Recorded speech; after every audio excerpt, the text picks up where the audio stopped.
from sunny California, Los Angeles, folks. We're live and alive. And I hope all the boys, girls, and MBs are having a fantastic one because today's a beautiful day. Today's a wonderful day. Today is, like I said, 9/11/2025. It's September 11, 2025, 11:04 a.m. I'm early. Well, not early, but like right on time, I would say. 11:04.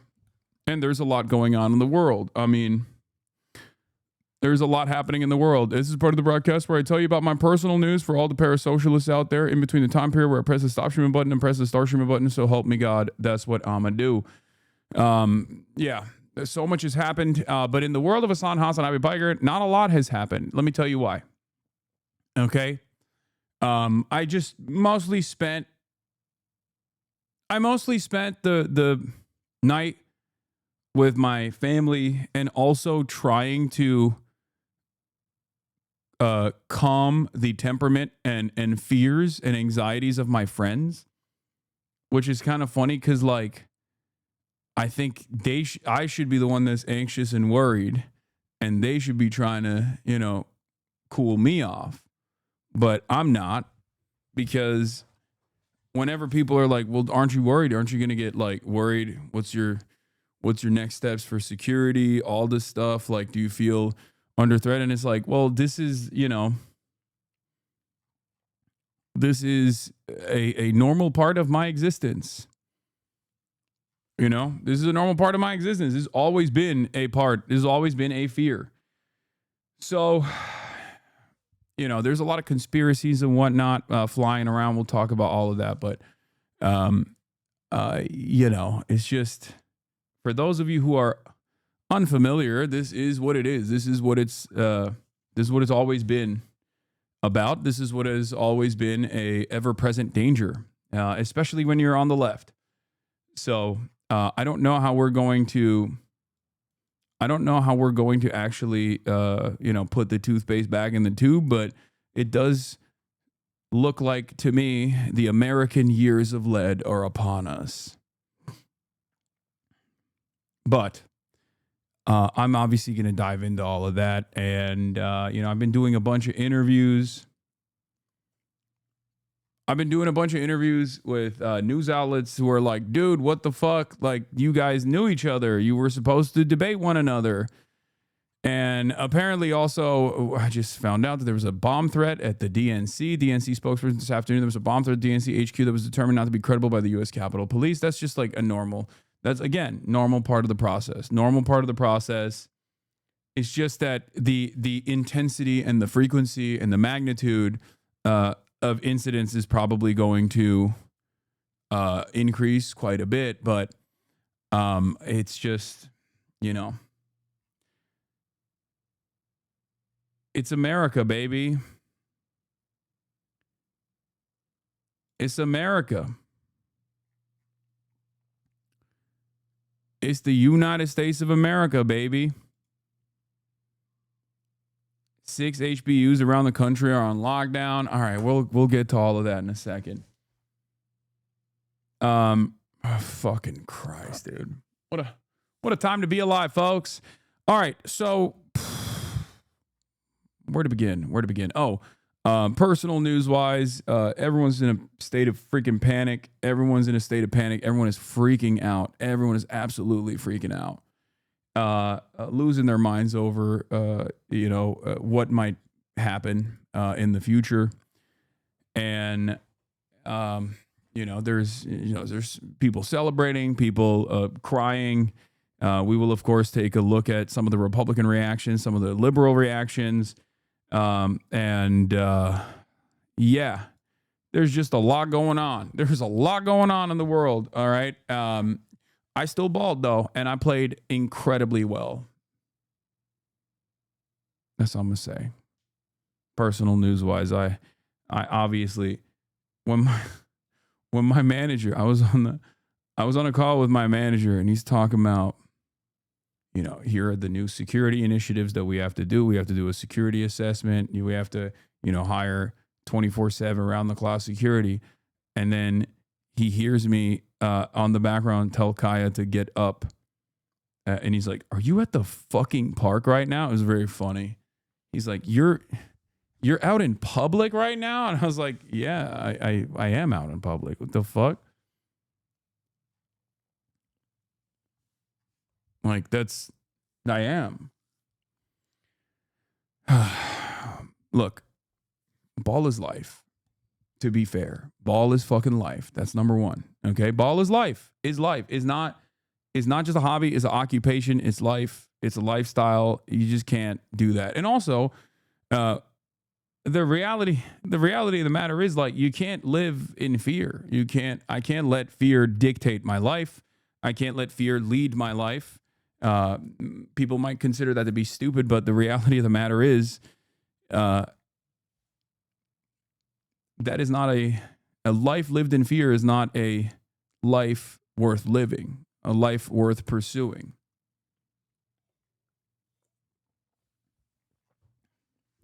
Like, that's so funny. This guy's name is Luigi Pew Pew, and he says, "Why are you mentioning it, dude? For fuck's sake."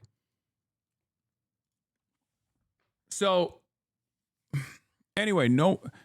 My point is, I've been doing a bunch of interviews and stuff like that. Obviously, we got to wait for the temperature to cool down a little bit. Because obviously, right now things are very heated.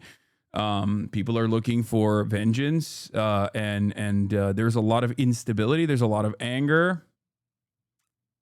Why the left judge a lot if you don't think the same as them? Can someone explain me? What? What the fuck what does that even mean?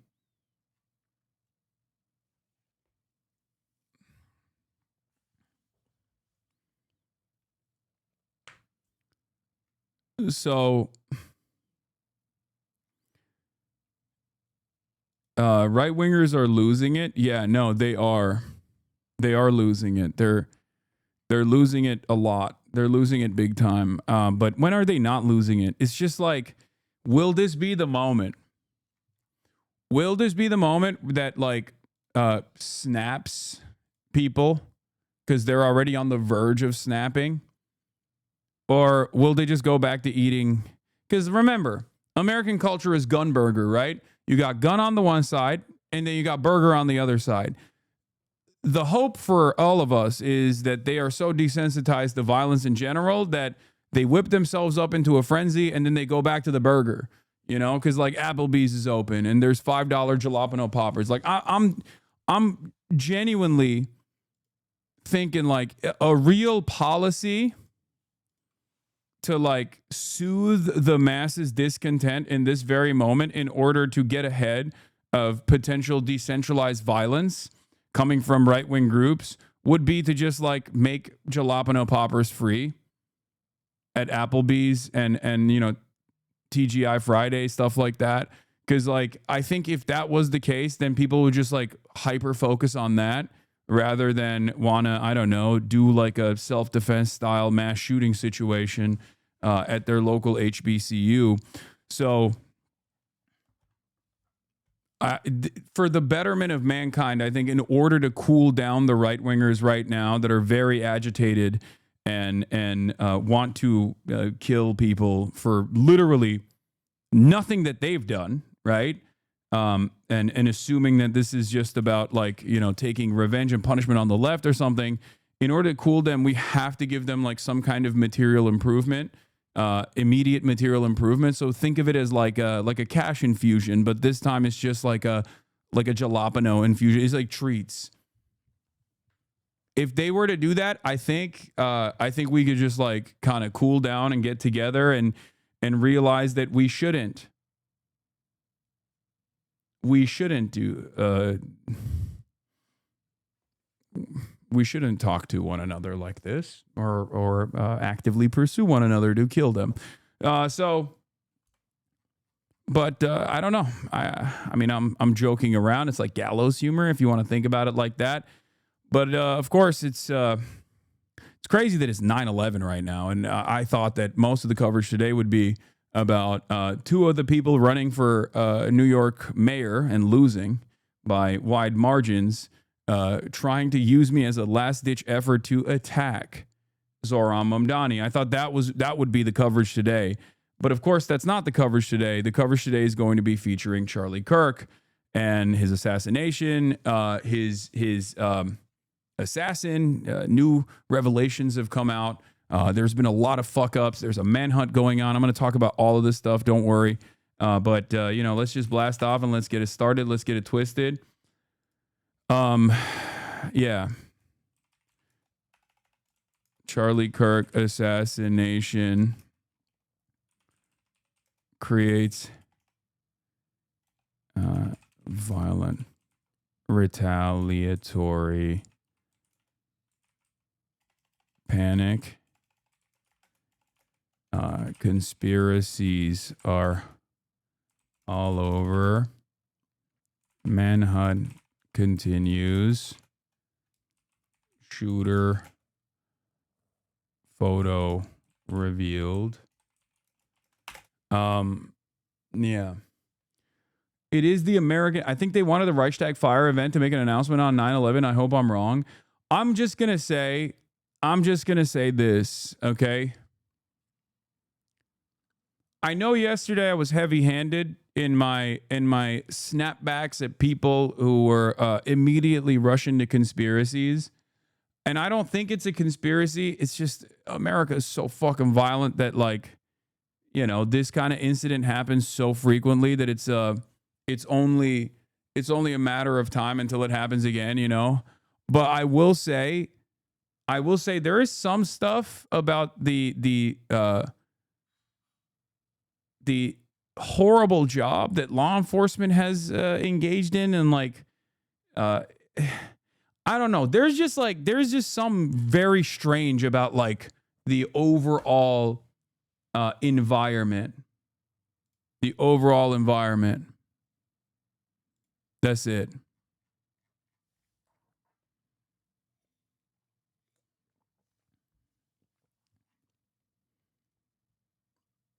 I'm from Iran. Who cares about Charlie Kirk? New war between Iran and Israel is about to begin. Just check the news. Anyway, there's so much happening though. Holy shit. I don't even know where to begin. Oh my God. Charlie Kirk assassination creates violent retaliatory panic. Conspiracies are all over. Manhunt continues. Shooter photo revealed. Trump wants to use Kirk to attack the left and liberals and more. Get in now. Breaking news. Press conference postponed due to rapid developments, according to CNN and also Fox News here. All right, let me just blast off real quick. But I think that things are not great, okay? Things are not great at all. Obviously, I'm going to be covering the new information as it comes along today, throughout the entire day. And yeah, there was supposed to be a press conference this morning, but apparently it's been postponed due to rapid developments. Not entirely certain what that means, but a lot of stuff happened while I was not live. Okay, here it is. We blasted off, by the way. Feels like this just divided the nation more. I mean, this nation is... I don't think this divided the nation more. I think this nation is divided. And this is simply just another reflection of how divided we are in general. Okay? That's it. This nation has been violent. I said this when Donald Trump got shot at too. I was like, I don't think people understand. Like, this is something that happens to regular Americans a lot more frequently than you would think. A lot more frequently. Did you hear what PBD said? He was definitely invoking your name. Who's PBT? This is something that happens a lot more frequently. Patrick Bet David? The fuck was he saying? Is about the FBI raid on a house that just happened? Manifesto found. Patrick Bet Tavit. Oh.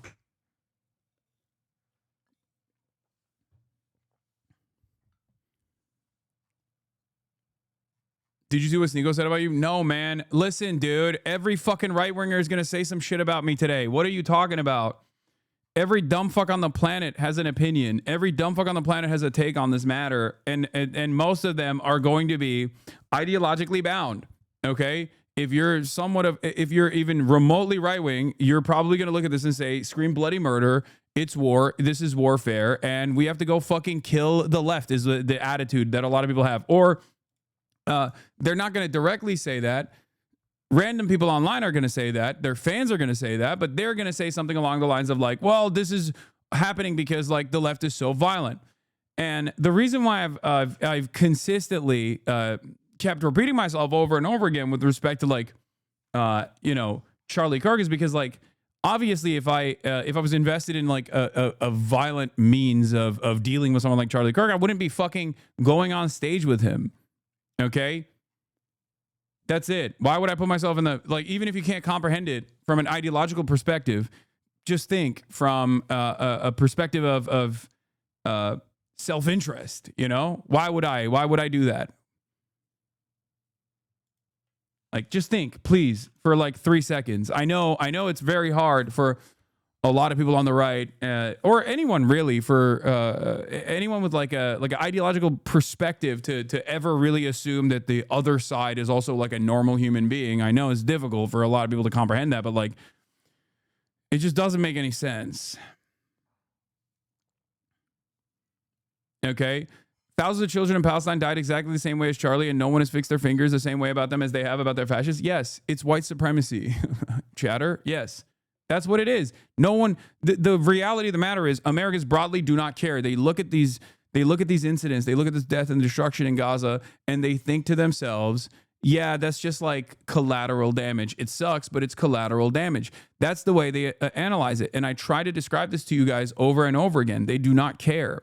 They do not care about the humanity of Palestinians. They just care about the money that is being sent to Israel, for example. They care more about the money being sent to Israel than they care about the humanity of the Palestinians. Okay? And there is also an incredibly parasocial aspect to this as well, because like white children get slaughtered in American schools as well.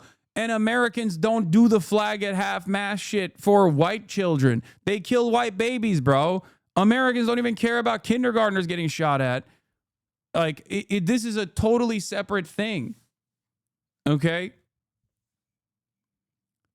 Anyway, I have a lot of feelings. I have a lot of opinions. Everything is just like flying away. Everything is flying around in my brain, swirling around. And I don't know. I don't know where to begin. Is MLK killing about gun violence? No, MLK's killing was not about gun violence. But are you comparing Charlie Kirk to Martin Luther King? Like, what the fuck are we talking about? I think a targeted assassination by the state is a little bit different, no? Unless you personally think Charlie Kirk was like assassinated by the DNC or something.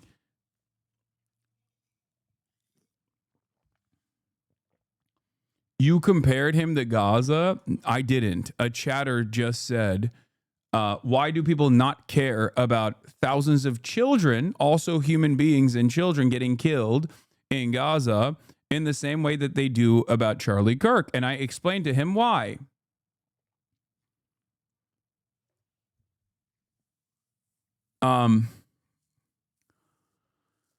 Yeah. I did talk to Politico Mag.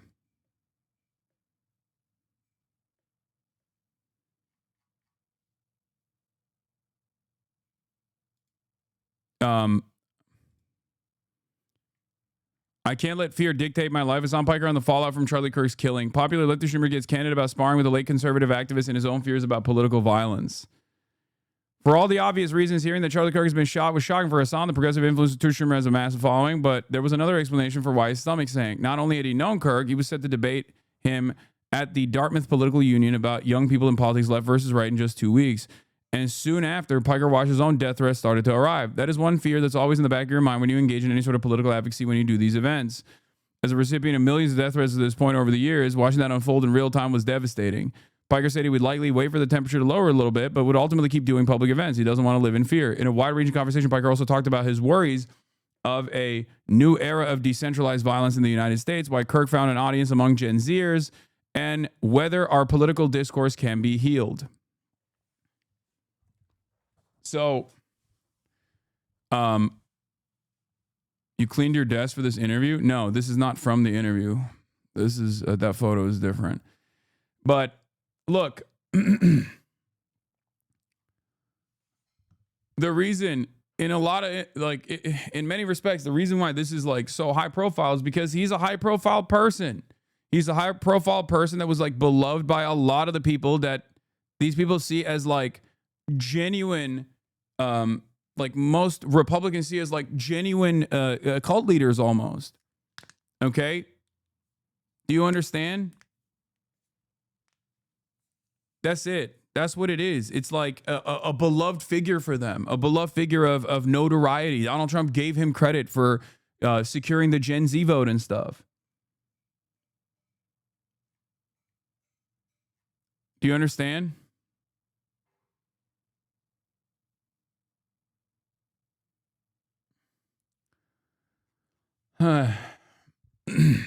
They want to give him a Medal of Freedom, and they're gonna pump it. They're gonna pump it. The Republicans are going to talk about this and turn this into a martyrdom and use this for political persecution. 100%. They've already started agitating in that direction. There are major demands coming from prominent Republican figures, friends of Charlie Kirk, and many others who want to punish. They want to punish people. They want to punish liberals. They want to punish the left. They believe the left and liberals are responsible for it. And I don't know. I don't know what else to say about it other than the fact that like an instance such as this one is understandable. It's a tragedy, right? Like it's understandably a tragedy. It's understandable that tensions would be high in this situation. This is a disgusting environment you have created. I hope you stay safe because things seem to be heating up due to jokes you allow to fester in places like this. Stop hiding behind Palestine and justify your radical views. God bless you all. See, this is what I mean. It's like I deal with this shit all the time. It's like pussy ass like fake threats and also very real ones, right? Like where it's like you deserve what's coming for you. Okay. Like, can you imagine if I ran around and was saying that about Charlie Kirk? No, of course not. But that's never the expectation. You can't ever if you're on the left, you always have to have moral clarity at every given moment. And right wingers get to fucking unironically cry as they hit you, okay? They get to say that they are victimized while they're trying to make you into a actual real victim. It's so crazy. It's so fucking nuts. It's not appropriate. It's not appropriate to be the recipient of death threats, no matter what your fucking political ideology is. But it's just like, if you're in this business, as I have been for quite a while, it's just an unfortunate byproduct, you know? That's it.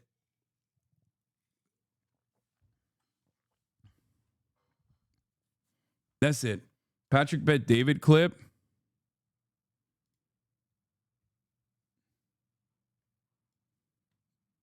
What is this? Calling white Nazis might do it. How dare they? Story time? What do you mean? Like, that's the other side of the story where people would just be like, hey, man, I can't believe you're calling someone a Nazi. They just want to do National Socialism. They just want to do concentration camps. Why the fuck are you calling them a Nazi? They want to do concentration camps for black and brown people. Why would you call them a Nazi for that? And it's like, you're actually the real villain for doing that. You're actually the real villain for saying, well, this is objectively a fascist policy, you know?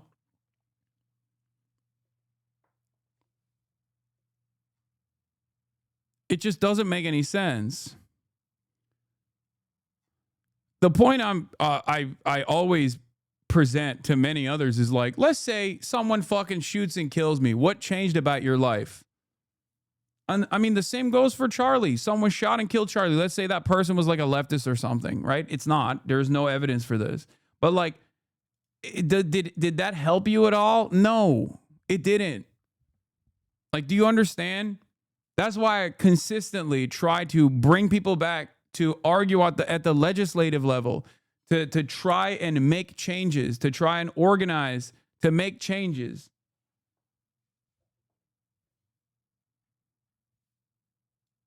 You know? Because as I mentioned in this Politico magazine interview as well with Adam Wren, like this environment has been a violent one, right? Both in terms of foreign policy, both in terms of Gaza, but also it's and this environment is also an incredibly violent one at the domestic level, right? So the more desensitized we become to these issues, the less interested we are in solving some of the underlying material inequities that frustrate people, the more decentralized violence will take place. The more that exact same kind of decentralized violence will take place because people are frustrated and there's no fucking pressure valve for them. And the more the right turns around and says, this one was a trans shooter, this one was a black shooter, it's because of, black supremacy. We got to deal with undocumented migrants, all of this and all of that. Like, instead of actually addressing the pain that people feel, okay, that causes this instability, we're just not going to change the trajectory of America. We're just going to keep killing ourselves over and over and over again and get increasingly more desensitized, increasingly more gruesome. And it's just a shitty environment to live in. That's the most basic way to explain it. It's just a shitty environment to live in. It sucks.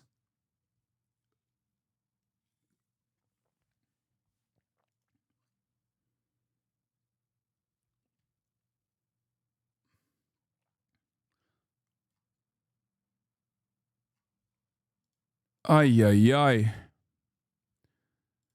Anyway, he said, I guess we should start off, before we get to the press conference, we should start off with the FBI.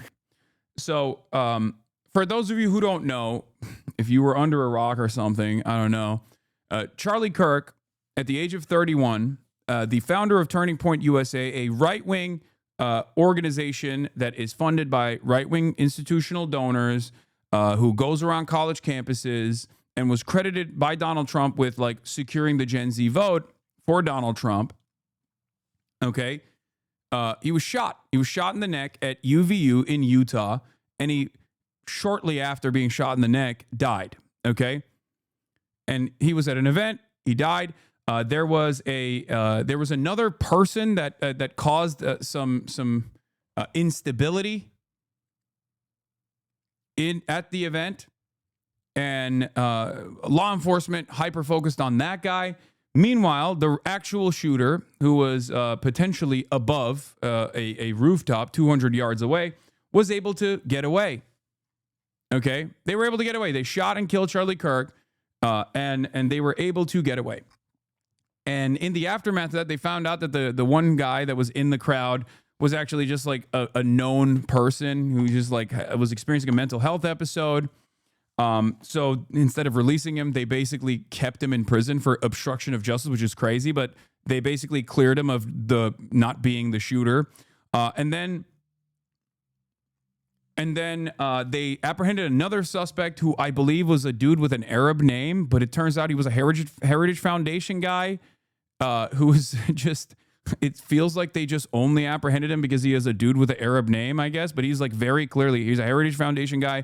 He's a Trump supporter. He was there, to watch Charlie Kirk. So they released him as well. They cleared him as well. And now they have officially found and released images of a person of interest in the Charlie Kirk killing. Now, this is a person of interest, so we don't even know if this is actually the person, but like this is the closest we've arrived at whether or not this is the person. Now, one thing that I do want to mention here, however, is that outside of this person of interest, there was another revelation that came out, which I think is perhaps one of the most insane things I've seen with mainstream media in general. Steven Crowder this morning released an exclusive. This morning, my team received an email from an officer at the ATF. The email included a screenshot from what appears to be an internal message describing a weapon and cartridges located by an ATF and other law enforcement near the scene of the Charlie Kirk shooting at Utah Valley State University. And what's crazy about it isn't the fact that Steven Crowder actually released this information, right?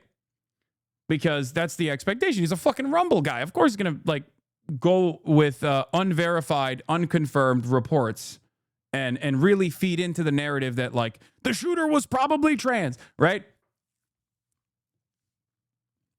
What's actually completely unacceptable is the fact that Wall Street Journal also ran along with this report. And the report is filled to the brim with spectacular misinformation. Like, they were saying that the bullets were engraved with anti-fascist and pro-trans messaging. Okay?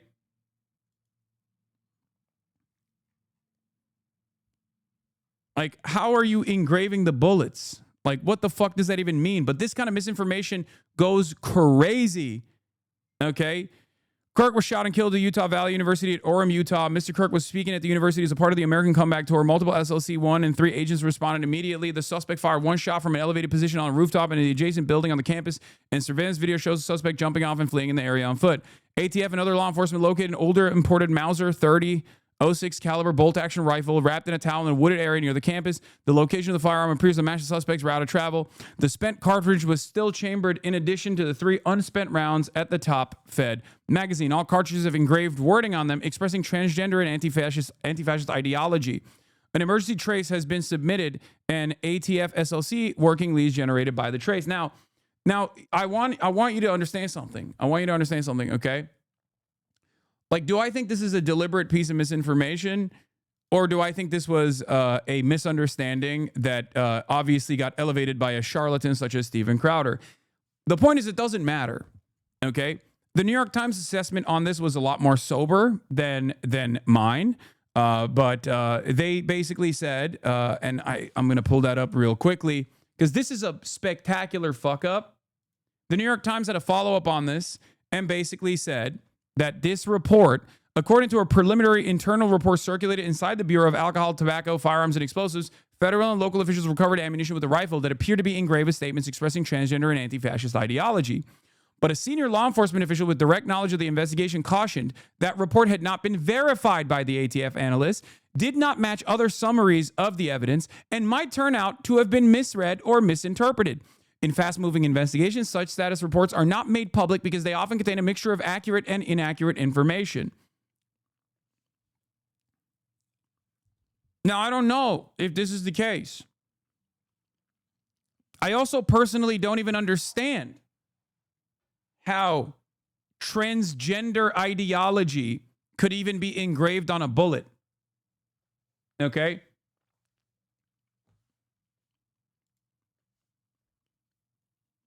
But revealing this information on an unsubstantiated internal report is not doing journalism. It's actually doing the opposite of journalism. Unless you actually see what they were talking about and engage with follow-ups and get the verified analysis, this is unimaginably, this is the type of shit you expect from Steven Crowder. It's not the type of shit you expect from CNN. Okay? Which CNN also did. But they said cultural phrases, which a lot of people are mad about as well, because they think that CNN is hiding the truth. A range of phrases related to cultural issues were found scrawled on the rifle and ammunition found in the woods near the conservative activist Charlie Kirk was murdered on Wednesday, according to sources with knowledge of the investigation. Authorities are analyzing those messages as they seek to identify a suspect in the killing, sources said. But it's not yet clear if they point to a motivation in the attack.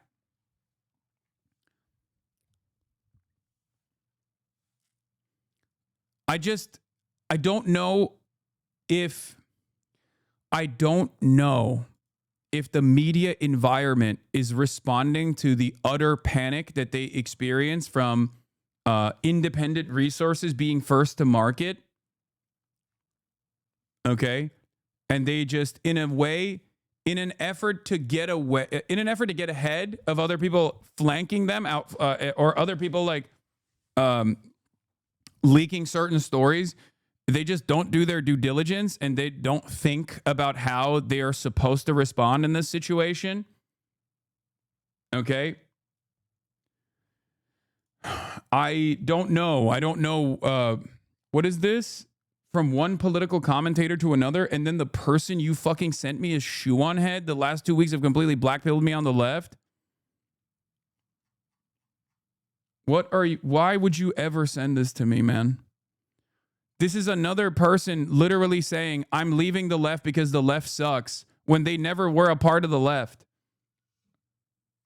Please, man.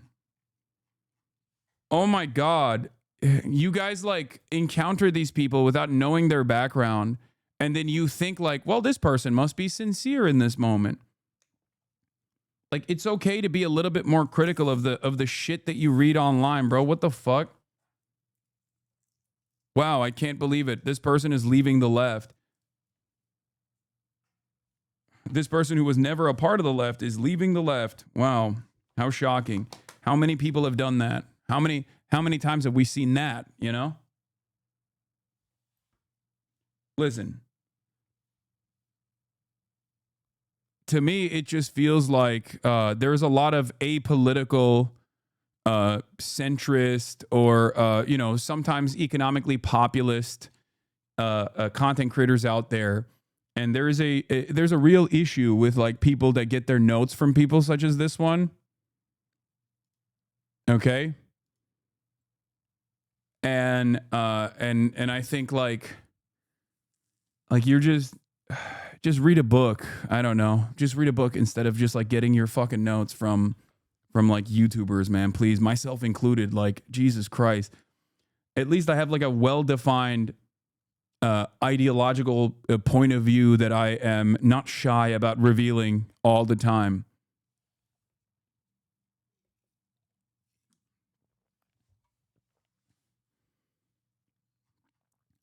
Anyway, look.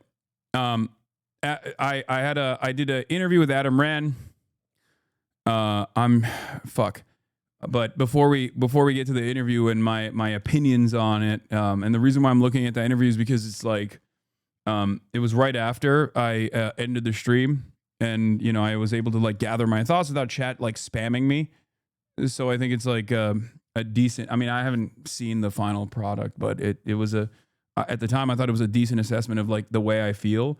So we'll go through it in a second. But right now, there is an FBI assessment of who the suspect might be, the person of interest might be. However, this is a fast-paced, fast-moving media environment, a media landscape.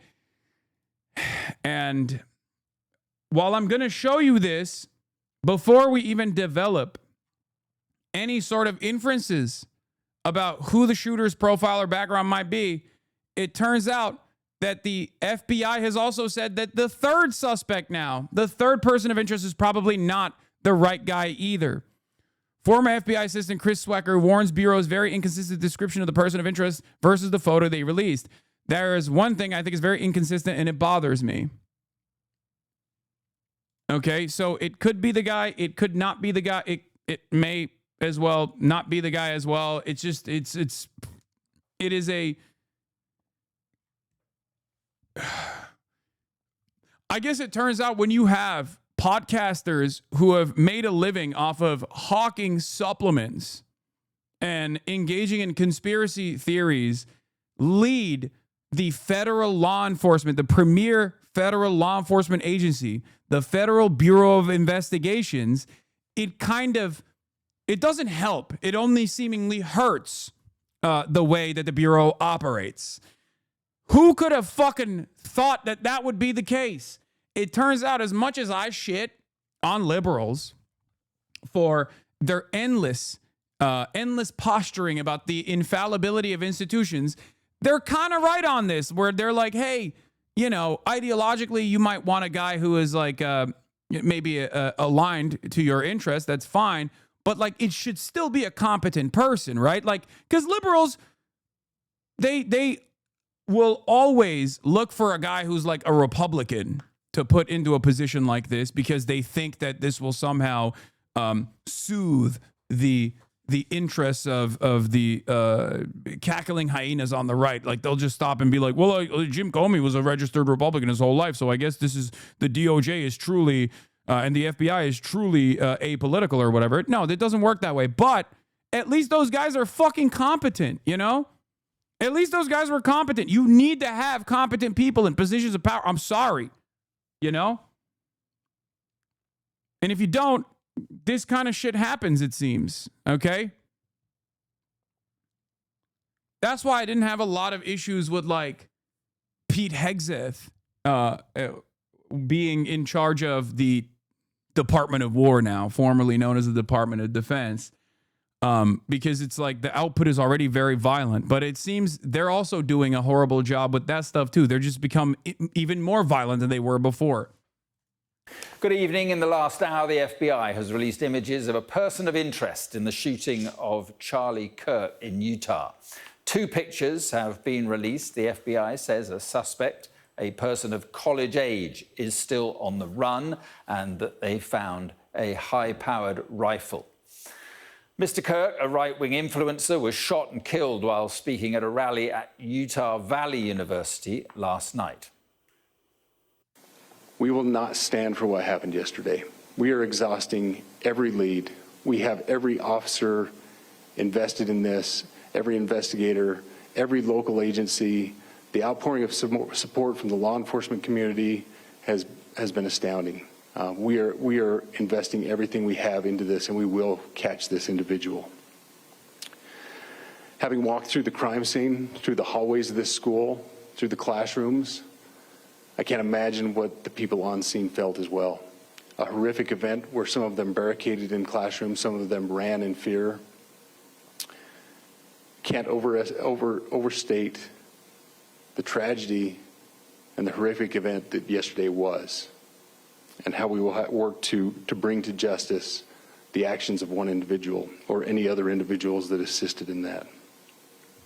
Our state has gone through a lot, and we will come out successful. This morning I can tell you that we have recovered what we believe is the weapon that was used in yesterday's shooting. It is a high-powered bolt-action rifle. That rifle was recovered in a wooded area where the shooter had fled. The FBI laboratory will be analyzing this weapon. Investigators have also collected footwear impression, a palm print, and forearm imprints for analysis. Now, I understand there are a lot of questions about motive. I assure you that all leads, tips are being fully investigated. As of this morning, we have received more than 130 tips. We thank the community for that. The FBI has brought every resource to bear, and we will continue to do so throughout the course of this investigation. Well, our US correspondent James Matthews has the latest now from Utah. Almost sounded like an open and shut investigation when the FBI held that 7:30 a.m. news conference this morning. They said they were confident, and there was a confidence in withholding these kind of images. You know, there was no immediate call to the public for help in identifying who he was. So, yeah, I do wonder. My Walmart's flag is at half-mast today. That's crazy. I mean, look. Tragedy aside, if you're like a black person, if you have loved ones who are undocumented, if you're a brown person, if you are a trans person or you know trans people, like, oh, because it's 9/11. Oh, Jesus. That's why, right? Okay, I was ready to pop off. But Trump is... No. Hold on, though. Hold on. Because this is still a fucking larger... a larger thing, because the president ordered flags to be at half-mast, not because of 9/11, but because of Charlie Kirk.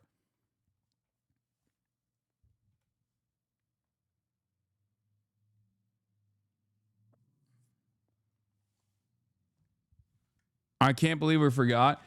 No, I just Trump ordered it until Sunday, and it was openly not about 9/11 at all. He said it was for Charlie Kirk. He extended it for Charlie Kirk. And no, I didn't forget that it's 9/11 today. I already started the conversation, today by addressing it. Anyway, my point is, if you're any of these marginalized groups that have been actively dehumanized by Charlie Kirk, or the right wing broadly, and you see a lot of institutional liberals currently talking about lowering the temperature aside, just genuinely talking about the background of Charlie Kirk and who he was and what he meant to so many Americans, all this stuff, like, you got to feel a little worried, right? You got to feel a little worried that, like, there are just these people just, like, don't give a shit about you at all. Because, like, my expectation isn't for Ezra Klein to come out and be like, R.I.P. Bozo, smoking on that Charlie Kirk pack or some shit, right? Like, that's not my expectation at all. That would be insane, right? And of course, if you're in a position of prominence, you shouldn't do that anyway, right? Because you do have some influence, but the point I'm making is that, like, when you go above and beyond to almost like whitewash their perspective and their political output, when this is a political operative, you kind of come across as you're either signing off on their worldview, right? Or you just don't care, right? Like, you either are saying, I like what he was doing, I like what his worldview looks like, or I don't care enough about the dehumanization that he partook in, right? This has got to be, this has got to be a weird moment for a lot of people. I'm in this. I'm too close to the situation for me to look at it as anything but there has definitely been a when I saw the eulogies coming from CNN and Fox News and how close they were in the language and the verbiage used, like, it kind of frustrated me a little bit. Like, you're supposed to be clear. You're supposed to be honest. There's no reason to be dishonest. And I even tweeted about this earlier as well, and people were obviously screaming bloody murder in my replies in the aftermath of this. But, like, I tweeted two things. I said, shameful for the New York Times obit of Charlie Kirk, says Julia Steinberg. Mr. Kirk was so vocal in his willingness to spread unsupported claims and outright lies. He said that drug hydroxychloroquine was 100% effective in treating the virus, which is not. That Twitter temporarily barred him in early March 2020, but the move only added to his notoriety and seemed to support his claim that he was muzzled by a liberal elite. Now, what's interesting about this is, like, that's the least offensive thing Charlie Kirk had said, right? Like, in terms of distasteful things, in terms of, like, objectively violent statements and dehumanizing rhetoric, like, that's the least offensive thing, right? And I said, this is all but a fraction of Charlie Kirk's honest perspective. He was quite proud of his positions. He defended them vociferously. Not sure why you'd find them distasteful to mention. Can't you paint any person in a bad light? You absolutely can. You absolutely can. But my expectation in this moment is for people to be sober in their analysis and be honest in their analysis, right? Like, my expectation is not for the New York Times to be like, he deserved it or whatever. Obviously, I don't believe that either. But my expectation is for them to, at the very least, reflect a little bit about his positions, because this is the moment where you are. This is the moment where you are introducing Charlie Kirk to a much broader audience.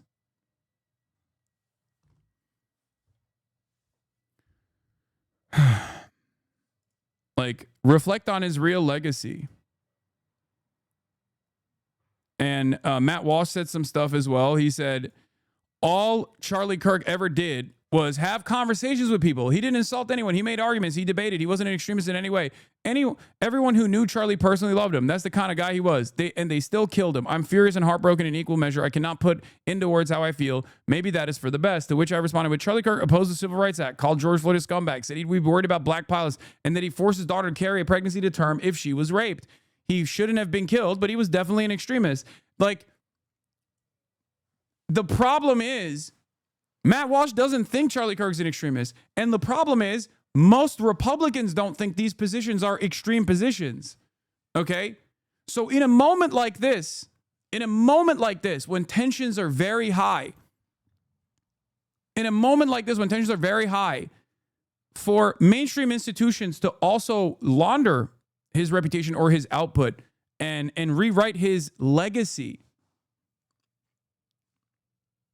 after years and years of reflecting on it, after years and years of honest coverage about what he had said, down to the wire, down to the very last moment, I think is disappointing. This is crazy. You think this? You think it's crazy that I think that someone saying that their daughter, if they were raped in a hypothetical, their daughter, if they were raped, that you would force them to carry a pregnancy to term is not an extreme position? Go ahead. Have that argument with anyone around the country.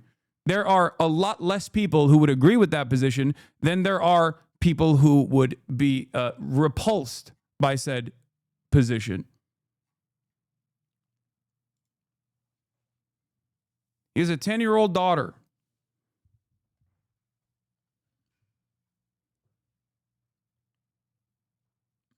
Yeah. I can't link Osita Nwanevu's blue sky take for you, but he said, and he is totally correct, and that's what my frustrations are a little bit as well. My sense is that most Americans had not heard of Charlie Kirk until yesterday. The first and perhaps only thing they're going to hear about him from the most trusted and important voices in American politics is that he was a model and constructive participant in good faith political discourse.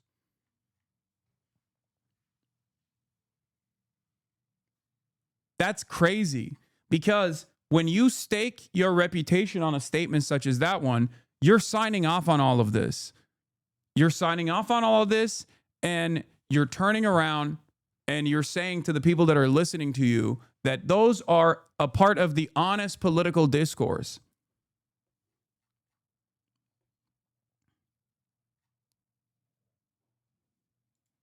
You can say that this is a tragedy, that this is supposed to have no place.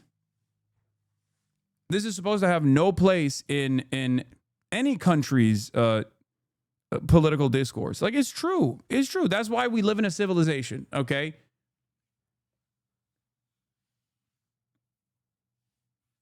You don't have to demonstrate empathy for someone who does not have empathy for you, but you can still look at the situation and reflect on it and realize that this is a dangerous, unstable environment, okay? An environment that absolutely requires legislative solutions. Look, the State Department indicated it would review the legal status of immigrants praising, rationalizing, or making light of Charlie Kirk's fatal shooting. What are we doing?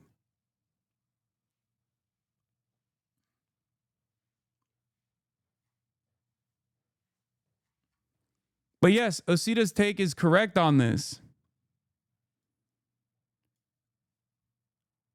He covered Ezra Klein's New York Times article on this. He said, "This is frankly incredible to me. Would Klein have said Charlie Kirk of Turning Point USA was practicing politics in exactly the right way this time last week? Exactly the right way? Really? Would that have been a broadly accepted characterization of left of center?" You can dislike much of what Kirk believed in the following statement. It's still true. Kirk was practicing politics in exactly the right way. He was showing up to campuses and talking with anyone who would still talk to him. He was one of the era's most effective practitioners of persuasion. When the left thought its hold on the hearts and minds of college students was nearly absolute, Kirk showed up again and again to break it. Slowly then, all at once, he did. College-age voters shifted sharply right in the 2024 election. This did not happen because of Charlie Kirk. This happened because of the anger and resentment that people had towards the administration that was in charge leading up to the election, and their inability to address their economic anxieties. Okay? That's it. That's it. Charlie Kirk was an accelerant, certainly, but yeah, you can take him out. You can take her out. But to make this false notion that he was like single-handedly responsible for this betrays the reality that is unfolding in front of us in real time. If Charlie Kirk was singularly responsible for the Gen Z turn towards Trump, and it wasn't more a systemic shift born out of, okay, guys, please be quiet.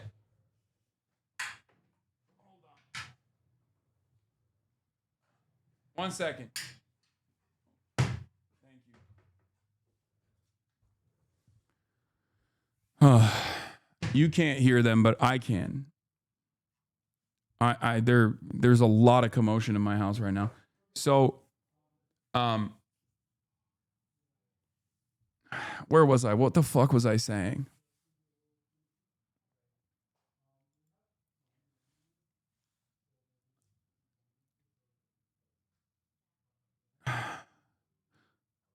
Oh,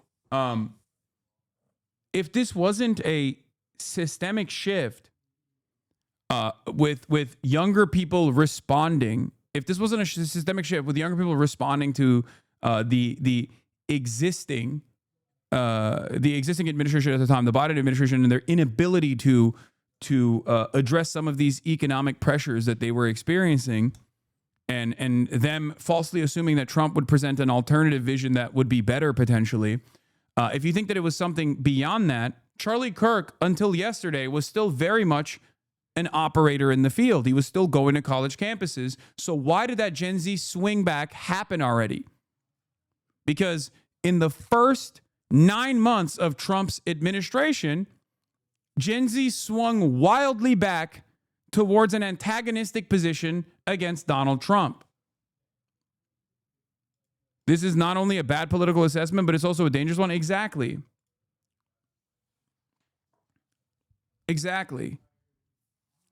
This isn't to say that Charlie Kirk wasn't impactful. Of course he was, for sure. But he was taking advantage of the systemic forces, the systemic shift that was happening broadly, because he was still very much right there. He was very much still in operation, and yet the Gen Z attitude swung directly back in the opposite direction and became antagonistic to Donald Trump. This is inconsistent. This is bad analysis, and it is inconsistent with reality. It is inconsistent with the New York Times Siena polls that just came out this past week, reflecting on Gen Z attitude that is antagonistic to Trump now. Anyway, and it's also incorrect in terms of like, this is broad persuasion, or these people are actually using the field of debate to arrive at a truth. Like, everybody knows that this is content. You're cutting content and you're doing propaganda. Okay? There is a reason why Charlie would pick the targets that he picked. And it's not Charlie who started this process. It's not Charlie Kirk who was responsible for, the college campus debate field. Ben Shapiro did it all the time as he elevated his status as well, taking a bunch of hysterical college campus freshmen who have never been in front of a microphone, in front of a large audience, and like ritualistically humiliating them so you can make SJW-owned compilations, is not actually arriving at the truth, arriving at any sort of serious truth through testing your ideas in the field of battle. It's just propaganda. Shapiro did it. Steven Crowder did it also very famously. The whole change my mind, that was Steven Crowder, right?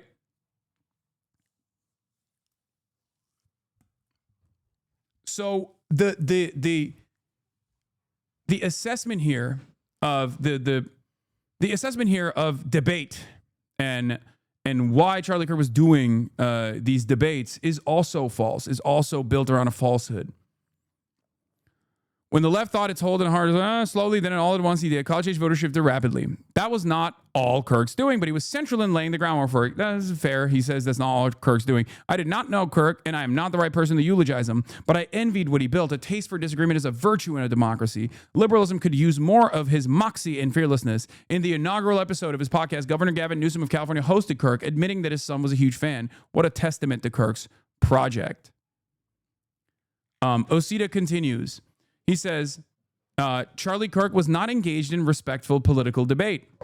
Charlie Kirk condemns Zohran Mamdani for how he disgustingly eats rice. We in the West value cleanliness. We have utensils. Charlie Kirk says, it doesn't feel right for London and New York City to have Muslim mayors. This is not respectful debate. It's just not. It's just pure racism being intellectualized and then being washed over by an intellectual giant such as Ezra Klein amongst the liberal intelligentsia, of course. Ezra Klein is a revered figure, is a respected figure by liberals. He has a prominent spot at the New York Times, and he's using that prominent spot to basically wash over a whole bunch of completely racialized screeds as though this was a reasonable disagreement that people had. Make no mistake, however, this is like the solution to this is not fucking gun violence. Obviously, that is insane. Okay?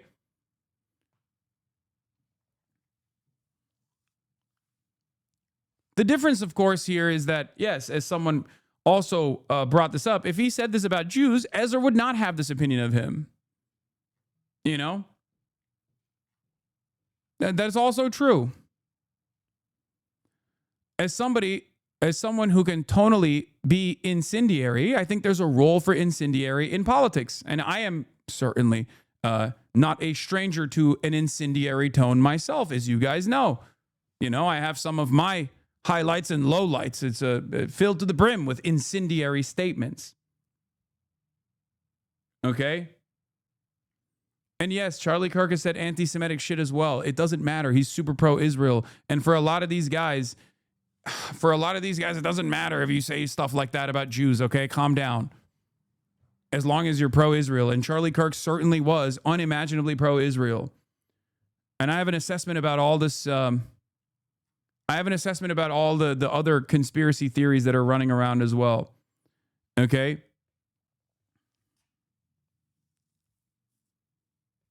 Just stop posting your RP Bozo shit. There's already a Canary Mission style Charlie Kirk Death Celebrators website up and has doxed over 10,000 people so far. No matter how you feel, have some self-preservation, please. It's not worth it to say the same dumb shit others have already said. Exactly.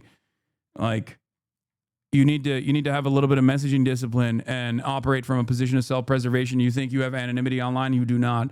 You do not. These guys are literally out for blood. They're looking for anything and everything they can get out of the situation. While everybody understands that, like, I did not engage in any sort of celebration whatsoever and even told people not to do so for self-preservation purposes especially. There are still people who are upset with my analysis on, like, Alex Jones. Like, they're looking for anything that they can hold on to say, like, you are not sufficiently sad about this. You understand? They're using anything and everything they can under the sun to try and punish their ideological enemies. Anyway, as Osita says, as someone who can be tonally incendiary, I think there's a role for incendiary in politics. My problem with Kirk wasn't his tone, but the content of what he said, which I believe was immoral. All that aside, I wonder how readily mainstream voices would canonize a dead leftist speaking in this register as having engaged in respectful debate. Of course not. Of course not. If the equivalent of Charlie Kirk on the opposing side is someone like myself, if I were to be assassinated under gruesome circumstances similar to Charlie Kirk, they would be celebrating it. They would literally be advocating to release the shooter if he were ever apprehended to begin with. They would call him a hero. They would say, we need more of that. We need more. We need more of this kind of death. Let's be real.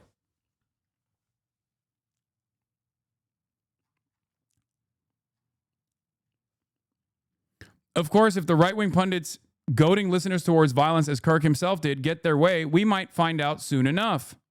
Exactly. The New York Times comment section is the best moderate publication in America. He was a traveling salesman, not interested in debate or listening to ideas, but performative showmanship. The spewing of vitriolic hate towards outgroups disguised in the rhetoric of conversations is nothing to be commended. This is true. This is going to get so out of context. What are you talking about?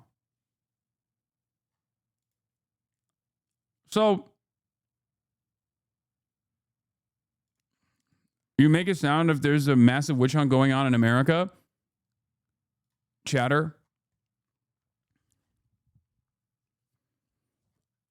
Are you around? Are you alive? Is your brain functioning? Have you not seen this? Did you not listen to Donald Trump's own words where he said we're waging a war against the left and liberals in general, and we're going to punish them? Anyone and everyone that is responsible for this, that has ever, like, called a Republican correctly a Nazi or whatever, is liable. And this is, of course, on top of the existing witch hunt against migrants or people suspected of being migrants. How severe do you think it is what I meant. I don't know, man. I guess the severity of it is dependent on your position of privilege, your position of comfort.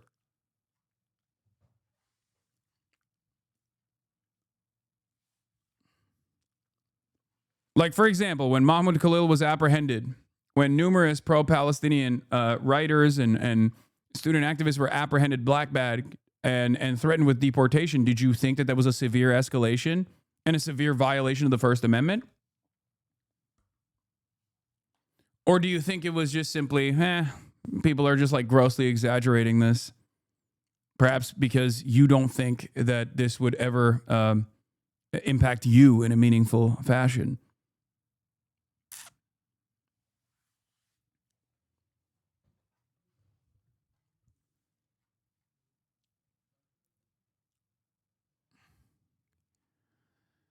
So, yeah.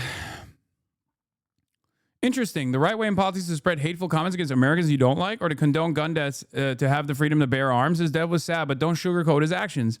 That's my assessment as well. Like to be gunned down in that way at the age of 31 is horrifying. It's a tragedy. It is. And it's unacceptable in American politics, and it's unacceptable across the board in all politics.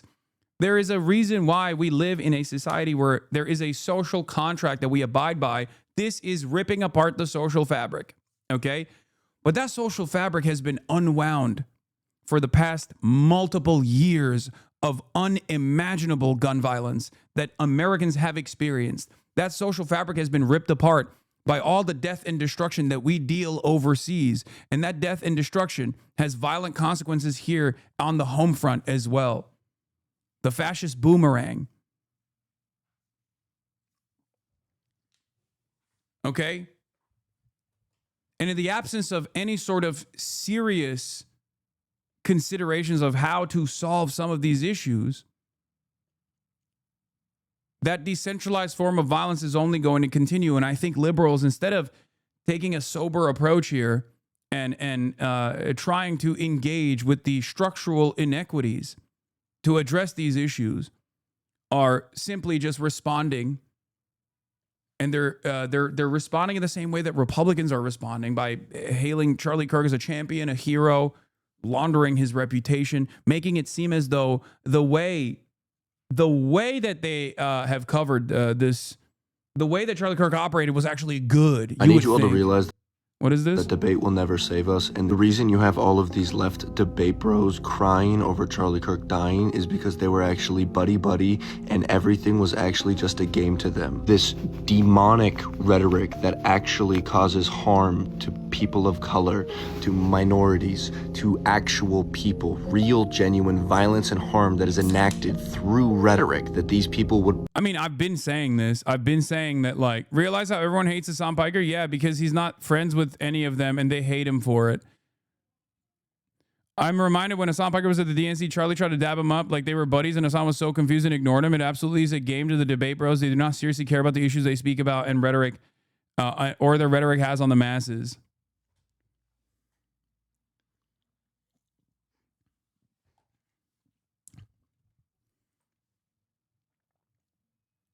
Like, none of this is to say that it's a good thing that this happened, okay? I'm not doing that, obviously. But I do think I do think that it's a disservice to the public if all of these trusted liberal institutions are engaging in the same kinds of obituaries that you hear from Sean Hannity. Kind of weird how everyone turned on you. It's not weird, man. It's not. It's just, it's an expectation. A lot of people, if you believe that there is an ideological goal here, if there is a higher purpose here, then you don't give a shit about petty disagreements because it comes across as narcissistic. If you have a broader ideological goal in mind, even when others are attacking you nonstop and in increasingly more belligerent ways, what do I always say? What do I always do? I have a policy, a principle of not actively attacking those to my left flank because, one, I understand that we don't have any power in this country, okay? And two, that these guys are ultimately on the same cause. They're directionally fighting for the same issues. Bro, you literally say you're against the death penalty and even advocate for everyone, including Nazis, to get health care? Of course.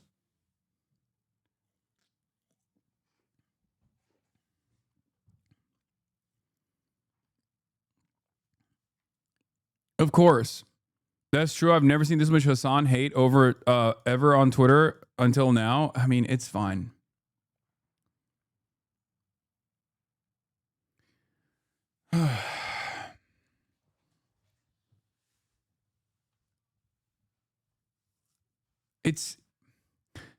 It's all right. This is not new. It's just increased in its intensity. That's all this is.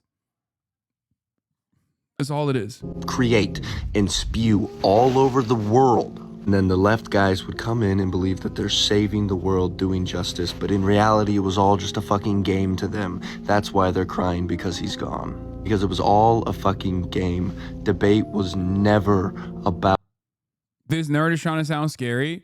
You had a Houthi on your live stream. Instead of calling American heroes extremists, you should return to your native Turkey before we prosecute you for material support of a designated foreign terrorist organization.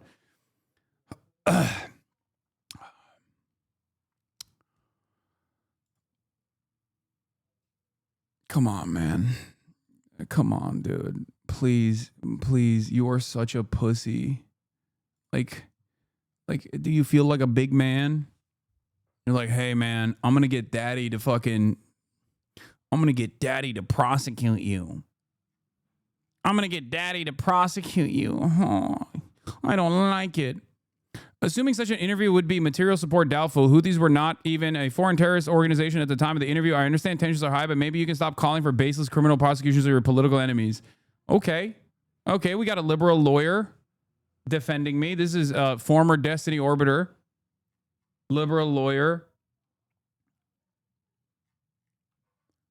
It's just like this is I expect this from the right, which Will Chamberlain is from the right. But what I don't like is when I see people who present themselves as like liberal figures. Okay? I do not expect this from people who present themselves as liberals online, you know, like Ethan Klein or the fucking losers brigade, right? Like the people who present themselves as like centrists, apolitical people. They do this exact same thing. They use the exact same language. They demand the exact same criminal prosecution. And it's like, it's ridiculous. Like, what are you Steven Crowder? Like, what the fuck are you?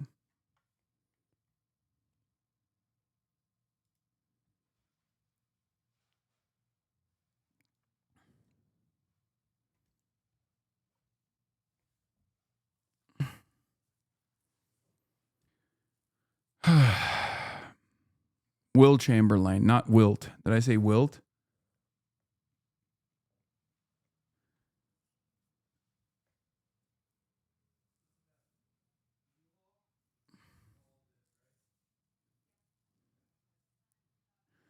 I've seen multiple TikToks of people celebrating his death and saying they unfollowed left-wing people who were saying this shouldn't have happened. I truly don't get how to reckon with that. It's fine, dude.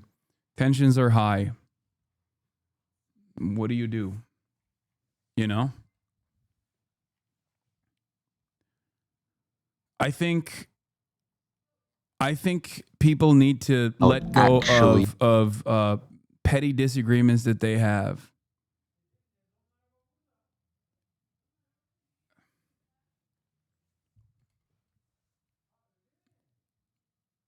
Anyway, I just think to myself, when like, how do so many Americans feel when they see, when they are aware? Like, there's a reason why like TikTok's response to Charlie Kirk from liberals and leftists alike has been very different than I think like all of the other mainstream news outlets, because that's where Charlie Kirk actually found a massive audience. But because of that, that's where Charlie Kirk was also hated severely, right? Because they know his takes. They've seen his takes, right? Those same positions that garnered a lot of attention from young conservatives all around the country were exactly the reasons why that dehumanizing language, for example, that he used all the time is the reason why a lot of people actually were very frustrated with him and maybe even despised him, right? But a lot of these people are completely oblivious to Charlie Kirk's worldview, and they are being presented a totally false image. Okay?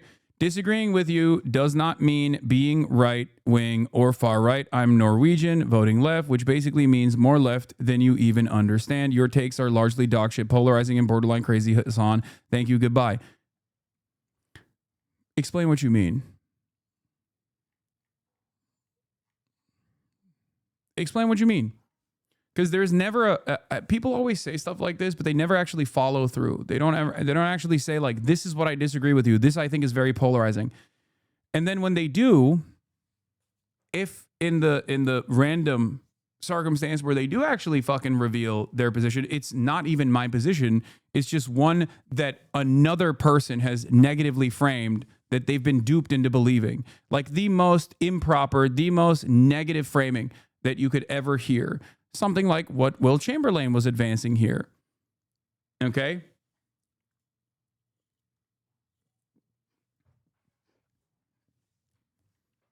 It's additionally funny for a Norwegian leftist who fancies himself to be a left voter in Norway to say this about someone like myself, because on the legislative front, a lot of the things that I advocate for is basically trying to get the United States of America to have modest social democratic reforms that reflect the Norwegian social democracy that is also withering away in front of the eyes of the Norwegian left.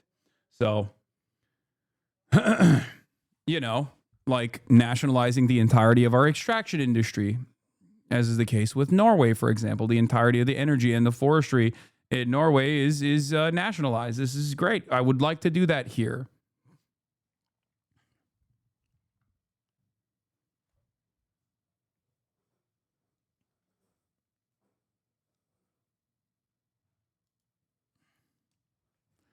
Will Chamberlain, the guy calling for D workwear and Mehdi Hasan to be deported because he disagrees with them, is a trust fund kid who assumed control over a significant amount of money at 25, failed to fulfill his dream as a financier, and now works for the most shameful culture war factory slop job.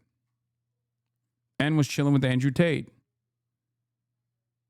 And a bunch of other groypers, as a matter of fact. Interesting. That was the guy who was like, you interviewed a Houthi, wait until we destroy you.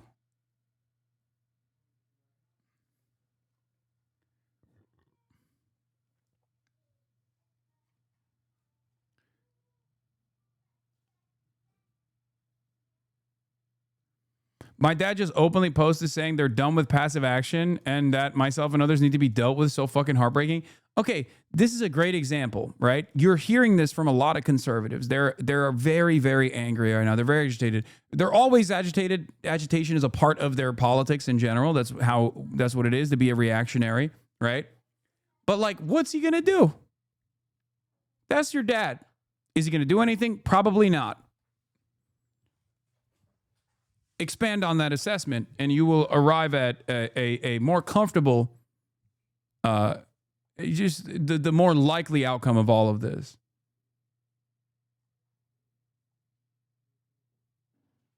Yeah. I'm hearing a lot of messages like this one. You killed the one man that was willing to come to you peacefully and debate. The talking is over. Like everybody out here, everybody's basically operating like they're fucking anime villains. You know, everybody is like Sephiroth posting on the timeline, like, oh, it's time. Your time is going to come. This is like, it reminds me of like the 2016 era, Antifa, what's his name? Grimmy, whatever, the Philadelphia logo, like, young college freshmen who first were learning about like Marxist Leninism, gritty posting.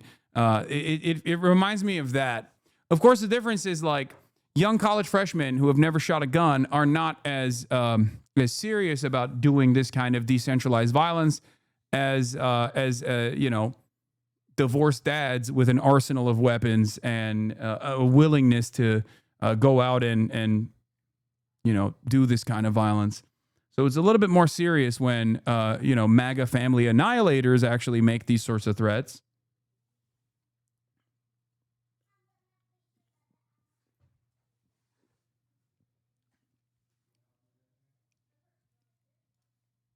It still hopefully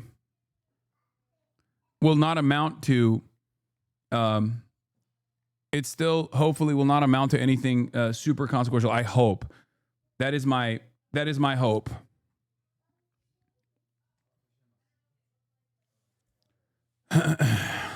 Anyway,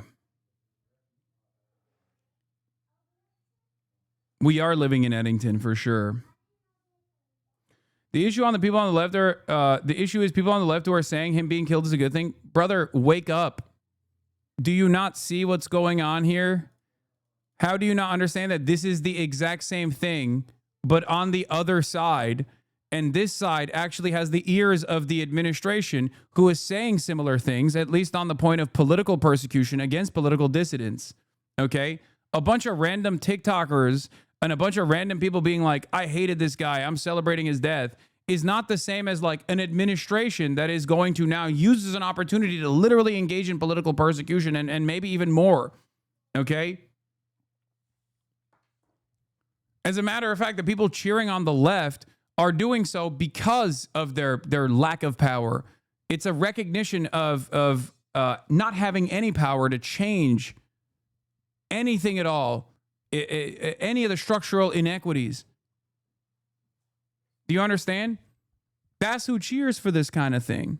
People who have completely lost hope that any sort of real, tangible, material improvements will happen for them. This is what I mean when I say the social contract has exploded in front of our eyes. Do you get it? The social contract is gone. People do not feel like they can ever own a home. The American dream is not happening for anybody. And that causes a lot of enmity, that causes a lot of anger, that causes a lot of resentment. And in that resentment, there are those on the right who redirect their anger and animosity, led by, shepherded by even the likes of Charlie Kirk and, you know, the Trump administration in general, towards marginalized groups.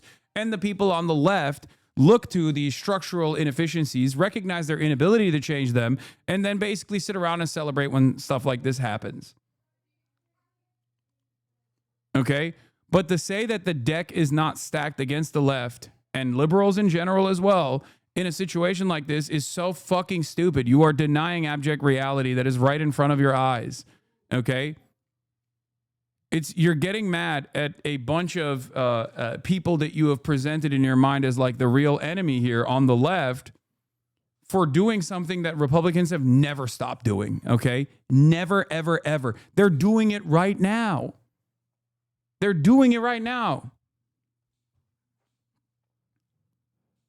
Do you understand? Like, you're over here saying, well, you know, it's because the real issue is a bunch of leftists are celebrating the death of Charlie Kirk. Okay, well, there's a bunch of right-wingers here saying, like, we have to start killing these leftists.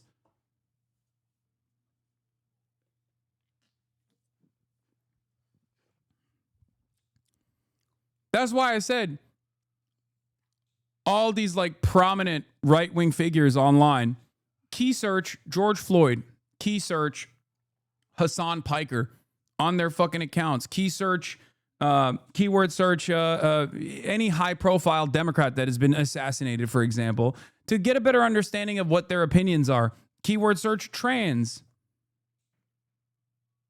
If you want to understand like what their positions are when it comes to political violence and how much appetite they have for political violence, you will realize that like the only reason why they're saying this right now is because they're saying this right. Oh, yeah, Paul Pelosi, Pelosi's husband. There are a lot of this use flying around here. Look, they lectured us about the dangers of the right. Then they cheered when Charlie Kirk died. It's a sickness. This you. Congrats, George Floyd, 5 years sober. a victim of police violence. Like, ridiculous. This is abject cruelty.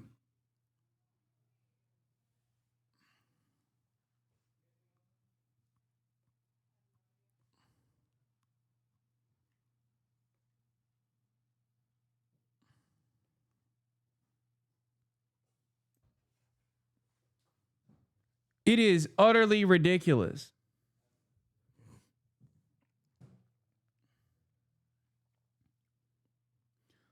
And it's so ridiculous because like they say this is comedy. When you turn around and get mad about this kind of statement, they say, "What's wrong? I'm just doing comedy." Okay? But if you do the same, they go, "You need to be murdered. You need to be prosecuted at the very least or murdered." Comedy is legal now, right? Remember. Here's another example. Yeah. Have some class and respect for the dead. Imagine if it was your father that was shot while the whole media is making fun of it. Bye-bye, Gaza, he says. Again, so many examples. Yeah. Congratulations to George Floyd on being 5 years sober today. That's comedy. Charlie Kirk's death will not be in vain. I'll be spending my night making everyone I find online who celebrates his death famous. So prepare to have your whole future professional aspirations ruined if you're sick enough to celebrate his death. I'm going to make you wish you never opened your mouth. These people need to be condemned in society, and there must never be a place for these people to gather without facing the shame of their behavior.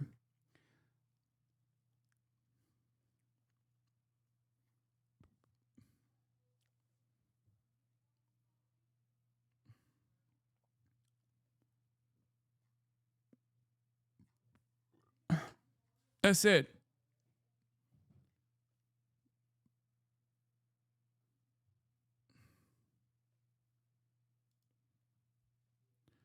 Charlie Kirk said black people were better off in slavery and subjugation before the 1940s. It was bad and it was evil, but they committed less crimes. Yeah, he did. This shows they were actually better in the 1940s. It was bad, it was evil, but what happened? Something changed. They committed less crimes. Maybe they were afraid. I mean, 4,000 black men, women, and children were killed in violent lynch mobs. If that's your explanation, but I guess racial terror permeated American culture for hundreds of years. Black America is worse than it has been that in the last affected 80 years. the generational psyche of an entire group of people? No, I'm sure it did. I'm not discounting that. I'm just it shows they were actually better in the.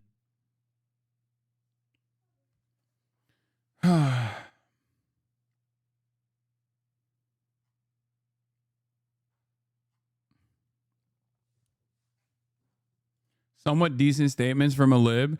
There are violent extremists on the left, but they are not in charge of the party. You can find them on social media, not in the halls of power. The violent extremists on the right are in Congress, on courts, sitting in the Oval Office. Every single major Democratic politician condemned the murder of Charlie Kirk. Meanwhile, before even knowing who the shooter was, the Republican president gave a speech calling for violence against the Democrats. There are mass thugs running through the streets, dragging people out at cars at gunpoint. There was an attempted violent coup at the Capitol building brought on by the president himself and Charlie Kirk too, by the way. Make no mistake. That's another part of the thing. That's another part of this puzzle that's like so interesting. Liberals who only care about January 6th, I guess, forgot Charlie Kirk literally paid for buses. Charlie Kirk bussed people to the Capitol. Turning Point USA bussed people to the Capitol to participate in the insurrection. So it's even shit that they care about that they seemingly don't care about, right? Like, even if it's someone like Ezra Klein maybe doesn't give a shit about all of the dehumanizing language that has come from many conservative figureheads, including Charlie Kirk, right? Including but not limited to Charlie Kirk. Maybe you don't care about it. Maybe you think like, well, that's just like political disagreements. It's fine, right? But you care about January 6th. That's like a thing that you care about. That's what you talk about all the time. Dehumanizing language says you, brother, I have said over and over again that I am a firm and committed advocate for universal health care and universality in general in all of my legislative items, including but not limited to Nazis as well. If you cannot comprehend that, I don't know what else to tell you, okay? Always and forever. It's just that you don't know that. You don't understand that. You don't care to understand that. You've been primed into thinking that I'm this like evil person, and it's fine. But if you were to actually expand if you were to actually watch a clip that you saw out of context and, you know, watch the next 20, 30, 40 seconds of it, you would probably get a better understanding of what I truly believe.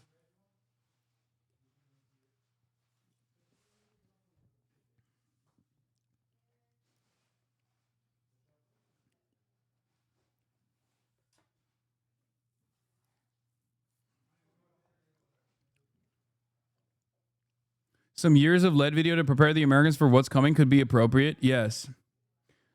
Anyway, hell, he threatened to invade an American city 4 days ago. I'm genuinely sad the man died, not because I agreed with a word he said, but because he was a misguided person who himself was caught up in the culture of violence. He deserved to be shouted down for his backwards ideas, not murdered. The most sickening part of this whole ordeal is the excitement you see in Republicans, how quickly they move past any respect for the dead, any reflection on the environment they help foster, straight into who should be murdered next. This is actually a pretty solid assessment. Did you see Pedo Troll was kind of blaming it on you? Yes, dude. He is in a very weird environment himself. I think he's like trying to like design like a reasonable liberal position for himself, where he just like actively says like the real evil in this country is not the Trump administration or reactionary conservatism, but instead is HasanAbi Piker and others like him. It's the Twitter leftists that he thinks are the primary villains here. Pedo Troll doesn't really narrow it down. Pedo Troll is the former username of my former podcast co-host Ethan Klein. Okay, he was outed as having a early Reddit account where he would just like engage in what he said was pedophilic trolls.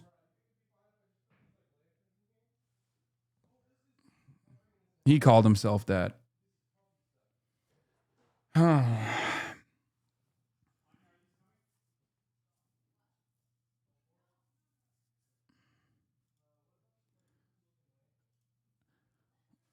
They don't even know who the shooter is, yet they're ignoring the obvious marks of a professional killer who clearly had high-trained military background and the fact that these guys tend to be right-wing nut jobs with an obscure axe to grind. But they've already given him, and we all know it's a him, not a her, an identity. The faceless embodiment of everything they hate and a fear with a clearly coordinated messaging campaign to call him a leftist. So it's clear that what they want is not peace. They want a justification for more violence. They want a bloody shirt they can point to and say, see, this is why there are thugs in the streets in mass pulling people from cars at gunpoint. This is why we must end the American experiment in democracy. And the most pathetic part of it all is that none of it is necessary. Violent crime is down everywhere. This is all invented. And it was done so to protect the pursuit of power of one man, a dim-witted child rapist who became a violent extremist simply because selling his dark vision of America was the only way his corrupt, soulless ass could stay out of jail. Great take from Michael Gillette, by the way. It's true. Everything he said here is true. While I have ideological disagreements with liberals, like, this is correct. This is one of those instances where it's just fucking correct. It's objectively correct. That's it. Like, what are we doing? What are we doing? I think it is the most important thing to be honest in this moment, to be honest about your assessment, to be clear about your morality, but to be honest about your assessment of where we are, okay? Where we are right now in this day and age in the political discourse environment that we exist in, okay? This isn't just Trump, though. It's the entire right-wing movement. Yes, Trump is a beacon of modern reactionary attitudes. He is just a singular force that summarizes everything. Hannity, the left has given us 10 nonstop years of rage and hatred and a vile language. It is undeniable. It is poisoning the minds of many people in our country. I said all of modern conservatism is about making up a false reality to get mad at and then getting endlessly mad about said false reality. That's it. Wow, the left is really violent in their rhetoric. Why? Because they say conservatives who dehumanize entire swaths of the population are being brutal and ruthless and violent in their words. That's the real violence. Everything always goes back to liberalism. Everyone is a liberal. Sean Hannity is behaving as a liberal here when he says words are violence, except when it's directed against me. As opposed to the violent rhetoric that I traffic in on a nightly basis, okay? And the summarization of this is basically It's not the racist thing that I said that is actually fucked up. You calling me racist for the racist things that I said, that's the real problem. That's it.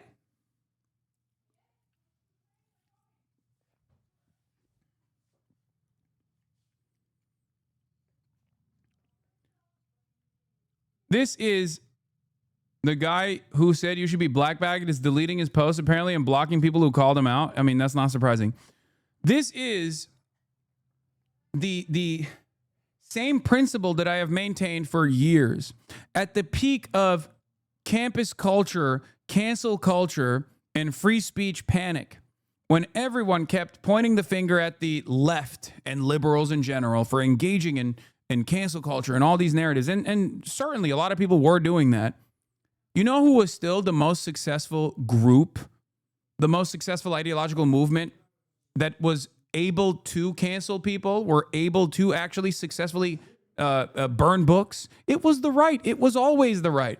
But they were able to market themselves as brave warriors engaging in the act of cancel culture for patriotism, a higher order, a higher priority that actually makes sense. There has never been a moment in U.S. history, all the way from the Red Scare, McCarthyist trials, all the way down to modern, contemporary American politics, where it wasn't the right that was actively canceling people, actively suppressing speech, actively silencing their opposition. Okay? That has always been the case. And we're seeing that right now. Wow, you are really delusional. There is evidence for this. You have nothing.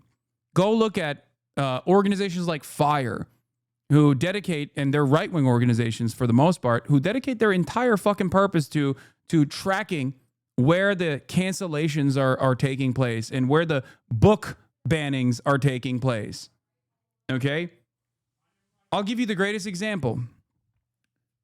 Conservatives say liberals want to do cancel culture. They hate free speech. But then it's the conservatives that turn around and successfully implement initiatives by claiming things are CRT, by claiming things are woke, by claiming things are DEI, and then successfully stopping the dissemination of truth in our schools.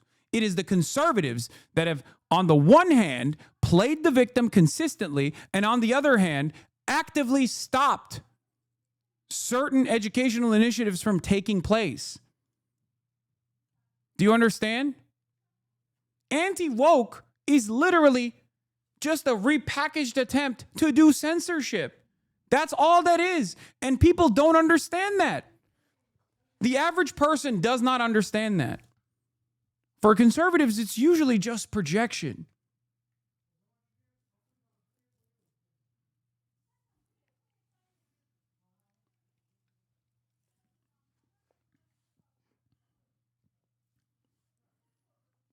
Do you not understand that? How is that confusing to you?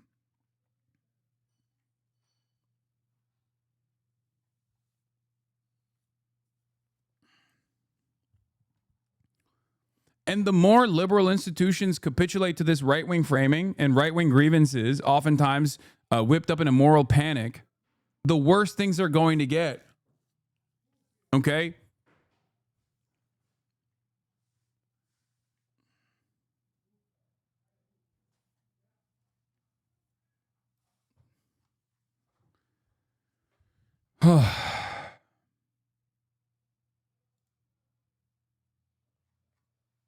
Yeah. Oh, look, yesterday the right had a coordinated campaign of lies to stir up violence, and here it is.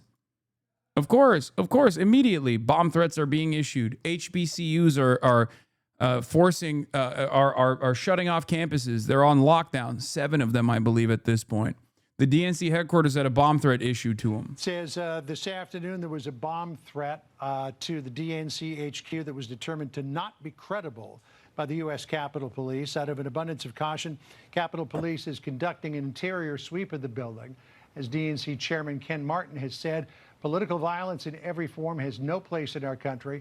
We are grateful to the U.S. Capitol Police and DNC building security for responding quickly. It says this afternoon there was a bomb threat.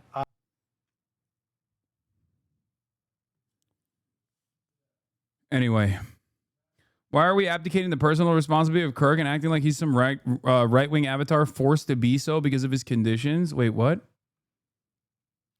Where is that coming from?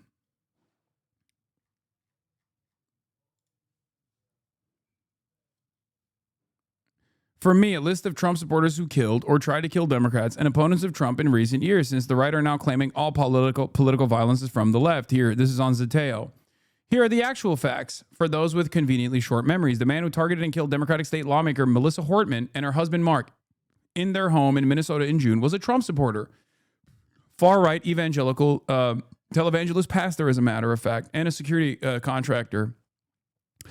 The man charged with the attempted assassination of Pennsylvania's Democratic Governor Josh Shapiro in April was a Trump supporter.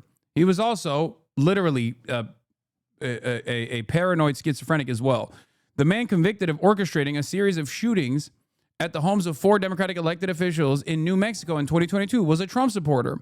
The man who tried to kidnap the Democratic House Speaker Nancy Pelosi and assaulted her husband Paul in 2022 was a Trump supporter. Republicans celebrated that, including Donald Trump Jr. Okay? If you recall.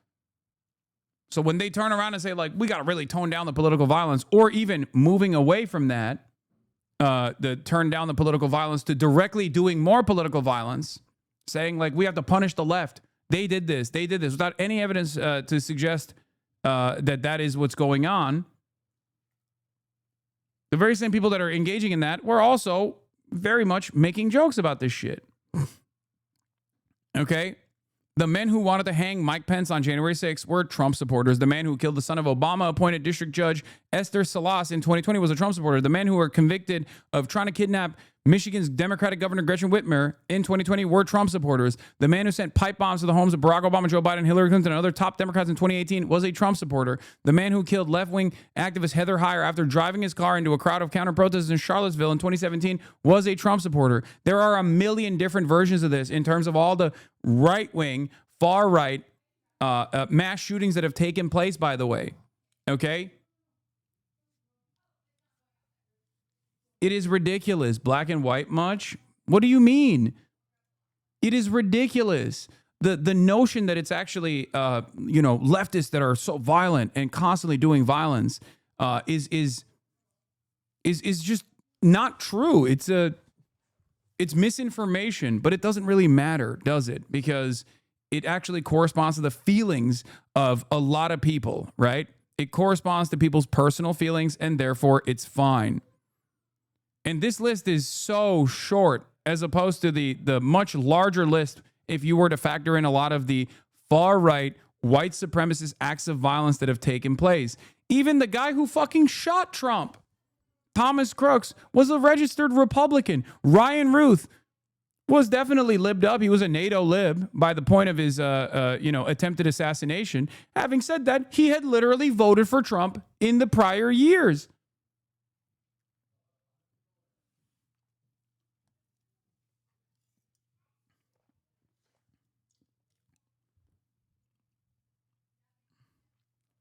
What are we doing?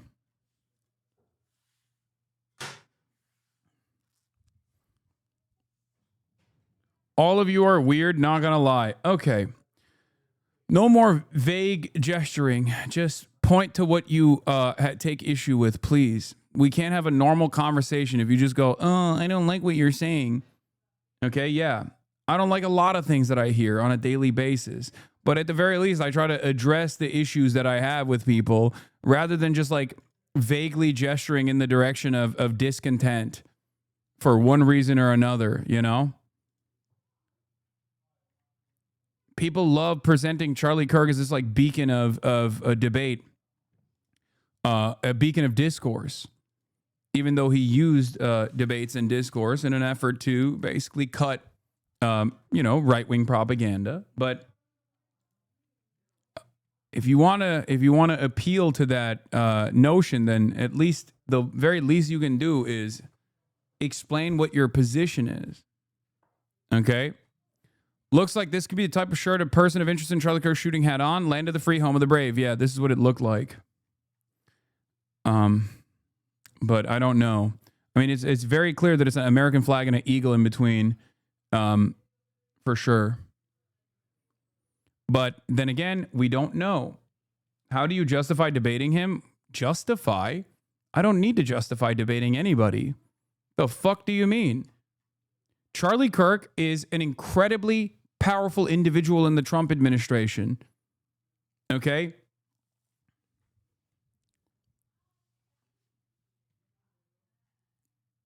Charlie Kirk was an incredibly powerful figure in the Trump administration. Okay? I don't believe that debates are the end all be all, and it's mostly pseudo intellectual sparring for entertainment with quippy one-liners to ritualistically humiliate your interlocutors in the quote unquote marketplace of ideas. Having said that, there is some utility to it, especially when the person that you are engaging with is also a very influential figure.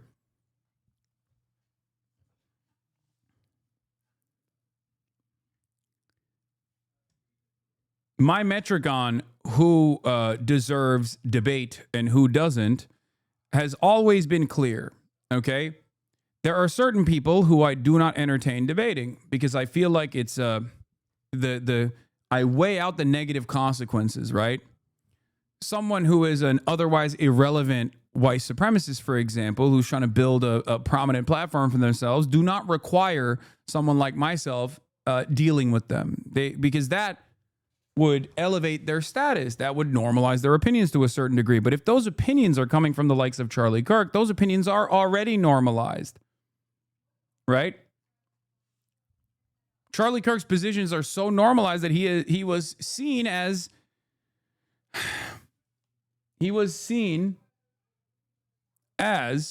a massively consequential advisor to the Trump administration.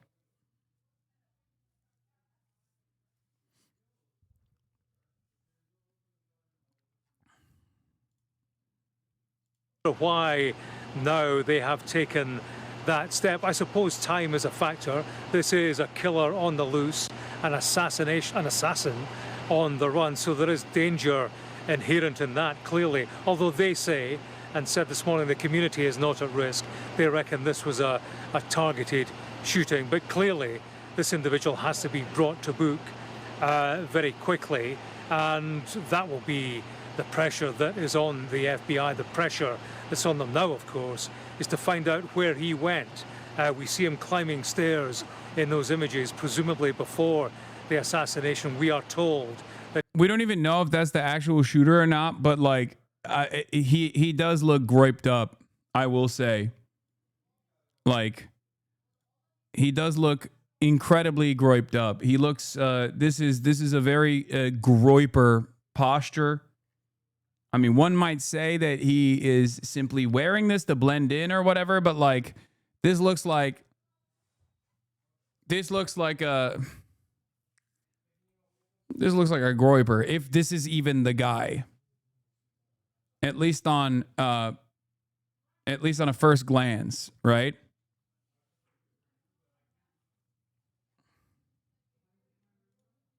He was running afterwards. There's no indication that we're looking at the aftermath in those two still pictures. He doesn't look like a man in a hurry, but yeah, he could be anywhere. If he got into a vehicle, then that widens the scope of the manhunt considerably, and they will be sifting through not just video evidence, but also, number plate recognition, eyewitness evidence as well. Well, speaking during the 9/11 commemorations in New York, Donald Trump paid tribute to Charlie Kirk and announced he would be awarding him the Medal of Freedom. Let me express the horror and grief so many Americans at the heinous assassination of Charlie Kirk have felt. Charlie was a giant of his generation, a champion of liberty, and an inspiration to millions and millions of people. What does groiper mean? For those of you who don't know, groiper is a term for like far-right neo-Nazis on the internet. It's a self-described. It's a term that they call themselves. Nick Fuentes fans and people like that. People who just believe like esoteric neo-Nazi shit. Oftentimes they have a proclivity towards lolicon hentai, things of that nature. A lot of Gen Z fascists are groypers. And many of them also despise Charlie Kirk. I actually have a very interesting perspective on this. I'm going to give it. I'm going to give it in a second. What's really interesting about the way that a lot of people, a lot of groypers themselves, including Nick Fuentes, is stating that they are so shocked and saddened, and that maybe Charlie Kirk was assassinated by. Israel. Maybe somehow Jews had a part in this. Is, I think, coming less from a place of making every conspiracy about the Jews, and more so from a place of probably recognizing the formative role that Charlie Kirk probably played in their political development, even though they became actively way more radicalized than Charlie Kirk and started despising Charlie Kirk in the process of said radicalization. Because Charlie Kirk, for all intents and purposes, was an extremist by every, by every metric, I would say. Even though Donald Trump is president, so what does that mean? I don't know, but he absolutely was pro-Israel, pro-administration above all else, right? And a lot of people within the far right actually despise Charlie Kirk for it. Nick Fuentes made a name for himself by, hitting Charlie from his right flank, right? Over and over and over again. Yeah, here it is. Charlie Kirk will not debate me because I would fucking devour him. I would eat him alive. And at the end of the day, that's going to happen one way or the other. Now, I'm not making any inferences, by the way. I'm not saying that it was one of his boys that did this, right? I don't know. I have no idea. But I think a lot of right-wingers right now, like that InfoWars guy and many others, are fantasizing about this somehow being an assassination conducted by the state of Israel, because Charlie Kirk any moment now was going to turn on Israel, right? And that's the reason why they're basically fantasizing about for a bunch of different reasons. Like, some of them are fantasizing about Charlie Kirk seemingly turning on Israel because they wish it to be the case. Some of them are claiming that this is happening because. Some of them are claiming that Charlie was at any moment now going to turn on Israel because they just want to shit on Israel and say that it's actually Israel's fault that he was assassinated. And others are doing that, I think, because they used to be fans of him, and now that he died, they feel bad about it, and they want to, in their own mind, make it seem as though he was actually on board with the cause. You know? Whether he chooses to confront me or not, whether he has dignity and honor or not, it's just a matter of time. My ideas are already there. I've already impregnated your organization. I took Turning Point USA and I fucked it. I took your organization, I took your baby, Turning Point USA, and I fucked it.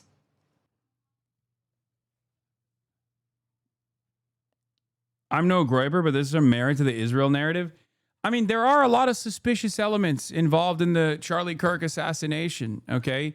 It does have, maybe it's just totally happenstance, totally random, but, the way that this guy was able to line up a shot and create a little sniper perch for himself, unbeknownst to everybody else, and then was able to jet away by taking advantage of another person that was in the crowd that redirected all of law enforcement attention towards himself.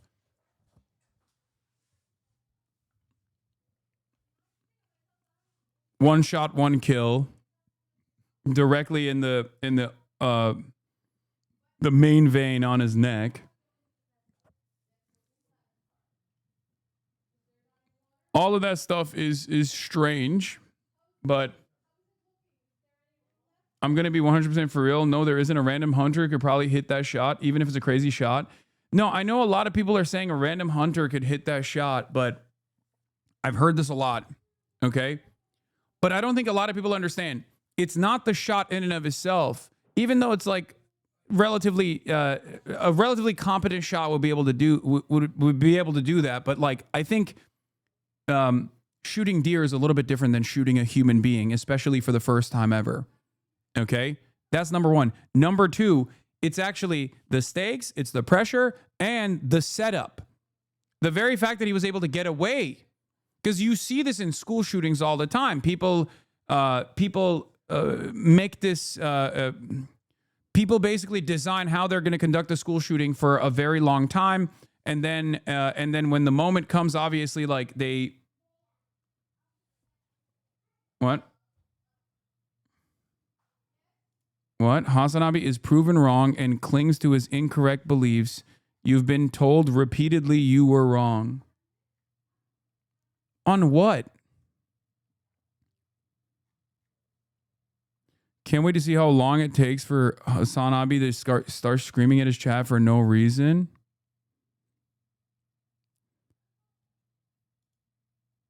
Acts like a baby. Chat says take a break. HasanAbi yells at chat. Classic.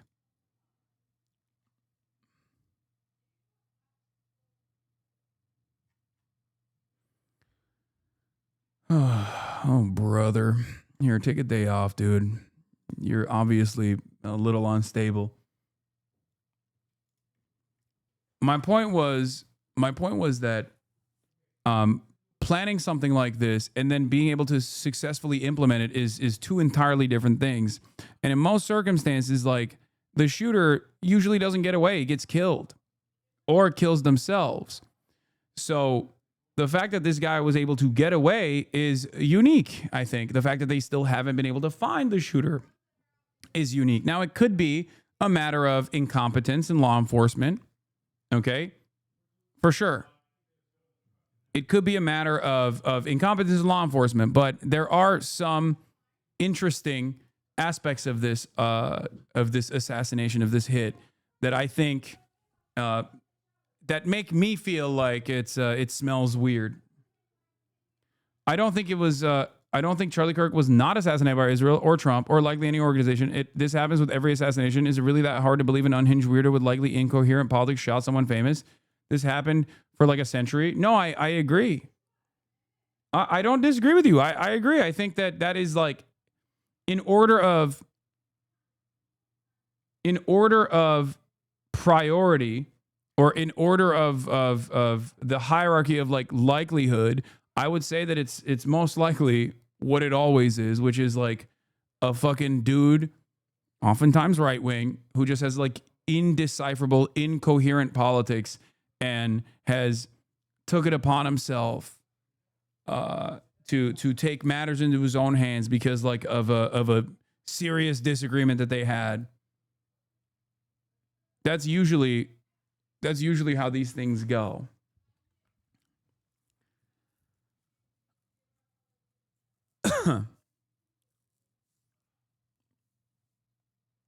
But oftentimes these guys don't get away with it. You know? Our prayers are with his wonderful wife, Eric, and his beautiful children. Fantastic people they are. We miss him greatly, yet I have no doubt that Charlie's voice and the courage he put into the hearts of countless people, especially young people, will live on. I'm pleased to announce that I will soon be awarding Charlie Kirk posthumously the Presidential Medal of Freedom. The date of the ceremony will be announced, and I can only guarantee you one thing, that we will have a very big crowd. The news is coming in very fast now. Breaking news in the hunt for the assassin in Utah. Brand new evidence now. Bill Malutian. Bill, tell us. Yeah, Harris, good morning to you. We heard earlier today that the FBI said they recovered that high-powered bolt-action rifle in a wooded area. Well, now several federal sources confirmed to Fox News that messages were found written on both the gun and the ammunition here, and those messages are currently being reviewed by investigators. We can't confirm what were in those messages, only that messages were found scrawled on both the gun and the ammunition that investigators have found, and that is under review right now. That gun will be having what's known as an urgent trace by the ATF.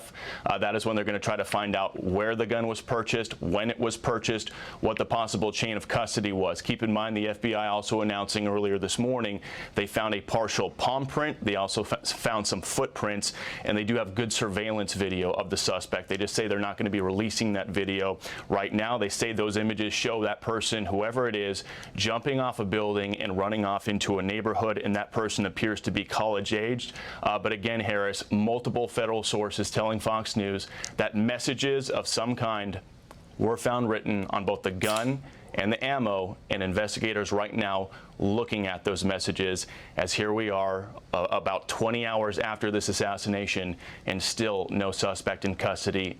Make no mistake, this could very well be true. It's just that releasing this information without proper confirmation is incredibly irresponsible. The New York Times has reported on this. The original source comes from Steven Crowder. He was the one who fucking leaked this. Okay. And he was the one who leaked this. And the New York Times said, but a senior law enforcement official with direct knowledge of the investigation cautioned that report had not been verified by the ATF. Analysts and did not match other summaries of evidence and might turn out to have been misread or misinterpreted. The reason why I'm saying that is because the Wall Street Journal reported on it, CNN reported on it, and the reason why it's dangerous and irresponsible is because, like, you don't fucking know. You don't know if this corresponds to the shooter's actual ideology or if they're like an opportunist that wanted to foment like race war or something, you know, because like Reuters do stuff like that all the time. You don't know if it's actually a left-wing ideological perspective that was true and real and genuine. And you have to analyze all of the evidence that's readily available before you make a release like this, before you make a statement like this known, because that kind of dangerous misinformation just goes crazy. And then a lot of people, by the time new information comes out, you know, people have already made up their minds, right? So that in and of itself is like very dangerous.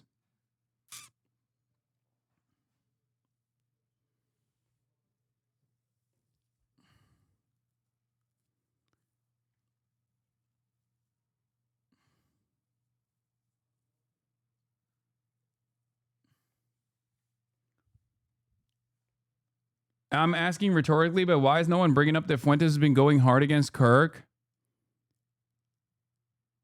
And in the last few weeks, calling him a traitor, Judas, goat, and shit. Look at the Groyper reply guys under his post. If the cops and media were serious, this is who they would give attention to. I mean, you can say that about me too, man. You can say that about like a person who is like overwhelmingly antagonistic to Charlie Kirk, and his audience is antagonistic to Charlie Kirk. Like that. The right-wingers are never going to blame the right anyway. But the reason why I showed you this stuff is because, yeah, Nick Fuentes, here is Zay Squirrel saying, Nick Fuentes, a Nazi Frankenstein monster created by conservative alt-right, is now turning on his masters and vowing to destroy the GOP while harassing Charlie Kirk and Ben Shapiro. As Malcolm X would say, the chickens are coming home to roost. So, Ben, it's great to see you. Why did you give a 45-minute speech about me at Stanford? And you won't even look at my Hey, he's with his kids. Come on, I'm right here. Hey, let him cross, man. Let him cross. I know you're with your family, but I can't. Yeah, I mean, this is what he was doing. He's done this for quite a while, as a matter of fact. He made a big name for himself by, like, doing this at Turning Point USA events. So there is a lot of animosity from the far right as well. I think claims of the shooter being related to a pro-trans men should be held extra scrutiny given the recent attempts to ban trans people from owning guns. Yeah, I mean, it's just... Here's another problem with having charlatans in charge, biased charlatans in charge that are willing to drop all notion of conducting a serious investigation, right? Zay called you out. What else is new, man? It's like saying you're getting death threats on Twitter. Okay, that's every day. Who gives a shit? Keep pushing. So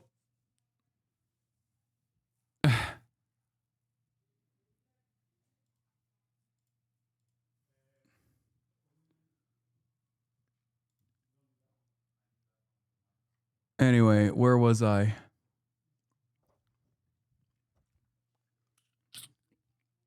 There are a lot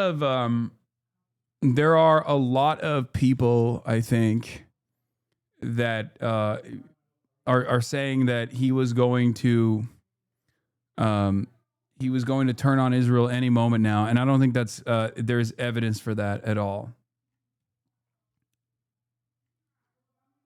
And I think there are different reasons as to why some people are saying it. Some people are saying it because they just want to like shit on Israel and they think everything is Israel. He already did turn on Israel. You're wrong. No, he didn't, man. Shut the fuck up. Oh my God. Every now and then, these guys speak out of both sides of their mouth all the time. You guys are so fucking stupid. You don't know these people as well as I do, okay? You haven't tracked their behavior as well as I have, I guess. Please stop.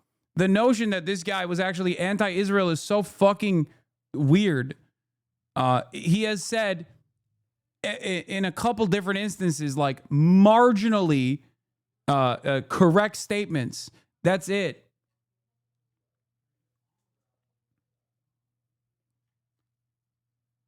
That's it. I think a lot of you want to. He called him out multiple times. Oh my God, it's like Trump. It's Trump. Is Trump anti-Israel too? Any day now, he's going to turn on Israel. Are you guys that fucking stupid? He has literally consistently said it's not a genocide. It's not a genocide. It's not a genocide. Palestine isn't real. Palestinians are not real. Famine is fake. He's just trying to manage the overall anti-Israel sentiment in his base, okay? That's why he's on a delicate tightrope. It's the same with the Epstein stuff, okay?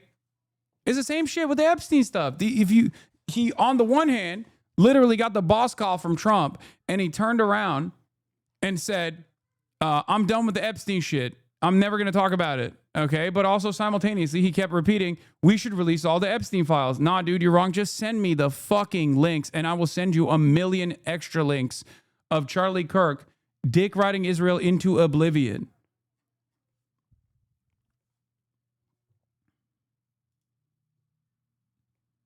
There's no evidence that Israel killed Charlie Kirk. What we do know is a hyper-violent transfer. Okay.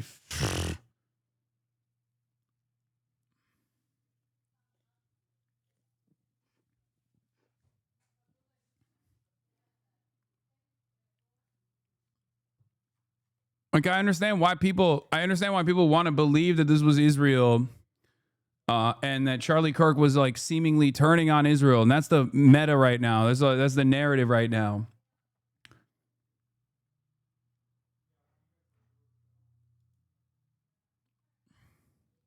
Of course. Fox News just aired a segment. Charlie Kirk's legacy of supporting Israel with special guest Benjamin Netanyahu, who calls Charlie an extraordinary friend. He says Charlie wrote him a letter in May declaring, one of my greatest joys as a Christian is advocating for Israel. Yeah, a lot of this stuff is coming from the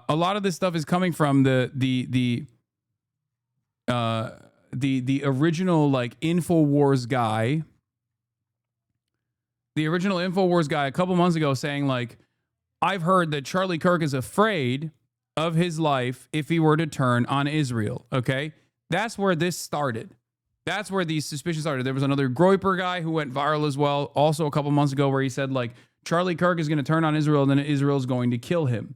Okay, but Team Civilization here. If you look at his interview with Ben Shapiro from 2 fucking days ago, so 1 day prior to him getting shot and killed, you will probably develop a better assessment on his opinion on Israel than whatever random clips that were put together in an effort for these guys to at least like make themselves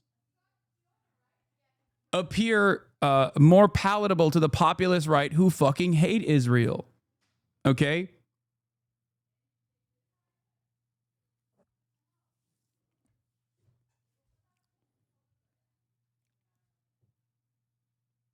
Charlie Kirk quite literally was in favor of mass deportations for people who were critical of Israel.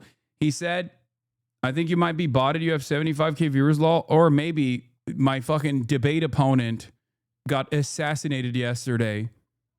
And this is a nationally important news story.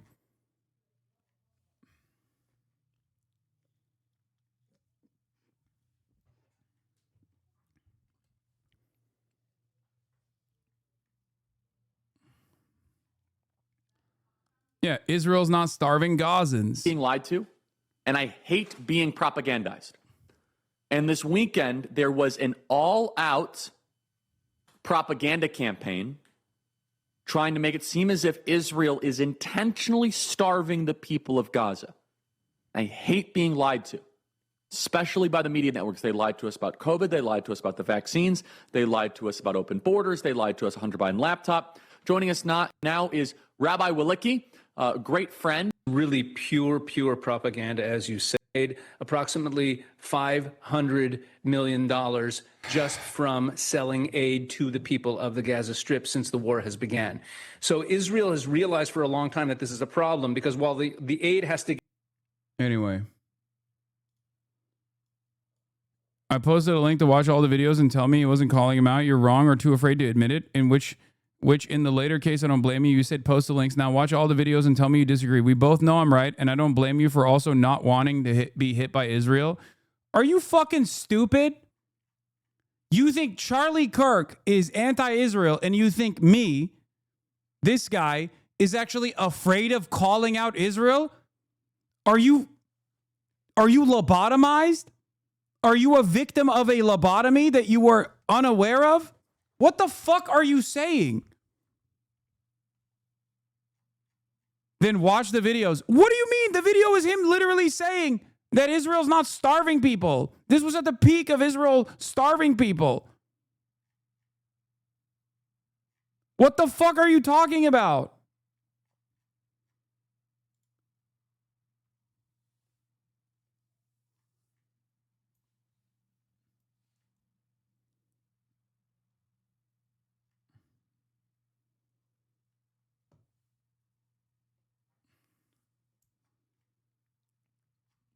I guess I'm getting rage baited or something. That's not the video I sent you. What is the video you sent me? Charlie Kirk talking to Ben Shapiro? Is this the one? Watch all 3 videos and tell me he wasn't turning on them. Oh, okay. Okay, 1 minute and 49 seconds. Let's take a look at some of the... And I already explained this to you. Tim Pool does this all the time. Ben Shapiro doesn't do this because obviously he's like even more pro-Israel than these guys. But independent media is much more aware of the audience's attitude, okay? And therefore, they have to manage a situation that is an 80-20 issue for their base, okay? Charlie Kirk knows that a lot of his fans fucking hate Israel. At the Turning Point USA conference, he literally saw it. He saw it in real time, okay? Let's take a look at these clips, but not the one where he conducts an interview with Ben Shapiro. Epstein with his little friend Ghislaine and Ghislaine's father, Robert Maxwell, who is obviously a spy of the Israeli intelligence agencies, but there was something else going on here. Epstein was not some sort of whiz kid hedge fund manager. Epstein was playing a part. Epstein was a LARPer. Epstein was cast for a specific role, and he played it really well. The sweatpants and the Harvard jacket, the kind of disheveled hair, looking as if he was so smart and above the clouds that he was doing advanced mathematic equations on the back of napkins. But if you actually go into some of the videos of people that met with Epstein at the time, they said he was awfully unimpressive when it came to finance and markets and economics. And it's nothing new that if you're in the intel agencies, you want to try and get as much blackmail on powerful people as possible. Easy, not hard. And this is no longer just speculation. First of all, the evidence that shows that Epstein was a creation of either Mossad, Israeli intelligence, American intelligence, Saudi intelligence, or maybe he was just a hired gun. Maybe he... Yeah. So what's really interesting about this is this is a correct assessment that Charlie Kirk is engaging in. What's even more interesting about it is that after Donald Trump told him to shut the fuck up about Jeffrey Epstein, he literally relayed that information to his own audience and said, I'm done talking about Epstein. The Patriots are in charge. Wait, the chatter is right. What are you talking about?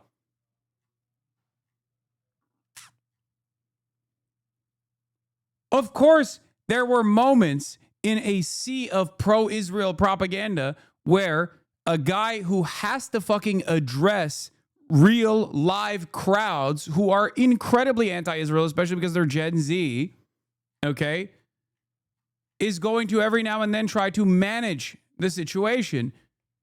That's it.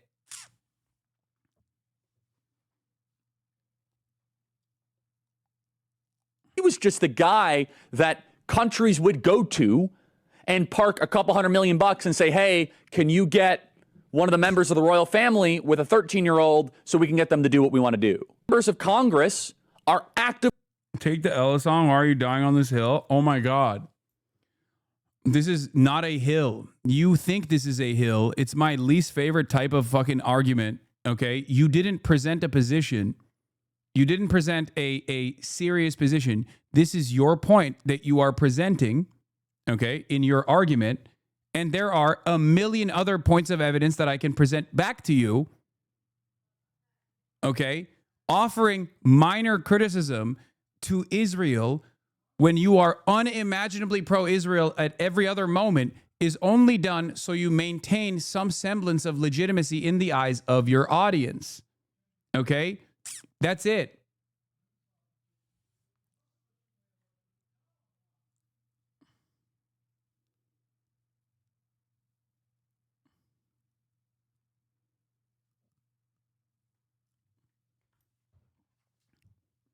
That's one clip. I'm sure there's others where he's like said something as well.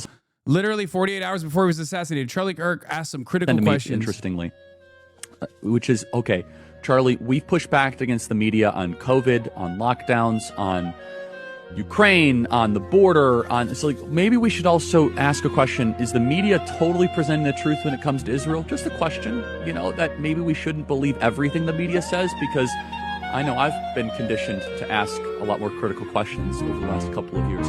So, Ben, some people would accuse Israel of wanting to ethnically cleanse. Oh, that's it? That's the clip? That's the clip? The Nelk boy said the same thing to Benjamin Netanyahu. Oh, some people have criticized Israel for doing ethnic cleansing. What do you think? Let's watch the full one now. We want to see the maniacs of Hamas be defeated. So we've seen news this. Wait, hold on. Open an account. We want to see the maniacs. So we're on Team Civilization here. We want to see the maniacs of Hamas be defeated. So we've seen news this morning that, quite honestly, I'm a little confused by, and I was hoping you could navigate it and help us understand, which is that Israel bombed Qatar, which houses a lot of Hamas officials. What happened here? And if I were to introduce just the skeptical question, will this potentially endanger America's own interests in the Middle East? So please, Ben, help me better understand the situation. By the way, one thing that I do take issue with here is that even if I'm open to Israel assassinating Charlie Kirk, I do not, and I will not stand for this fucking idiotic notion that it was because he was actually turning on Israel any day now. Okay? You are a fucking moron if you think this. Okay? And there are a lot of people who do feel this way. But like this stop being smug and learn analysis, man, is just like, even if it was Israel that did this, the notion that he actually fucking is critical of Israel is so wrong. Israeli government are saying, again, it's all over the place, right? You have opinions all over. In your opinion, what would a good outcome 5 years from now be, and how does one? This is the point where the video cut off. By the way, here. In your opinion, what would conditioned to ask a lot more critical questions over the last couple of years? So, Ben, some people would accuse Israel of wanting to ethnically cleanse. Some people in the Israeli government are saying, again, it's all over the place, right? You have opinions all over. In your opinion, what would a good outcome 5 years from now be, and how does one respond to the claims of ethnic cleansing? So ethnic cleansing, the idea, presumably, that population movement is equivalent to ethnic cleansing. I think ethnic cleansing is a term that's been fairly recently coined to describe population movement during war. And the reality is that's been ongoing for literally all of human history. The idea that Israel is, quote unquote, forcing people out of the Gaza Strip, that is not the stated policy of the Israeli government. The idea is if people want to leave, they can, but they're not being forced to leave. Again, moving people out of heavily urbanized areas that are honeycombed with terrorist booby traps pretty much everywhere is not the same thing as, quote unquote, ethnic cleansing. And I think that ethnic cleansing is very often used as sort of a softer form of the genocide attack, the idea being that Israel is trying to kill everyone, which of course is not true. As far as your earlier question about what we believe from the media, one of the things that I find kind of astonishing in some of the folks on the right who are highly critical of Israel is actually the lack of the lack of skepticism when it comes to legacy media. Legacy media are radically anti-Israel overall. The New York Times can certainly not be accused of being a pro-Israel outlet. It'd be very difficult to make the accusation that the Associated Press, which has worked hand in glove with Hamas for years, or Reuters, that these are wildly pro-Israel outlets. And yet, when it comes to the reporting, it seems to be sort of the opposite. Ben, so the Ben, perception the legacy media is like owned by the Jews. And I was going to say, Ben, come pro-Israel. on. You Jews own the media, Ben. So, I mean, come on. As you could tell by all the wonderful headlines you guys get. Well, I mean, dude, the accusation. Wow. A sarcastic quip talking to Ben Shapiro about how negative the media is towards Israel. Does that strike you as a person who's anti-Israel, Chatters? Or are you oblivious to how sarcasm works?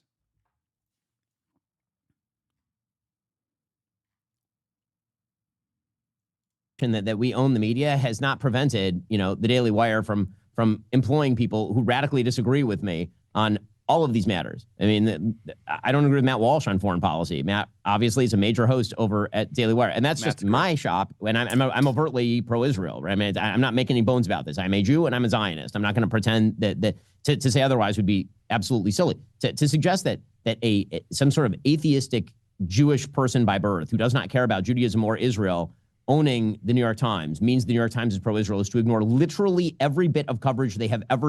Yeah, they agree that the New York Times is not pro-Israel, okay? Here they are saying that the most pro-Israel legacy publisher in the nation is actually not pro-Israel at all, because they every now and then accurately reflect on the events in an effort to maintain their credibility.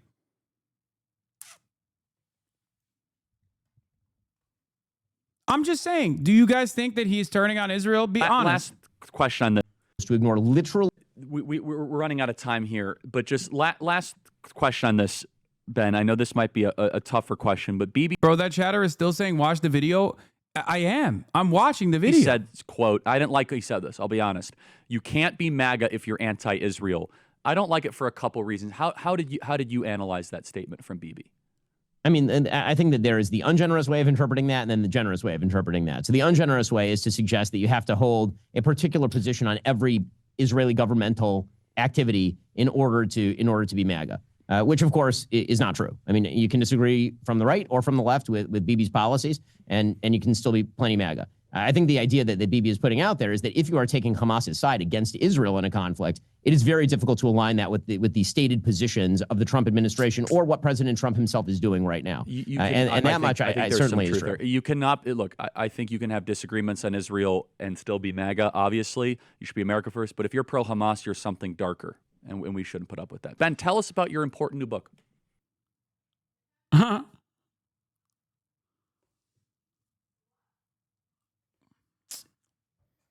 Chatter is talking to an imaginary HasanAbi that isn't actually watching the video. It's so crazy that like motherfuckers can literally do unlimited pro-genocide propaganda for 2 years and people still will turn around and act as though, yeah, propaganda says Charlie Kirk was not a critic of Israel. What kind of revisionism is this? Mohammed Hasan says, Charlie Kirk's question of Israel was because we've crossed the Rubicon where to not question Israel clearly reveals someone to be a propagandist. Because Nick Fuentes, Tucker Carlson's critique of Israel, he had to adopt some of their talking points, the most mild ones, to avoid hemorrhaging his audience who have turned on Israel. He was a Ted Cruz, we must bless Israel Christian who championed the slaughter of Palestinians while repeating the most lazy Hasbara about Qatar, Islam, the Muslim Brotherhood, etc. He was not a critic of Israel. But it's like, it's crazy that just people would rather believe this notion. Like, even if you think this was like a professional hit, maybe it was Mossad, the notion that it was because he was going to turn on Israel any moment now is so insane to me. Okay?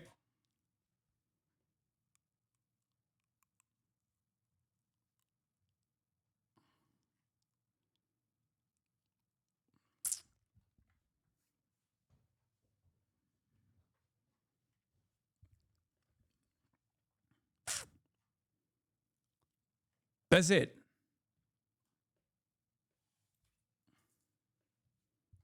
Look at it from Israel's POV. Even this clip doesn't sell me on him being anti-Israel. Stuff. They were hundreds. No one. I saw the full one, by the way. I saw the full clip. No one is saying Charlie Kirk became anti-Israel, but when the head of the largest conservative youth organization in America with chapters on over, and I like Jeremy Lafredo. I mean, he's literally been arrested in Israel for his reporting and was held hostage for an extended period of time. Over 3,500 high schools and college campuses starts openly questioning whether the Israeli government and the military are lying about their war and regional ambitions. It poses a serious challenge. If that conversation were allowed to continue, it could shift the next generation of conservatives away from automatic support of Israel.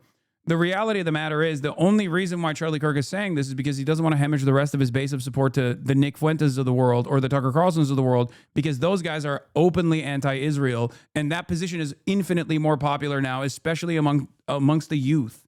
That's it. Hundreds of thousands of Israelis taking to the streets because Bibi Netanyahu is basically redefining the Israeli constitution. That's not an exaggeration, right? He said the judicial branch has too much power. There were protests planned this week against Netanyahu where they anticipated tens of thousands of people to take to the streets. That's all gone, Patrick. Netanyahu now has an emergency government and a mandate to lead. I'm not willing to go so far that saying that Netanyahu knew or there was intelligence here, but I think some questions need to be asked. Was there a stand down order? Was there a stand down order? 6 hours? I don't believe it. Israel's the size of New Jersey. When I took a helicopter ride from Jerusalem to the Gaza border, it's 45 minutes.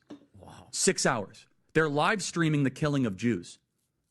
Did somebody in the government say stand down? That is a legitimate, non-conspiracy question. That's it, right? If you watch the entire conversation with Patrick Bet-David, you would actually arrive at a very different conclusion, okay? This kind of conspiratorial question, or not even a conspiratorial question, unironically, this is a very valid question, as a matter of fact, does not imply that someone is anti-Israel. You have to look at the totality of their commentary to recognize whether someone is pro-Israel or anti-Israel at all. And if you look at the rest of the conversation, because I saw this clip also circulating around. This is a much older clip, as a matter of fact. And then the rest of the subsequent things that he has said, you will recognize that Charlie Kirk is whatever Donald Trump is, okay? He was whatever Donald Trump was or is. That's all it is. And Donald Trump is pro-Israel. Every now and then, he might sidestep because he has to maintain a grip of control over his base of support. There's a shooting at UMass Boston now. Okay, guys, I'm not going to immediately fucking jump to the active shooting incidents that may or may not be taking place. You know, we don't normally do that, okay? Please stop.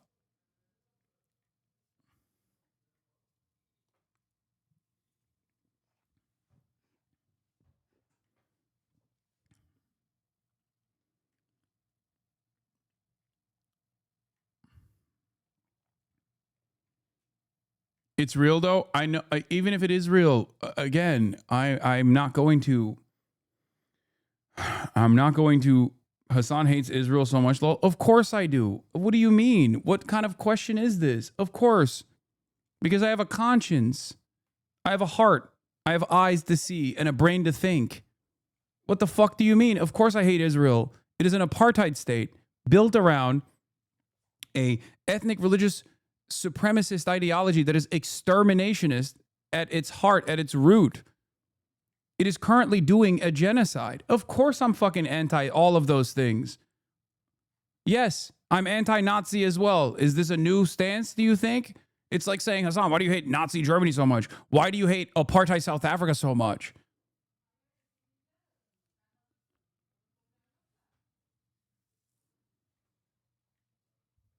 What the fuck?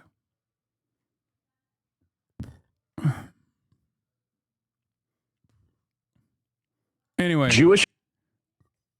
And then the rest of it is him talking about secular Jews being responsible for. Yeah, I did. I wanted to debate Charlie Kirk on Israel. That was going to be the fucking debate. That's why it's so fucking insane to me that everyone is now running around and like that was what we were going to debate on. You understand that, right? In 2 weeks at Dartmouth University, I was supposed to debate Charlie Kirk on the issue of Israel and his unlimited support for Israel and the Trump administration's support for Israel and how much that actually is directly at odds with a lot of the foundational principles, quote unquote, of conservatism, whether it be free speech, cancel culture, whether it be isolationism, whether it be being pro-peace and not pro-war in the way that Donald Trump actually presented himself.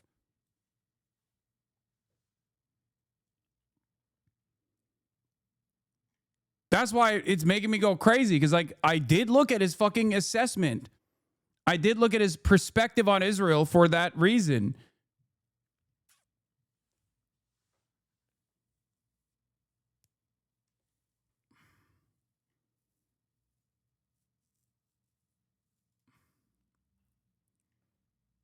That's what the debate was going to be about.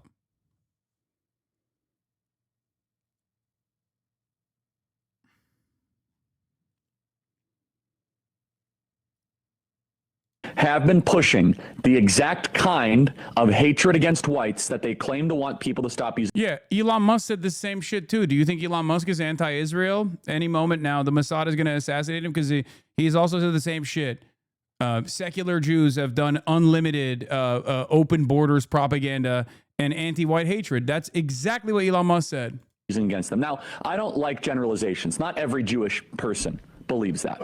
But it is true the Anti-Defamation League was part and parcel with Black Lives Matter. It is true that some of the largest financiers of left-wing anti-white causes have been Jewish Americans. They went all in on woke, and it wasn't just ADL. It was some of the top Jewish organizations in the country that have done that. In fact, we have seen this with the recent retreat of Jewish donations that are no longer going to be administered to colleges, right? Mark Rowan, Leon Copperman. Can we get that full list? It's very powerful. The part of the, so that's totally true. And by the way, Tucker Carlson reinforced. Wait, you were going to take the pro-Israel side and debate against Charlie Kirk? Take a week off. This. So I'm going to kind of, it was quite a day on the internet. Tucker Carlson was interviewing Candace Owens. We have Candace Owens coming up next hour.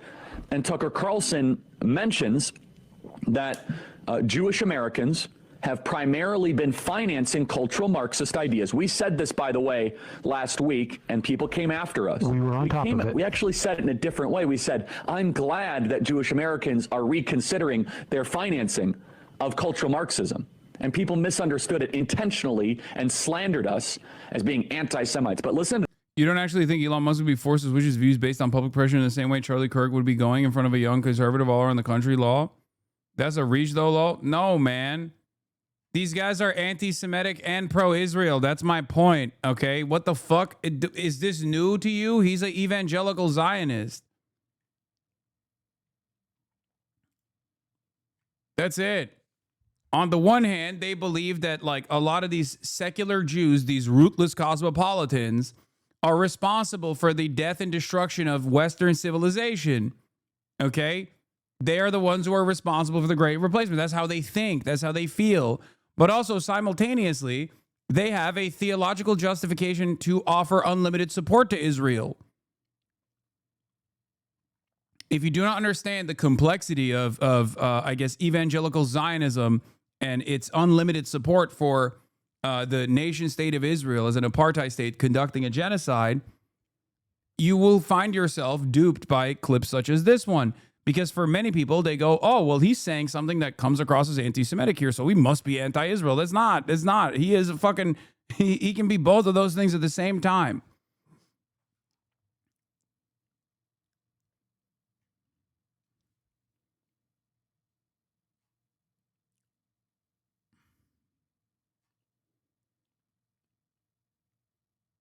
That's what's so funny. Like, you saw 3 clips, and that was enough.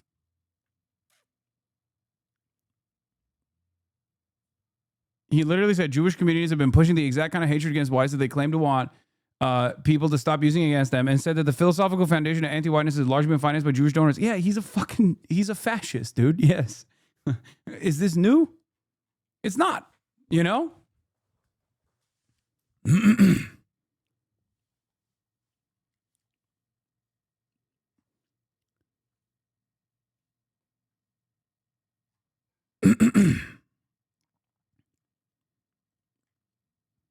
Anyway, this guy literally, like I said, stated over and over again, Palestine's not real. It's not real. It's not real.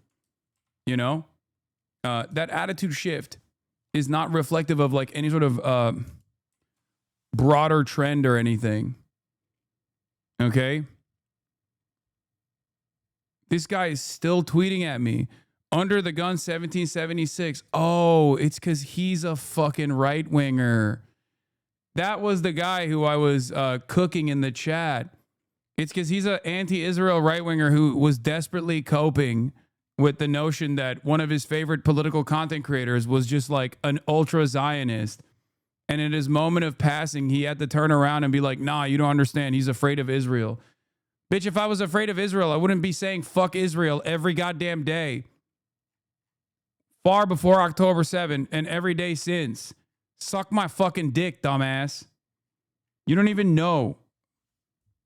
I was about to fucking debate him. I was about to debate him on his Israel support. God damn, these people are so fucking stupid. Yeah, you actually think he was a critic of Israel or Zionism? Seriously, get it together. Palestine doesn't exist. Islam is a sword of the left is using to slit the throat of America. 0 people from Gaza should be allowed to come to America, period. No, Israel is not starving Gazans. Kirk did not platform Tucker or Dave Smith because he had a change of heart. It was because he saw the tide turning amongst the Republican youth and had no choice but to try and co-opt the new anti-Israel movement on the right. If he didn't platform them, he would lose relevance. His job is to remain relevant and manipulate the conversation in the direction of Zionist and right-wing power players. That's his bread and butter. That's why he gains access to the White House. During his conference, he held a sit-down with conservative youth and used that dialogue to raise concerns over anti-Semitism in an effort to conflate anti-Zionism with anti-Semitism. Any criticisms he's made of Israel is simply so he can run cover for them. Kirk was a political performer, a grifter, a propagandist serving the most powerful people in this country. He should not have been shot in the neck in front of his wife and child. But let's be real here. He was a Zionist until his last breath. Yes.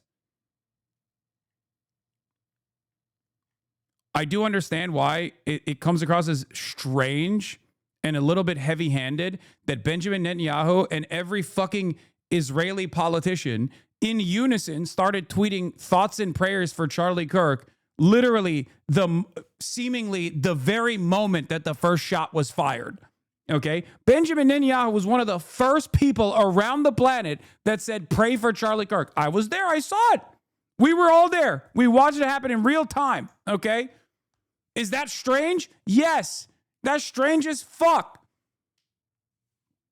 It was, I think, and we can watch it. We can go back to the tape and review it if you want. It was fucking insane. He was one of the first people that issued, we must all pray for Charlie Kirk, who has been shot, a great guy from top to bottom. God bless him. Okay? That was at 3:02 p.m. Praying for Charlie Kirk. It was before. Benjamin Netanyahu posted that before Donald Trump even posted it. I'm pretty sure.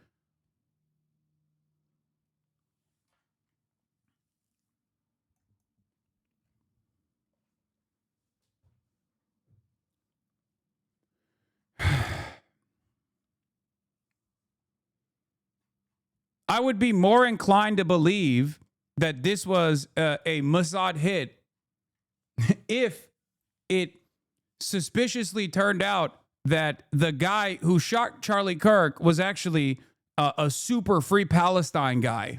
Okay? That is an infinitely, that is a narrative that I think would make more sense than what these fucking guys are saying right now.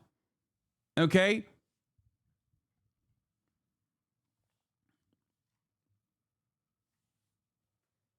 Do you understand?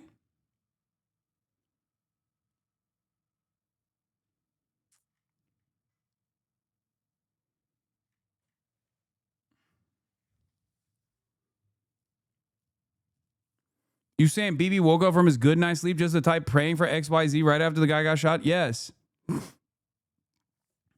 I'm confused. How is this not even more proof that they took him out before he switched his public opinion? They were able to martyr him and keep him as a pro-Israel voice. Why would BB even know about this and tweet about it faster than Trump? There is no indication that Charlie Kirk was actually going to, any moment now, become an anti-Zionist. There's a literal fucking conversation that he had with Ben Shapiro one day before he got shot and killed, where he is very clearly still running the pro-Israel narratives. What the fuck is wrong with you guys, man? Please take some medication or something. Holy fuck. Oh my God. I know people get really mad at me when I'm so short with people on this issue. Why are you avoiding the real positions that he has presented as opposed to the positions that you ascribe to him?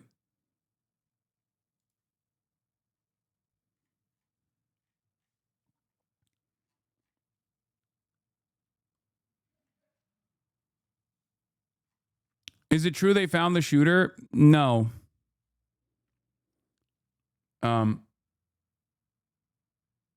Anyway, let's move on.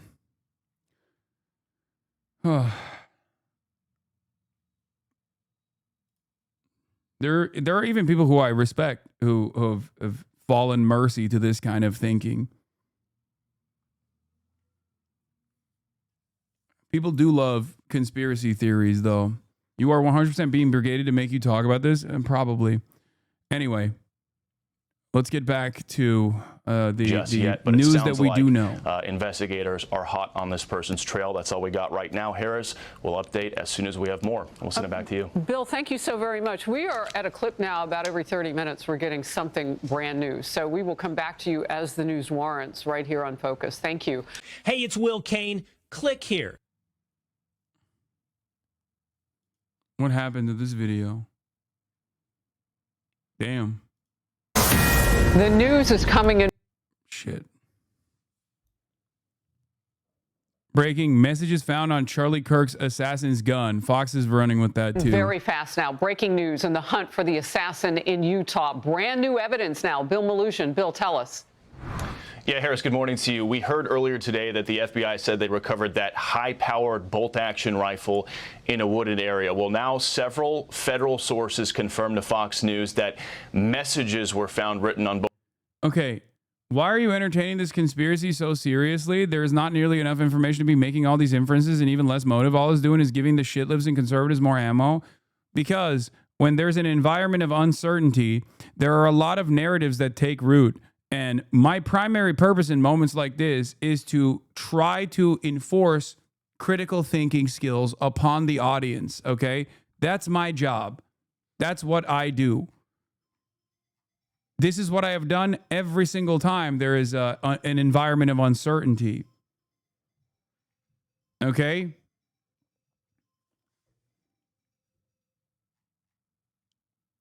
Both the gun and the ammunition here, and those messages are currently being reviewed by investigators. We can't confirm what were in those messages, only that messages were found scrawled on. 107, please. The European Parliament rejects request for a minute of silence for Charlie Kirk. Jesus Christ. You need to press. Yep. Yeah. Okay. Madam President, dear colleagues, the murder of political activist Charlie Kirk, a husband, loving father, and patriot, has shocked the world. We must strongly condemn political violence and rhetoric that incites violence. Please stand with me in reflection and prayer in his honor, and I yield the rest of my time for a moment of silence. Herr Kollege Weimers, wir haben abgesprochen und Sie wissen, dass die Präsidentin hat eine Schweigeminute abgelehnt. Wir fahren daher fort. Wir kommen zum Bericht von Herrn Stefano Bonaccini. Die Präsidentin hat die Schweigeminute abgelehnt. Bericht von Herrn Stefano Bonaccini zur Zusammenarbeit zwischen Durchsetzungsbehörden im Hinblick auf unlautere Handelspraktiken in der Agrar- und Lebensmittelversorgungskette. Abstimmung, Eintritt in die Interinstitutional. He was never elected to office, but during his 31 years, Charlie Kirk was able to leave an indelible mark on American politics with his willingness to debate the other side. Charlie was a patriot who devoted his life to the cause of open debate and the country that he loves so. Yeah, this is God. There is a neutrality applied to the assessments that people make here. People saying this is AI, by the way, I think there is, listen, the reason why people immediately jumped to the AI thing was because there was a massive jump in between when he just like moves his hand in the first 18 seconds. And I think the answer and the explanation for this is clearer than this being like a complete AI video, but instead it's just a hastily done Photoshop job that has AI upscaling in it. Yeah, his hand enlarged in the video. It's enhancement. It's a feature in DaVinci Resolve. It's AI powered smooth cut. Yeah, I think that's the most likely scenario here, rather than the fact that it was AI or something. His face is drooping. I think he had a stroke. Okay. I don't think so. I'm telling you, I think like the AI that you're seeing on screen is coming from the AI boosting that takes place with like a lot of the editing software that is used nowadays. Okay? It's like a TikTok filter. When you put a TikTok filter on your videos and your face moves weirdly sometimes because the filter is not correctly applied, it's like that.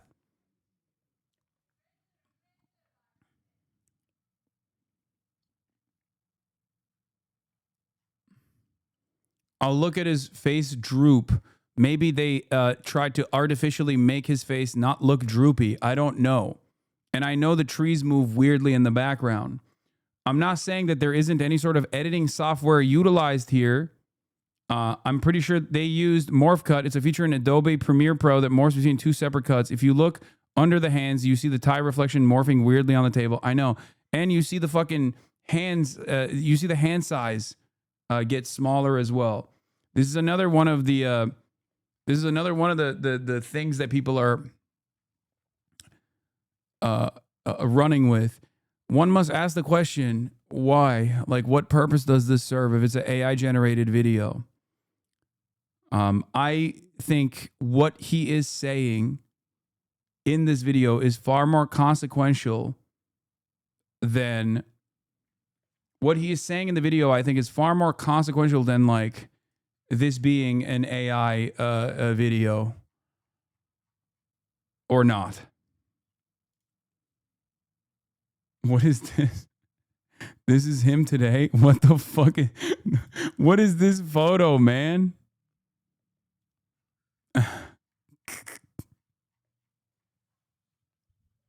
Bro, it looks like shit, but he also looks like shit all the time. So who knows, you know? Is it just like old man shit, or does he got the stroke face? This looks like it's AI upscaled as well, for the record, which is funny that people are like, this is AI, but then they send me a photo and it's like, I think also bass boosted. So much. Kirk took his message to TikTok last year with a series called You've Been Brainwashed, traveling to college campuses, squaring off against students on everything from immigration to abortion. Like, it's not dependent on the mom, and it can be like its own thing. If you have a pacemaker, you're dependent. If you have a ventilator, you're dependent. Babies are in NICU units, neonatal intensive care units, they're dependent. Dependency does not equal its degree of moral worth. Amassing more followers than Fox News, Tucker Carlson, even the Kamala Harris campaign. Speaking here about gender. You can't define what a man is? It's a little opaque. Again, you're looking at a man. But your video, God, the largest video on TikTok is, what is a woman, 20 million views, but you don't know what a man is in your own worldview? I said you're looking at a man, right? Kirk voiced opposition to gay rights, rejected the separation of church and state, and described COVID lockdowns as government tyranny. He said he was simply speaking truths that others were too afraid to say out loud. Speaking here on guns. I think it's worth to have a cost of, unfortunately, some gun deaths every single year so that we can have the Second Amendment to protect our other God-given rights. That is a prudent deal. It is rational. Nobody talks like this. They live in a complete alternate universe. Kirk began his political journey young. In high school, he led a protest against the price of cookies in the cafeteria. When he was 17, he wrote an op-ed claiming his economics textbook was pushing liberal ideas. That led to his first appearance on national TV. A year later, he co-founded Turning Point USA to take on liberal groups on college campuses. It grew rapidly, with thousands of chapters. By 2016, Kirk was speaking at the Republican National Convention. We work on college campuses across the country. The only way we're going to take back the youth of this country is to storm them, and that is how we're going to make America great again. Initially skeptical of Donald Trump, he quickly embraced the campaign, and during Trump's first term, he claimed to have visited the White House about 100 times. Oh, wow. They even mentioned that. That's crazy. So a lot of people don't know this, and they probably don't remember this, but Charlie Kirk was anti-Trump in 2015. And I think it's important to understand that because he was anti-Trump because he was he's an operator for the Republicans, right?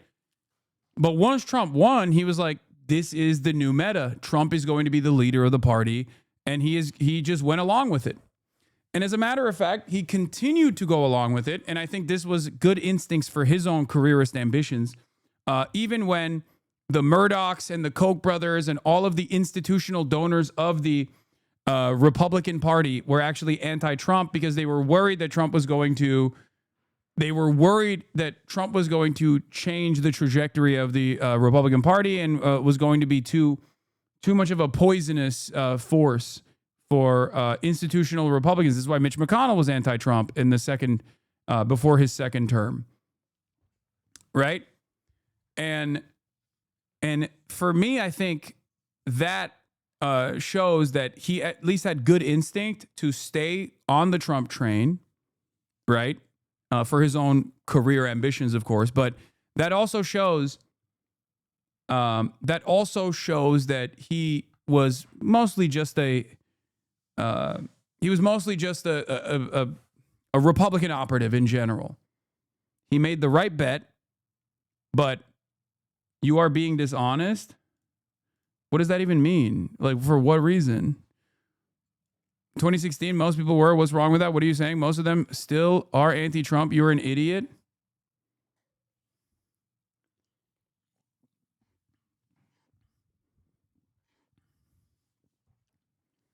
I'm confused. I'm saying that he had the right instinct when a lot of the institutional donors were anti-Trump to stick with Donald Trump, despite being an opportunist.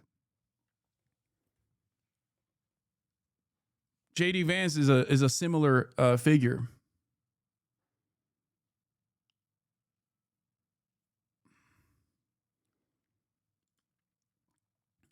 They understood that Donald Trump is the Republican Party. That's it. And they went along with it.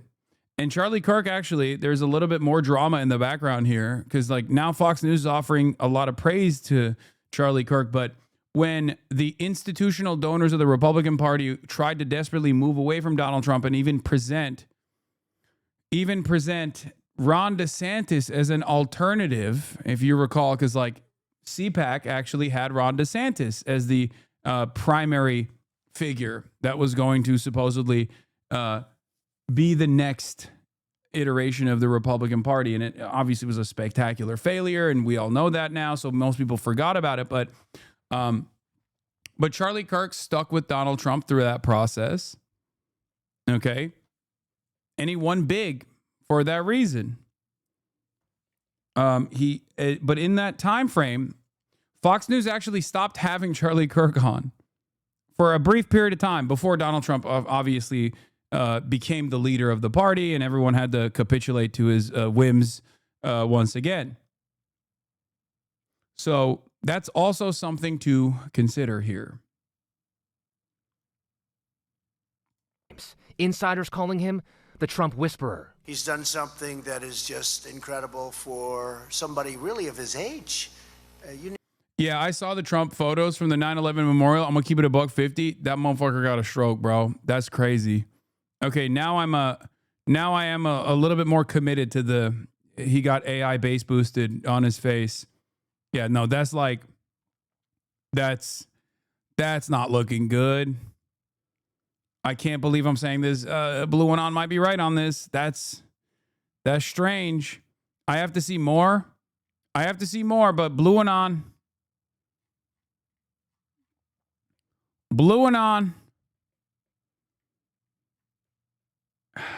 Might have to give that to you, okay? Oh, man, that Nussy got me acting up. Okay. Watch the clip. Watch the video is even worse.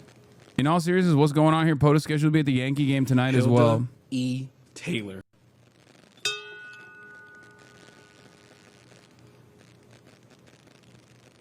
Lieutenant Colonel Kip P. Taylor, United States Army.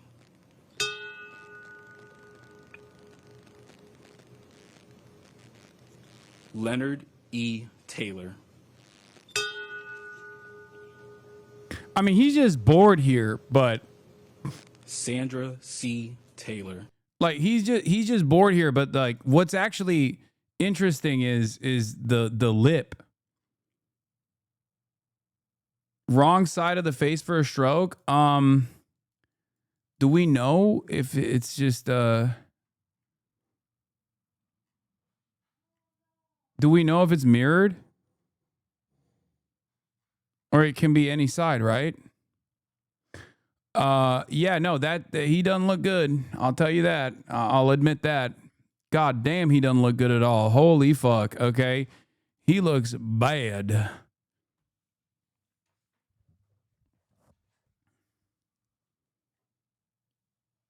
Don't say Nussy for a while, bro. Come on. What? Why?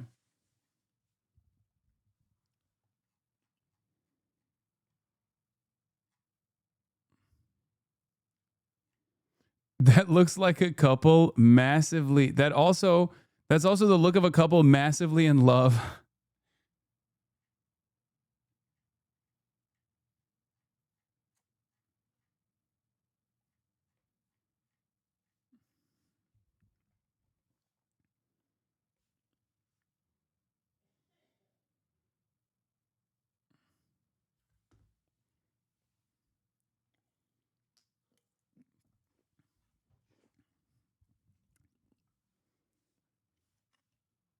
His face is just flying at half mast. Excuse me, that man is a father and a grandfather. How dare you make light of his possible stroke like this? Yeah, he's leaning left right now. Let me tell you, okay? First time in a long time. He's just mewing. Okay, stop.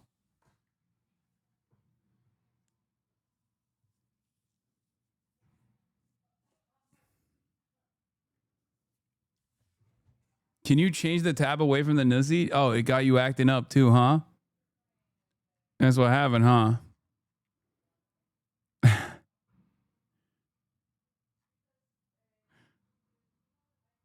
Steven Crowder has been subpoenaed by the ATF. Oh, that's so funny. Bro, it's stuck like that. Look at the full. Wait, is that from today? I can't get a good read on that one. But the whole day, he was drooping left, dude. It looks minor, though. I mean, and it's not... What the heliante, brother? What the hell? You can't see the Getty Images is right in the way, but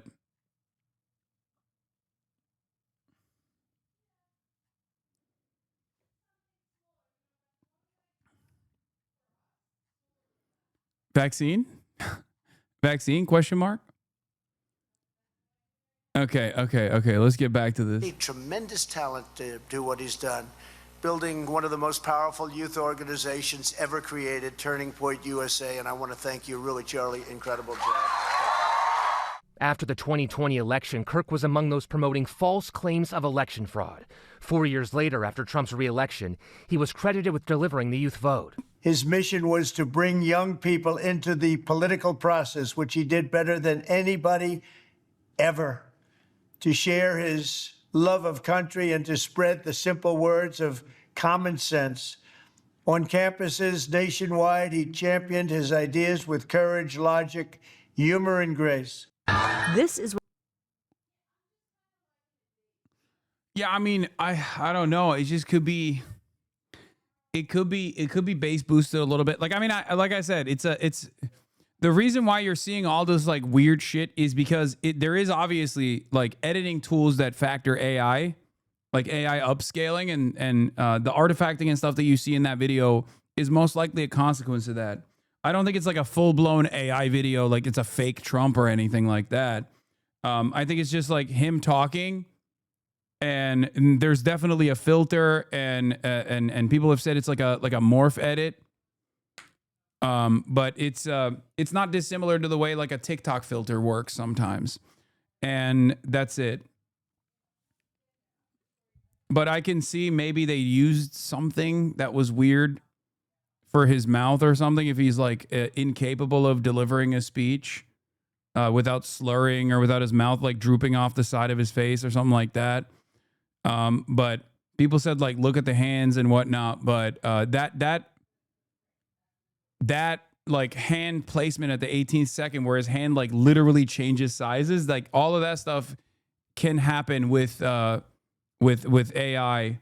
or not AI altogether, but with some sort of like upscaling software that they're using that utilizes AI.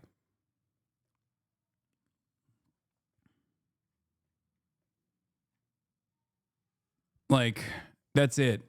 So I'm still committed to it's most likely some kind of morph cut or some kind of AI enhancement, but not necessarily like a completely fake video that they just used like a generative AI tool to make.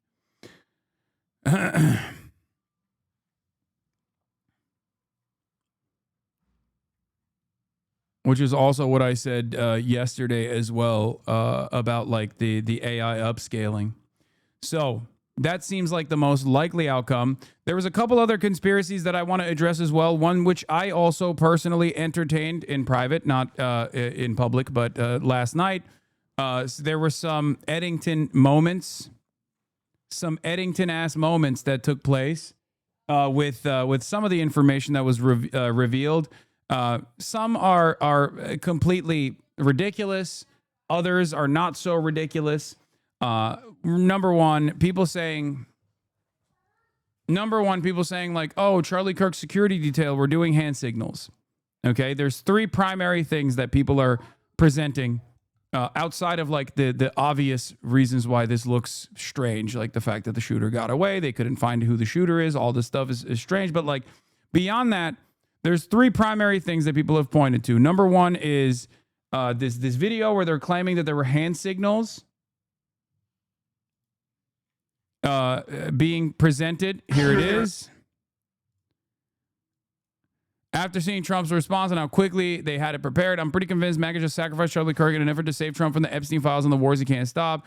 Add in this dude giving baseball signs while standing perfectly to the side of the bullet track only further convinces me things aren't as they seem, and the shooter vanished. We shall see more information as it comes out, but I doubt this was a liberal. How many mass shooters there have been in America over the last 10 years? Counting or not counting gang violence? I don't think any of these are hand signals. Okay, I think this is a bit of a reach. This has 101,000 likes, by the way, and I've seen many different iterations of this. Now, I think it's a reach.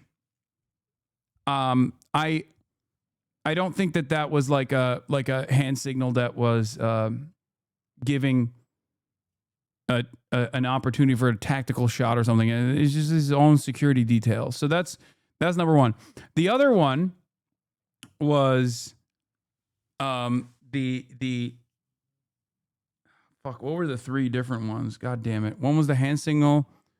The other one was the private jet, and then, but I'm going to talk about the private jet one too. But hold on, I was talking to Kyle Kalinske about this, and I'm going to give you the private jet one. The private jet one is the one that I entertained as well, and I talked to some other like visual investigations people, and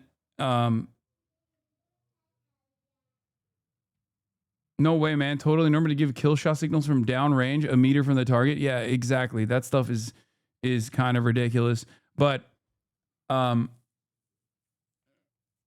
on. Let me see what are the ones he presented.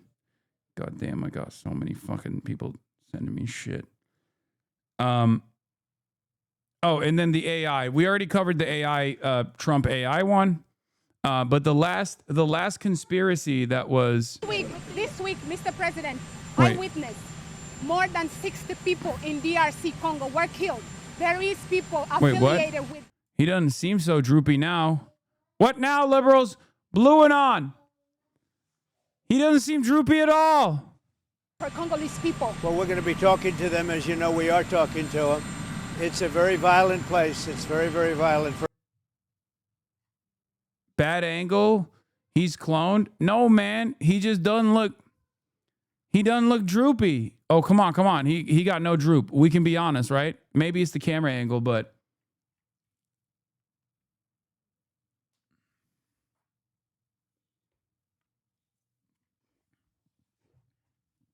come on, It's move your terrible. face They ought more. to be ashamed of themselves. It's terrible. Why haven't they found the shooter yet, Mr. President? Are you concerned that it's been 24 hours? Well, I hear they're making big progress, and we'll have to see what happens. Do you have any indication of the shooter's motivation, sir? I have an indication, yeah, but we'll let you know about that later. Thank you. About the Russian attack on Poland! You spoke with Uzbekistan president, and this last Sunday you sent greetings to Kazakhstan. UN General Assembly is upcoming. Are you going to meet with the presidents of Central Asian countries? President where? Central Asian countries, Kazakhstan, Uzbekistan. I will be, yeah. They're very good people, and I will be doing that, yes. So you believe the killer was a trained assassin? Usually your instincts are always on. I'd rather not say. I think progress is being made. He's an animal, total animal. And hopefully they'll have him and they'll get him. What he did is disgraceful. Charlie Kirk was a great person, a great man, great in every way, especially with youth. And what he did, what this man did, was disgraceful. So hopefully we'll have him and we will deal with him very appropriately. What's your reaction to Russian drone incursion into Poland? Could have been a mistake. Could have been a mistake. But regardless, I'm not happy about anything having to do with that whole situation. But hopefully it's going to come to an end. Mr. President, in Brazil, Bolsonaro was just found guilty by the Supreme Court. You've been very clear that you would apply sanctions. Are you thinking further sanctions to Brazil because of this Bolsonaro? Well, I watched that trial. I know him pretty well. Foreign leader. I thought he was a good president of Brazil. And it's very surprising that that could happen. That's very much like they tried to do with me, but they didn't get away with it at all. But I can only say this. I knew him as president of Brazil. He was a good man. And I don't see that happening. I'm very sorry for your loss, for everybody's loss.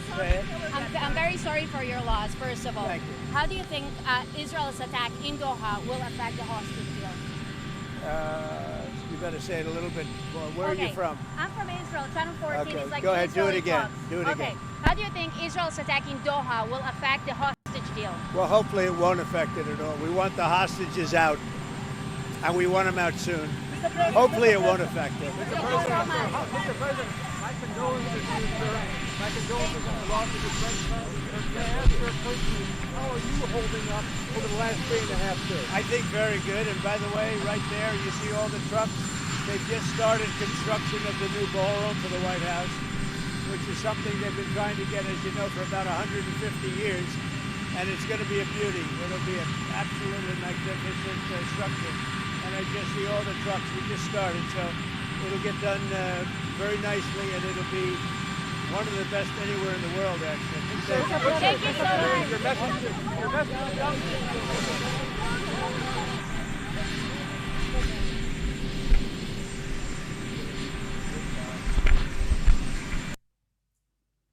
Okay, so we didn't get a Droop Watch. Droop Watch came up. Droop Watch came up, but it didn't look too good for the Droop lovers. Okay, I'll keep it at $150. He looked droopless and dripless, but he's always dripless. Anytime you think this man is victim to divine intervention, he comes back harder than before. Okay? I'm just frustrated. It's just he's not drooping. Okay, you're trolling. I'm not. Wit gone out the window, you're trolling. I think he's got regular old man droop, not like what we saw at the photos at the 9/11 memorial. Anyway, he stared directly at the sun during his last presidency. Lamau got fucking COVID. We just keep coping. I know. What is this? FBI, please look into this man immediately. Oh yeah, this guy, I don't know what the hell was going on here, but apparently there was a guy who was like celebrating.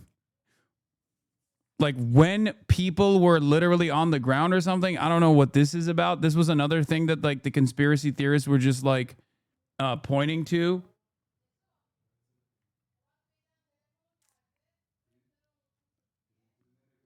Oh, but we'll talk about. If you watch the video, it seems like he's chanting USA, trying to get them to do the. Oh, you think he was trying to do the USA thing like with Trump?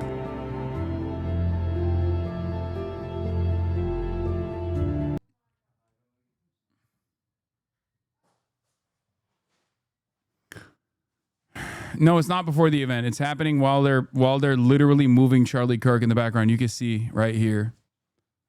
Anyway, listen. The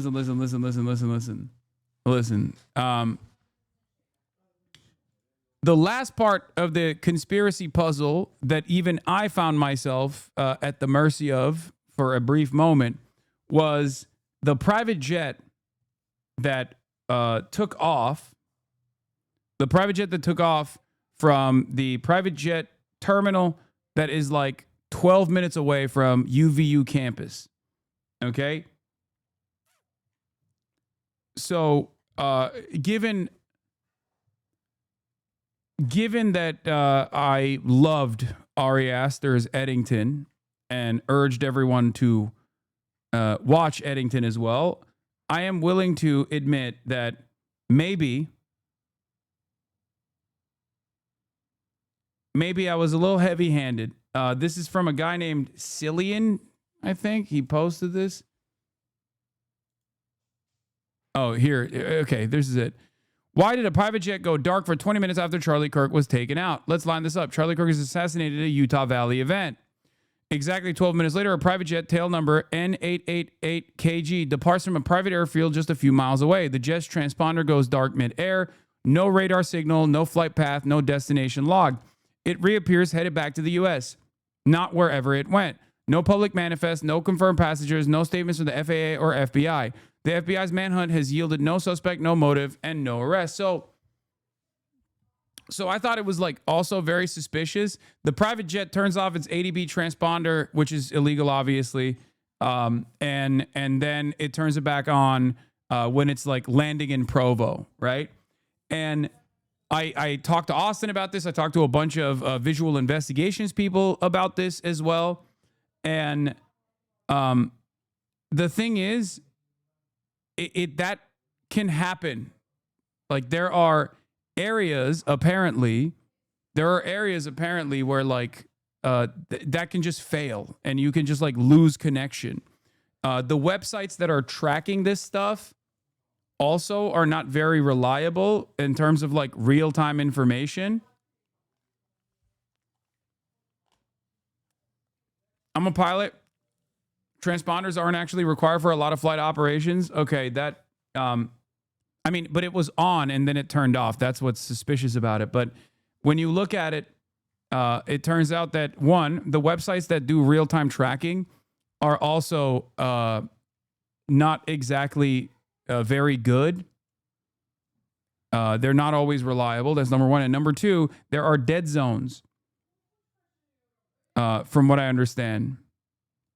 Yeah, okay, if it's flight radar, that just happens. Yeah. And from what I understand, that is potentially a dead zone as well. So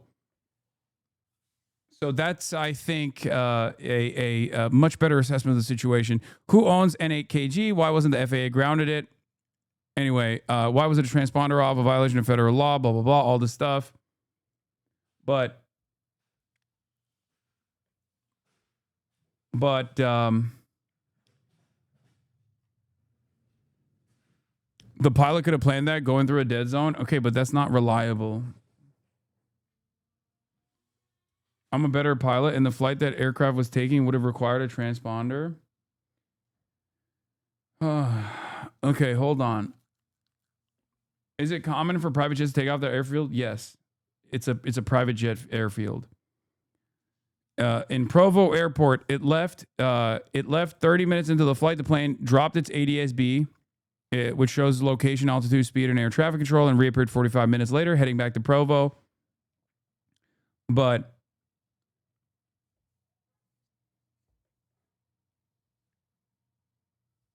no transponder on 9/11. Yeah, exactly. I just looked at the tail number on ADS-B Exchange, and it went through its flight history, and it makes the same trip it did yesterday a bunch of times. Yeah, I think it's just a Utah billionaire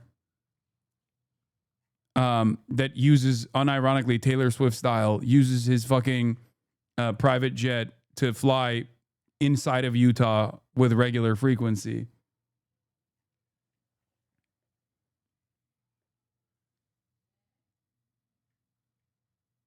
That's what I think it is. But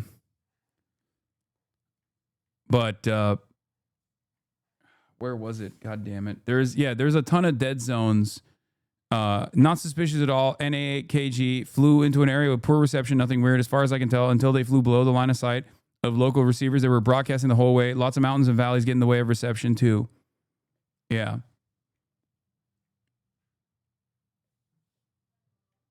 So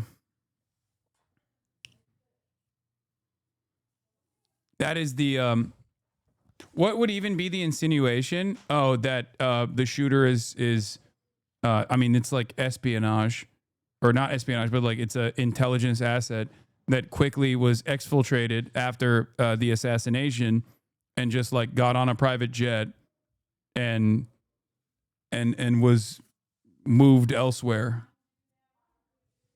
Leftists famously use private jets. Wait, no, that's not the point at all. Private jets have been used in like CIA operations and shit all the time. That's normal. Or even Cessnas too.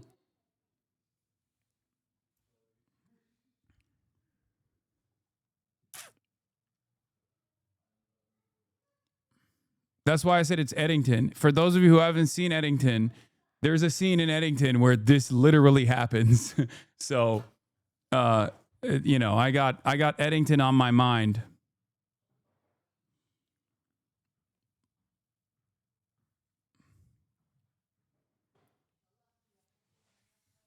But yeah.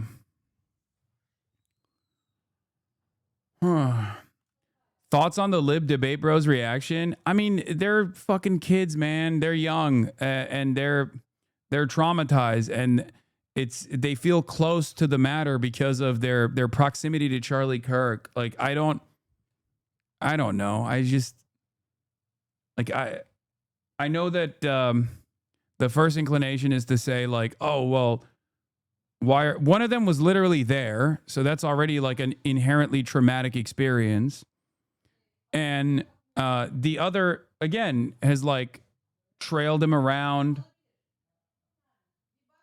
The other has, followed him around. Parker was there literally, and Dean was slated to, continue following him around at these like campus events so he can get like a dunk on him. So I think like that's mostly what it is. That's the reason why they were like crying and stuff. Wouldn't it be similar to your feelings? I mean, I'm a little bit older and been around the block quite a few times, and also have ideological convictions that it's just like that make me see every situation in a totally different lens. So, I mean, but I was fucking traumatized by what I saw too, and remember, like, I look at traumatic incidents every day. I've seen so many. I've seen the charred flesh of so many children in Gaza. And while that is also insanely traumatizing, insanely brutal, and it desensitizes you to that sort of thing, it's still a little bit different when it's a dude that you know.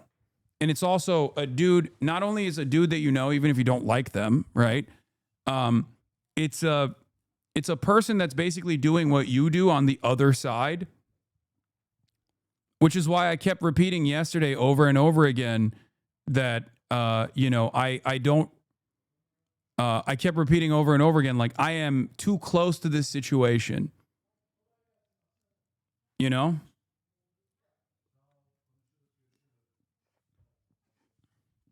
I'm too close to the situation because, one, I was supposed to appear at a public event alongside him in 2 weeks. Two, this is a person who I have debated in the past at public events. And last but not least, as someone who is a political commentator who does public events with regular frequency, that is the thing that's always on the back of your mind. So watching it unfold is like, it's like seeing your own scariest scenario unfold in real time. That's it. So I think it's a combination of those feelings is the reason why these guys reacted the way that they did.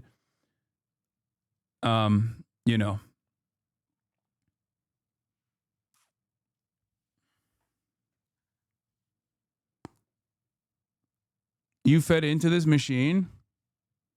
What is it? It's called empathy. Try it sometime. You fed into this machine. I'm empathetic to my enemies far more than they are to me.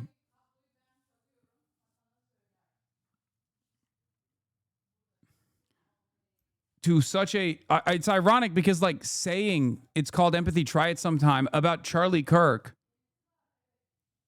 is such a funny thing to say in this moment because Charlie Kirk has said empathy is abhorrent, that he has no empathy. Empathy is a made up concept by wokes. Cap?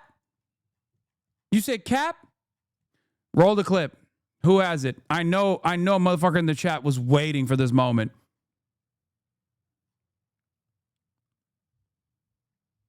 So why sake your own? Wait, I didn't. And the word empathy, actually, I think empathy is a made-up New Age term that does a lot of damage, but I can't stand the word empathy, actually. I think empathy is a made-up New Age term. Bitch. What happened? What happened, dumbass chatter? What now?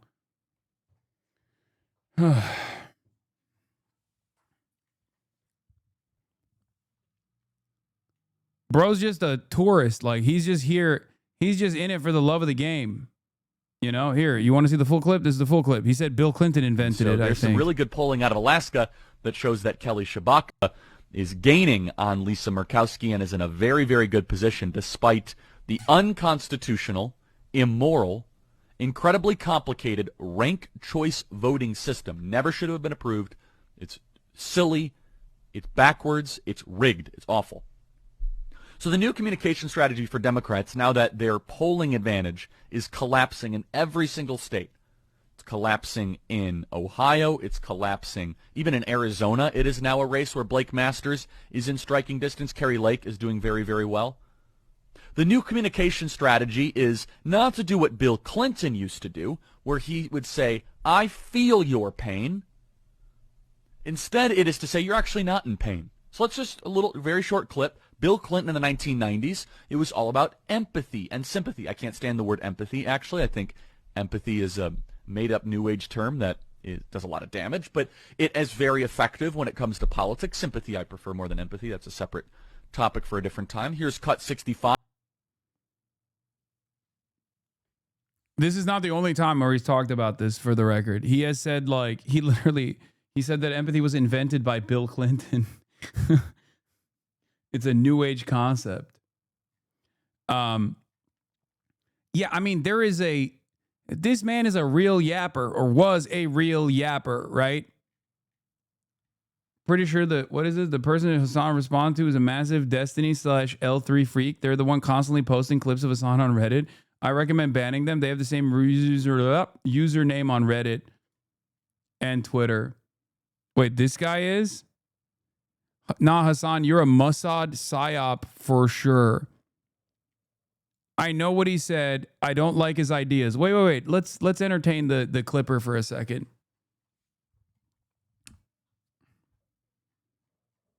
Now that it's at your doorstep is a problem. A lot of these guys, whether they are on the right or whether they think that they're on the left or whether they're liberal, have made up their minds in the same exact way that these hysterical right-wingers have on this notion that the left is the side of the violence. Okay? The left is on the side of the violence, and now violent retribution is coming your way. Right? All they have in this situation is you the same, bro. That's all they got. Posturing about this supposed retribution coming my way, when you are advocating and have been advocating for said retribution, this violent retribution, for some made up fucking reason. There's never been a moment, and the Groypers are doing this shit too, by the way, which is really funny. There's never been a moment where I've said that this is a good thing, or Charlie Kirk deserves, or anyone really deserves this, right? But you just have to operate on vibes where you're like, nah, violent retribution is coming your way because you're a violent guy. You're a violent guy. No, you're a violent guy. And the instances that they try to present in this regard are always shit that I was never advocating for. You know, things that they try to posture, things that they try to prop up as like as me being committed to doing violence. If I was committed to Charlie Kirk being shot in broad daylight, why the fuck would I want to debate him? Why the fuck would I say yes to being next to him at a public event? They never think. He posts hutch clips of the H3 subreddit. Yeah. And it's so crazy.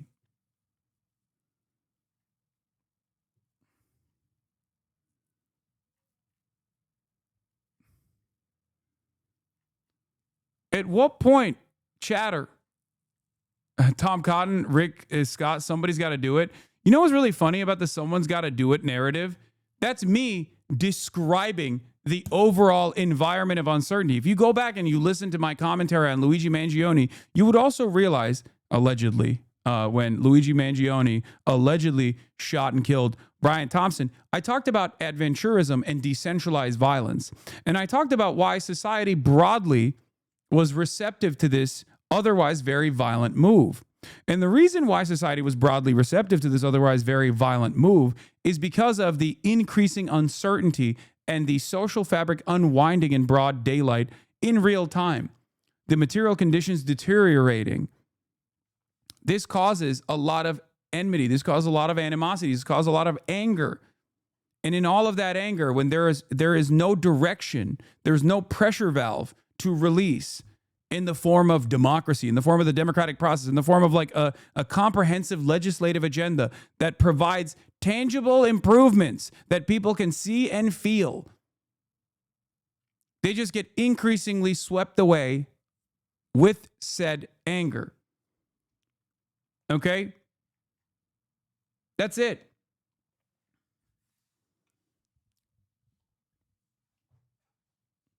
Yeah, like notice also that you present yourself as a liberal, right? You think you're a liberal. You like H3H3, you like Destiny. You think these guys are liberals. And you yourself think you are a liberal. And yet, here you are cynically posturing at the behest of right-wingers in the exact same way that right-wingers posture, doing that same exact cynical virtue signaling, like, oh, this is really radicalizing, dangerous language coming from you. Is it that important for you to try and disparage someone your favorite content creator has decided is an ideological opponent? Okay? That's it.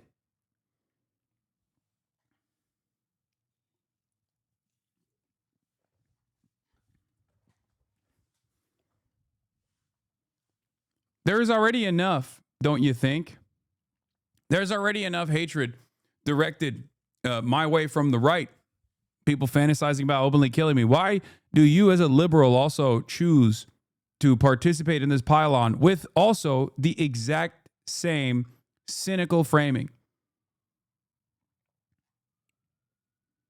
Like, what good does this do? As I've said before, even if I was like murdered in a similar fashion, right? Would that actually improve your life? And if the answer to that is yes, you really need to reflect.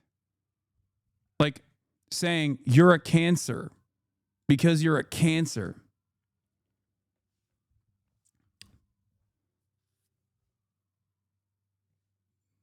That's a problem for you.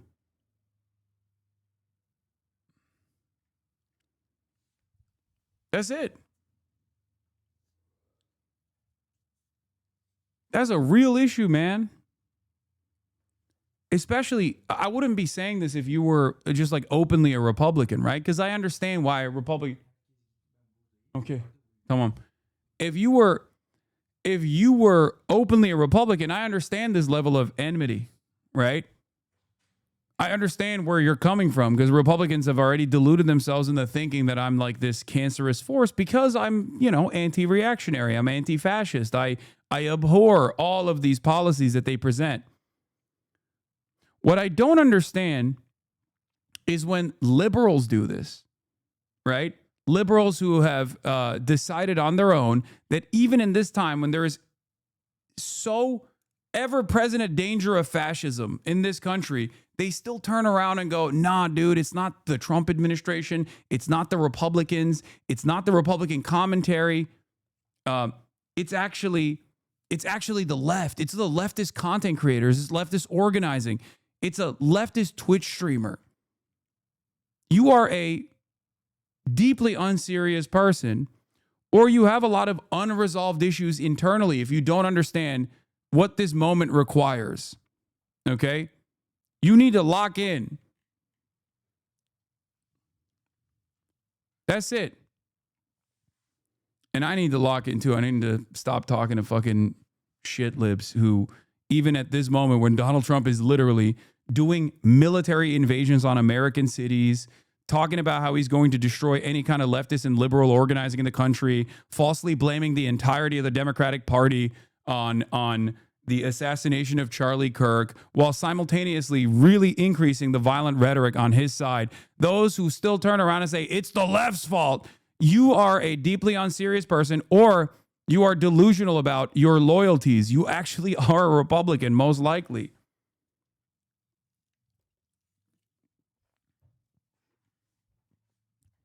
That's it.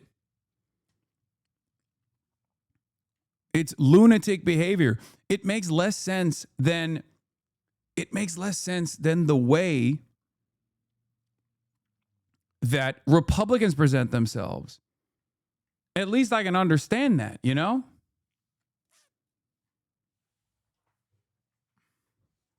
I can understand why a Republican feels that way. I get it. They've spent a life of delusion. They have a lifetime of reactionary opinions that they have not checked.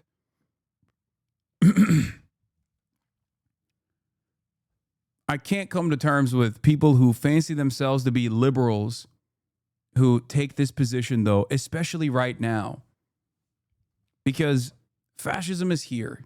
It's here. It's here. We have masked thugs blackbagging people at court hearings, at factories, at farms.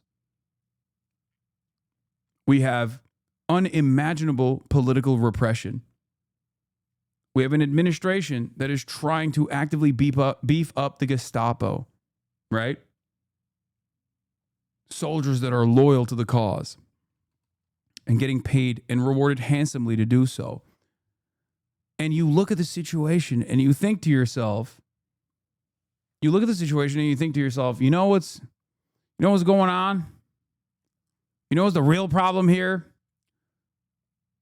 Leftists who made me feel bad because it seems like their criticisms of the Kamala Harris campaign were correct, or their criticisms about Israel's behavior was correct, but that made me feel bad back then. So I'm just going to keep up that resentment forever. This should be a wake-up call for you, chatter. They're not just calling for my death, they're calling for yours too. If you're a liberal, you're not going to be spared. You know?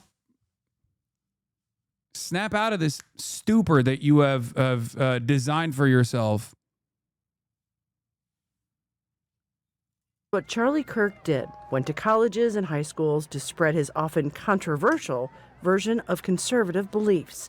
Wednesday in Utah, when asked about the numbers of mass shootings, Kirk asked if it would include numbers from gang violence. And then... Great! A single shot is heard. Jesus Christ. Utah's governor said it was clearly an act of political violence. When someone takes the life of a person because of their ideas or their ideals, then that very constitutional foundation is threatened. President Donald Trump took to social media to announce Kirk's death and later posted this video. It's a long past time for all Americans and the media to confront the fact that violence and murder are the tragic consequence of demonizing those with whom you disagree. Kirk was a huge supporter of President Trump, credited with helping swing many young white men in his direction and helping him win 2 elections. But Kirk was incredibly controversial. The spiritual battle is coming to the West, and the enemies are wokeism or Marxism combining with Islamism to go after what we call the American way of life. He often spent time on his podcast and social media degrading Islam, focusing on alleged crimes committed by African Americans against white people, once saying that the U.S. is the least racist country in the history of the world. Views that took hold with millions of his supporters, and there are concerns his death could lead to more violence. It's as bad as the 70s and 80s. And that's when we had a lot of political assassinations, some of the most famous ones, 60s, 70s. And we're getting to that point now where, I think in the 70s they were having 1,800 bombings a year. I mean, that's the situation we could be reliving now. Kirk was a big believer in the right to carry arms, once making this chilling remark. I think it's worth to have a cost of, unfortunately, some gun deaths every single year, so that we can have the Second Amendment to protect our other God-given rights. That is a prudent deal. It is rational. Oh my God. Now the question, with his death that authorities are calling a political assassination lead to more violence in the United States. Patty Culhane, Al Jazeera, Washington. Okay, love you. Don't miss out and get the full picture. Subscribe to Al Jazeera for reliable news. Charlie Kirk was a dude. All of the impact stuff is so crazy. What is this? You may not realize that every time you call the right Nazis, Gestapos, fascists, you feel some psycho to do something crazy like this because they think they're ridding the world of evil. We have to stop this rhetoric. Words have power. You do realize that virtually every single Republican has called for my assassination by saying that I am responsible for 9/11, loved 9/11, want more 9/11s to happen, am a terrorist, interviewed terrorists, love terrorism, and want it to happen all the fucking time. If you think that in some hypothetical scenario where there's going to be violent retribution towards the right because I'm correctly pointing out fascist sentiment, then what the fuck do you have to say about the other side's argumentation? And they don't just call me that either, by the way. Okay? They call elected representatives that all the fucking time. There is a major asymmetry in the violent rhetoric when it comes to active politicians on the right versus Democrat Party politicians on the left. You have not been able to figure out this asymmetry, though, because I assume that you are more angry about people calling out the fascism rather than the actual fascism itself. And that's the problem. You should be angry about the fascism. You should be angry about fascist behavior. You should be angry about Nazi behavior.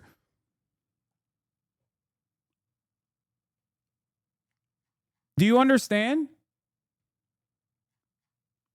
This attitude is the identical one that Trump presented, as a matter of fact. He said, people that call me a Nazi, people that call me a fascist, were basically calling for my death. People that did that for Charlie were basically calling for his death. And now, this fascist administration is going to take action against people who correctly point out supremacist ideals. They're going to, you're calling us a Nazi, their way into a Nazi development. What are we doing here?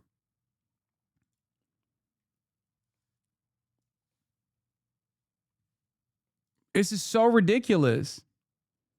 Yeah, what does Chatter believes right-wingers think should be done to those who are branded terrorists or commies? Exactly.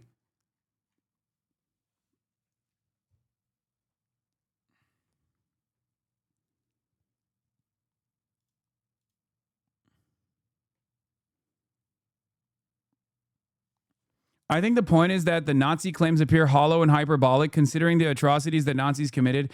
I know. I've heard from squishy libs over and over again. You can't call this a Nazi. You can't call that a Nazi. You're calling everything a Nazi. Meanwhile, that fucking permission structure only deflates to a certain degree where it's only Adolf Hitler that was a Nazi and nobody else. Okay? These are not hyperbolic or hollow claims. If someone is trying to design concentration camps and actually take away the citizenship of whoever the fuck they have decided are branded as villains, okay, then it is identical to the way that Nazis formed their political ideology. That's it.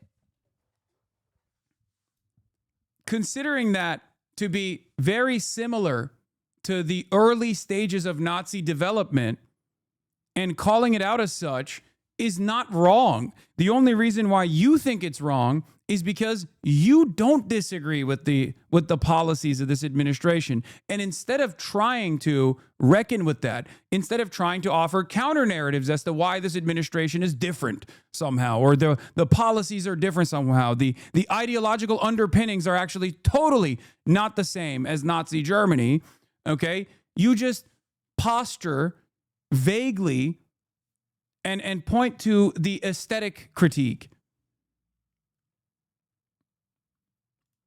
That's it.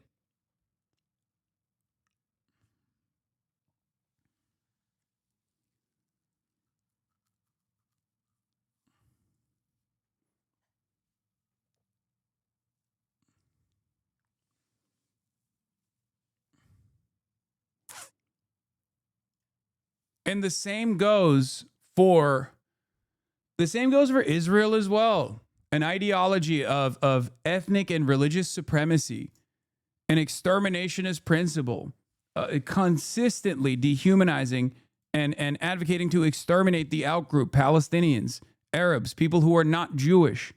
It is a one-to-one comparison. It doesn't have to be the exact same methods that were deployed, gas chambers and death camps and concentration camps, for something to be considered fascist or Nazi, okay?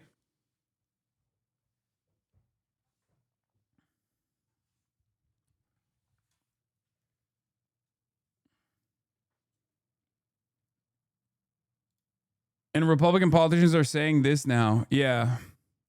This man says it's on the House floor and will turn around and say Republicans just want to be civil. They spread hate and fuel anger and cry when the fire they set consumes them. There is no longer any middle ground. Some on the American left are undoubtedly well-meaning people, but their ideology is pure evil. They hate God, the truth, the beautiful, and embrace the evil, the false, and the ugly. It's not only like violent rhetoric, which is, you know, I mean, it's just a part of the process, right? But it's also wrong.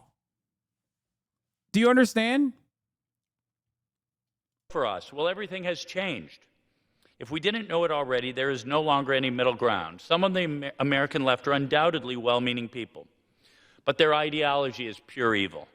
They hate the good, the truth, and the beautiful, and embrace the evil, the false, and the ugly.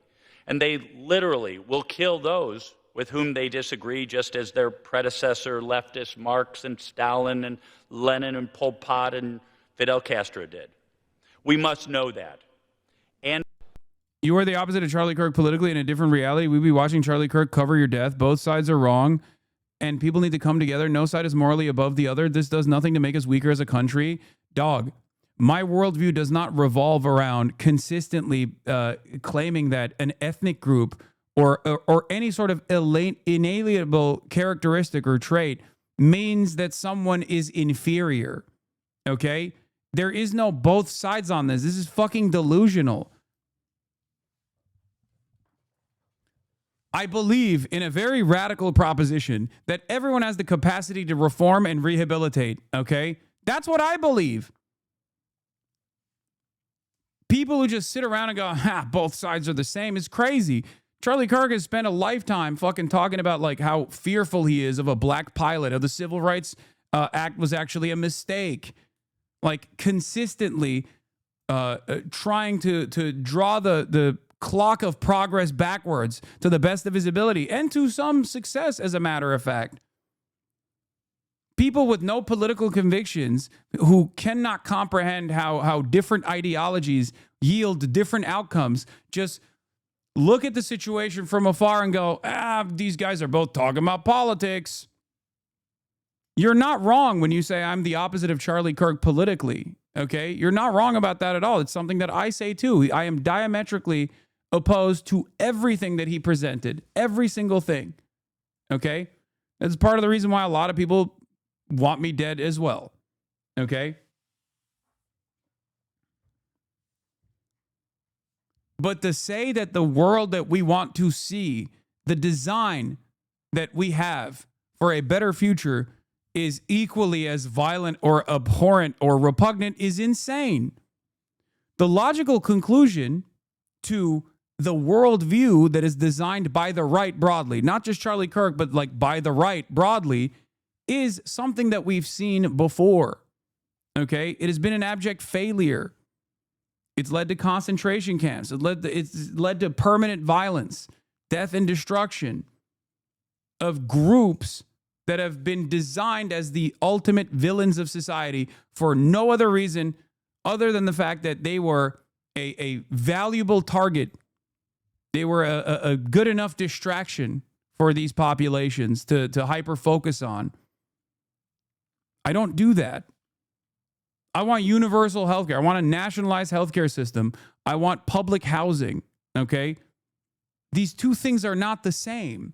I don't want concentration camps for migrants. My starting point isn't that like people born on a different side of the planet are automatically worse than me and I must fear them for that reason. My starting point on this is everyone is the same, okay? It's about the opportunity that is presented. It's about their material conditions that they're born into that actually dictate who they become.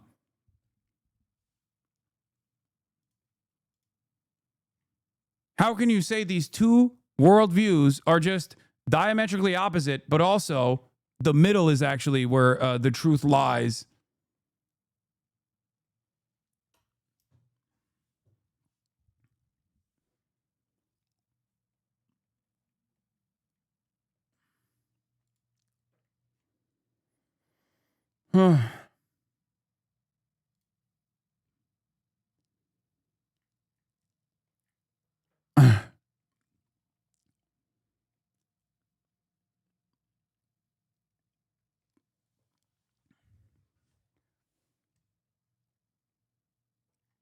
Anyway. Yeah. Let's get back to the way that this both sides are the same nonsensical bullshit. Okay?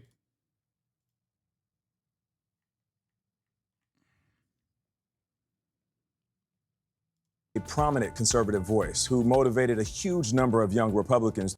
Fart P says, did you hear about what happened to Charlie Kirk? Yes, Fart P, I heard. Through his organization, Turning Point USA. He used podcasts and campus tours to build his political momentum and movement and had a close and influential relationship with President Trump. Nancy Cortez has more on Kirk's impact. You guys are the beginning portion of the greatest political comeback in American history. For more than a decade, Charlie Kirk has been the leading conservative activist, motivating young people to back Republicans. I want Trump to be president. Kirk burst onto the political scene in 2012, launching Turning Point USA. He was just 18 years old, with high hopes of boosting high school and college Republicans across often liberal-leaning campuses. We need to get on the college campuses, we need to get in the classrooms and challenge the ideals that are crumbling our democracy. Yeah, back then it was all old people, by the way, that were both funding him and also knew about him.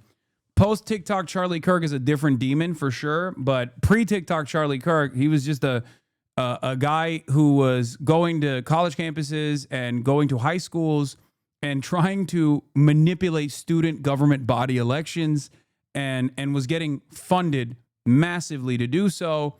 But he utilized that infrastructure that he had designed to churn out a lot of content and the unlimited funds that he got to churn out a lot of content and basically rode the Trump train all the way to the top. Yeah, I remember covering his limited success, the diaper party. Yeah, the diaper thing that Turning Point USA did, where they wore diapers on college campus. I don't know if you guys remember that, where they were like crying babies to make it seem like they're safe spaces or whatever.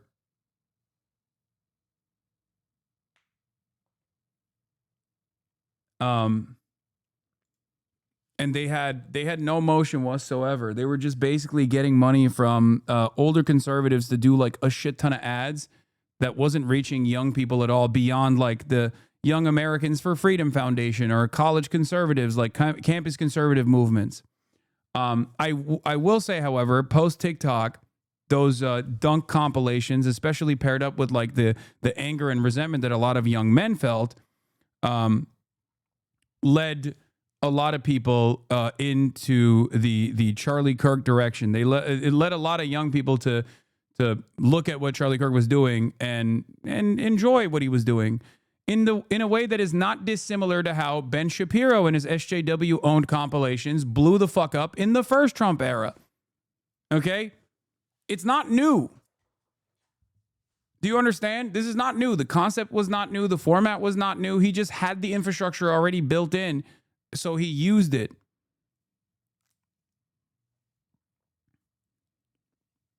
The very same people, and many of you in here probably also found yourselves in the mercy of this kind of reactionary sentiment at a certain point in time where you watched those SJW-owned compilations, right? You probably watched that shit. You were going down the right-wing radicalization pipeline, right?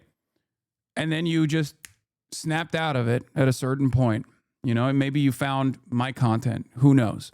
But Charlie Kirk basically did that exact same method, and he did it very successfully. Okay? He did it very successfully. He's the new Gen Z Ben Shapiro archetype. Now, for the record, this will always exist. There will be other people exactly like Charlie Kirk in the future as well.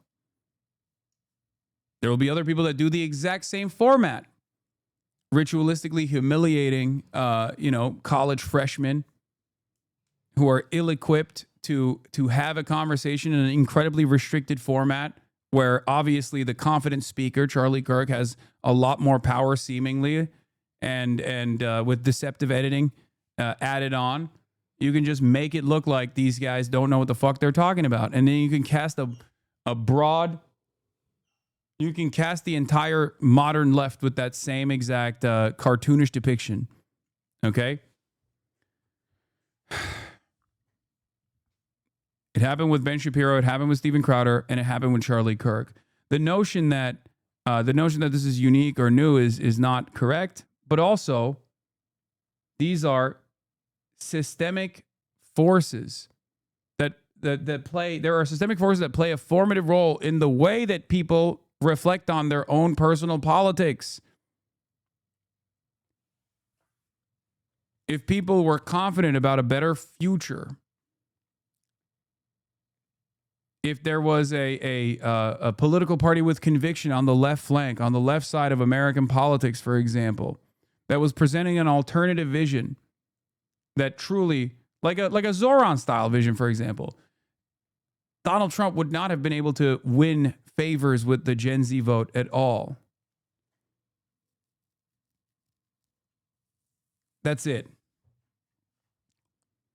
And that's precisely the reason why, despite Charlie Kirk's consistent attempts,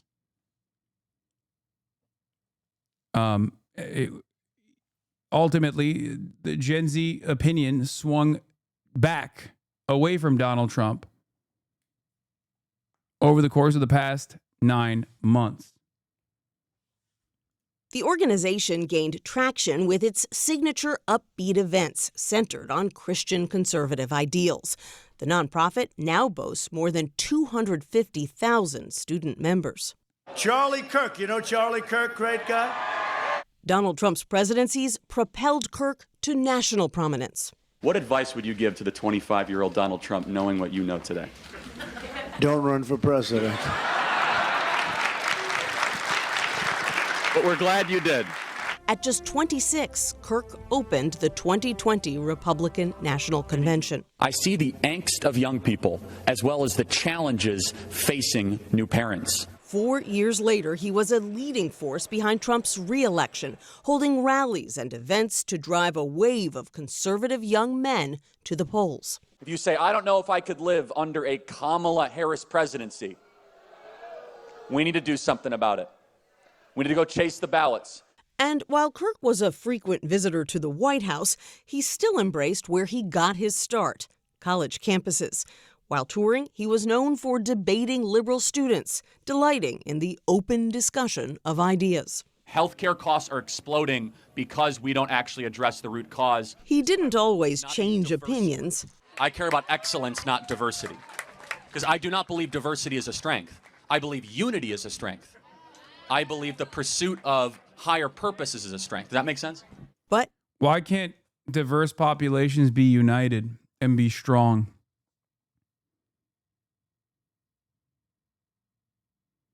Do you understand? This is just the same exact anti-diversity rhetoric that you hear from every right-winger. Okay? That's it.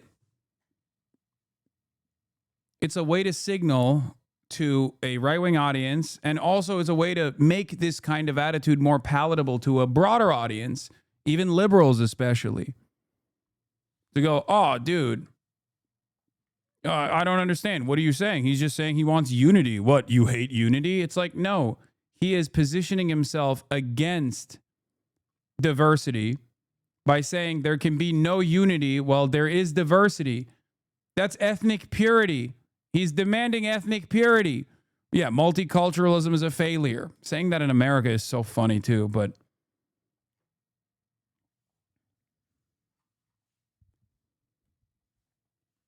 and a lot of people don't get it. And that's why I'm additionally frustrated with the way that people have eulogized Charlie Kirk without like accurately reflecting on his political output as a political operative. That was his main output. You know? That's his whole job.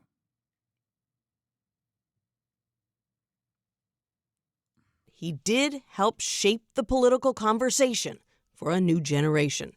For CBS Mornings, I'm Nancy Cordes in Washington. You don't whitewash the dead.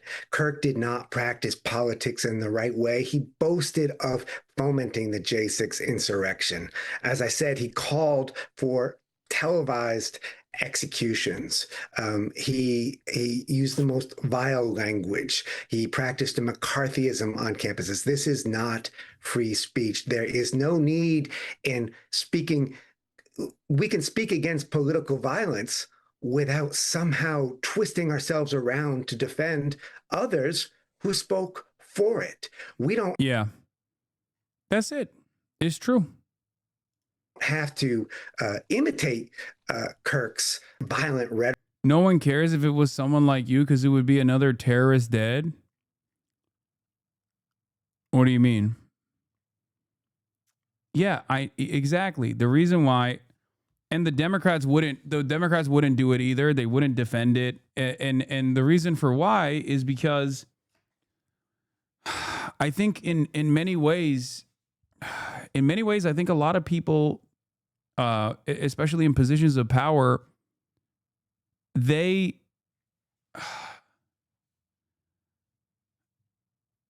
also think Charlie Kirk just represents like a different perspective. They don't actually think about what that perspective is. You are such a victim, ha ha ha. I mean, I'm not. Clearly.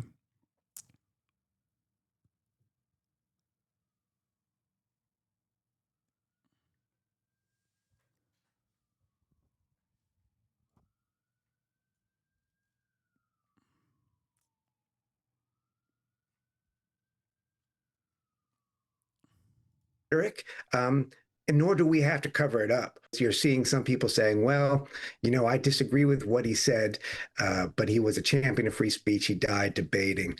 Look, the fact that he was murdered doesn't change the fact that he was an opponent of free speech. There's no other way to cut it for a man who created something called Professor Watch List. Yeah, not only is he an opponent or was an opponent of free speech, but Trump is actually using his death as a point of martyrdom to continue attacking free speech even further. And I'm over here being like, this is crazy. Look at what he's saying. Look at what he wants to do. And motherfuckers are still running around being like, nope. You know what's the real problem? The left.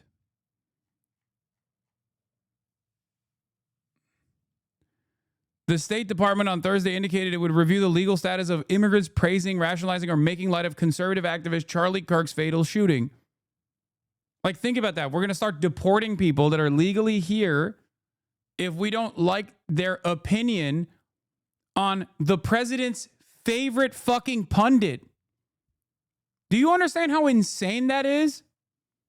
It was already insane from the start to apply this kind of metric to sufficient loyalty to a foreign state, Israel. But how can people not realize that this right here is a clear-cut violation of free speech?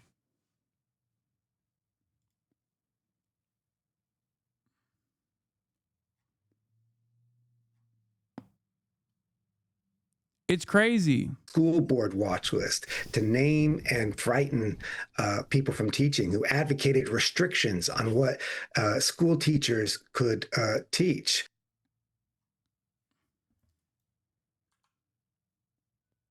Our chief Washington correspondent, John Carl, who spoke to the president right after the shooting. What is this? It's not about not licking Charlie. It's about making fun of him. What are you talking about? What are you talking about? At what point is deportation appropriate for making fun of someone who died? Like even that. Are you fucking insane? How can you look at the situation and go, no, that's valid? Do you think I would be on board with deporting? Do you think I would be on board with because he's American? Okay, so am I. Do you think I would be on board with deporting people from this country for making fun of, I don't know, Joe Biden. Are you fucking stupid?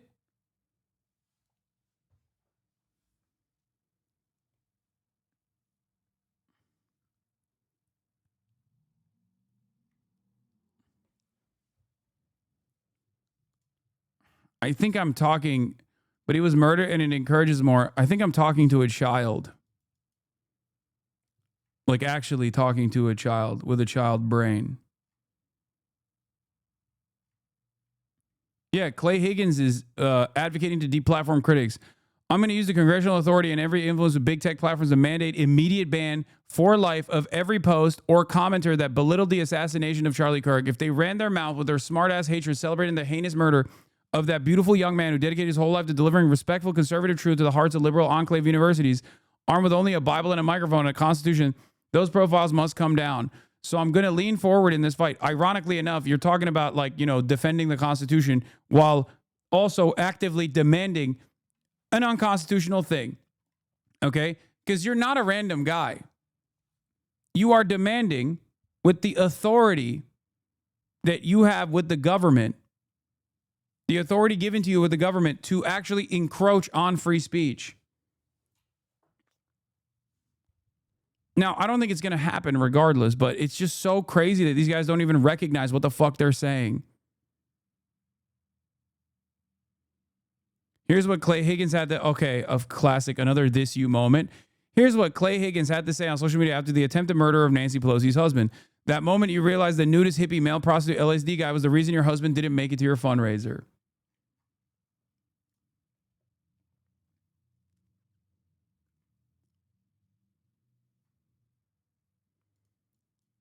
By your own words, freedom of speech has consequences. Now it's against your side and you cry. This is comedy. What are you saying? If you have an issue with what I have to say, you can yell about it every day. And people do all the time. I don't give a shit. Suck my dick. What we're talking about is an actual violation of free speech, you dumb fuck, which is when the government actually intervenes in free discourse. What are you talking about? The shoe's on the other foot. How does it feel?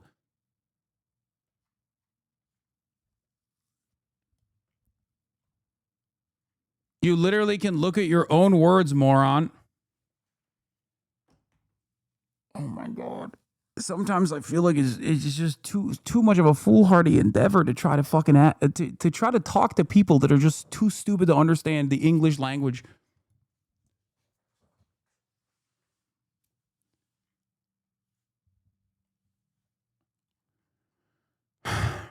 There's a difference between me saying whatever the fuck I'm saying and you not liking that and yelling at me over it. That's fine.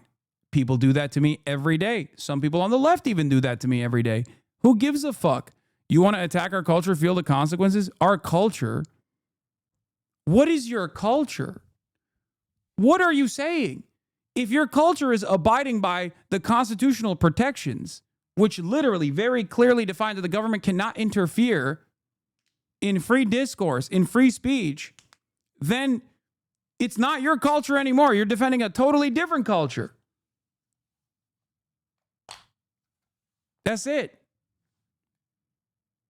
It means we can't live alongside with your murderous intent for now. And you're also fucking fantasizing about like murderous intent that I have for you. I don't have murderous intent for you.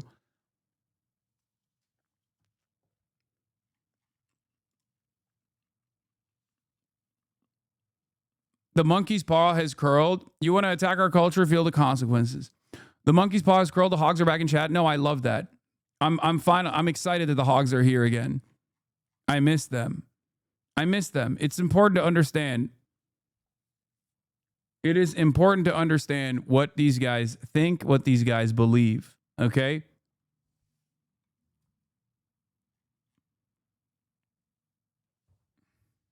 This is what years of imagined self-victimization amounts to. They have built the permission structure to justify any suppression, violence, or harm. Yeah.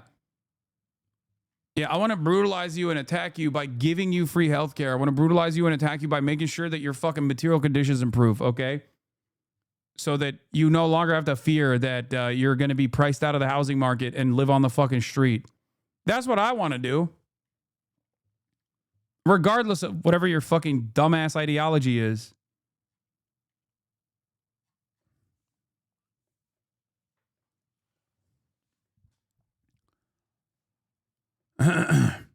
Anyway, go ahead. Explain what you mean. You attack our culture. What the fuck are you talking about? What is your culture?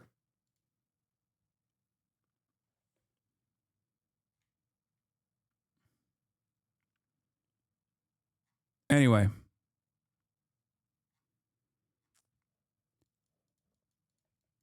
This is not American. This is un-American.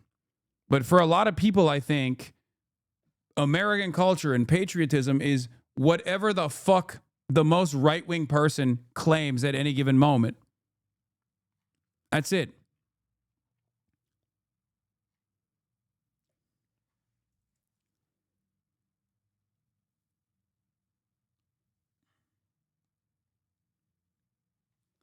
It's so funny that the Republicans tried this when Trump had that attempted assassination, right? Where they were like, you actually can't criticize Donald Trump at all because your criticisms are hurting our feelings, and your criticisms, your valid criticisms of the fucking person running for president is actually leading to violence. They were doing words or violence, but not directed at like dehumanizing entire swaths of the population. They were doing words or violence and directing that rhetoric towards like singular individuals with unimaginable amounts of power.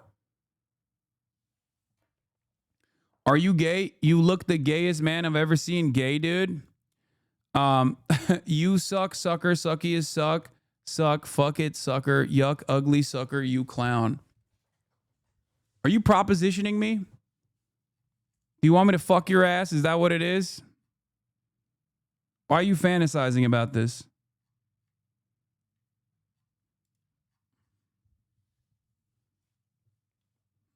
Weirdo.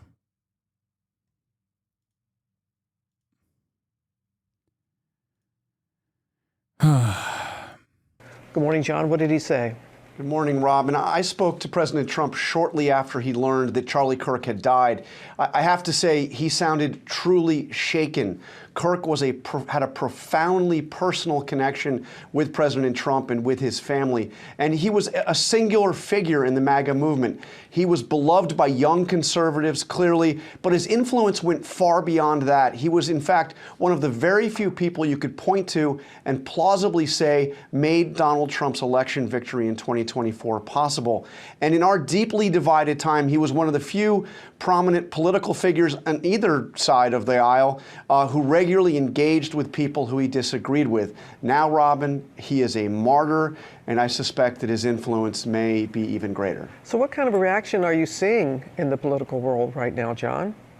Well, within Trump's movement, there is sadness and mourning, clearly, over the loss of a friend. And there is also understandable rage over his murder. Key figures in the MAGA movement are demanding retribution, and they are declaring point blank that this is war. I fear that we are at a perilous moment in this country where too many people are seeing violence as legitimate. I'm gonna be honest, I really hope that they just like go back to the burger side of gun burger, you know? Hopefully. That's my hope. My hope is that, Republicans love whipping themselves up into a frenzy with regular frequency, but eventually there will be like, $5 off jalapeno poppers deal or something that they'll actually entertain themselves with, and they'll just like forget, and we'll hopefully move on.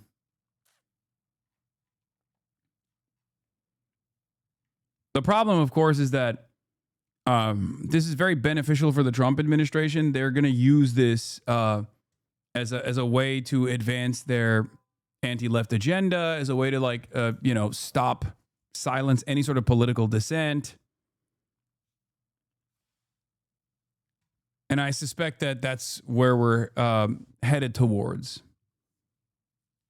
You know, they already are.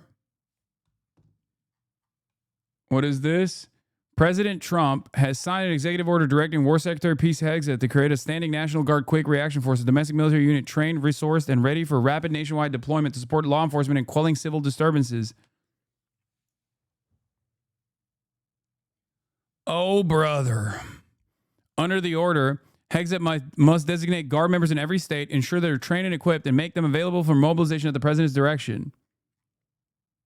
This is from a week Wait, really? This is from a week ago? Investigative reporter Radley Balco warned on Democracy Now! That Trump has long sought a loyal paramilitary force to crush dissent, calling the order a dangerous erosion of the line between the military and civilian policing. If the courts block the plan, Balco cautioned, Trump could expand ICE and Border Patrol into a de facto domestic army. I mean, he already is. Agencies already flush with new congressional funding and less constrained by constitutional limits.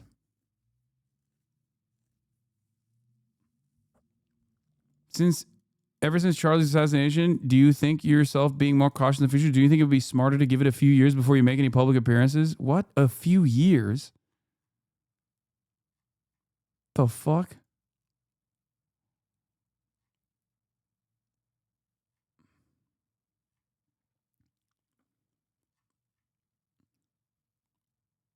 That's a very sus-ass take.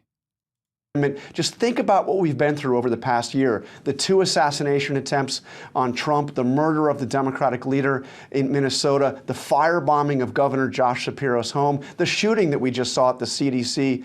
This is truly a frightening time, Robin. Yeah, that's what George was saying as we started the broadcast this morning, sharing those sentiments. All right, John, thank you. As well as I did. He was a unique man. But we hope we get him. President Trump discusses the manhunt.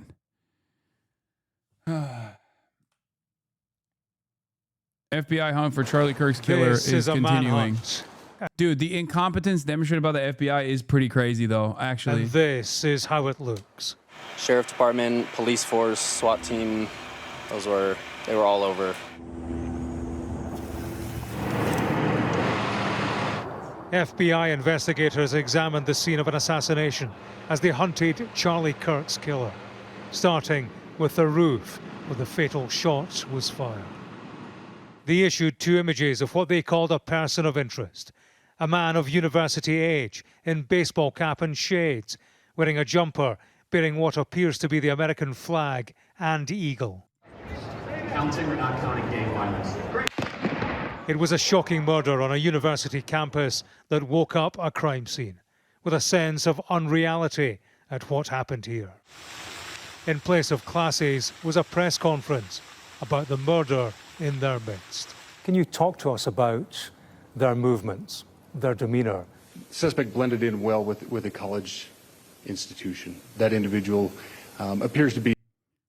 If the FBI thought that the bullets were engraved with pro-trans, or the ATF guy who looked at this and said the bullets were engraved with pro-trans messaging because of TRN, a common brand stand for bullets from some manufacturers, and they thought it meant trans rights now, I'm gonna fucking lose my mind, dude. Aren't these guys the gun perverts? I mean, there's no way an ATF agent doesn't know a common fucking brand stamp for bullets, right? Anyway, the caliber is not the same, but it doesn't matter.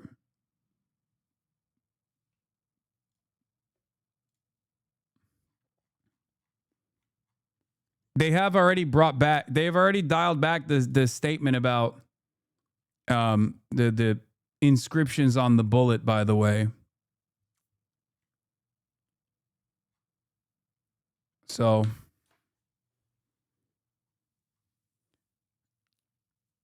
investigators are eye a hunting rifle for clues of the gunman's identity and the motive.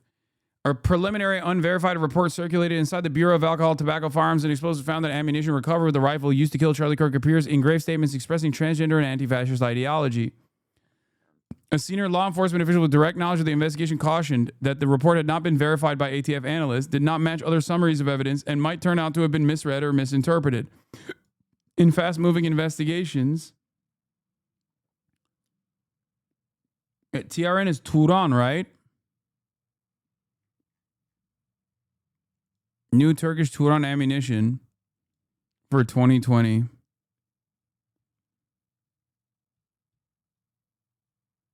Turan is TRN, typically Turkish 9mm round casings. Yes, Turkey mentioned, albeit not in the best circumstances. Where the fuck was I? What was I looking at? What was I looking at?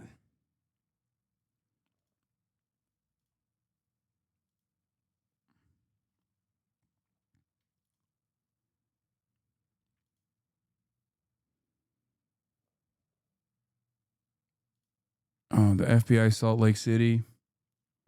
We don't even know, by the way, we don't even know if this is the guy anymore.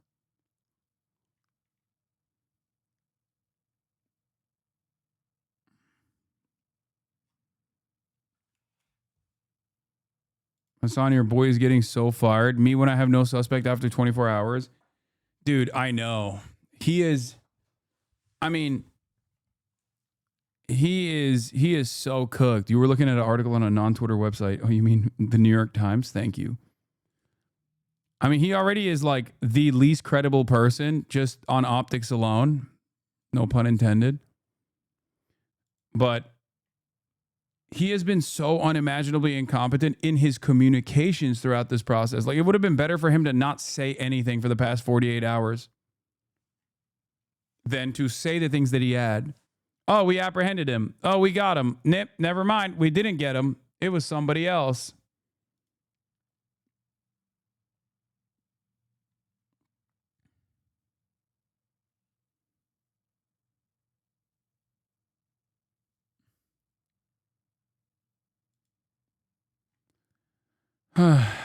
Saying subject instead of suspect is funny to me. Anyway, an older Mauser 36 caliber high-powered bolt-action rifle was recovered in a wooded area just off the college campus in Utah where Mr. Kirk was shot, according to 5 federal law enforcement officials. Several cartridges, including what appeared to be a spent round in the rifle's chamber, were recovered. The weapon and ammunition are being traced by ATF analysts in West Virginia, but the evidence has not yet led to a person of interest, the law enforcement officials said. On Thursday morning, investigators in Utah expressed confidence that a combination of forensic evidence from the scene and video from the university and nearby homes would soon allow them to determine the gunman's identity. By the afternoon, the FBI had posted an image of the person the Bureau is seeking. The person was captured on security cameras on a flight of stairs and was wearing sunglasses and a baseball cap. The image was somewhat blurry. The FBI's request for help suggested that the image of a person was not clear enough to create a quick match via facial recognition software. A news conference of the FBI and Utah police officials was just canceled about 20 minutes after it had been scheduled because of rapid developments in the investigation. That obviously was 4 hours ago. What is the newest update here? Yeah, there's fear and vitriol intensifying in Congress. The European Parliament declined to hold a moment of silence for Charlie Kirk. Police clarified that the photographs that they released earlier on Thursday showing a person wanted for questioning in connection with the shooting wearing a cap and sunglasses were taken by a security camera shortly before the shooting took place on Wednesday.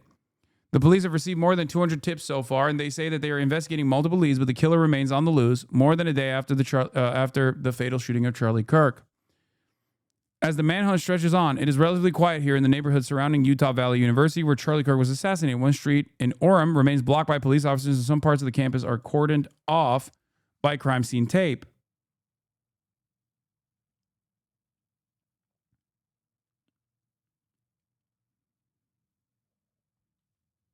But residents say they had seen law enforcement activity here dwindle after a lengthy search of the area yesterday.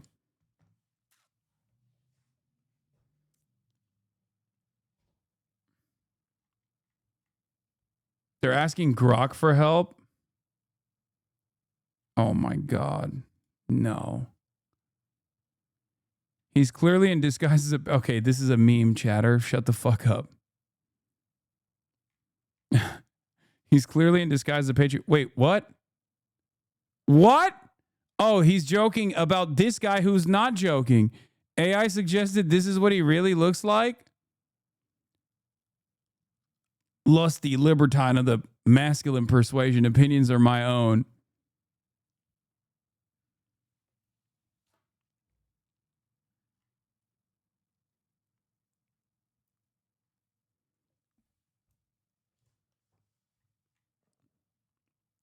What? Attempted to enhance and polish a grainy image of the person of interest in the shooting of Charlie Kirk. Grok has somehow turned the man into someone who looks more like the Venezuelan president Nicolas Maduro here, with a secret third hand.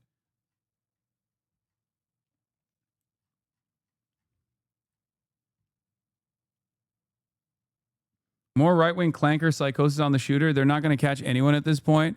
Thank God for AI. It could be any of these fake people. Much better view of his face. How is that a better view of his face?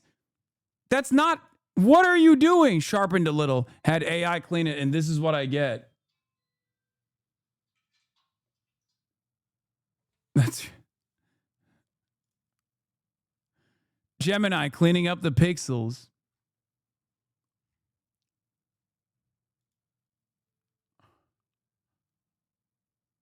Bro, I'm serious. We are so cooked because Kash Patel is exactly the kind of dipshit who I feel like would do this, who would get duped by this. Okay?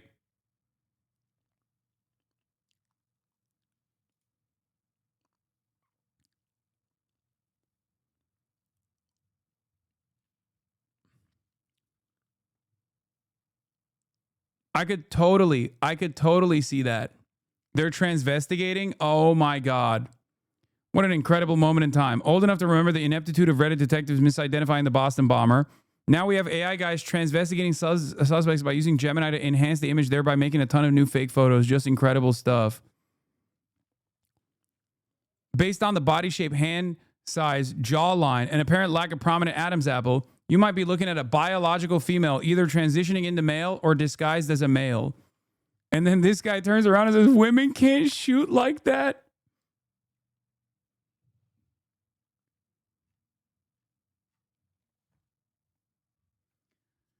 That's the other thing. That was definitely a part of the, bro. A part of the problem was like a lot of people immediately were like, oh yeah, this guy's a real good shot. Like this is a professional operation. So in their minds, this like kind of eliminated the shooter being trans from the equation because they were like, trans people can't shoot like that. I saw that so many times. I saw that so many times online. Just people being like, ain't no way someone who's trans could shoot like that. Of college age. We are confident in our abilities to track that individual. Investigators have gathered a palm print, a forearm imprint, and a footwear impression. This is also key. The escape route taken by the assassin being examined by agents of the FBI. This is where the gunman ran over this road towards this woodland. And in amongst those trees, a high-powered bolt-action rifle was discarded and recovered. Attending a 9/11 memorial, President Trump announced he would honor his old friend formally. I'm pleased to announce that I will soon be awarding Charlie Kirk posthumously the Presidential Medal of Freedom. The date of the ceremony will be announced, and I can only guarantee you one thing, that we will have a very big crowd. Charlie Kirk was a significant player in the Republican movement. My name is Charlie Kirk. In Utah, arrangements were made to fly his casket home to Arizona aboard Air Force Two. Vice President J.D. Vance flew to Utah to make a last journey with his political soulmate. Overnight at the hospital where they tried but failed to save Charlie Kirk, members of the public paid tribute, some who'd witnessed the horror. I was doing okay. And then I was putting my 5-year-old to bed, and she had me read her story about love. I just couldn't finish the story. I was thinking about Charlie's little girls, his wife. He was such a powerful human being. The FBI has issued a reward of up to $100,000 for information leading to an arrest. It is a bounty of some size and a manhunt of some significance. James Matthews, Sky News, in Orem, Utah. Ne diyorsun baba? Ne? Hayır. This morning, the murder of Charlie Kirk is heightening concern about the rise in cases of political violence across the country. Our nation is broken, and I want to be very clear that this is a political assassination. Charlie Kirk's a cat. Dude, I saw so many videos on Twitter and also on TikTok of angry conservatives crying and screaming bloody murder, saying that they are going to enact a revenge of the most epic proportions that no one has ever seen before. And once again, considering that, well, I mean, Trump survived, but considering that, like, in the shortly in the aftermath of Trump's assassination attempt, that people just like kind of went back to business as usual. I really do hope that this just stays to like a brief period of people doing these fake bomb threats, and then it goes away without like any sort of real vengeance quest by people who decide to take matters into their own fucking hands.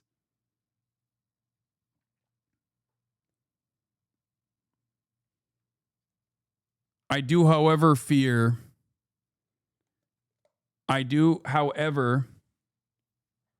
that the administration is not going to let this go and will absolutely use this as a reason to continue enacting a dangerous political agenda, a fascist political agenda of political persecution of dissidents.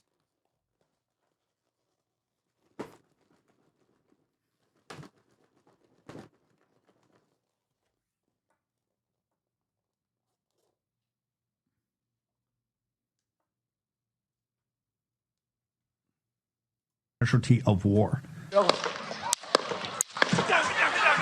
Then candidate Trump was shot at a campaign rally in Pennsylvania last year. An audience member, firefighter Corey Comparator, was killed. Months later, a second attempt on Trump's life at his Florida golf course. The suspect is now on trial. This past June, a Minnesota state representative and her husband were shot and killed in their home. And in April, police say a man tried to kill Pennsylvania Governor Josh Shapiro, setting his home on fire. This kind of violence is becoming far too common in our society. It is not okay. And it has to stop. The list goes on. Then House Speaker Nancy Pelosi's husband was attacked in his home. And years earlier, Congressman Steve Scalise was shot at a congressional baseball game. This year, threats against members of Congress are surging, with nearly 14,000 compared to 9,000 during all of last year. Many are asking, is the political temperature too hot? Whenever people say like, somebody's got to do it, like you've done the somebody's got to do it conversation, this is precisely what I'm talking about. I'm analyzing the environment and the temperature and how average normies are basically saying somebody's got to do it. And that means that like some change must take place. And if it doesn't, in the absence of some kind of change that takes place, people are going to get increasingly more violent as they take matters in their own fucking hands. Okay.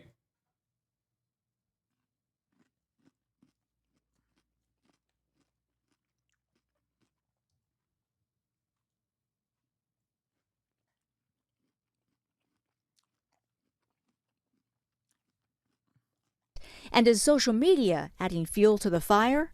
A lot of it has to do, I think, with a fragmented media landscape.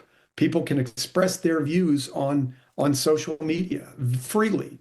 And I think that breeds a certain amount of incivility and division. Historian Mark Updegrove compares today's political divisions to the 1960s. The last time we saw a political climate that was as heated and divided as we're seeing today was the 1960s, a very tumultuous, tempestuous time in our history where we saw the assassination of John F. Kennedy in 1963, Malcolm X in 1964, and Martin Luther King and Robert Kennedy in 1968. It shook this country to its very foundations. And it was a time of great change and upheaval. We saw the civil rights movement in full bloom. We saw the Vietnam War, which was wildly unpopular. Famously, all right-wing figures that once again were assassinated by the political left, I guess. Yeah, I wonder who was responsible for half of those fucking assassinations.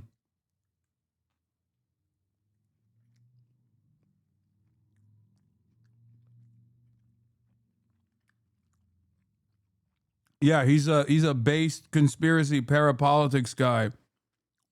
And he's saying the CIA assassinated Charlie Kirk.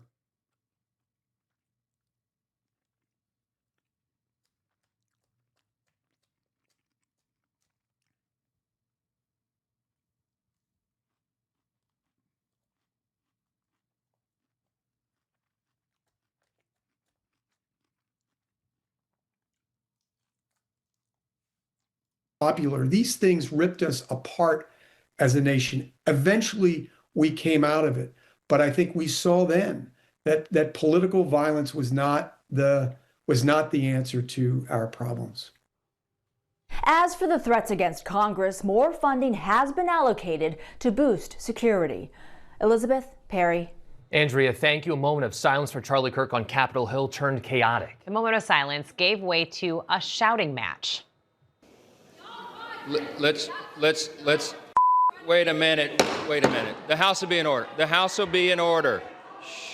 A Republican House member asked lawmakers to pray for Charlie Kirk. Democrats then demanded prayers for the victims of yesterday's school shooting in Colorado. One Democrat shouting, "Pass some gun laws." Charlie Kirk, of course, for all of us who know him, who knew him, remembered for so many things today.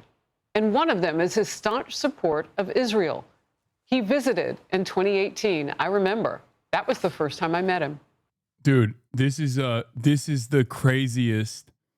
This is the craziest eulogy yet, by the way. Didn't even see this? Eric Adams tweeted about you? No, I did see it.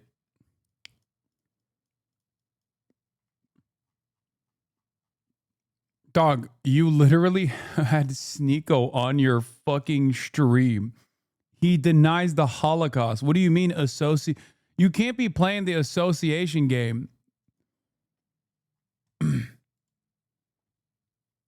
Anyway, let's continue. It was at the U.S. Embassy after it had moved to Jerusalem from Tel Aviv. That was one of then President Trump's first term decisions. And Charlie was there also the following year, supporting Israel's war against Hamas and against the anti-Semitism that followed. Watch. When we as Christians go to Israel, we are celebrated and treated like the most amazing you could ever imagine. Okay? Israel changed my life.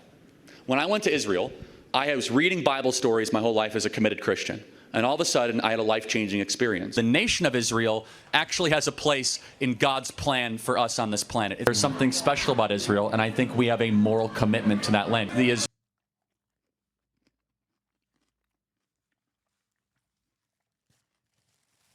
Bro, I should have just shown this morning instead of debating people on whether or not he had a fucking change of heart. Israeli community has been very welcoming of us as Christians and our faith to the homeland. Yeah, they only spat on me like once or twice, bro. It was fucking dope. The number of spitting incidents was so limited. People greatly exaggerate how many times you get spit on. It's like twice. Barely any spit at all. And it will not go unnoticed. The Israeli Foreign Ministry said this morning Charlie Kirk was a steadfast friend of Israel and a true ally of the Jewish people. He stood proudly for the Judeo-Christian values which bind Israel and America. And Charlie's fearless commitment to truth and freedom cost him his life. Violence may have taken him, but it cannot silence his legacy. May his memory be a blessing. The Prime Minister of Israel, Benjamin Netanyahu, in focus now. Prime Minister, you have your own... It's so insane to me that this fucking war criminal took time out from his unlimited baby murder campaign to offer his condolences to motherfucking Charlie Kirk on Fox News.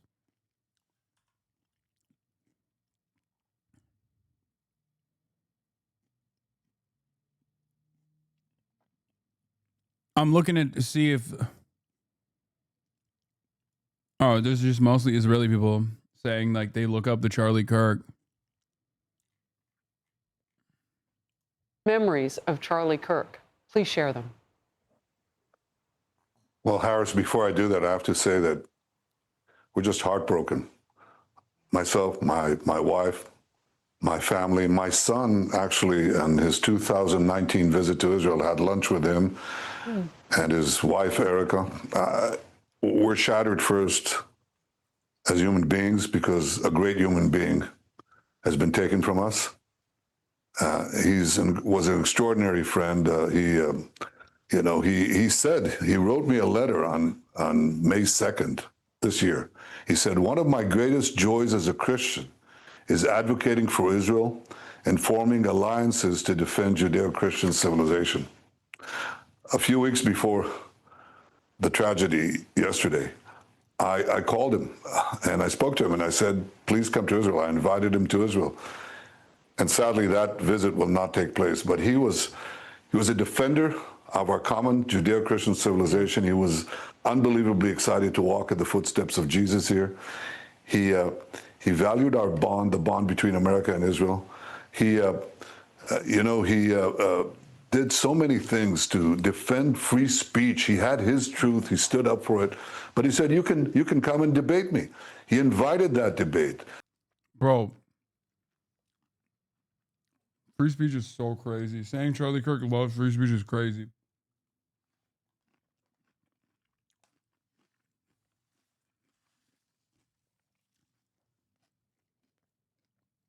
One of these LARPers says something that will stick with me forever. The next American Civil War is going to have a lot of factions. Make allies where you can, brothers and sisters. Pick your trench mates now or they will be picked for you later. Tarbers. I guarantee a lot of those pronouns melt away when they're staring down the barrel of a gun. Exactly why blue-pilled normie cons will die. They'll point their guns at some gender bender or anarchist. He'll renounce his ways to get out of it, then kill them later.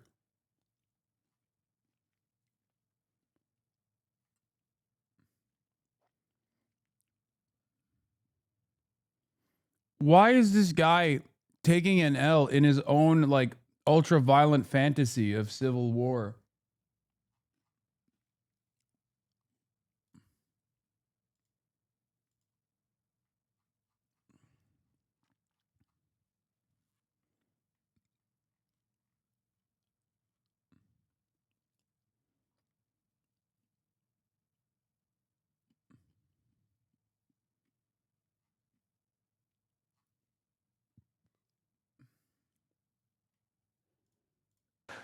He certainly didn't invite the violence, the horrible violence that tried to silence him.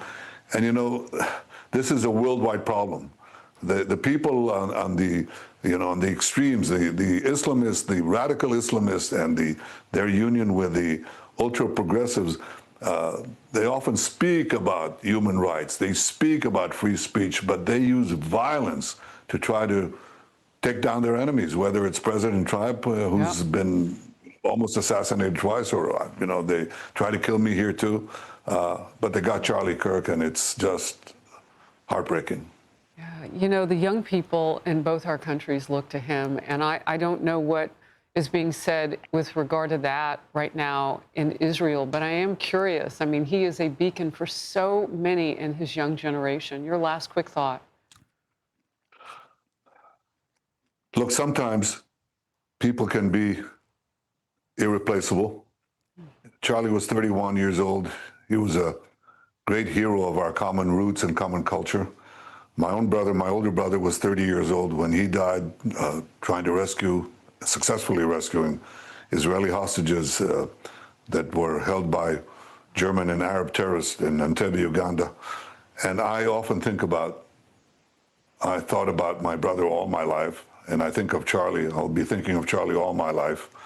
You know, they're gone, and maybe they're once in a generation, but generations then live by their legacy. Amen to that. Prime Minister Netanyahu, grateful for your... Yeah, Benjamin Netanyahu said someone tried to assassinate him, but of course didn't reveal that the person who tried to assassinate Benjamin Netanyahu was like an 83-year-old Jewish aunt.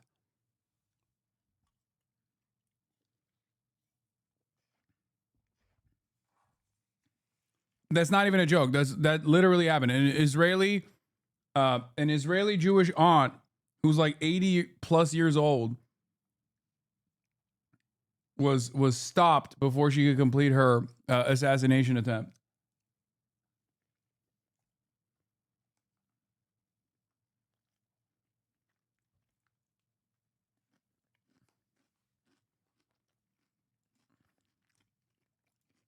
Christina Coleman is back live with that. Christina.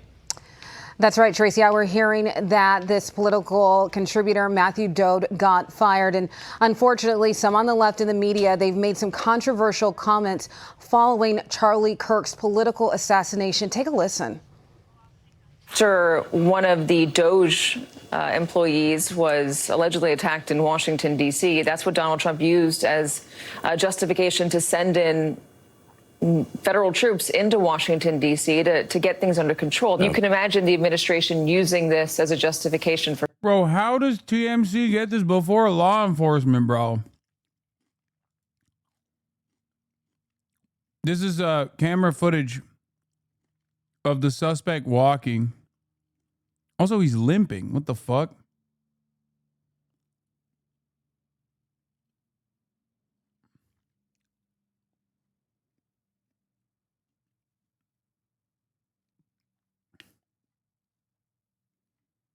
You think he has the gun in his pant leg? Or is it because he jumped off of a roof? No, because this is before the shooting, chatters. They're saying this is before the shooting. He might have the gun in his, he might have like stuck the gun in his leg or something.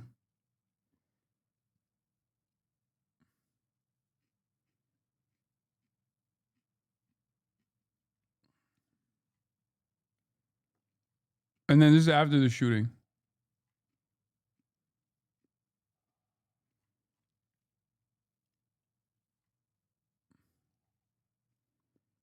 This reminds me of Weapons.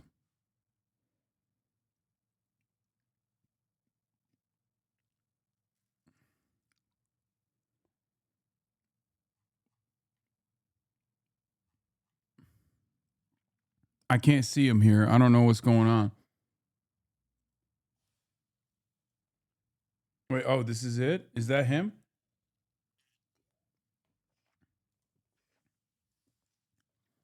Is that him in the corner? No. That's not him, right?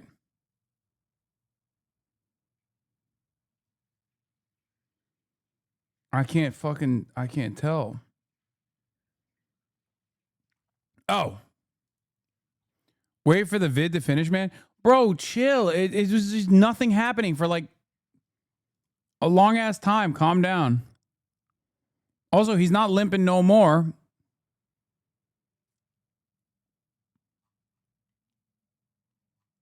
So obviously it probably was him like hiding the gun in his pants or something. Sky Valadez is allegedly their name. Dude, what are you talking about? We have no idea yet. Okay, that's crazy. Don't do that stuff. What are you, the FBI? What are you, the ATF and the FBI? Someone has to have a higher standard for reporting around these goddamn parts. We're not the Wall Street Journal. We're not CNN. And we're certainly not the FBI. Okay? We are not going to abide by the Kash Patel standards when it comes to accurate reporting. I'm sorry.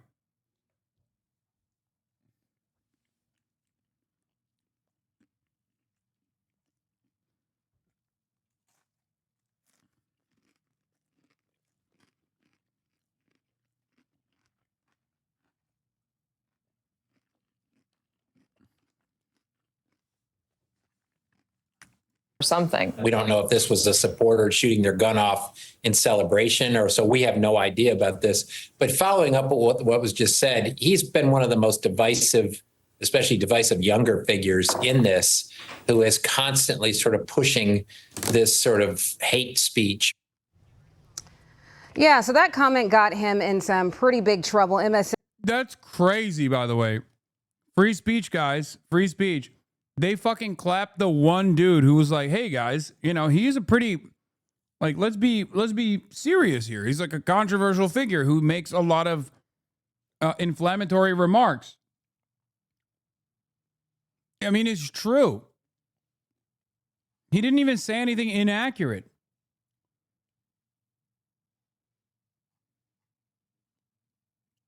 It's pretty crazy that is enough for That was enough to cook this guy. They fired him. NBC quickly addressed how inappropriate it was, writing, quote, during our breaking news coverage of the shooting of Charlie Kirk, Matthew Dode made comments that were inappropriate, insensitive, and unacceptable. We apologize for his statements, as has he. There is no place for violence in America, political or otherwise. Guys, I know there's gait recognition software. I don't think that's the reason why his gait looked like that. Okay, especially because after the shooting, he was running. Okay, please. I know everybody wants to tell me about gait recognition software. I know that it exists, okay? No, not gait as in like the walking gait. G-A-I-T.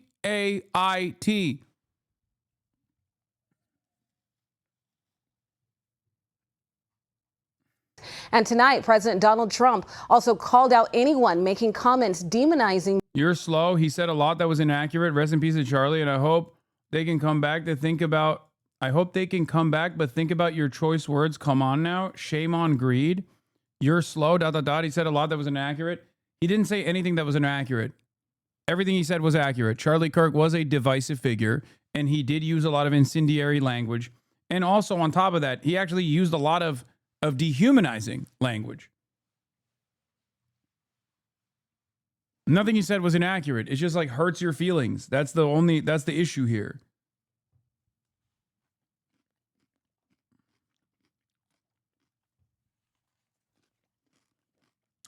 You know what's funny about this? Yeah, he didn't say Charlie deserved it or anything. No one is saying that. But what's funny about this stuff is that it basically exposes something that I find to be very interesting. The shame that Republicans feel about their worldview laid bare. Because if you just took Charlie Kirk's top moments of owning people in the marketplace of ideas and you slammed them into the New York Times obituary, a lot of right-wingers would get mad at that. They'd be like, how dare you do this? But he wasn't ashamed of those takes. He loved those takes. You don't even need to say, like, this is what Charlie Kirk said and we disagree with it. Even if you just wrote it without any editorializing whatsoever, Republicans would hate that. They want you to just say he's a father. They want you to just say he was a loving father, a loving husband, and a advocacy machine, a turnout machine. That's all they want you to say. Why don't conservatives want you to reflect on a lot of the positions that Charlie Kirk was very proud of? Perhaps it's because they too recognize that if the broader field is made aware of the output of this person, then they wouldn't feel too fondly about him. Yeah. I already covered this with the Charlie Kirk, right-wing force and close Trump ally, dies at 31. The founder of Turning Point USA played a central role in organizing young voters and giving shape to the pro-Trump agenda. He was fatally shot during a speaking event in Utah. Absolute fucking ghouls.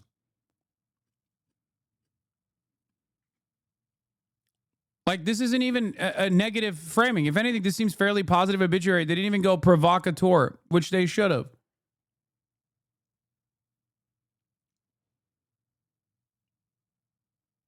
What was that chatter? He was wrong?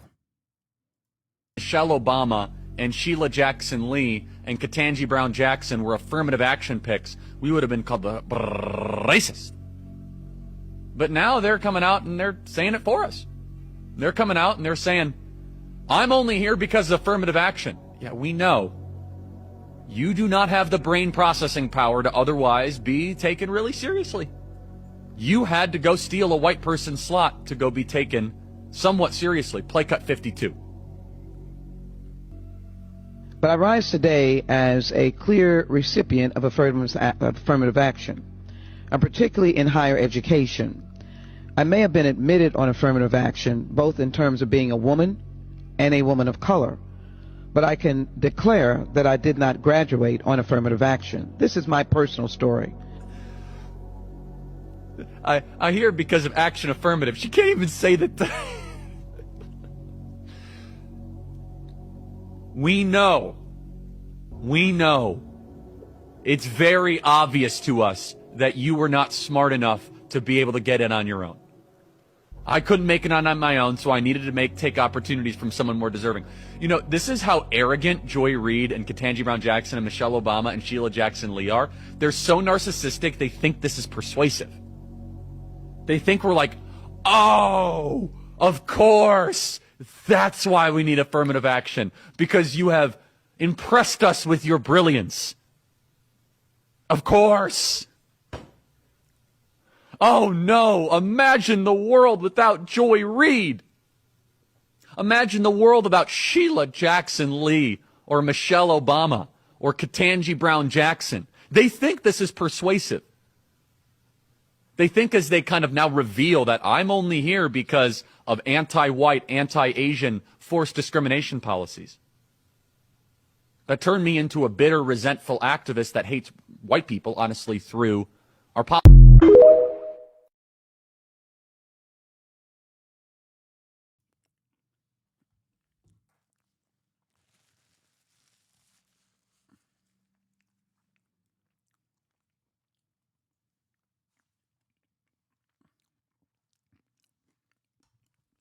I mean,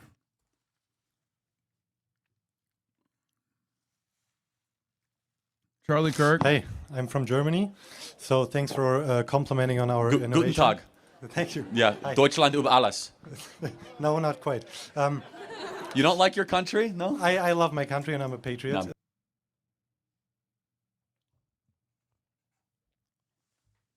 Bro got the fucking German national to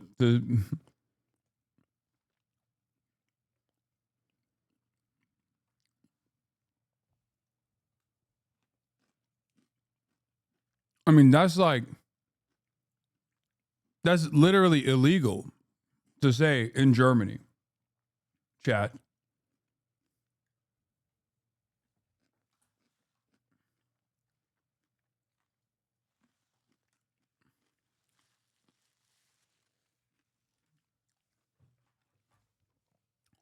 That's why the German responded the way that he did.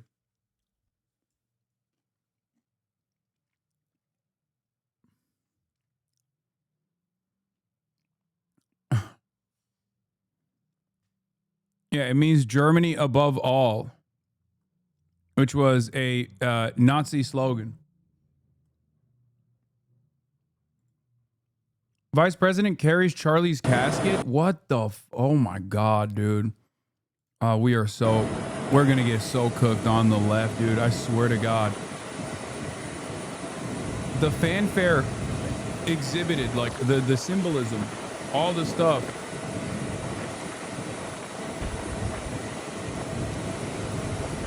This is by design. There's a deliberate reason.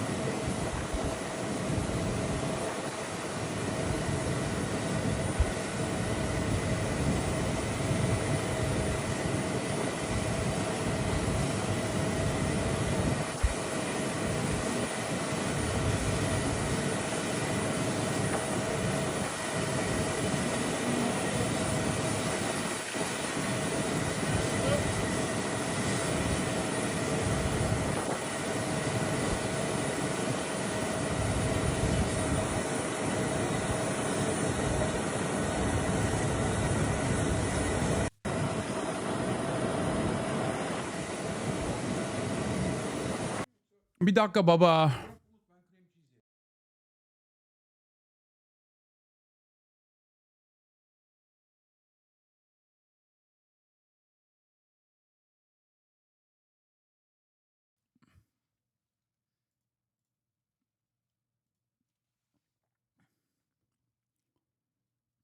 I think you're muted. No, I muted myself for a second because my dad is trying to talk to me because he wants me to order food.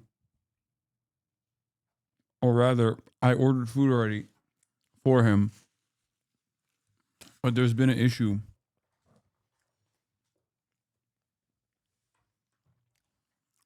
What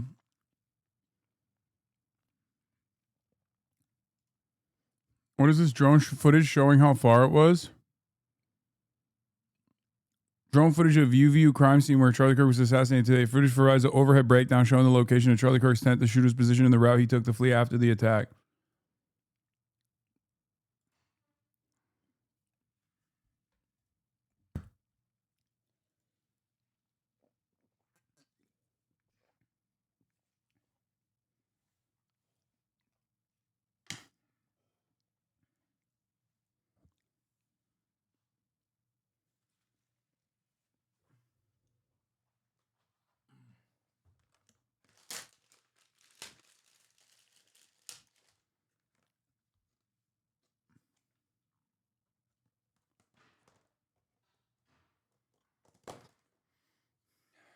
Do I think the killer not being caught yet makes the administration look bad? Yes. But do I also believe that Republicans, I think, kind of enjoy that there is no evidence so they can just make up whatever the fuck they want to? Also, yes. So I think on the one hand, yes, this is a pathetic and incompetent administration that can't even fucking figure out the assassin, who the assassin is of a beloved figure by their own estimations, not mine, right? So it certainly reflects poorly on them that they are so incompetent that they can't even figure this out with all of the surveillance that they have at their disposal.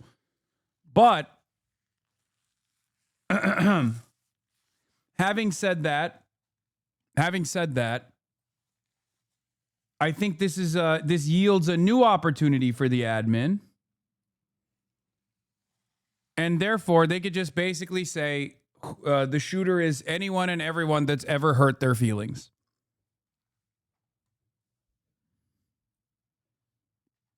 That's it.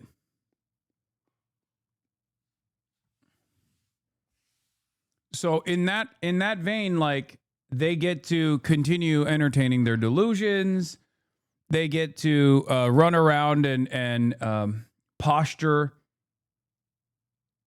You showed this clip of Charlie, right? Yeah, I did. Shows they were actually better in the 1940s. Yeah, he said black people are better off in slavery and better off in the 1940s than they were after the civil rights movement.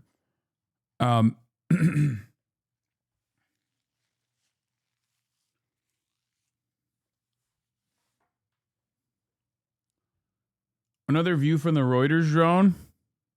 Reuters drone image shows reported location from which the shooter killed Charlie Kirk.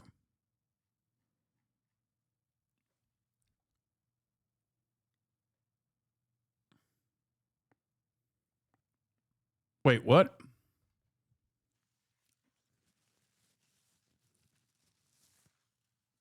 Oh, I guess that's it. That's not a really difficult shot, I think.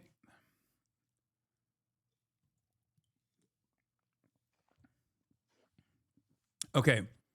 The difficulties of this shot is establishing a shot position that allows you to be at an elevated perspective without other people actually finding you out and you know, reporting you to the authorities.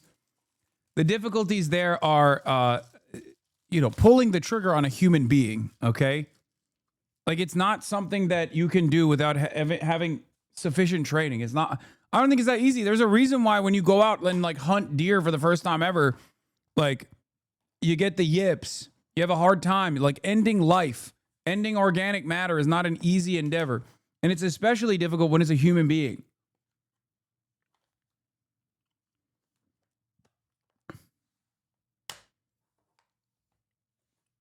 Well, yeah, if you're perched up, I would go so far as to say the easiest version of the shot would be being perched up at a fucking at a hunting stand, okay, and then having a deer off in the same distance. But the first time you take that shot, that's still going to be difficult. The second time you take that shot, that's going to be less difficult. But it's obviously not going to be easy to take that shot if there's a human being on the other side of your scopes, okay? And it's especially difficult when all of the other pressures of the environment are are factored in to the decision making at the time, and then you are able to make a swift escape. Okay? That to me reveals that wait, hold on. That to me reveals that this person might have had some experience at least, like, because I don't think you have a situation. I don't think you have a situation where someone's like first ever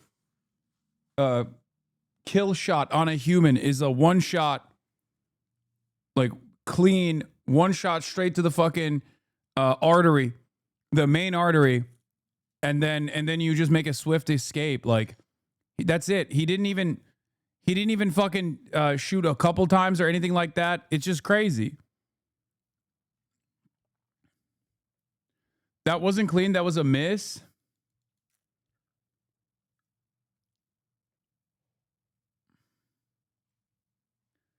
I keep seeing the end of the clip, the end of your debate with Charlie posted on Instagram. I'm sure you know, but it's a 53-minute mark. Yeah. Yes, I debated Charlie Kirk twice, not once, but twice. And that's where the famous "I live like a capitalist every day" jank clip comes from.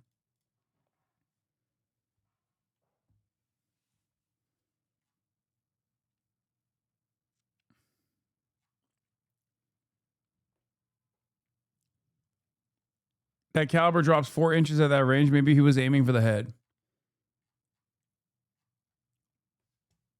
The shot went off his chest and ricocheted into his neck. He was wearing a vest, and this will be proven. That's what I heard. But that sounds pretty crazy. Because remember, it's not a joke. No, I know. Remember when I looked at the first shot from afar and I told you that like it didn't seem like he got shot in the neck at first because his t-shirt moved around? Like, that didn't actually make any sense. That didn't actually make any sense as if it was like a direct shot.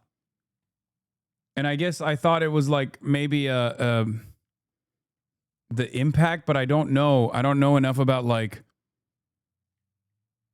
the only reason why I don't believe it's a vest though, because I have heard this before. The only reason why I don't believe it's a vest is because there's no armor that is that concealable under just like a straight t-shirt. I'm pretty sure it would show. Like, in an armor that is like soft padded armor that is concealable under a shirt would probably not ricochet a bullet like that. At most, it would probably soften the impact. Nah, he would have had ceramic which shatters.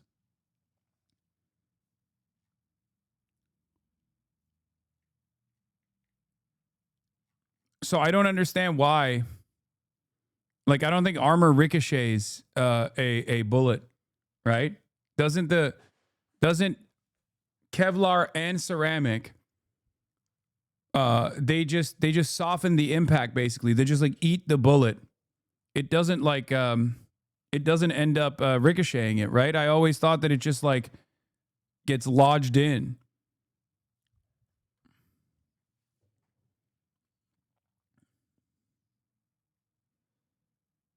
The entry to the neck was very clean too. I don't think it was a bounce. That's if that's possible. Kevlar is a shock absorber.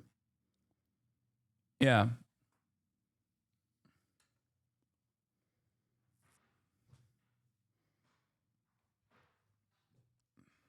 Obviously, if armor was to deflect the impact instead of absorbing it, no one would use it, because I feel like it would. I'm not a ballistics expert. I'm not an armor expert, but I'm simply stating that if a bullet were to immediately deflect off of an armor, I feel like it would be ill-advised to use in the field of battle, or ever, as a matter of fact, because of what technically, if that was the case, happened to Charlie Kirk. Steel does at glazing angles, but most armor has aramid layers that can catch it sometimes. You need steel or ceramic.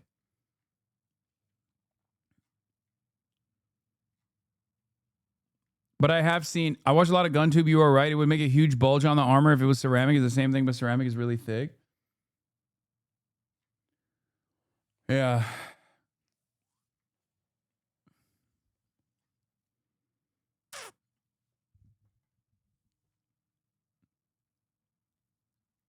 It's called spaling, which is an issue with steel plates. It's an issue that fragments go into your neck. Oh, so you think he got shot in the vest, and then the vest actually ricocheted directly into his neck, and the neck wound that you see is actually a consequence of the ricochet potentially.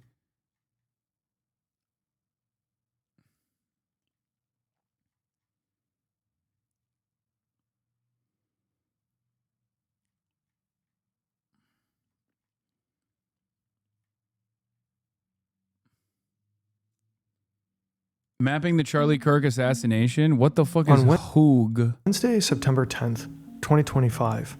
Charlie Kirk speaks. That's crazy, bro. This dude's body hasn't even been buried yet, and there's already a fucking 9-minute YouTube video. At an event in Orem, Utah. It is at the Sorensen Center courtyard on the campus of Utah Valley University.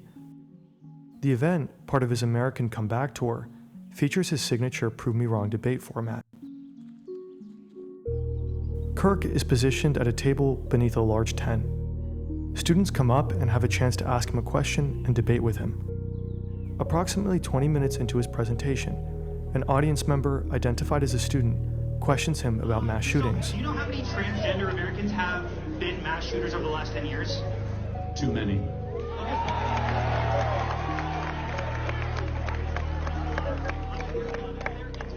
Okay, now 5 is a lot, right? I'm gonna give you some credit. Do you know how many mass shooters there have been in America over the last 10 years? Kirk asks a question, but then it gets interrupted. Counting or not counting gang violence? Great. Oh my God. Go, run. When Charlie is 18 years old, he speaks at a college. He just seems like any other young American conservative. But at that college, he catches someone's eye. Will Montgomery sees that Charlie gets attention. While other conservative speakers are boring, young people listen to Charlie Kirk. A month later, in September 2012, he and the 18-year-old launched Turning Point USA. What Turning Point USA stands. So before he did that, the OG is that he didn't, before he even got invited as a speaker, real ones know, real Charlie heads know, his starting point is actually writing an article for his high school newspaper about how potentially a black woman took his slot at West Point Academy. Okay? This is an admonishment of just a straight rejection of DEI before it became known as DEI, but like affirmative, what am I saying? Affirmative action, right? He attacks affirmative action in a hypothetical racialized grievance. Okay? He wrote that when he was 18 years old.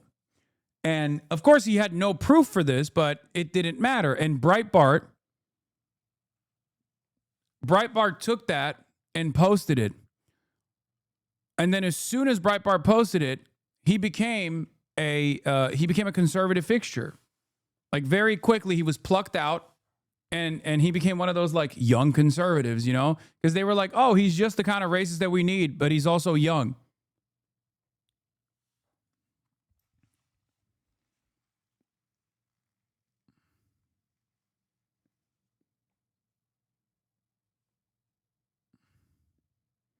Important context, before that, there really weren't any young conservatives. No, that's not true. There's always been young conservatives. Breitbart, for the record, is an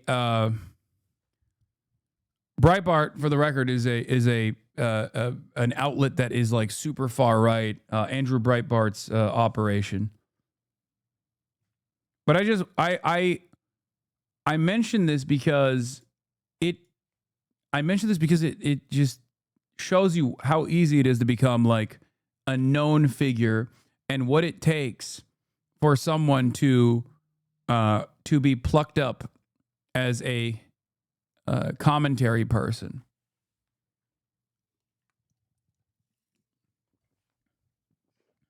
stands for, what we're trying to do is we're going into the high schools and the colleges to challenge these textbooks that publish flat out falsehoods and fallacies. It's a nonprofit organization established to promote conservative values, specifically among young Americans through high school and college. Also, bro, look at the young people after. Oh my God, Tom McDonald made a Rest in Peace Charlie music video. That's crazy. That's disrespectful. That's more disrespectful than anything any like leftist could ever say about Charlie Kirk, in my opinion. Tom McDonald making a music video post-mortem to honor you is unironically the most disrespectful thing you can do to any human being. College campuses. I'm only 19 years old. I'm fighting this fight every single day. I get to go to college campuses, high schools. I debate professors. I debate socialists. It's not an immediate success, but Turning Point steadily grows into something larger than Charlie. We'll probably recruit 4,000 to 5,000 new students, collect their data. It's a high-energy conference for us. Yeah. So when Turning Point USA, play it, bro, please. No, I'm not going to play Tom McDonald. Are you fucking kidding me? I don't want you guys to die out of cringe, maximum cringe. When Turning Point first comes into the fold, Charlie Kirk goes to Foster Freeze. His dad knows him, I think, through construction work, and Foster Freeze is a major conservative donor, right? So he gets audience with Foster Freeze, and he pitches to him an idea. This idea is, you know how they have super PACs that manipulate elections? I want to create a super PAC fund to manipulate student government body elections, both in high school and also in college. Okay? He says these are breeding grounds for left-wing radicalism. High schools and college campuses are breeding grounds for socialism and many different woke ideology that is an ever-present danger. The next generation is becoming too fucking right-wing. And that's how it starts. And for the longest time, it is an abject failure, okay? It's a way to reward our best members that have been... They organize speeches with ever bigger conservative American thinkers. The young Charlie Kirk quickly becomes a fixture of the American political conservative landscape. I started an organization, Turning Point USA, 2.5 years ago, around two key values: free markets and limited government.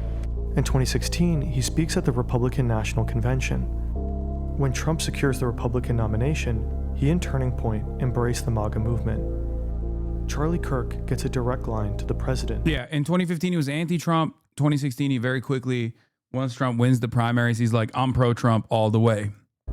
At the same time. But again, at this point, he's not drawing crowds, okay? At most, it's like YAF, Young Americans for Freedom, right?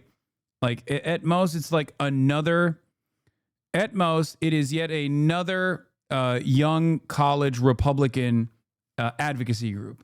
It obviously has a lot of moneyed interest involved. It has a lot of donors involved from right-wing alumnus. But having said that, it's not actually making significant impact amongst the youth. And it's more so just like an operation to get money from, farm money from wealthy Republican old donors, and basically lie to them that you're making an impact among the youth. He begins using modern media outlets as a way to spread his political message. But they're also a means for generating content that gets attention. He gets millions of views, in large part fueled by debates on college campuses. In 2018 comes Campus Clash, a college tour with Candace Owens. In 2024, the You're Being Brainwashed tour, a college tour with former presidential candidate Vivek Ramaswamy. On September 10th, 2025, Kirk initiates the... Like, the big jump off here goes from... Like, what gained Charlie Kirk, like, a real young audience? Because I remember covering this stuff back in the day. There was a demographic profile of, like, his marketing initiatives. I don't know if I can actually find it, but There was a demographic profile of like who Charlie Kirk was targeting on Facebook with Turning Point USA. And I remember laughing about it because it was all like 50 plus, 60 plus year olds that they were farming ads out to. So like their entire audience was comprised of like old people. So it was just old people giving Charlie Kirk money with the hopes that they were actually reaching out to a younger audience, but only reaching out to an older audience that just wanted to see a young person say these things. But something changed with the TikTok meta. This is something that I do admit. A lot of people don't realize that like TikTok elevated Charlie Kirk to a real audience. TikTok put him in front of real human beings and real young people. And it worked so perfectly alongside the Trump movement the second time around. Okay? That's when he actually started seeing like mass audiences show up to these events that he was putting together. And it wasn't just like the Trump Republicans at college. American Comeback Tour, a series of events for college students across the United States. The format includes his classic Prove Me Wrong table sessions, where he invites attendees to debate his political and cultural viewpoints in a public setting. The event at Utah Valley University is designated as the first stop on this tour.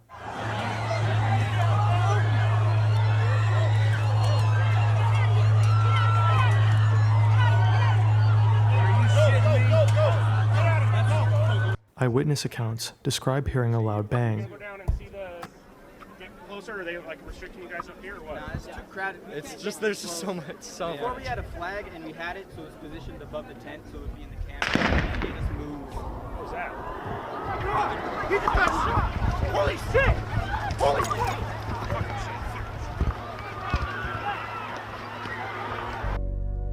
shit! Immediately following the sound, he doesn't Charlie actually Kirk's show, head right? Jerks backwards.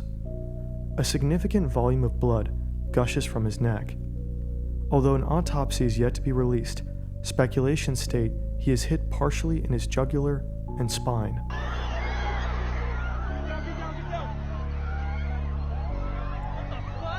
Phone footage shows that audience members react to the noise instinctively, collectively looking to the right and then crouching down. People scatter in multiple directions.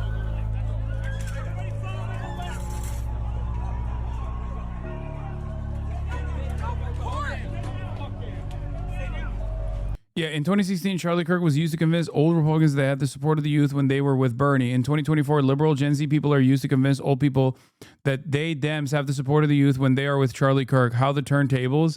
That is exactly right. And that is the reason why I was thinking about, how Turning Point USA initially was just an abject failure. And the comparison was with the modern version of exactly that.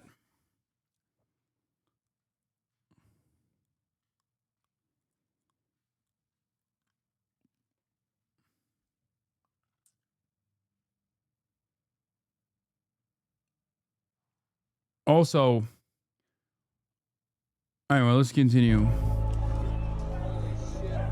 His security personnel and multiple police officers cover him and try to bring him away to surrounding vehicles as soon as possible.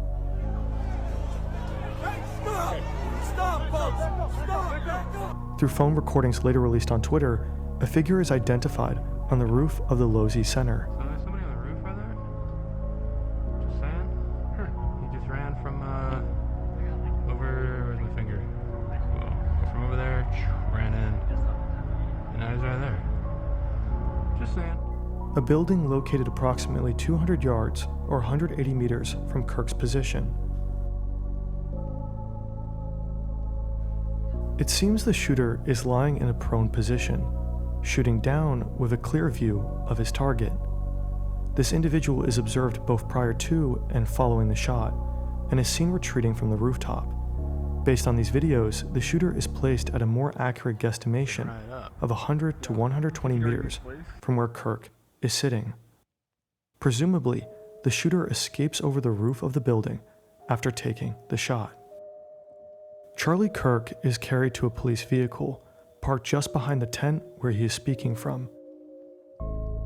He's then transported to the local Timpanogos Regional Hospital. Initial reports indicate his condition is critical. Utah Valley University spokeswoman Ellen Trainor states that a suspect is in custody and it's not a student. Dare you! How dare you! How dare you! How dare you!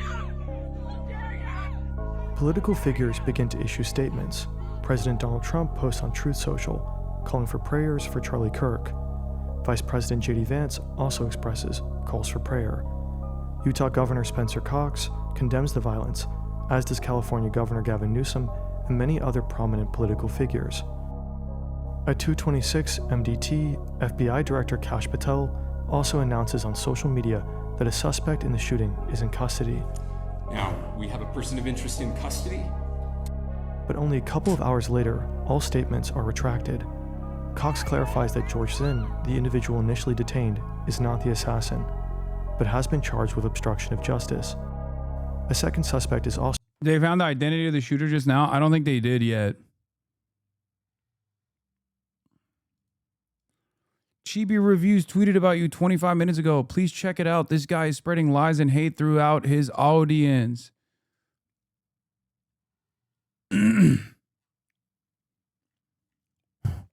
arrested, but later released.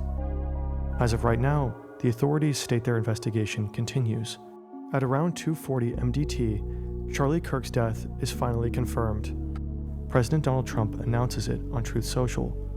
He is survived by his wife, daughter, and son. To my great fellow Americans, I am filled with grief and anger at the heinous assassination of Charlie Kirk on a college campus in Utah. The cause of death is confirmed as a gunshot wound to the neck. No further suspects have been taken into custody as of September 11th at the time of this upload. President Trump orders all American flags to be lowered to half-staff. Breaking police have not, this is AZ Intel. Breaking police have not yet identified the person in the interest in the Charlie Kirk assassination. Utah Valley University officials told KUTV Thursday, denying a CBS News report that federal authorities had obtained a name. What the fuck, man?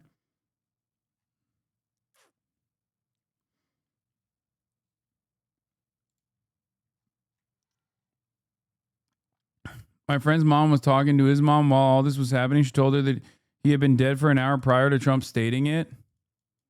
What? Why would your friend's mom know that?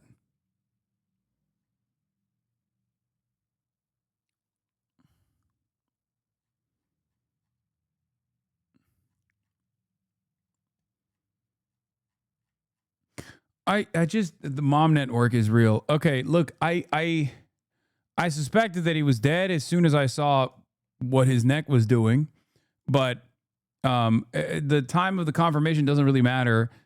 What is happening with this? What is going on here? Why is it that the all of the federal law enforcement arms are just like, all of the federal law enforcement arms are just like demonstrating how unimaginably incompetent they are across the country until Sunday evening as a mark of respect. We are reminded again of how real the present danger of political shootings is in the United States. It's a tragic day for our nation. And I want to be very clear that this is a political assassination. For us, on the outside, looking in from Europe, it's a brutal reminder of how politically heated things are in the country across the ocean. This video wasn't a walk in the park. It took us less than a day after the shooting happened. I can't believe they were able to put this together in such a short period of time. But it turns out like maybe woke is not so bad. It turns out that woke is perhaps good, because just like I take back my previous speculation and watched the video I was thinking of for the first time, and I'm definitely wrong. Sorry for contributing to the misinfo hell. I'm a stupid fuck and accept that. No, it's all good, M. HUD.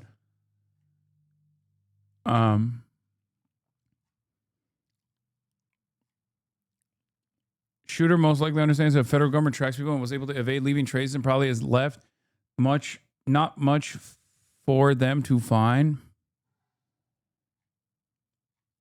I just don't. I don't.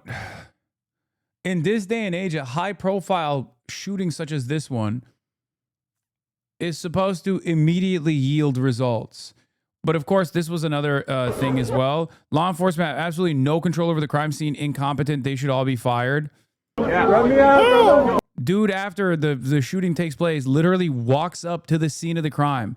Now, obviously, like, this person is not, you know, he's just taking the hats and he's just throwing it to people and it's whatever. But like, that is fucking crazy that you could just walk up to the scene of the crime after it had taken place.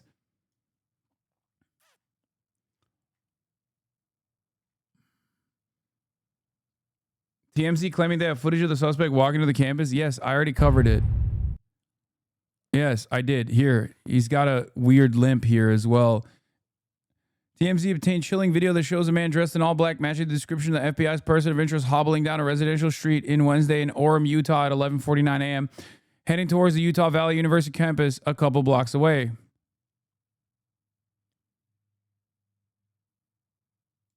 There was another guy who did that, by the way. This dude, Elder TikTok, stole all the blood-soaked Charlie Kirk merch to sell on eBay and left his fingerprints all over an active crime scene. As soon as he finished recording his selfie vid, new fave shooting deep event character. Yeah, I can't lie. I think Elder TikTok is a goated style individual. Truly one of the best and brightest that we have. As you guys probably saw this video, I showed it yesterday, but it bears watching again because it's just like it's peak 2025. He is, I mean, let's take a look. It's your boy Elder TikTok. There was just a gunshot at Charlie Kirk. We're in Utah. There's a gunfire. This is not a joke. Hey, let's go. Hey, let's go. Hey, let's go. It's your boy Elder TikTok. There was just a gunfire in Utah. This is not a drill. There is a gunfire in Utah. Shots fired here in Utah. This is not a joke. Charlie Kirk, Elder TikTok, Mormon Central, Utah. There was a gun that just fired off here at Charlie Kirk. I am not playing with y'all. Hey, make sure you go to church on Sunday. Read the Book of Mormon. This is not a drill. Make sure you go to church on Sunday and read the Book of Mormon. In between promoting his TikTok, on his TikTok that he uploaded to TikTok in the immediate aftermath of a shooting. No indication that the shooting is done. Okay? No fucking self-restraint, no self-preservation, just all vibes all the way down. Hey, Jesus is Lord. Jesus will protect you. Jesus is your savior, bro. That's probably why, because Jesus is our Lord and Savior and our ultimate protector. So, you know. I'm not even lying. Make sure you subscribe to Elder TikTok on Instagram. It's your. And then he hits the fucking peace sign at the end too, which is crazy. So he deleted this TikTok after people yelled at him, which again, they just don't understand pure cinema and real art. This guy, he's like Sakamoto Days, one of the assassins on Sakamoto Days that always has a camera on him in like one of the last episodes that just came out. That's who this guy reminds me of. He's just always filming shit. Okay? He's got a real talent, real eye for mise en scene. Now, he turns around and he apologizes. Okay? And his apology is even fucking funnier. Because his apology is, I'm going to become a better content creator. I'm sorry. He said, I'm sorry. I'm going to become a better content creator. That's what he said. Okay? But of course, that didn't stop him from getting a devious lick in. Once again, going in to get all the blood-soaked Charlie Kirk merch to sell on eBay, while simultaneously leaving his fingerprints all over this active crime scene. Not okay, that update, guys. Oh, this is another one. This is another one that I saw, which is also insane. But this is the libbed up version. Okay, so Elder TikTok is the goated Mormon boy, right? I don't know if this guy's a Mormon as well, but he's definitely a liberal. I watched this video as well. Gen Z is not all right. Okay. Remember when I told you, like, this is a fucking Charlie Kirk event? Like, there's gonna be hella dudes with their phones waiting to film. Let's watch this guy. To be a shooter. This is wonderful. I feel safe. Everyone go! This way! This way! Get going, please! Everyone go! Go this way! This way! This way, quick! Sorry, but I stopped recording to lock in and help people get off the ground to safety and went around with medical supplies to make sure everyone was safe.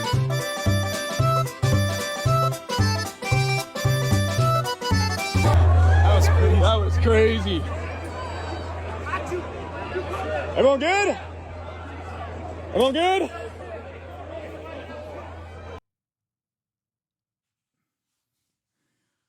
Bro, I'm being honest, like, this has to be a byproduct of just like being the generation that has seen so many school shootings, right?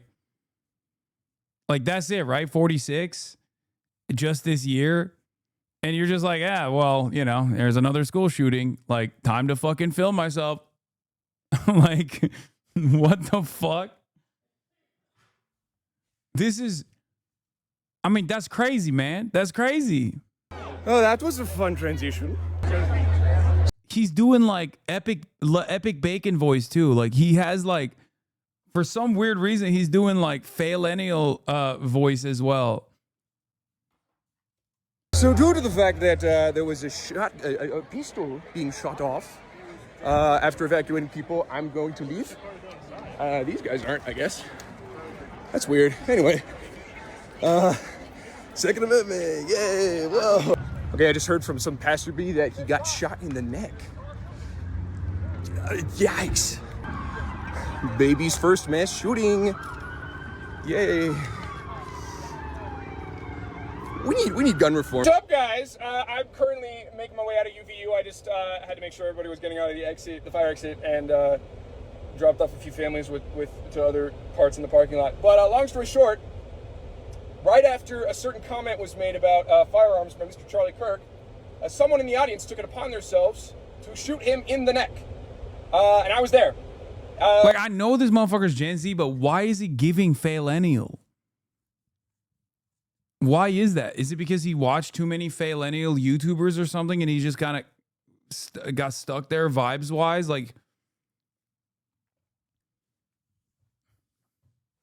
because you dipshits passed that shit down. I don't sound like that motherfucker, and I am that generation. Trauma response? Why the fuck would trauma response make you sound like Tobuscus? What do you mean, trauma response? Yeah, my trauma response, I sound like, what's his name? Shane Dawson.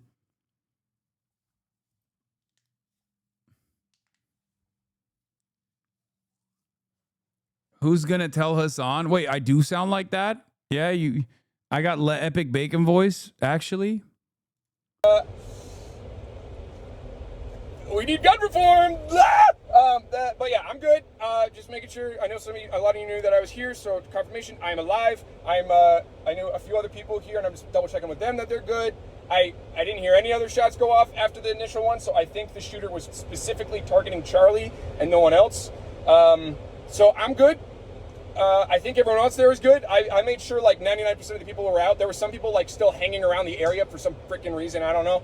But I made sure everybody else was out. Oh shoot.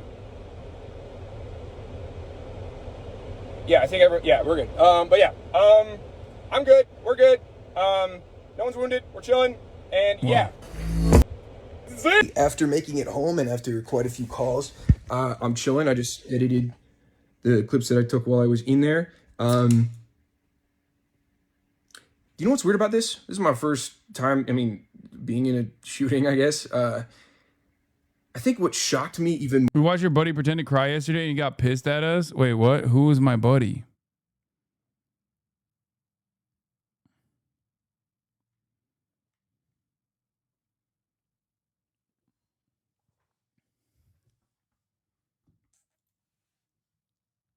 Alex Jones? More than the shooting itself, which is going to sound terrible, were the people who I think they mean Dean. I haven't even seen Dean's video. Oh, they mean Parker.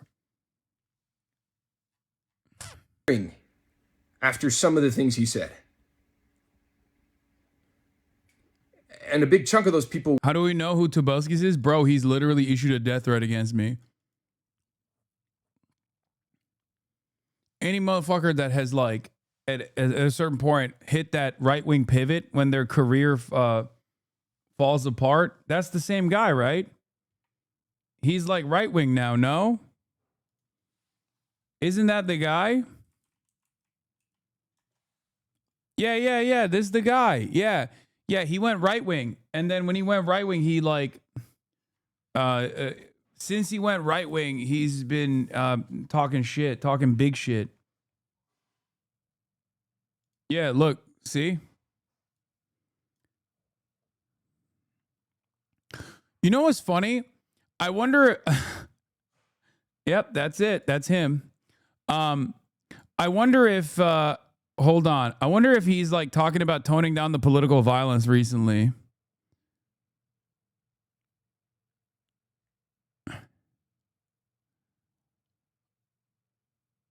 Never mind. He's just been posting crazy shit.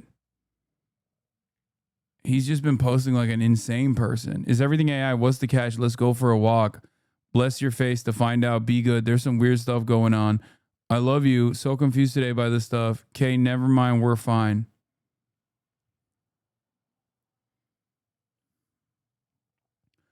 What? He is right-wing? Motherfucker, that was my literal idol as a very weird child. This makes me want to throw up.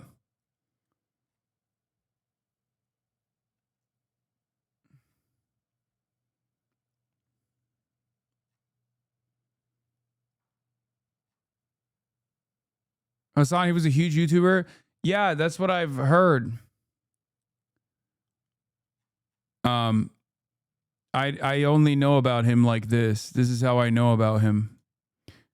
As a guy who was like, Hasan Piker, I'm coming to kill you. Were LDS. And they were cheering. Not after he got shot, but he would say a one-liner about how, like,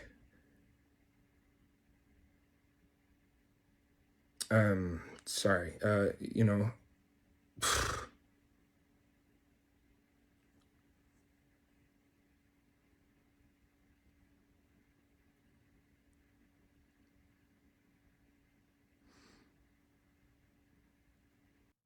Okay, I don't know where this video goes.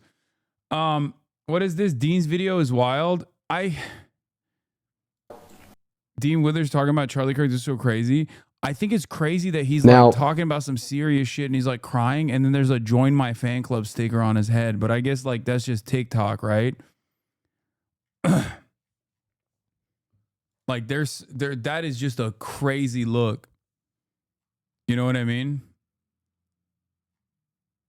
Fake. He changed after he got negative feedback. What do you mean? Who changed? Who got negative feedback? I have no idea what the fuck you guys are talking about. He could have turned it off and he didn't. It'd be like you doing what you do as a VTuber.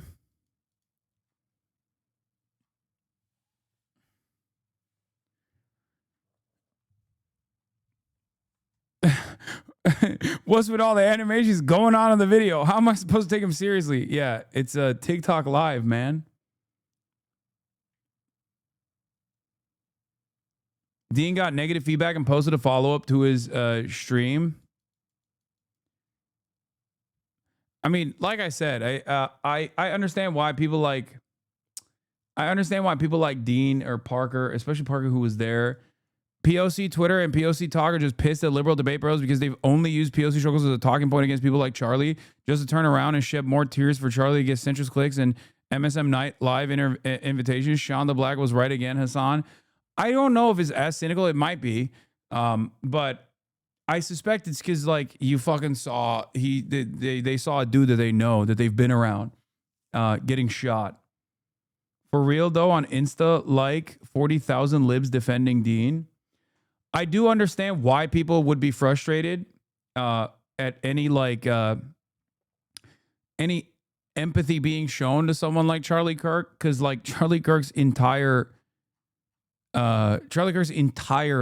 output, like his entire political output, is just straight up dehumanizing black people, brown people, gay people, trans people.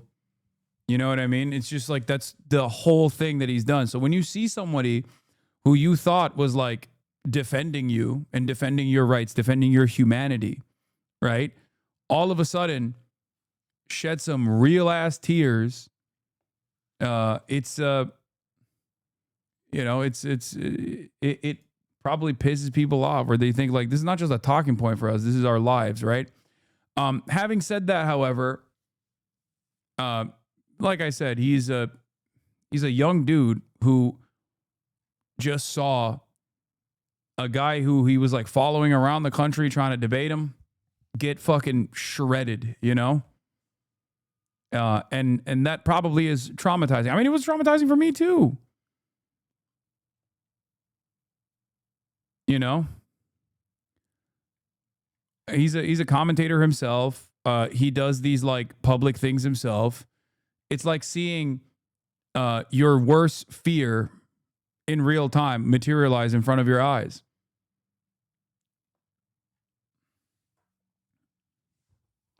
You're on his dick so hard. Yeah, that's what I'm doing. I'm riding his dick.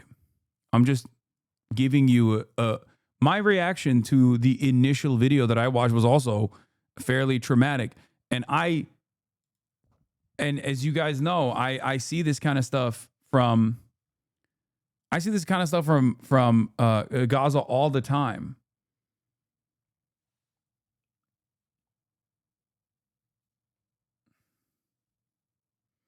Dean's biggest problem is that he still hasn't addressed Charlie's role in the creation of this climate. It's only been tears and no analysis, and not being marginalized is frustrating for a lot of people.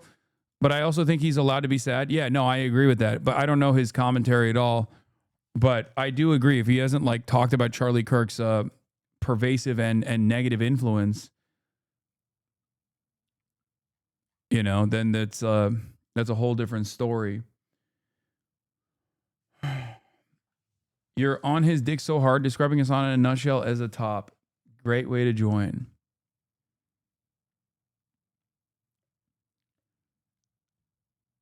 Yeah,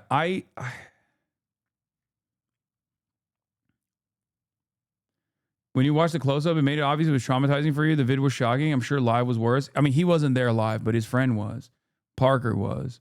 So I get why he'd be crying and shit. You know?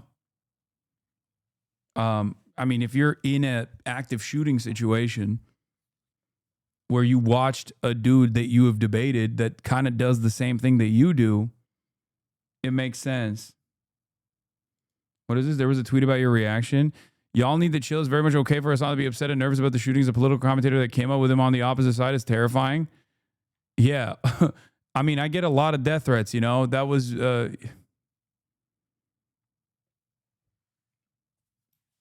I don't know if people were mad about my reaction, but I'm not even aware of these things.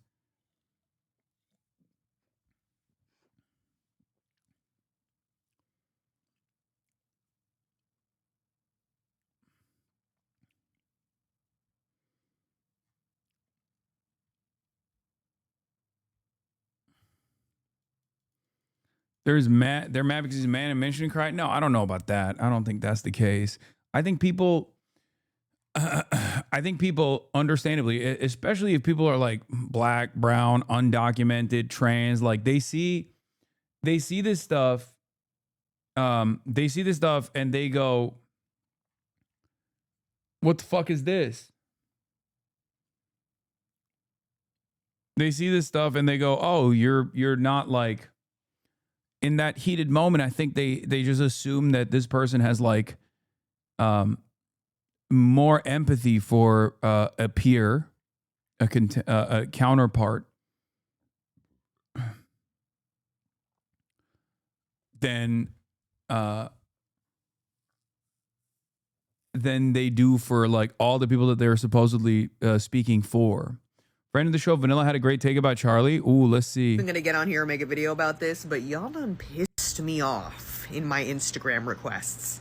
I basically reposted something on Instagram on my story saying that Charlie's death cannot be separated from the systems that he spent his entire career platforming and trying to, you know, promote. And yes, before you ask, every single person who messaged me something like that, along the lines of being like, fuck you, Vanilla, what the fuck, they were, you guessed it, white! And they also all had profile pictures of them and their fucking mid-ass husbands standing on a beach that looked exactly like this. But that's beside the point, because then if I was like, hey, there's children in Palestine that are getting killed every day, they're like this. And then I'm like, hey, so what about all the school shootings and everything? It's true. It's true. It's true. It's true. This is it. This is it. Our foreign policy is incredibly violent. Our domestic affairs are incredibly violent. Like, you know, it's crazy. A lot of these people exist in this incredibly violent environment, and they just have no fucking real tears or no real reaction or no real demand to stop this kind of bloodshed from taking place. Okay. And they just want to use this situation. It almost feels like they want to use the situation to be like, why aren't you responding the way I want you to respond to this? You know? What the fuck, CNN? That was posted a highlight of my reaction? That's crazy. I struggle with leftists who wouldn't take the time to think about why watching a video of a dude getting shot in the neck would make someone cry. Of course, I understand that split-second reaction from folks in marginalized communities, and it's still like, damn. So can we not have empathy for his wife and kids who will never get to see their father again? Wait, what are you fucking talking about? Did I say that? Am I saying any of those things? No, you're imagining things that I'm not saying. Calm the fuck down, man.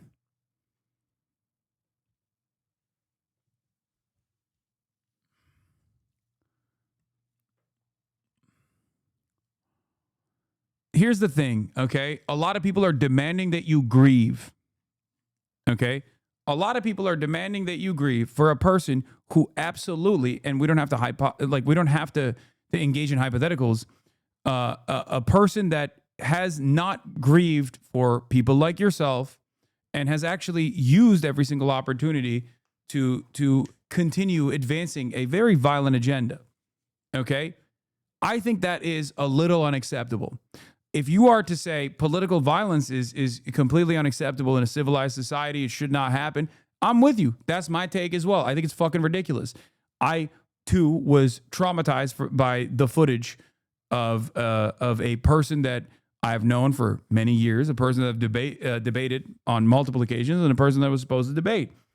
Having said that, however, I think a lot of people just turn around and go, no, it's not enough that you said political violence is unacceptable. It's not enough that you said, it's unacceptable that Charlie Kirk was shot and killed, right? I want you to fucking cry real tears for me right now. And that demand, I think, requires someone to cynically lean into whatever your ascribed notions of humanity are. Like, what do you mean? People react to it differently. Okay? That's it. Like, it's so weird. It's such a weird fucking thing where people just come up to you and they're like, you have to. It reminds me of how Democrats would be like, it's not enough that you voted for Joe Biden. You have to actually be excited to vote for Joe Biden. You weren't sufficiently excited to vote for Joe Biden, so you're still a fucking fake. You're a phony. You're not with the cause. And it's like, The fuck do you want, man? You just want me to lie? Like, I don't get it. You want me to engage in performative grief? Like, this is so fucking strange. It's such a strange demand that you're making.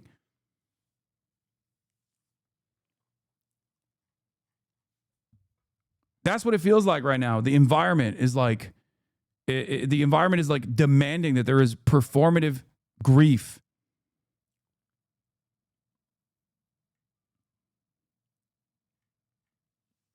And if you don't demonstrate sufficient grief, and I've seen it online,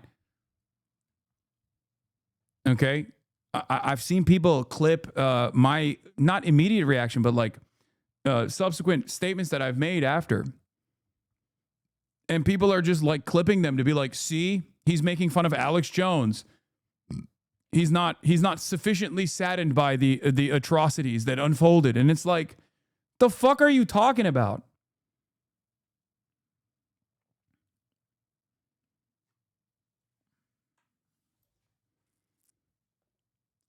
Like, where are we at? Where the fuck are we at?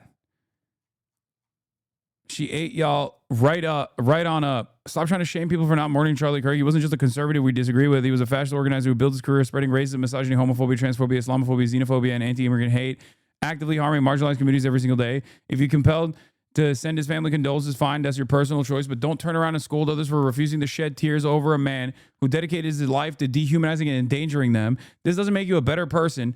And if you're a Christian, it doesn't make you closer to going to heaven. It just shows you don't stand for anything. Where were your sympathy posts with 1,000 Palestinians killed in Gaza, deaths Charlie Kirk celebrated and justified? Where's your compassion for the immigrants torn from their families by ICE, an institution Kirk defended? Where's your energy for the trans kids, the Muslims, the black and brown communities he spent his career attacking? Empathy is not owed to oppressors. Mourning is not mandatory. Pretending that civility in the face of fascism makes you morally superior is nothing but cowardice. Y'all give me a headache. And that's the other side of this is like, I know for a fact, maybe not Charlie Kirk, because he likes to keep up appearances to a certain degree, but the overwhelming majority of the conservative and even liberal infrastructure would be fucking popping champagne openly if I was in the crosshairs instead of Charlie. The very same people that wrote these glowing obituaries talking about how he was an incredible organizer, was an incredible activist, not reflecting on his output overall, not reflecting on his message overall. Simply sheltering the public from what his major output was, but simply just saying this was a real mover and a shaker, but not in which direction, are the exact same people that would be talking about how I had it coming, you know? I'm not doing that, for the record, okay? I'm not doing that at all for Charlie Kirk or for anybody. But it is ridiculous that it's not enough. Is not enough that, you know, you say, this is unacceptable, this is terrifying, this is really fucked up, right? It's not enough that you say that. You have to also just mourn in the same way that they're mourning, feel the same things that they're feeling. And it blows my mind. I don't know. Luckily, I've never had to do that in my career, and I will not do that. If there's something that I think is the utmost indecency, is just like engaging in performative grief.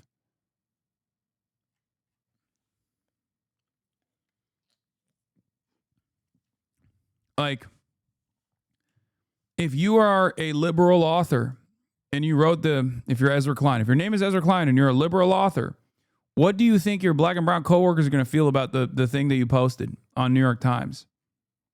You know what I mean? What do you think they're going to think about you? Because they're either going to think you subscribe to Charlie Kirk's worldview and all of the heinous things that he has said, or they're going to think you at least don't give a shit, you know? That's it. They're going to think you don't care about these kinds of values. This is simply a talking point for you. The extent of your advocacy about these issues stops at optics. Okay? Why would I feel sympathy for illegal immigrant families? They did something illegal. I don't feel sympathy for them. Trans kid sympathy. What kind of fucked up world are we living in? Yeah, see? This is it. I mean, this is it. This is the point. Like, this is someone who has a similar mindset to Charlie Kirk. This is a person that is exactly like Charlie Kirk and his worldview. And a lot of people who do have sympathy for those groups because they recognize that those people that you're talking about are human beings, just like Charlie Kirk was a human being, okay? He is a human being. You don't even pretend to care about these entire subsects of humanity. You don't even pretend to care. And that is unironically the reason why other people cannot demonstrate fake empathy in this moment or grieve for you.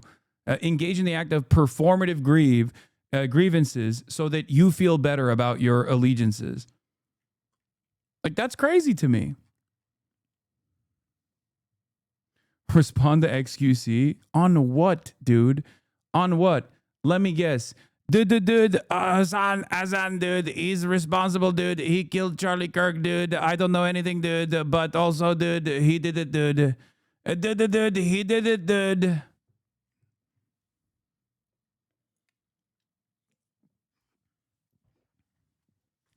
Did I get it right? Did I reach, Yeah,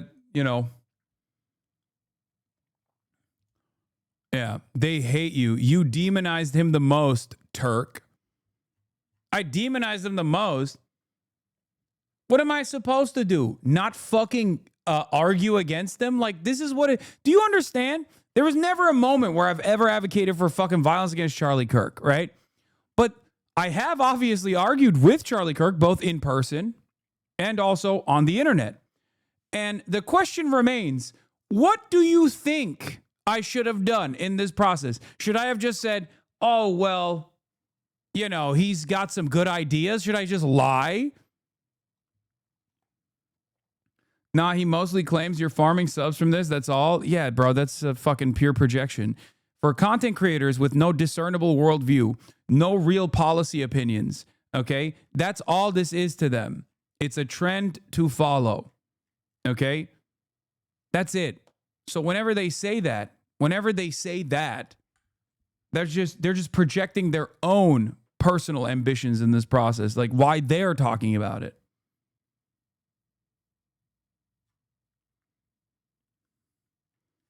Yeah.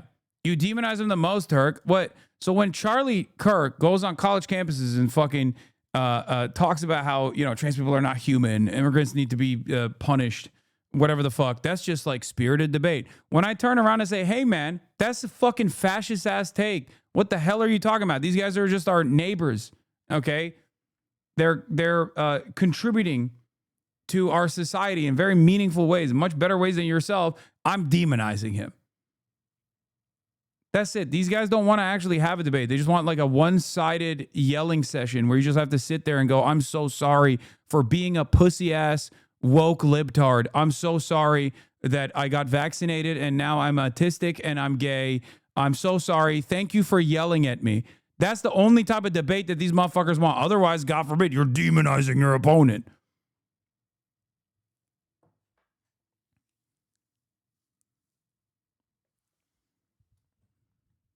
Yeah, I just got to sit there and be like, thank you, sir. Please keep telling me more about how Islam is actually a sword at the neck of Western civilization.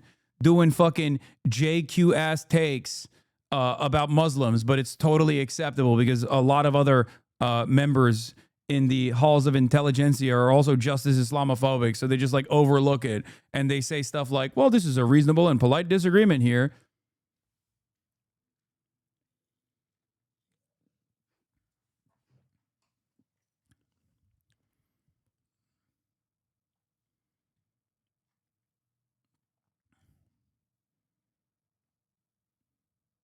That's what's also funny about this is like, obviously, Charlie Kirk didn't fucking feel this way because he was willing and ready and able to debate me. These guys are speaking for him. But it's clear that, like, his opinions weren't of this sort.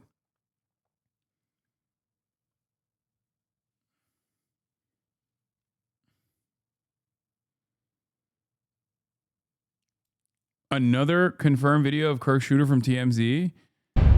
Yeah, we already saw this, man. Why are you guys showing me the same shit over and over again? I know, we saw this already.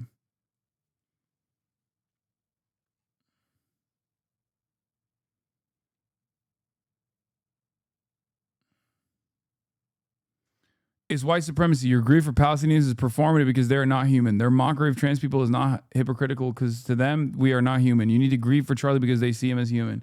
Yeah, I mean, that's pretty much it.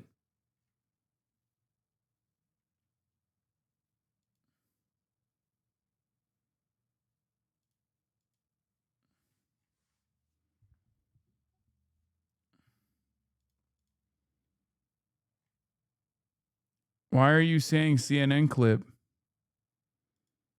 Why?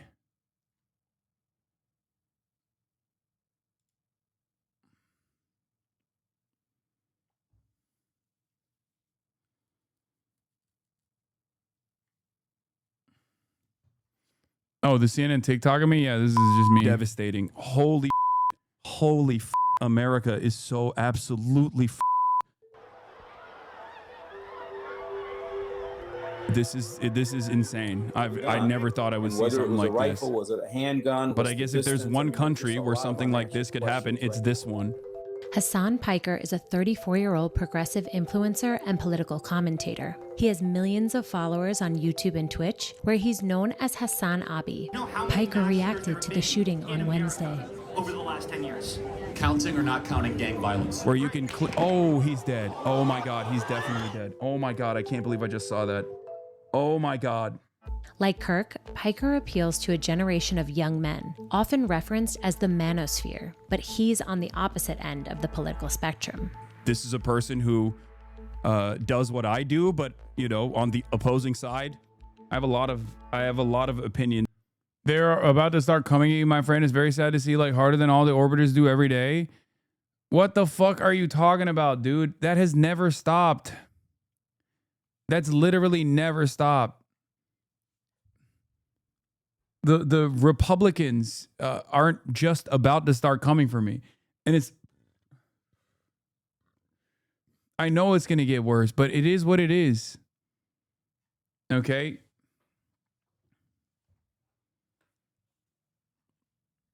It's just whatever, dude. It's a Thursday, okay? Check log.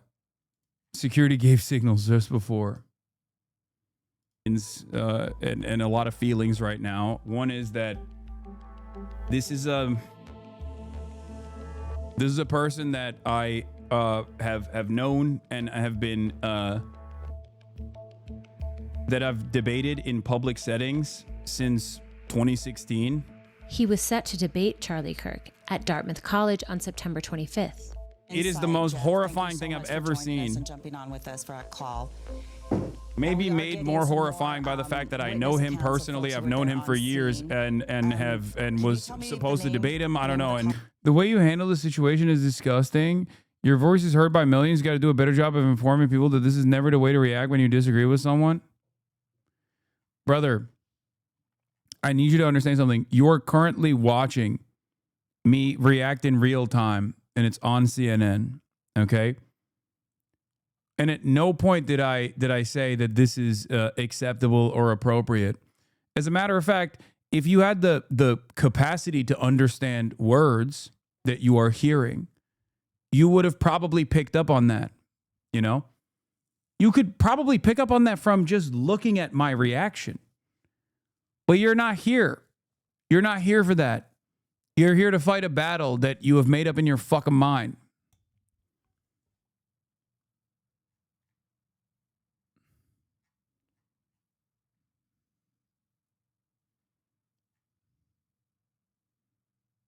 It's just Ethan's new talking point on his Instagram. Reaction is different from words said. What, do you not hear the words I said? At what point did I say this was appropriate?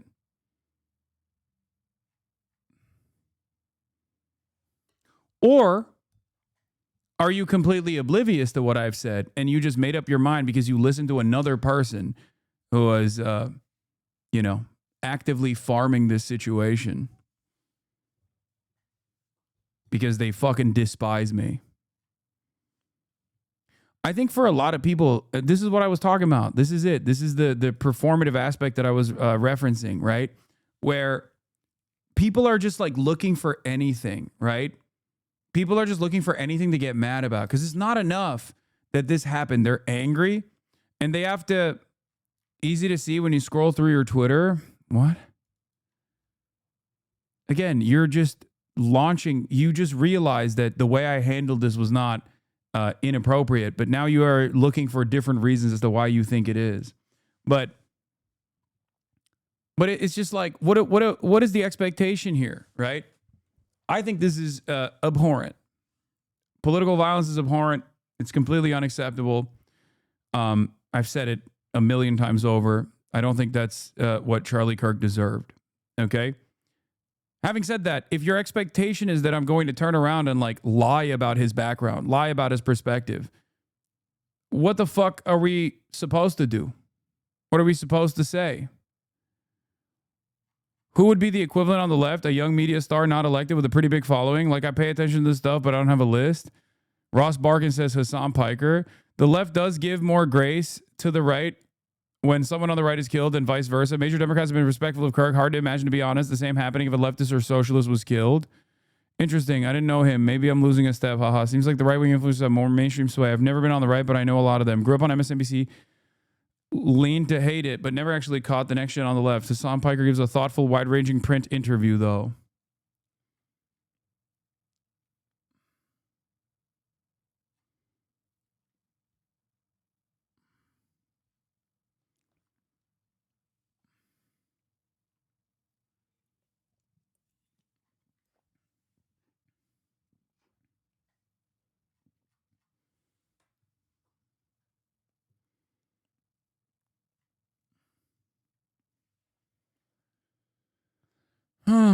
I do not think these weirdos are angry at all. I think they're excited about the possibility to mess with you and justify whatever actions they may do going forward. Yeah.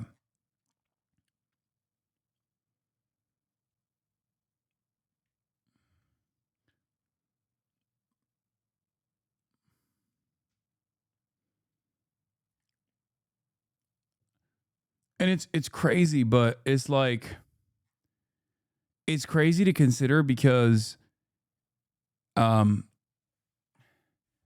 it's not like the Republicans are currently being like, well, we are in our moment of grief right now. Like, everybody, we need to take some time away from politics for a second. Like, they just very quickly turned around and were like, we need to immediately persecute every political dissident in this country. We need to throw them in jail and maybe sometimes assassinate them. Like, they didn't even stop. They just immediately went, Charlie Kirk was the guy who wanted to talk to you and you killed him. Like, who is this you you're talking about? Especially when talking about someone like myself, like, I very clearly chose to talk to him, right? And a lot of these people are not even factoring that into the consideration. They're just like so angry. They just want to fucking kill. They want to kill. And like what he does for a living. I mean, look, I have a policy of not living in fear. And, you know, but we'll see. I might have to reconfigure certain things. Piker urged his followers to stop making jokes about the shooting and expressed deep concerns. Like, that's why I'm saying I'm a little bit biased in this situation. Obviously, it's like very hard for me to see. It's very hard for me to see this as like anything but an immediate threat to anyone that does this. That was. I wish they had talked about what I said afterwards, because I said the retaliation to this is going to is going to be tenfold.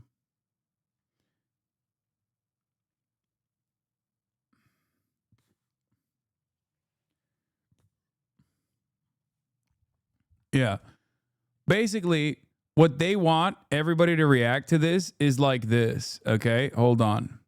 I'm so This is such bullshit. I've never been so pissed in my whole life. And this murder Charlie Kirk right here in Utah. I'm so freaking pissed right now. This is bullshit. I just saw blood squirting out of his neck. I love that guy.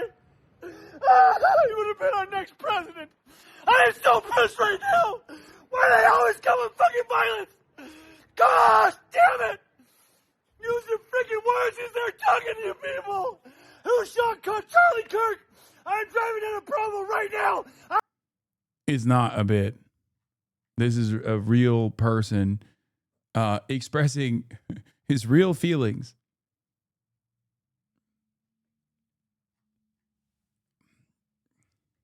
I'm so pissed! Damn it!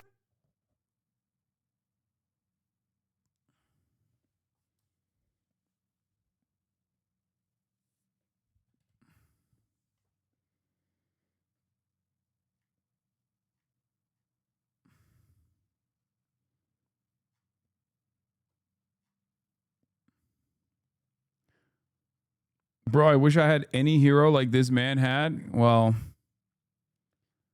wish again, you know, because obviously they're you don't want to feel this way. The Republicans use it for cover. They just went in with the nuclear option.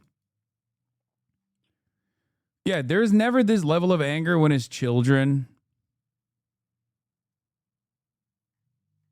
There's never this level of anger when it's Palestinians. It's obvious, like it's just because it's Charlie Kirk. Like these guys had a parasocial relationship with him, and that's it. Yeah, this guy, I think, definitely had the gun in his pants. Look, you can kind of see it here. Or wait, maybe not. What the fuck? Wait, how is his leg? Okay, it looks like, doesn't it look like he has the scope right here? Clearly not, if his leg is moving this way. He was limping before when he was walking, and I assumed he had the gun in his pants. But the pants are too tight anyway. He took it apart on the roof, I thought, allegedly. Oh, he had knee pads on.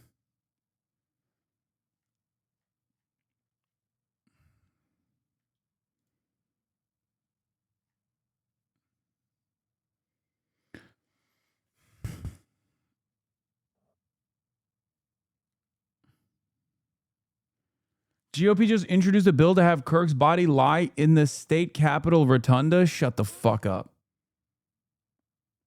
CNN thinks he built it on the roof, so why the fuck was he limping? Authorities also recovered a screwdriver near a rifle, an indication shooter may have used it to disassemble and reassemble firearm before using it, investigators believe. Removing stock would help shooter conceal weapon in bag or even in his clothing, they believe, per Evan Perez. This appears to be more trans or trans sympathy violence. These people need to be taken for what they appear to be, mentally unstable. Just look at the social media platform Blue Sky. That will tell you everything you need to know.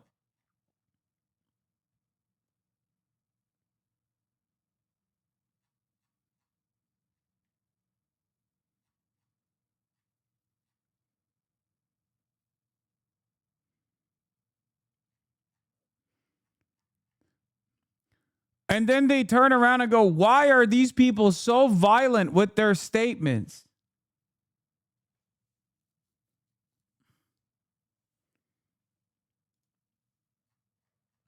We will be introducing a resolution authorizing Charlie Kirk to lie in honor in the Capitol Rotunda should the Kirk family wish for him to be honored there. Kirk devoted his life to defending the freedoms defining our nations. He inspired millions, led countless souls to Christ, and never wavered in the defense of the First Amendment. He definitely did waver in the defense of the First Amendment. He said it was great to deport people for speaking out against Israel. What are we talking about? This is what I mean. These guys are just like, no, he very famously wavered in the defense of the First Amendment.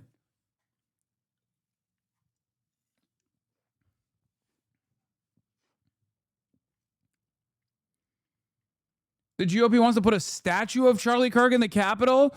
Representative Anna Paulina Luna is circulating a letter calling on Speaker Johnson to put a statue. Okay, am I crazy?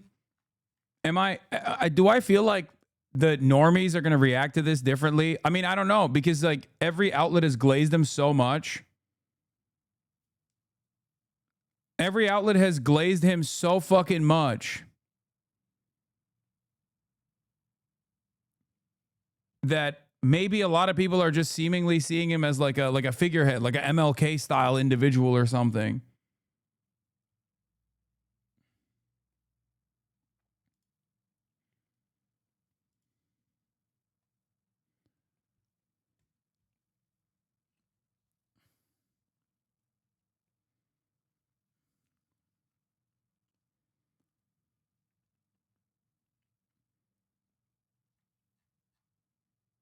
I don't.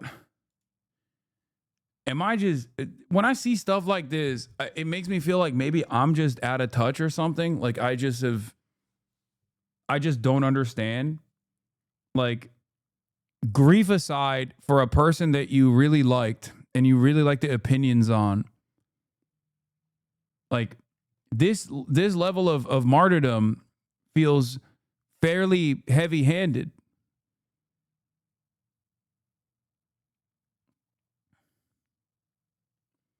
So we can have a statue of George Floyd, but not Kirk. Wait, what?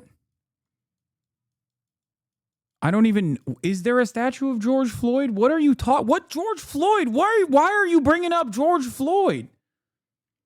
Is there a statue of George Floyd in the Capitol Rotunda? What is going on? What does that have to do with anything?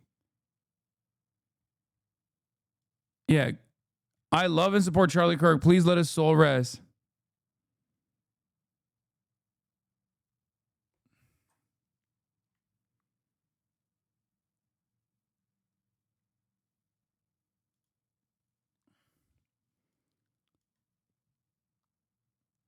Again, totally made up grievance. Okay? Totally made up grievance. Is there ever a thing that conservatives get mad about that isn't totally made up? Oh, the left, every Democrat needs to be fucking killed because they are all fantasizing about killing all of us. It's like, no, that's not the case at all, actually. Just listen to the words coming out of people's mouths for once, please.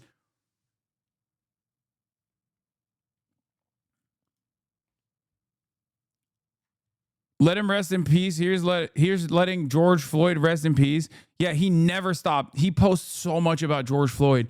And I assume that's the reason why a lot of people post, like a lot of conservatives also they love talking about George Floyd. Like they will always bring up George Floyd for some fucking weird reason. Statue of George Floyd. Where is this? It's in, I didn't even know this existed, by the way. The piece was briefly displayed at Faison Fair House Theater in Harlem, New York. It was donated to the city of Newark and installed on Juneteenth in 2021. Is this what you're referencing? I don't even think the chatter knew this.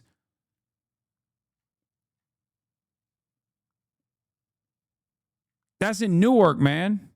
Days after installation on the night of June 24th, the sculpture was vandalized. The face of the statue was painted black with the name of a neo-Nazi group painted on its torso. The paint was removed shortly by Newark Public Works Department.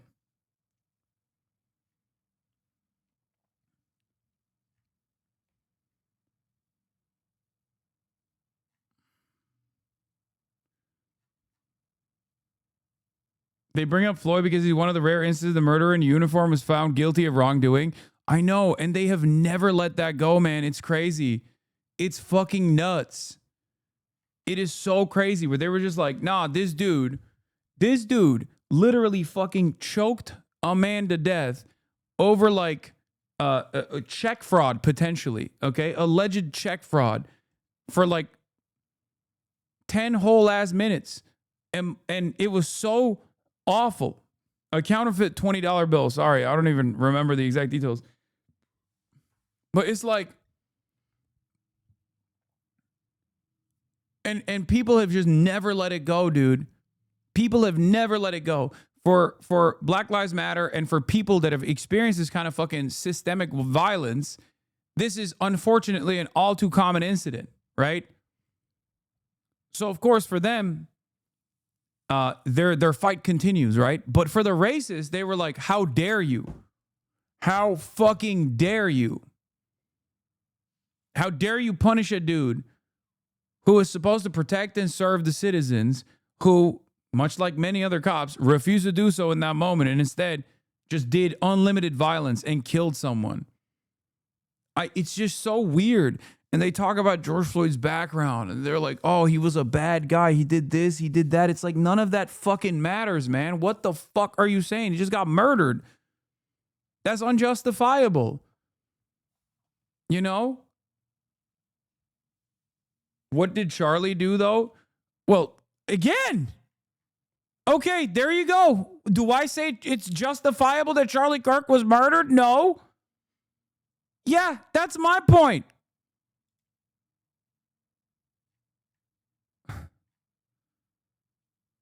That's my fucking point.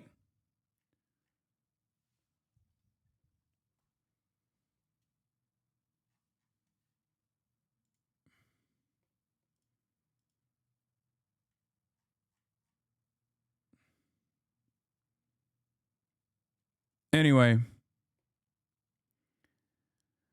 Ay, ay, ay. So fucking annoying.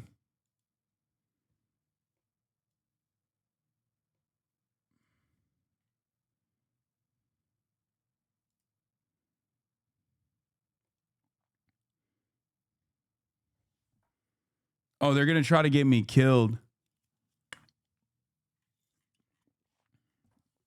Right Angle News Network. Breaking. Numerous clips of Hasan Piker calling his viewers to kill right wingers are growing viral after the slaying of Charlie Kirk with calls of his immediate arrest, fomenting violence as Twitch refuses to take action.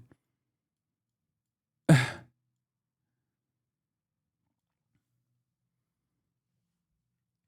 ay, ay. No one will touch you ever.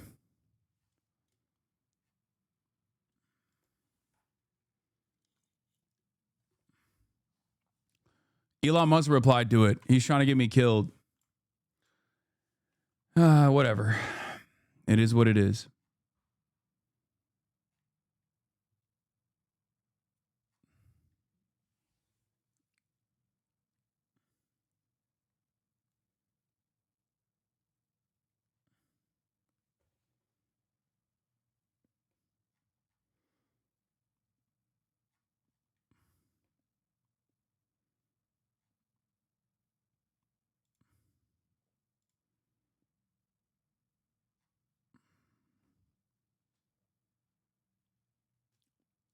We are so cooked with all the dumbass shadows proving it. What do you mean? All right. Where was I? It's not only in America, it's these zealots too. The first city in Israel to commemorate Charlie Kirk, the mayor of Netanya, announced today that that a new square in the Ir Yamim neighborhood will be named after Charlie Kirk. Oh, yeah. That's crazy.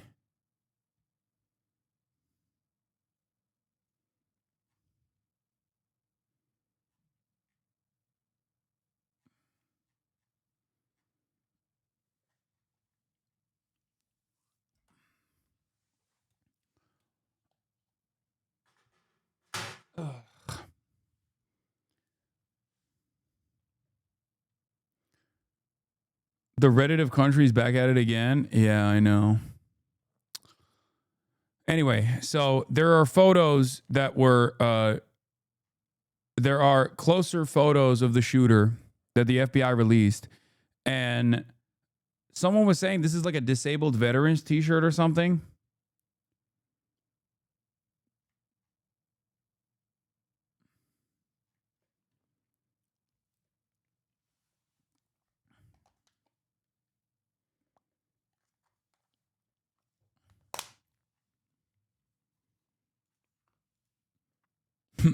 I briefly looked through the clips. And it's like some of them are not even me. Like some of them are like Dan Clancy. Some of them are Michael from Pennsylvania. And then others are like me talking about how people were threatening Tom Tillis. You know? Me talking about people threatening Tom Tillis in his fucking in his phone, talking about the discontent that was fomenting amongst normies. And the guy who posted the clip is literally like, they're he's making it seem like I'm all of those people. The Rick Scott moment, yeah. The shirt is not a disabled veteran t-shirt. It's like a born in America, born free t-shirt. Yeah. Hank Pecker scammed me. I'm right wing. I don't know what you guys are talking about. I love being right wing. where, you know, I get mad about stuff like this.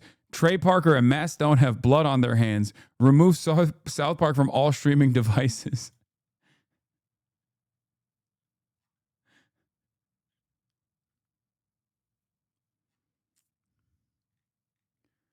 Yeah, it was me. They gave that shirt out to disabled vets. It doesn't say anything about disabled vets, but they mailed them out.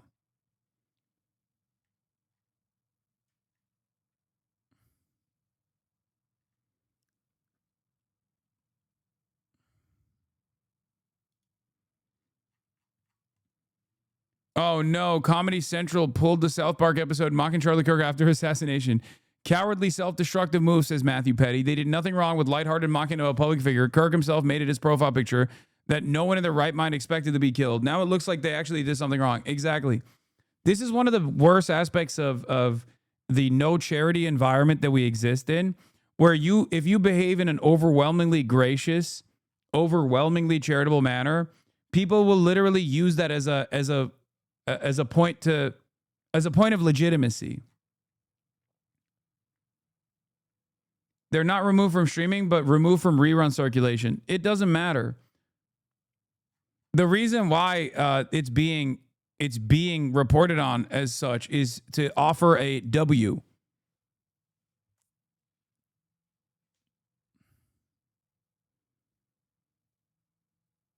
Just wondering how far it needs to go before you would think about taking legal action against all these people trying to get you harmed.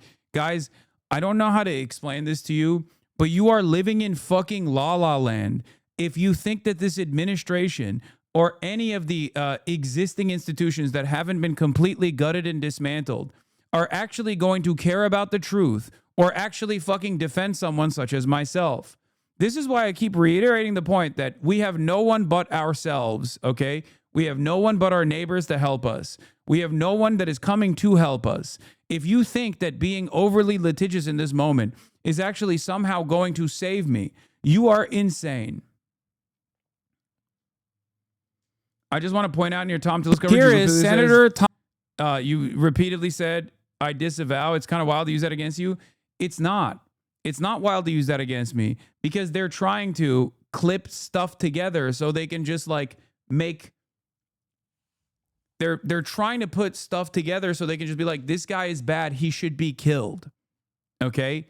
That's it. And it's something that I've had to deal with my whole fucking life. You just got to keep it pushing. You just got to, if you see misinformation in the wild, you can correct it, but that's it. Okay? There's not really much else you can do about it. People are going to make up their minds regardless. Okay?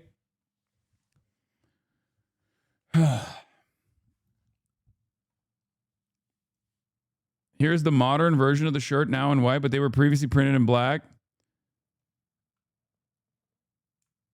Oh, it just says like land of the free, home of the brave.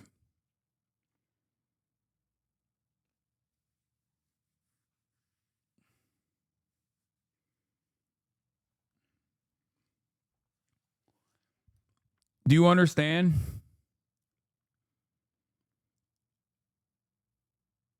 Don't give more ground to shit like this. Streisand effect, kind of, yeah.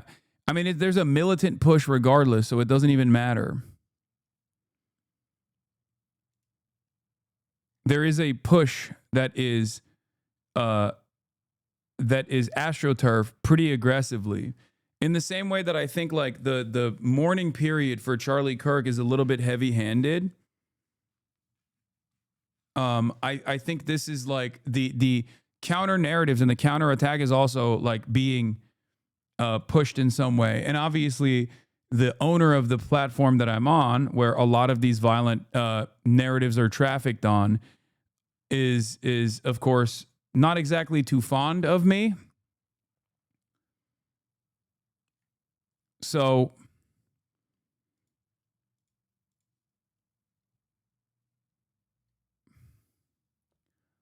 it is what it is, I guess.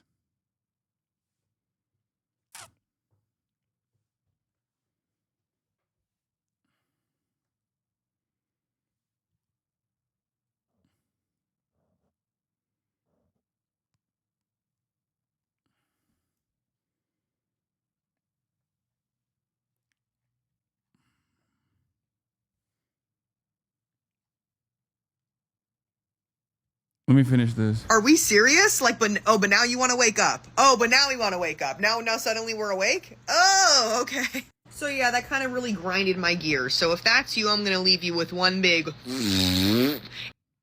Nice. Premium Hoggett Rage, is this the one? You mother... This is the one, right? Is the same one? Fucking animals! You liberal, progressive, deranged fucking animals! You are so hateful in your hearts to go out and shoot a young man who's like, what are we talking about? No one knows who did it. We still don't know who the fucking shooter is, man. And even if it was a fucking left-wing person, right? Because, like, obviously Charlie Kirk is right-wing, right? And that's the reason why. That's the reason why they're fucking running on with this narrative, right? They're riding this thing into the ground. Okay? But even if that's the case, like, what are we doing? That we have to just, like, punish every Democrat, punish every liberal, punish every leftist? Like, what are we talking about? How many fucking mass shootings have been conducted by Donald Trump's own loyal fandom? Yeah. I mean, he did January 6th. Charlie Kirk participated in it. You know, he bused motherfuckers to the Capitol. He paid for bus rides so that people could participate in a fucking insurrection. And he's president again. What a crazy situation we have found ourselves in, where these guys are just like literally everyone on the left. Anyone that's marginally to the left of me that has at any point in their lives exhibited empathy is now open to attack.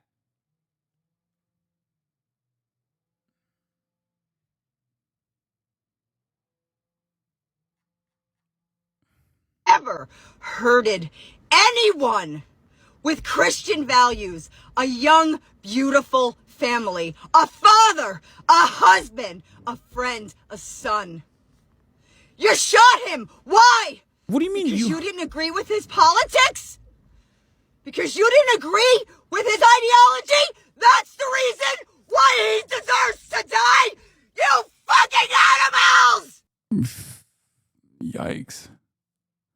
I will not be silenced, and I will talk until your ears bleed. Okay? I am Charlie. It's time we rise. Oh my god.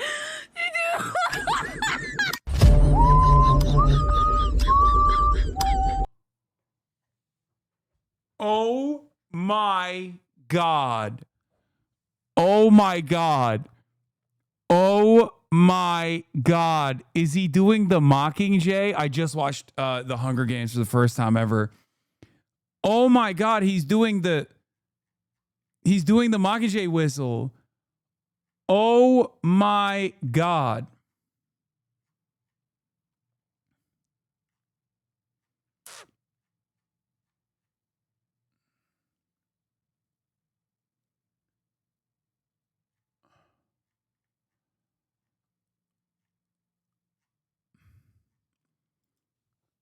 Like, this guy thinks that the current administration does not resemble the Capitol. And it's like an eclectic group of leftists and liberals that actually resemble the Capitol, that control all the halls of power, control all the levers of power, that are just like dominating his life.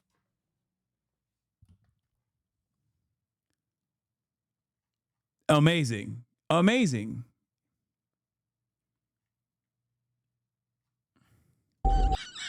Lace up your fucking combat boots, boys. Let's give the fucking left what they want.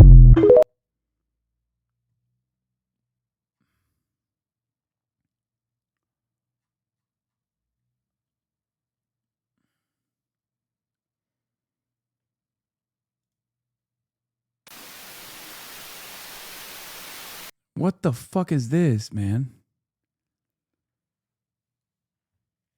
Found this earlier. Is Charlie Kirk and Hunger Games related? The healthcare games. Seen the Hunger Games tonight. Can't wait. The healthcare games. When the government runs healthcare, odds are never in your favor. Oh.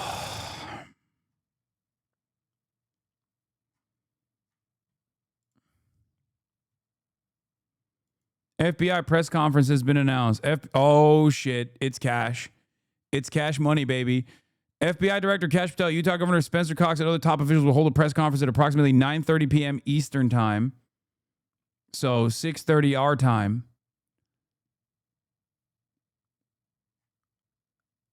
It's coming up, and CNN will have the live coverage.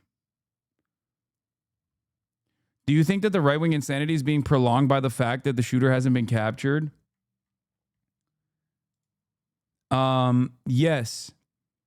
It's a bit of an opportunity for the right to fantasize about whoever they think. Like, you know, it could be the shooter was family court, the family court judge that took his kids away. You know what I mean?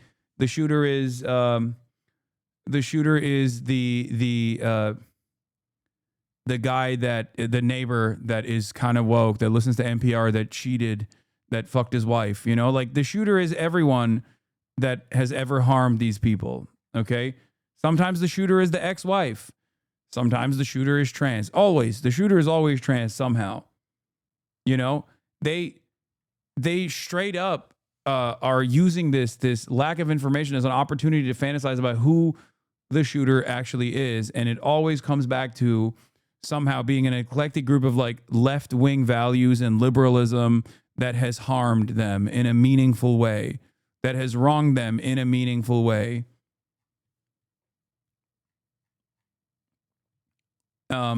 We don't know anything about the shooter's background.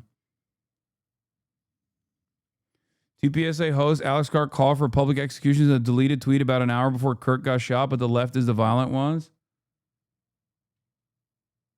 On a more serious note, the delusional freaks are hyping themselves up. I'm ready. I'm locked and loaded for Democrats. I'm locked and loaded for Democrats. I don't know why he's looking at me when he said that.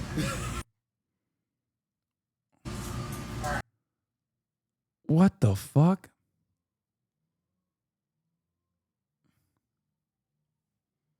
She breaks this down well. Charlie Kirk was shot dead today. Let's take a look at the legacy that he will leave behind. So how about we start with his campaign to dismantle the legacy of the civil rights movement. In a December 2023 speech, Charlie Kirk didn't just critique Dr. Martin Luther King Jr., he launched a full-scale character assassination, labeling him as awful and not a good person, claiming he's only admired for saying things he didn't actually believe. Now, he went even further. Kirk called the landmark Civil Rights Act of 1964 a huge mistake and argued that it created a permanent DEI type of bureaucracy. Now, he pushed the radical theory as well that the act, in his words, superseded the U.S. Constitution. And then when he was challenged, he doubled down, calling MLK a mythological anti-racist creation, and then bragged about targeting the sacred cow of modern America. On abortion, he publicly celebrated the overturning of Roe v. Wade. And here's what he said when he was asked if he would force his own 10-year-old daughter to carry a pregnancy to term after she was assaulted. And she was 10 and she got raped. And she was going to give birth and she would, no, wait. Oh, and she was going to give birth and she was going to live. Would you want her to go through that and carry her baby? That's awfully graphic. But it's a real life scenario that happens to many people. The answer is yes, the baby would be delivered. Now on gun. How do you think the right would react if it turns out to be like a Nazi groiper? They just move on. They still keep fantasizing about how trans the person actually secretly was. I mean, that's you're basically describing what has already happened. That happened with the Trump shooter, right? Like the Trump shooter had the demographic profile and all the cultural signifiers of a fucking hog. And initially they said he was trans, and then they just moved on. And they still to this day say he was a leftist Antifa, or I don't know, funded by BlackRock or numerous other weird conspiracies.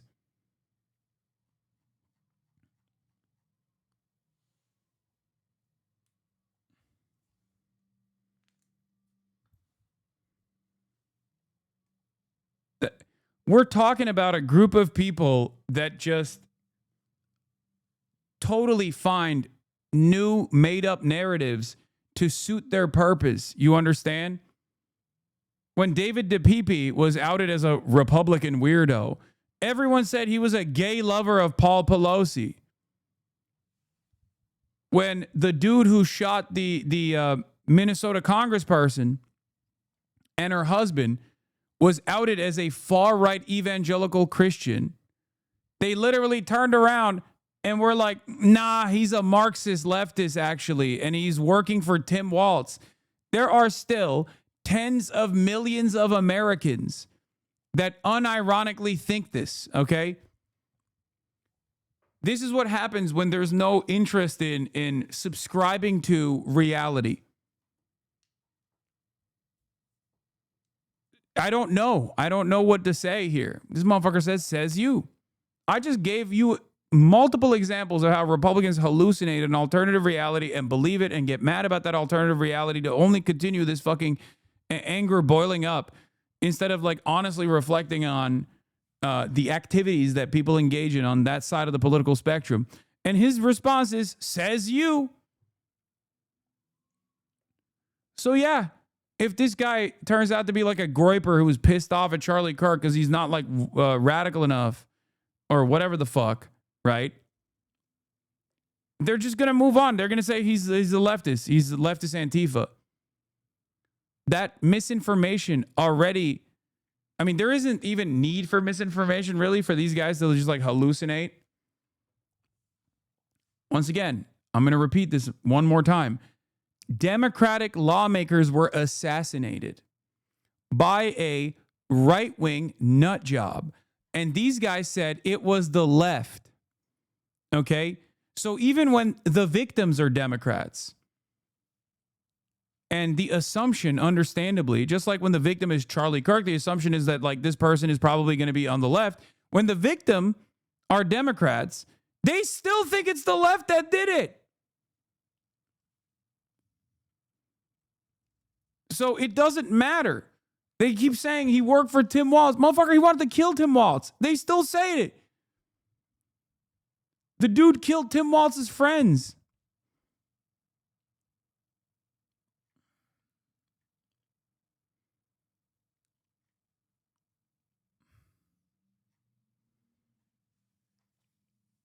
That's it. And I don't know. I don't know how to deal with this. It's like, it feels like we are held hostage. We're held captive by a terrifying number of schizophrenic people and their delusions.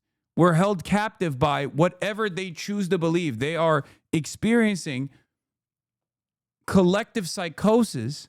And we just have to sit there and be like, please, I hope you don't. Like, you know how people talk about, oh, you go on the subway and there's a guy who's like experiencing a mental health episode. And the expectation is like, you just kind of avoid it. And you just sit there and you go, oh God, please don't fling feces at me. It's like that, but at the societal level. Okay. That's what it fucking feels like. And it's just like, there are tens of millions of genuine psychopaths out there who just keep fucking imagining an alternative reality and have these like violent delusions. And there is no way to try and get them to shake them out of their stupor, to try and get them to come back to fucking reality. And I don't know what to do about it. There is a real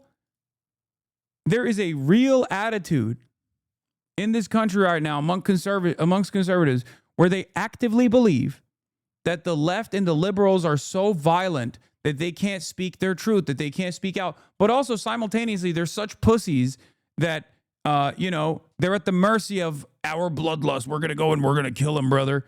Like both of these things, they believe at the same time. It's inconsistent. It makes no sense. And yet they believe it. Yeah. I posted about this on my Twitter, on my Instagram. You fuckers have no idea what you've done. Yeah, dude. Your esoteric, lolicon, child pornography style Nazi advocacy is going to make real big waves amongst the normies now that the Charlie Kirk dam has been broken. Like he was the only one stopping people from cranking it out to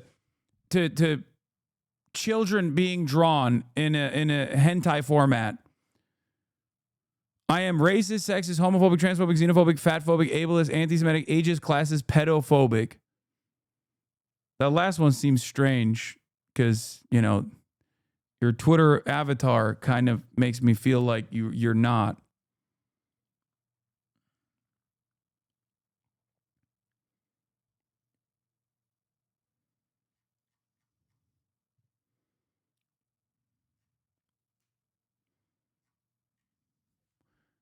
Netanyahu down, rushed to private hospital, allegedly. I don't believe that. That's crazy.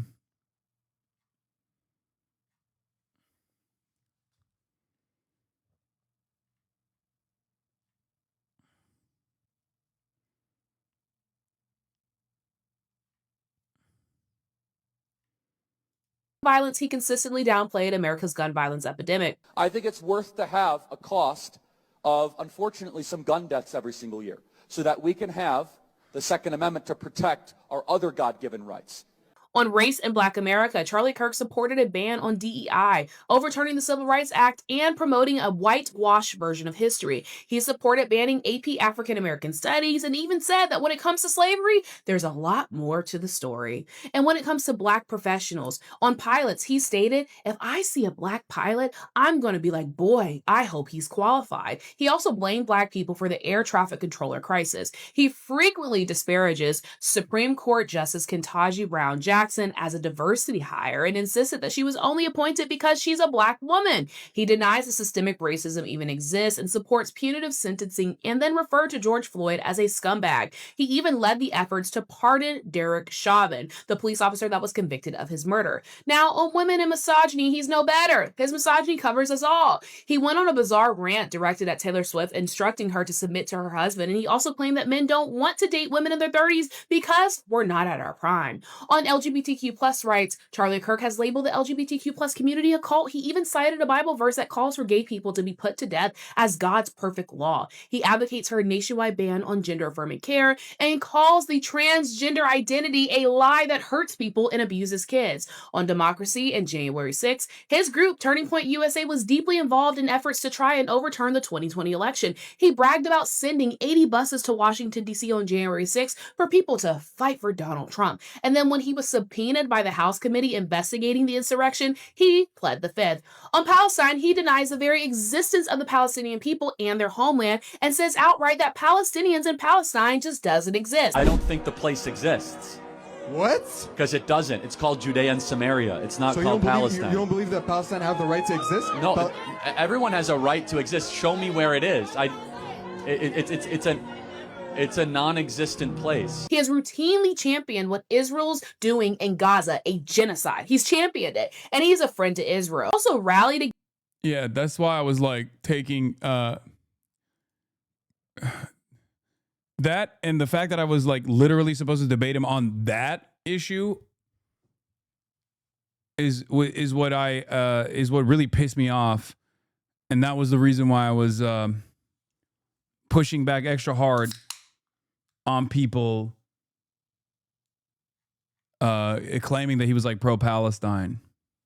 Against COVID-19 and public health measures to stop the spread of the virus, spread dangerous vaccine information. His organization also said something blatantly false about Jamie Foxx and said that he was paralyzed and blind from a COVID vaccination. On student loan forgiveness, he opposed student loan forgiveness despite his own group, Turning Point USA, taking $350,000 in COVID relief PPP loans that were later forgiven. Charlie was the founder of Turning Point USA. Their tactics include a professor watch list that is designed to intimidate and harass academics, a school board watch list targeting officials who support public health measures or the teaching of accurate history. He also meddles in student government elections to defund progressive groups. On Trump and Christian nationalism, he played a huge role in getting Trump elected. He organized voter drives and events, and he's often credited for delivering the youth vote for Trump. He invokes the Seven Mountains Mandate, a call for conservative Christians to seize control of all aspects of society. He says Donald Trump is a crucial figure in restoring this so-called Christian morality, and has even called for a full military occupation of American cities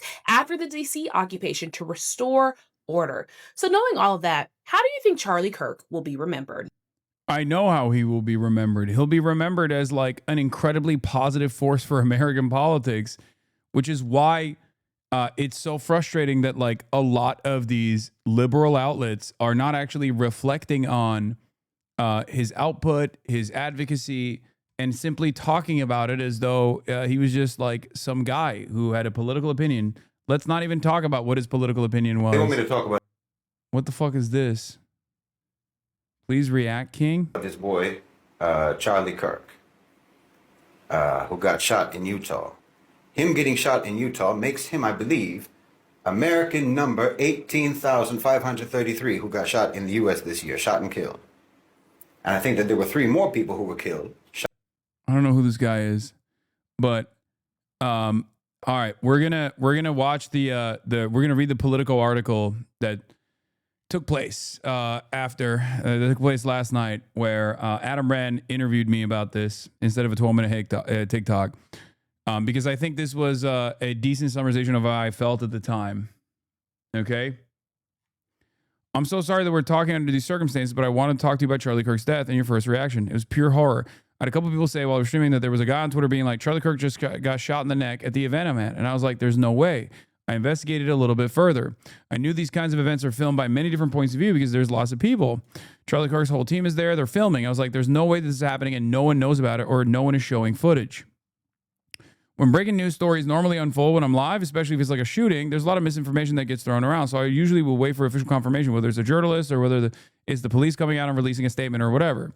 But in this circumstance, I knew that there were a lot of cameras that would be at an event such as this one. So I just started with my community scouring the internet, very quickly arrived at a couple different live streams that showed a bunch of people running around, one shot being fired. There was one other video that was filmed from above that showed the moment of impact, but not too much else. But it was very clear that a shooting had taken place and he had been shot in the neck. And then I saw the actual close-up footage of it, and it was truly horrifying.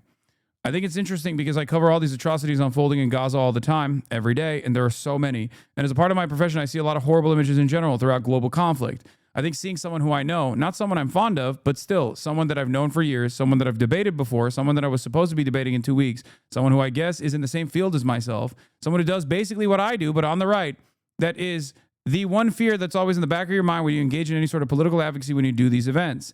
As a recipient of millions of death threats at this point over the years, watching that unfold in real time was devastating. Are you afraid now for the same kind of events that you do in the future? I've been thinking about that quite a bit.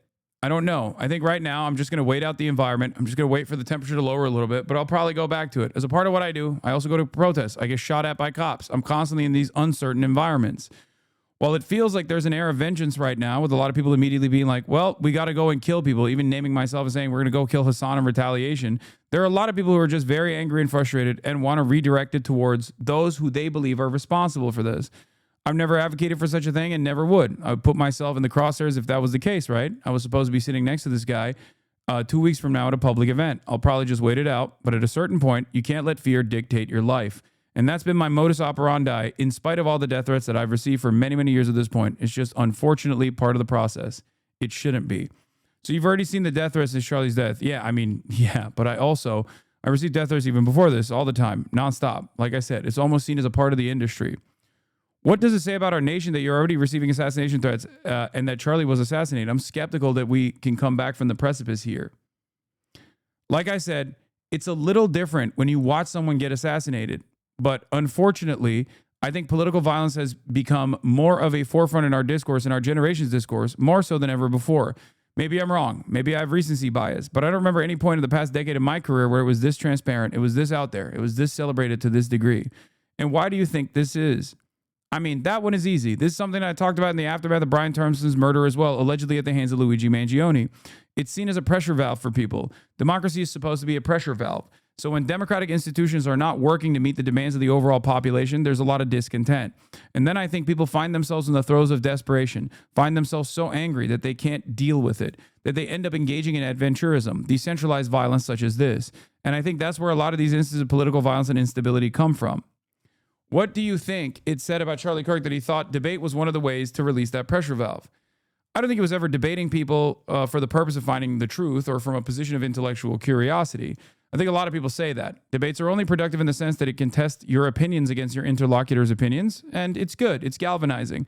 I've always said that 40% of the audience on either side have already made up their minds and they're not going to change. But then there's 20% in the margins that could swing in either direction. And it's for that 20% in the middle that you entertain the intellectual sparring. For Charlie, I think the format was more so just to humiliate his ideological opponents. And he was very successful at doing propaganda of this sort by going to college campuses and listening to what people had to say and then giving them the right-wing talking points on the matter, getting a couple dunks in the process. That's a big part of debate culture. Having said that, it still can be productive. There are still people who can have their minds change in the process, where they go, wow, my worldview that I took for granted is maybe seemingly not so smart. There's some productivity that you can derive out of debates, which is why I was entertaining doing it with Charlie. You mentioned Luigi Mangione. Do you think we're going to see more of this kind of political violence in the future? I think if left unaddressed, a lot of these societal wounds are not going to heal. They're only going to worsen. So unfortunately, the future does seem kind of bleak in that regard. We need structural solutions to these systemic problems. It does feel like there's this political football, this back and forth about culture war narratives, culture war issues, demonization of the political opposition, rather than seeking to address these problems. At first, it might come across as just simply unproductive, or maybe productive if your goal is to change the discourse away from seeking out constructive answers to the issues that people are facing, but unproductive in the long run. Because, like I said, if left unaddressed, people become increasingly more resentful, and in that volatility, they do dangerous things. This is me and Charlie Kirk at Politicon. Tell me about your decision to debate Charlie, who the invitation came from, how you decided why you thought it was important. It was Dartmouth, I believe. They reached out to my team. I said I would do it. Charlie Kirk is a conservative firebrand who has seen a lot more real organic growth, especially with his TikToks in the last couple of years leading up to the election, and certainly during the election and the aftermath of the election. He is someone who is very well connected to the administration. I don't usually shy away from debating people like that. I think it's good and maybe even productive to have this kind of back and forth discourse to show what his worldview looks like and to test it against mine. How do we heal the discourse? I don't think it's necessarily about getting together and singing Kumbaya. I don't think that's the way to solve it. There's a social contract that everyone abides by. When they consistently feel like that social contract is getting violated with regular frequency, oftentimes due to structural violence that they experience, poverty, things of that nature, the affordability crisis that people are experiencing. Housing is incredibly costly. Healthcare is incredibly costly. The only method of upward social mobility throughout history has been to get a college education. That's incredibly costly. Everything seems unaffordable. Everything seems worse than it was for the previous generation, and I think that's what we have to solve. If we don't solve that, people are going to continue growing frustrated and angry. People are resentful. People are more malleable and more susceptible to radicalization, and they're more willing to act out in a violent manner when they feel like there's no hope, there's no other option. I'm curious, what do you think about some of the response to Charlie Kirk's death on Blue Sky? They're sort of making fun of it and mocking it right now. It feels like a real hellscape. I don't go on Blue Sky, so I can't speak for people on Blue Sky. But I think it's the same in some ways to the Luigi Mangione situation. I think the reception to that was rather positive. It was shocking for a lot of people, myself included. And I think the reason for that is because we've just become more vicious. I know this from my own personal experiences as well. I know that if I were to be assassinated in a similar fashion, the right would erupt in joy, probably even more loudly than what some liberals may be experiencing. I think that's just how it is now. We are very polarized, and in some ways that polarization is understandable. In many other ways, I think the rhetoric that came from Charlie was understandably seen by many people as being inherently violent. A couple that quickly come to my mind is, even in the aftermath of school shootings and gun violence that takes place in the United States of America far too commonly, far too frequently, Charlie Kirk has said things that I think a lot of people have been frustrated by, saying empathy is a weakness and that we shouldn't be guided by empathy in the aftermath of these horrifying mass shootings, or things like gun violence is an unfortunate byproduct of having the freedoms of the Second Amendment. I think when people see that, they fight fire with fire, if you will, in their minds. They think it's fine. A big part of that is we have also become desensitized, utterly desensitized to violence in general, both as a byproduct of our foreign policy around the globe, but also because of how violent America has become. I mean, this was the 46th school shooting that took place this year, the shooting of Charlie Kirk. And while that was happening in Colorado, there was another school shooting that took place an hour after Charlie Kirk was shot. That's not normal. After a certain point, people only see so much of this and they go, I don't really care about this. And I think that's where we're at. Obviously, I try to maintain my humanity and I try to urge others to do the same, but I do understand, even if I myself don't partake in it, where this resentment comes from. How do you maintain your humanity, twitching and then absorbing images like the ones you saw today and just being an increasingly digital world? My family, my friends, and going out in public, I think, is the perfect antidote to the vicious nature of the internet. People become a lot more cruel under the guise of anonymity. There's a cliche, right? Oh, you wouldn't say that to my face, or you're a keyboard warrior. And in some respects, that is true. I feel like a lot of people are far less vicious when they get to see the other person, when they get to be around the other person. And recently, before the internet, before the technological availabilities, that was the overwhelming majority of our interpersonal relationships. It was always in person. It was always face to face. And I think we've lost that. And that's how I try to keep myself as grounded as possible, which is ironic, of course, since political violence such as this one also makes it harder for me to go out in public. But that's why I said I can't let fear dictate my life. Why do you think Charlie resonated so much with Gen Zers? It's something that I think about quite a bit. I think there was a lot of discontent towards Joe Biden and his policies, or at least a lack of movement in a positive direction in this country. And for a lot of Gen Zers, they didn't experience the first Trump presidency. They were too young to fully comprehend it. And I think their adolescence was, to a certain degree, taken away by lockdowns during COVID. And they saw that as the left's invention, even though they happened under Trump as well as Biden. And it wasn't as rigid as people remember it. But regardless, I think they just saw that lack of economic hope, lack of job opportunities, the notion that they'll never be able to own a home or retire at a reasonable age, becoming a reality for them in real time. I think that was poisonous for the collective consciousness of Gen Z. And they attributed a lot of the existing administration, a lot of that to the existing administration for understandable reasons. They haven't been around for too long, right? They haven't seen that both Republicans and Democrats oftentimes contribute to the same pain and lack of movement in the appropriate direction. So they thought the same thing that people thought in 2016. They thought, let's give Trump a shot. The institutions clearly are not working for us. Let's put a hatchet through the middle of these institutions. Let's destroy and rebuild them anew. Though the Gen Z opinion on Donald Trump has swung dramatically in the opposite direction again, I think that discontent is already clear. What's the best case scenario of where we go from here as a society after Charlie's death? And what is the worst case?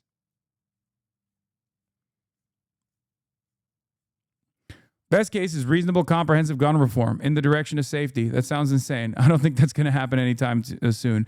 But worst case is what I'm seeing on Twitter. More and more of Twitter becoming real life, where people are getting increasingly more belligerent, increasingly more angry. There's eventually going to have to be a boiling point, right? There has to be a point where all that anger and frustration mounts. And in the absence of any sort of pressure valve to release that anger, I think people will look for different targets that they have designed as the reason for why they feel the way they do. It could be a litany of different marginalized populations, black and brown people, undocumented migrants, trans people, the left, broadly, liberals, broadly. I fear that this is the worst case scenario. People in this decentralized way seeking out vengeance, seeking out some distorted sense of justice in their own minds. And then I think of the political persecution as well. I mean, Trump just came out and released a video in the aftermath of Charlie Kirk's assassination where he said, we're going to go after the left. We're going to go after everyone that's demonized the right, while also simultaneously saying, we're going to do this in the spirit of free speech, which is interesting because I feel like he's spelling out a clear-cut violation of the constitutional protections afforded to every American. I fear that this is the worst future possible. Political repercussions, political persecution on the systemic side against political dissidents and enemies of the state, and decentralized acts of violence on the individual side.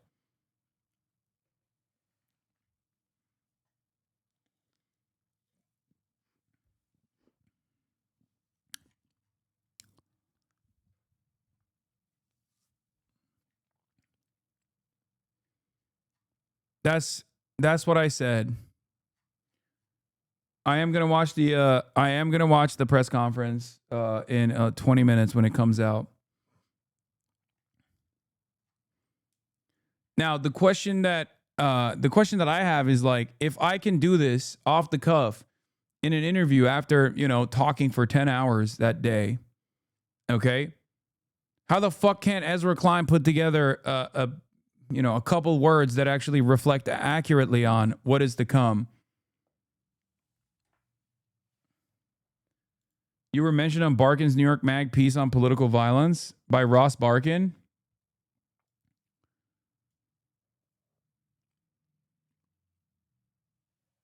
Kirk, for all his dynamism and influence, was never a force on the scale of Martin Luther King Jr. or Malcolm X, and since he was not an American president, merely the appendage of one, he will be no more than a historical footnote half a century from now. But Americans of the past decades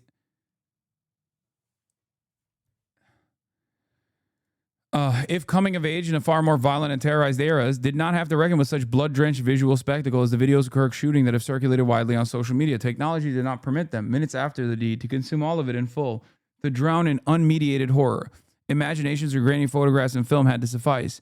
JFK's brains were blown out in the Zapruder film, but it was not broadcast publicly until 1975, 12 years after Lee Harvey Oswald aimed and fired in Dallas. And even then, it was an 8mm film shot with a Bell & Howell home movie camera.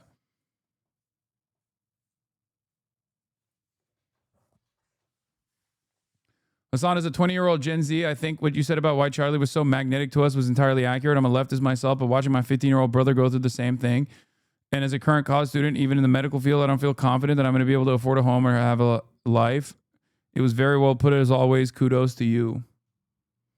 You got it. Is it like very hard for new immigrants to come to America now? Yes, dude. 100 P.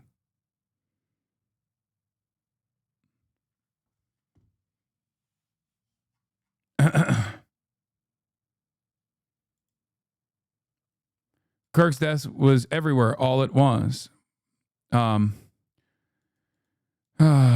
What is this? Home invasion. This doesn't mean, however, the violence is going to stop, or at the very end, or at the very minimum, this sort of targeted violence that is aimed at those who hold power or representative of an elite that must be in the febrile and diseased mind of the killer brought to justice. As assassination attempts surge anew, the mass shooting as a reality of American life begins to fade. There are still such shootings, as seen at a Minnesota Catholic church last month, but they were, to a disconcerting degree, far more common in the 2010s and early 2020s. All one needs to do is recite the place names: Sandy Hook, Aurora, Isla Vista, Charleston, Las Vegas, Parkland, and Uvalde. There have been so many that an American can begin to conflate them and the killers themselves over time lose notoriety. Columbine in 1999 inaugurated this heinous era, and there was a long, dark period when alienated young men could dream of the infamy bestowed upon Eric Harris and Dylan Klebold. Other mass murders like James Holes, Adam Lanza, and Elliot Rodger, best remembered for his incel manifesto, became for a brief period. Pop culture figures in the media wrestled with its role in publicizing the identities of these men and the sinister screeds they left behind.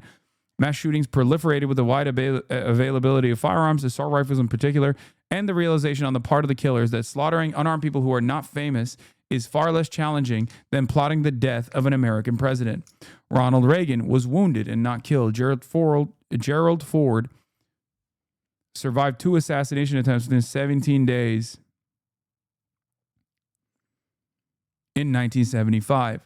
The mimetic theory of desire, pioneered by French historian, philosopher René Girard, posits that humans look to others rather than to themselves to determine what it is they want to do. They long for what others long for and sculpt themselves accordingly. Violence itself may follow a similar current. One mass shooting begets another, which begets another. Would-be killers aim to imitate their dark idols. Now the political assassination seems to be making ugly reappearances in America. There may be more men. They are usually men, stewing in the shadows, waiting for their opportunity. Hasan Piker, the leftist streamer who was set to debate Charlie Kirk later this month, reacted with great sadness and horror to the assassination of his right-wing rival, even as many of his own followers did not feel much sympathy for the conservative who had vilified the LGBTQ plus community, the immigrant community, and many other marginalized groups. The reverberations of people seeking out vengeance in the aftermath of this violent, abhorrent incident is going to be genuinely worrisome, Piker said. He understood right away that he might be a target too. These are times in which we now live.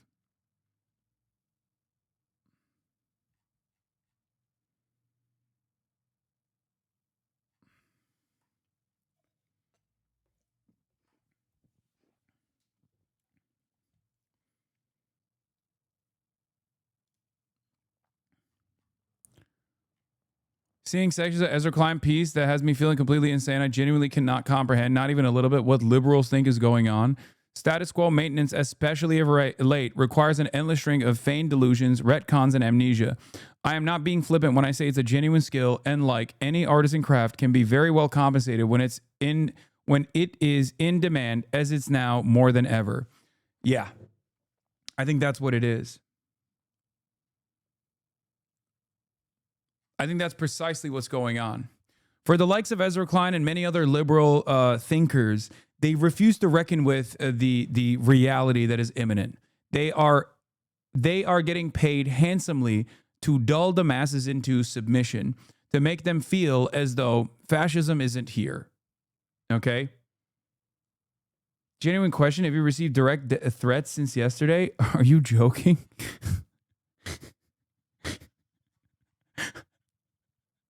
Yes. Sometimes I forget that, like, that's not a normal part of the political process. So whenever I joke about that kind of stuff happening all the time.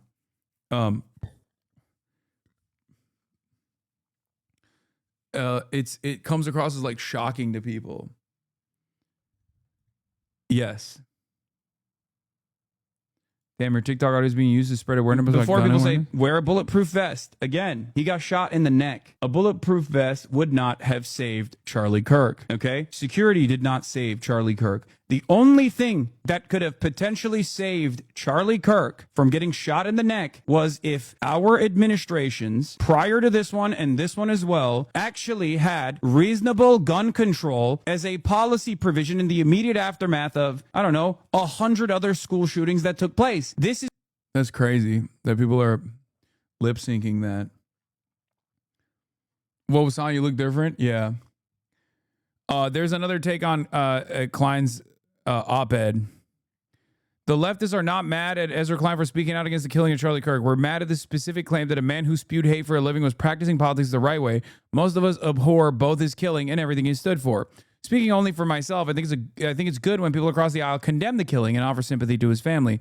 And silly to be mad at Zoran for doing so. But there's no reason to praise a man who ever extended that basic humanity to anyone outside his own tribe. And it's so unbelievably fucking stupid that we have to pretend, even for a minute, that the far right in America isn't openly fantasizing about killing us every single day. It's like the role reversal that liberals engage in. You know how I said, and we'll keep saying over and over again, that like modern conservatism is about inventing a reality to get mad at and then constantly getting mad at that reality that you invented to get mad at. Like, liberalism is almost the opposite side of the coin, where there are monsters, okay? You're stuck in a room with bloodthirsty monsters in this hypothetical scenario, okay? They want to kill you. They don't hide that they want to kill you. They're salivating. They're talking about the bloodlust that they have. And the liberal in the room is just saying, no, just it's fine. It's fine. It's the room is dark. You're just imagining things. Everything is going to be all right. Let's just keep it chill. I mean, look, there's obviously differences in opinion. Those guys want to eat us. We don't want to be eaten. But I think there's room for compromise here. There's room for bipartisan compromise. Maybe we can get half of the leftists to be eaten in the room, and then everyone will be fine. Their appetite will be satiated. They'll be okay. Let's just dialogue. And that is becoming increasingly just as psychotic as the fucking reactionary worldview that is built on fantasy, pure hallucinations of like being in a permanent state of victimhood. At what point will liberals turn around and go, okay, maybe fucking things are not fine, right? Because for a lot of people, a lot of normal people, they look at what's going on and they go, things are not fine. But when you look to the liberals in positions of power, whether it be the Democratic Party or whether it be the writers, the people like Ezra Klein, the thinkers, they just keep saying, no, it's just, everything's okay. Everything's okay. Everything's gonna be okay. Civility must continue. They are going to civility themselves to the fucking gallows at this point. They're going to be like, there's going to be a fucking rope around the necks of prominent liberals, and they're going to look around and go, well, at least the procedural hurdles have been cleared, and the process is actually still stable. The institutions remain. The institutions remain. Even if it's being used against me right now in this completely bastardized fashion. How is that not different than living in denial? Sure, it's not like the violent denial, the violent reality denial that reactionaries engage in, okay? But it's just fucking naivete. And at a certain point, it's beyond naivete. It's either complete capitulation, appeasement, the idea that like you will be spared by this violent behemoth of an ideology when you certainly will not. History has shown that you will not. right? Unless you become a loyal champion of said violent ideology, you will not be spared. Okay?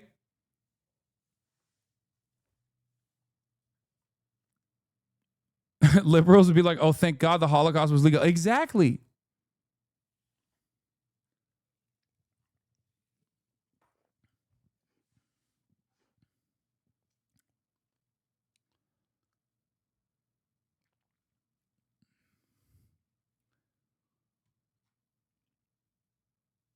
Who was it who said the liberals are the ones playing the soothing music while the Titanic is sinking? I don't know.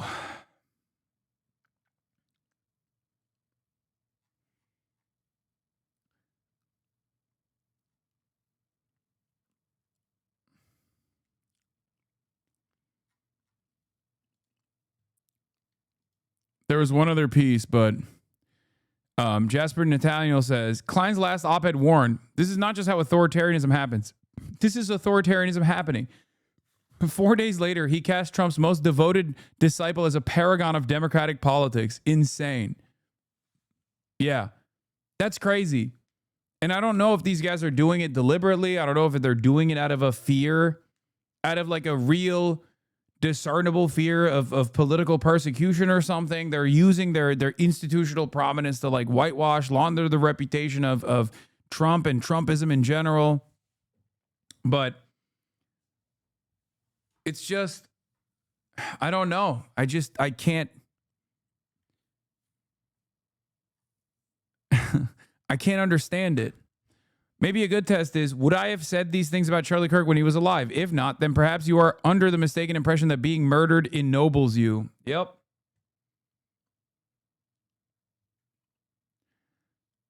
And for the record, liberals do believe that. They do. Once you're dead, you have to be remembered as a good guy, no matter what. Hamas Piker has no shame. Okay, got it. The ultimate fear, political commentator says after Charlie Kirk's shooting, political influencers who debated Kirk were visibly shaken as news spread. Commentators across the political spectrum were shaken up in the immediate aftermath of the fatal shooting of right-wing influencer Charlie Kirk at Utah University campus.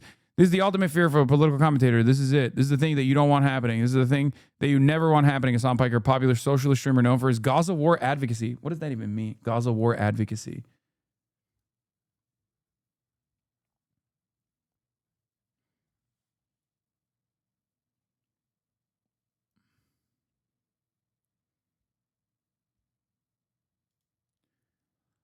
Incredible to watch the Charlie Kirk shooting receive 100 times more media coverage than Israel assassinating the prime minister of Yemen. Yep.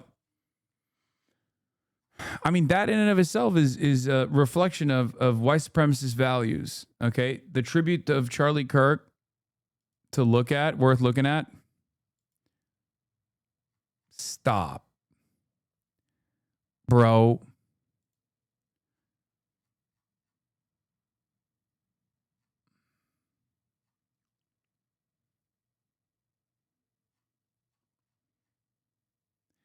I said I wouldn't, but it's going to be tough not to see this, you know.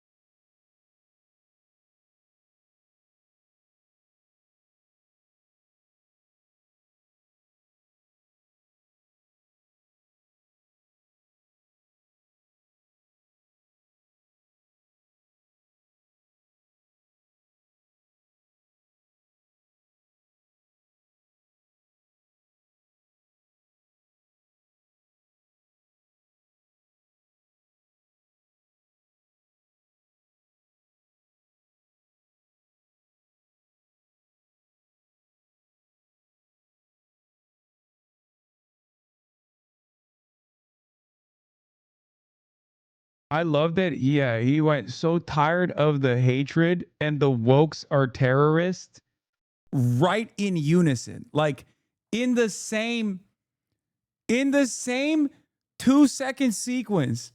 I'm tired of all the hatred. We should kill all the leftists, bro.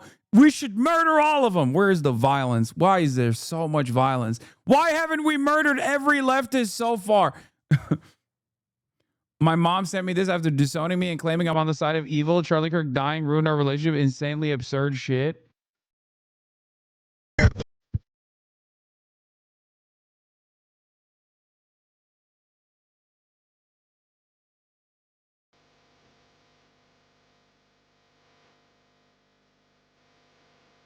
Dog, you are literally Canadian, bro. Stop it.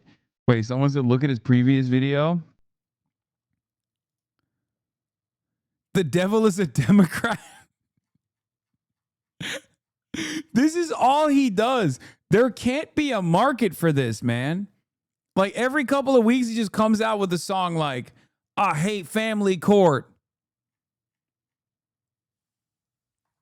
Like every couple of weeks, this motherfucker, who is Canadian, by the way, so people cheer when Kendrick gets political, but this is trash. Yeah. My dad loves this motherfucker, dude. That is so embarrassing, bro. That is so embarrassing. That's crazy. I'm so glad I've never actually been around a dude who just like puts this shit on the aux. I don't know what I would do. I think I would just perish on the spot. As an Ohioan, trust me, there's a market for this guy. Is it all in a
Albertans have brain worms.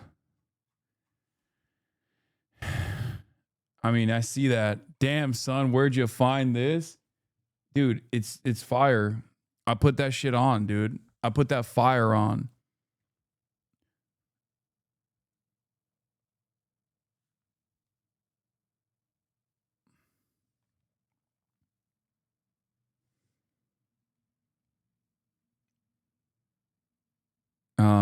Hold on.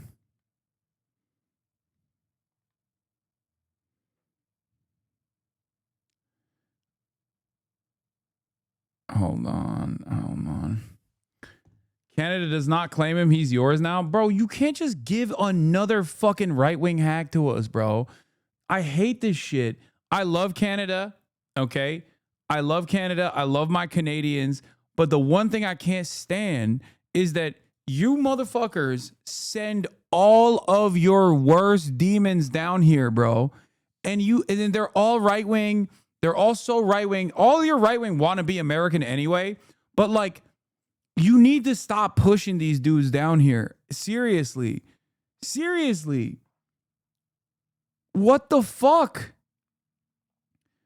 Brother, there are so many demons in American politics right now that are just straight up Canadian.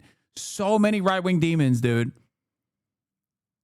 I just don't understand why Canadian reactionaries will be like, I'm American, actually. And then they will literally migrate to the United States of America just to be American reactionaries. It's a good trade. It's not. It's not. We need to put a fucking tariff for that shit, dude. Honestly.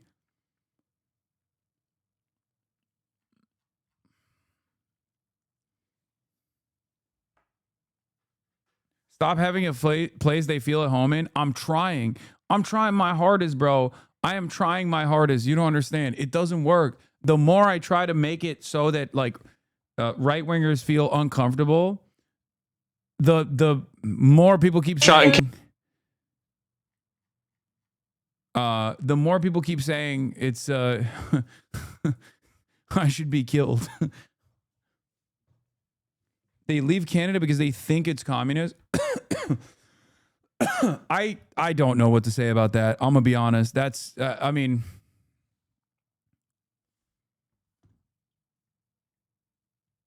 Canadians are sorry. Donated $20. They leave on their own, so they don't have to be around us woke commies or whatever.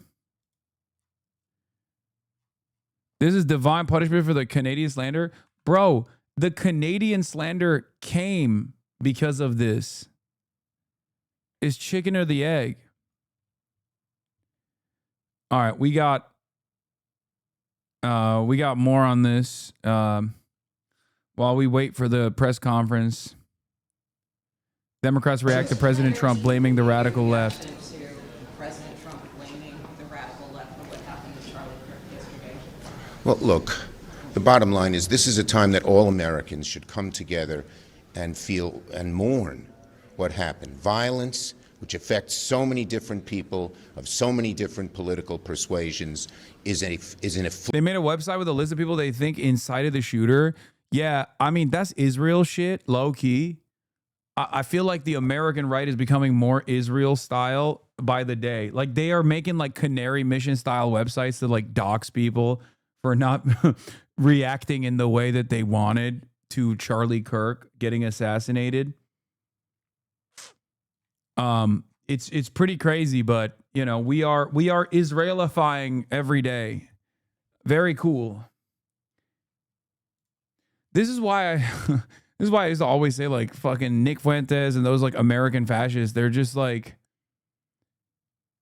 they mostly come across as like jealous that they don't get to do what Israel is doing, but for white people here in America, you know? affliction of America. And coming together is what we ought to be doing, not pointing fingers of blame. This moment requires leadership that brings the American people together as opposed to trying to further divide us. Political violence in any form against any American is unacceptable, should be denounced by everyone, and moving forward, we have to figure out a better way to come together, not as Democrats or Republicans, but as Americans. Charlie was outspoken on the trans issue and many issues, many. See, they're saying it. Like, how come the New York Times can't write that in the obituary? You know what I mean? They're saying it. Republicans love it.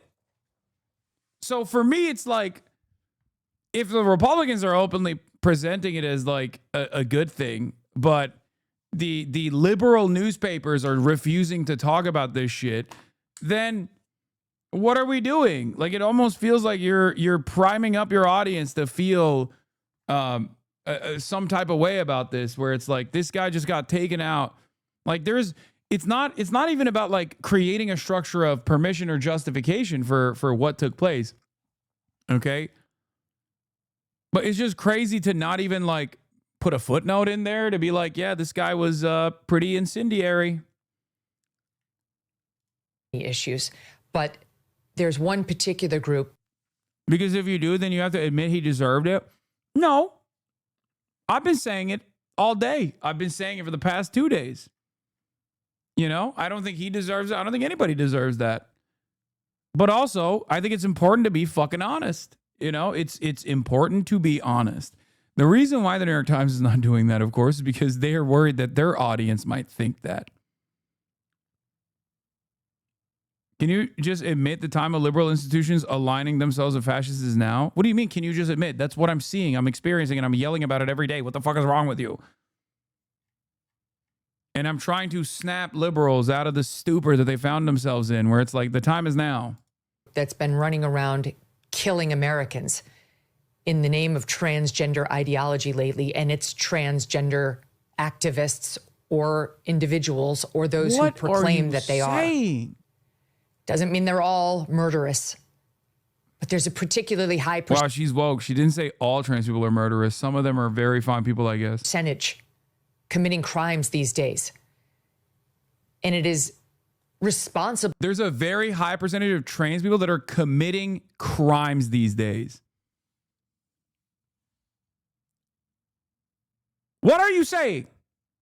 And important to say so, which is what Charlie was doing. The thought that this was a person acting to avenge some sort of trans person or objecting to Charlie's stance on the trans issue is entirely chilling to me, because when Charlie and I first became friends, this was an issue he wasn't even talking about that much, but he was seeing was resonating with some on the right and was a growing issue. And he told me that one of the reasons why I kept coming into his algorithm and catching his attention was because we were talking about this issue, and his sister, who's also outspoken and a Christian, had been forwarding him, I guess, a bunch of videos she'd seen on our show.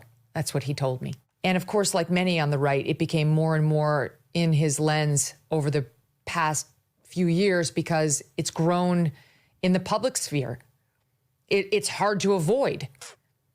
And you've got the vast majority of Americans right now ignoring it out of a sense of politeness or kindness. And then you've got this smaller faction of us who have been jumping up and down about it. And Charlie became one of them. And I, of course, had become one of them and am one of them and will continue to be one of them. And on that front, to Charlie's killer, there's no such thing as a trans child. I'm sorry, but you're an insane person. Actually, I'm not sorry to say that. You're out of your fucking mind, lady. What are you saying? There is not, like, we don't know anything about the fucking shooter, man. What are you saying? What is going on? She's out here being like, nope, I know for a certainty that this was a trans shooter. She even basically alludes to the fact that, like, this trans issue wasn't that significant until we realized that, like, a lot of dumb fucks respond to it so positively. So we've just been harping on it over and over again. Isn't it cool NBC gave this person a show and millions of dollars? Yeah. Like, what is happening? How do you live in this media environment? I know the FBI presser is about to start, chatter. I'm literally here. I'm here. I'm watching it. Does that guy have a fucking mohawk? Oh my God.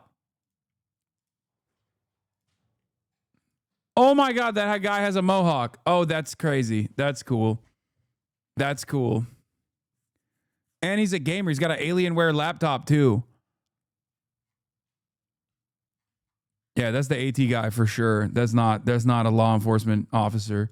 What is this? Kid who's a big Hasan Piker fan said he was on his stream today being like, guys, this we should not be excited about this. This is not good when rogue individuals think that they have a right to take out people on either end of the political spectrum, right? Because I think Hasan was scheduled to debate Charlie Kirk in like a week and a half. And I don't disagree with him at all, right? This is not the way that we solve problems. This is not the way that we deal with situations like these. And arguably, Charlie already did the greatest amount of harm in the last several years, indoctrinating, brainwashing. What if it was your dad? He had kids, man. What are you talking about, brother? You're making it, okay. Here's what we're not going to do, okay? Going forward, I love having Republicans in this community, okay? I love having Republicans in this community. I love hogs. I love doing hog watch. You are welcome here, okay? But if you're going to address a grievance, it can't be made up. You can't cry about a thing that I didn't say, for example, okay? Because it used to be more fun when we used to wrestle with the hogs in the mud, when they would, at the very least, like, arrive at something that I had said and that they'd gotten mad at. Because this is not a productive conversation, right? It's not a productive conversation if you're just like making up a scenario in your mind about what you think I've said that I've never actually said, and then getting mad at that thing. because then it comes across like I'm dealing with like a schizophrenic person. You see what I mean? Like, I'm fine with you coming in here and addressing a genuine grievance that you have with something that I have actually said, right? It's awesome. I'm fond of that. Right? But you can't just be like, the implication here is that, like, I think this was good. And that's not something I've said. As a matter of fact, we're watching a video of someone who is repeating that I was talking about how this was a bad incident. And it's always very interesting because, like, people only chime in. People only chime in about this shit when it's like very clearly press conference about Charlie shooting about the shower. I know. You did a whole interview saying it's bad. It doesn't matter. Anomaly uncle. Okay, I'm trying to understand. All right, good. You can hate me all you want, by the way. I don't have an issue with that. I actually kind of like that. Okay? But just like at least make it directional at something I have said, right? Also, the Republicans are and not even Republicans, but like this guy is literally just a fucking this guy is a straight up Nazi baked Alaska. Here's communist scum Hasan the Hun. Reason the for his viewers to kill right wingers until their intestines fall out. Why the fuck's he not in prison right now? We can't do this. We can't do this thing where, like, I'm very clearly being sarcastic, or I'm very clearly making a joke, or I'm very clearly talking about like what someone should do at a debate. You know what I mean? And then take that sincerely. Okay. It's one of my most it's just a pet peeve that I have that I absolutely despise when people do this thing where they're like, well, this guy is my opposition. This guy's my ideological opponent. So he is incapable of using metaphor, using analogy. He is very clearly being sincere in this request. It's like, that's not what's going on. Okay? That's not. Don't do that. Most serious lies hear him saying this was recent. It's not even just me, chatters. It's literally fucking Dan, the Dan the CEO, and then like Mike from PA, and then me talking about like Tom Tillis, and then me having a conversation with Dan Stalkman back when we were actually friends, as a matter of fact. And it's repackaged from Tech Tone as well. I guess Dick Tone is still out and about. Also, that's not even the worst version of that. There was another right-wing account that also boosted that, and then Elon Musk replied to it. Are you the only one they're laying this at the feet of? No.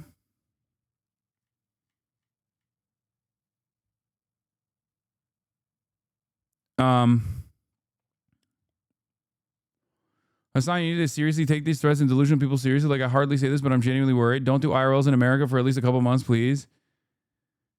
I'm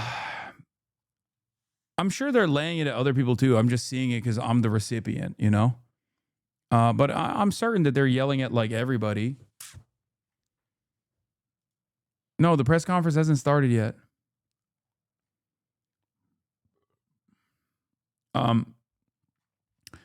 They're yelling at they are yelling at Ilhan Omar. Obviously, that's another person that they're yelling at.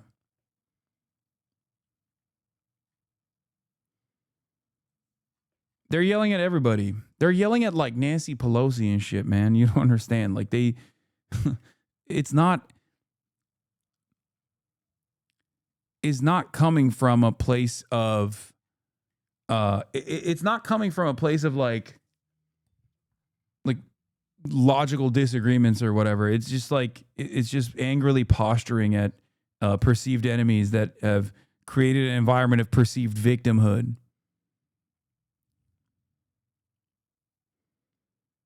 You know? Young men for the alt-right pipeline. Like, so much damage has already been done.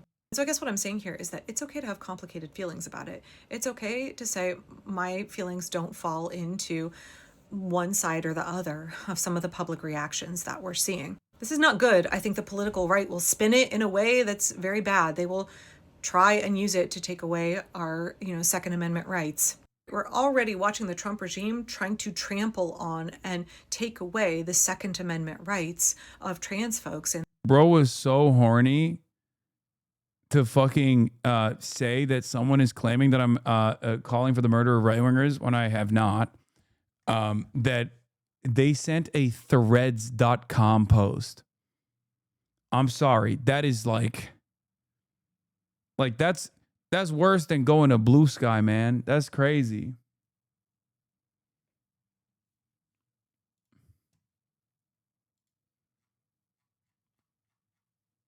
That's crazy. You might as well send me a Pinterest.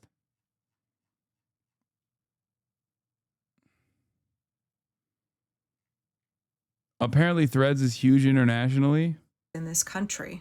I made a video just last night where I was talking about how political violence delegitimizes resistance movements. It turns popular opinion against resistance movements, and it gives the regime an excuse to try to take away more of your rights and to crack down. What makes you different than Charlie Kirk? This could happen to you. Not trying to be baity, but you should be careful, man. Bro, I know. Why are you guys telling me something that I already know? And it's been repeated a million times over. Like, I get that it's coming from a place of like kindness. It's a sincere opinion. You're like worried, right? But like, I know this already. I know. Y'all gotta stop being more anxious about what might happen to me than even myself.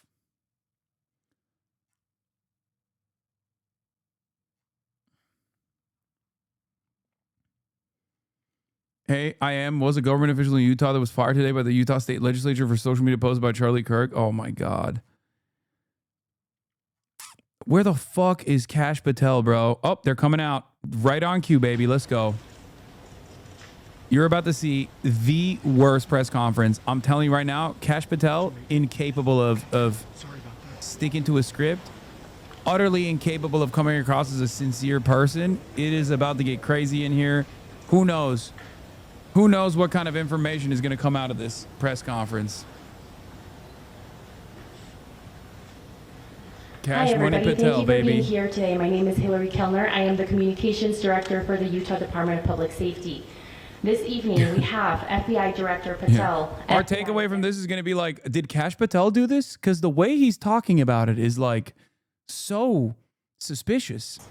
Lieutenant Governor Deidre Henderson and Commissioner Anderson, as well as, I'm so sorry, Commissioner Bo Mason, as well as some local partners here present with us today. Governor, we'll kick it off. Ladies and gentlemen, thank you for joining us here tonight. We appreciate the media and the partnership we have with you in helping us to get information out to the public so that we can catch this assassin and hold him accountable.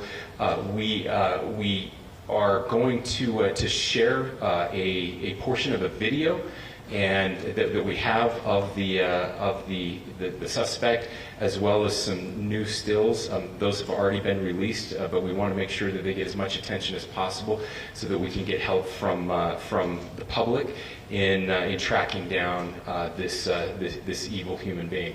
So we're going to cue up the video right now. Show that. I've asked Commissioner Bo Mason if he would narrate to you what is happening in this video. I'm done. If the TMZ watermark is on that, I'm gonna lose my fucking mind. Okay, it's not. It is a new video. If you look up to Okay. the top left, you'll see the building where the shooter was proned out in the top left corner. We'll go ahead and play that video, and I'll narrate as we walk through that. They have nothing, by the way, which is crazy. So here you see the suspect ran behind that upper building. He's going to come out on the right, moves to this far right corner. As he does, he's going to climb off the edge and then drop down to the ground. As he did that, he left some palm impressions. There's some smudges, some places we're looking to collect DNA. There's a shoe imprint where we believe the suspect is clearly identified as wearing Converse tennis shoes. Again, we'll replay that again so you can get another view of that.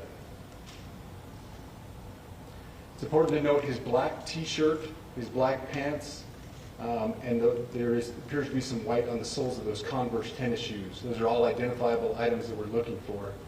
In the stills that are going to follow this, you're going to see a very distinctive t-shirt with an American flag and appears to have an eagle on it. There's also a baseball cap with a triangle on it. Dude, that's crazy. A pair of sunglasses. All distinctive, all things that we would ask the public to look for and try to identify if they know someone who has those items, who has been seen wearing those items. We're looking for all that information. Here you see the suspect after dropping off the building. He moved around across this grassy area, around the parking lot. We're going to pan to the right.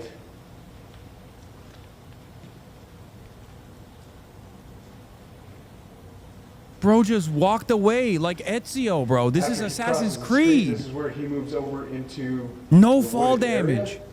This is the video evidence that we utilize to track his movements. Bro, that's okay. Okay, look. I know the shooter profile made it seem like he's like some fucking young possible groiper, but I mean, so here's the still this dude, I mentioned these have been enhanced. he looks skilled, man. Am I crazy? Earlier, please pay close attention to the T-shirt. Like I said, very distinctive with that American flag and that eagle. The hat with the triangle and the sunglasses. If you go to the next picture, please. Oh, what the fuck are they gonna backpack leak? as well. All identifying features that we're hoping the public can help us identify and lead us to this suspect. Next picture. And again, there's a better picture of the hat with that triangle logo, and again the T-shirt, blue jeans, and you get a good look at those Converse tennis shoes as well. We have pushed these out. We'll continue to push these out, and we just ask for the public's cooperation through the public. The tips that have been coming in are what are giving us our next leads and enabling us to continue to further this investigation. We've had great cooperation from the public, and we're continuing to ask for that as we move forward. Thank you. The suspicion is the rifle was in his bag, and it was put together on the spot. Mason, I want to thank Director Patel and his team. It's great to have them on the ground with us tonight. We've had several briefings, and he's had an opportunity to walk the crime scene. We appreciate our local law enforcement here. Again, we have Mike Smith, who is the county sheriff here. We have all of our local chiefs of police that are here as well, all working hand in hand with the state and with the FBI as we move forward with this investigation. Now, Bro, there's got to be a mother out there that's like, that's my son. You know what I mean? There's got to be a parent out there that's like, well, my son hasn't been around all day. What's going on? I do want to share a couple. You know what I mean? Like, what the fuck? We cannot do our job without the public's help right now. The public has answered our call for action. So far, we've received more than 7,000 leads and tips. I would just note that the FBI hasn't received this many digital media tips from the public since the Boston Marathon bombing. This case also highlights the dedication of our law enforcement community. We have 20 federal, state, and local law enforcement partners that are working shoulder to shoulder to find the person who committed this horrific crime. With their support, we've completed nearly 200 interviews. As you're aware, as has already been reported, the FBI is offering a $100,000 reward for information leading to the identification and arrest of the person responsible for the murder of Charlie Kirk. They got nothing, dude. This is terrible. We also continue to implore the public to support this investigation and come forward with any information. We are truly hopeful that this video and new photos will lead to even more tips. We are processing. We have an incredible team, a state and federal team working together to process those tips. We are going out in tandem to interview any potential person of interest or suspects. But we need, again, we need as much help as we can possibly get. Any videos or photos that you might have, the public, should be submitted to our digital media tip line, which is www.fbi.gov/Utah Valley shooting, all lowercase. Again, that is fbi.gov/Utah Valley shooting, all lowercase. You can also provide general tips about the shooting by calling 1-800-CALL-FBI. That's 1-800-CALL-FBI, or at tips.fbi.gov. This is, I would just say, this is not just a local matter here in Utah. We have people all over the country that are helping to bring this perpetrator to justice for Charlie Kirk and his family. I will just add as well that, as was mentioned, there is a lot of forensic evidence that is being processed right now at both the state lab and the and federal labs, federal lab on the East Coast. So we are working in tandem together. I would also just add a word of note for those people who are spending so much time on social media. I think Charlie said it best, that when things get bad, we should put our phones down and spend a little time with our families. There is this a guy really tremendous amount loved of Charlie Kirk, by the way. disinformation. We are tracking our team, the state team, and I'm sure the federal team as well. What we're seeing is our adversaries want violence. China, we have bots from Russia, China, all over the world that are trying to instill disinformation and encourage violence. I would encourage you to ignore those, to turn off those streams, and to spend a little more time with our families. We desperately need some healing. We'll have more to say about that in the days and weeks to come. More than anything, we are going to catch this person. Last thing I will just say is we've been working with our attorneys, getting everything that we need, affidavits ready, so that we can pursue the death penalty in this case, and that will happen here in the state of Utah. Again, to the public, to those who are grieving, thank you for your prayers. I know we are feeling those prayers. I know the Kirk family is feeling those prayers as well. We pray that God will bless our nation at this very dark time. We can start healing by finding this perpetrator and holding him accountable, and we need your help to do that. Thank you.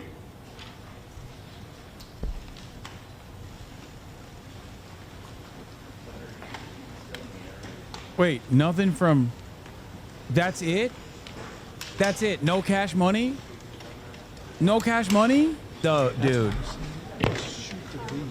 Bro, they knew if they had Cash Money Patel on there, people would be like, okay, you did it, right? Like, why are you being so weird and finicky? But it is alarming that this is the only new revelation we got from this. It's nothing. It's literally nothing. They gave us nothing. They know less than we do, man. What the fuck's going on? They know as much as the guy who was using Grok to artificially enhance the images that they released earlier.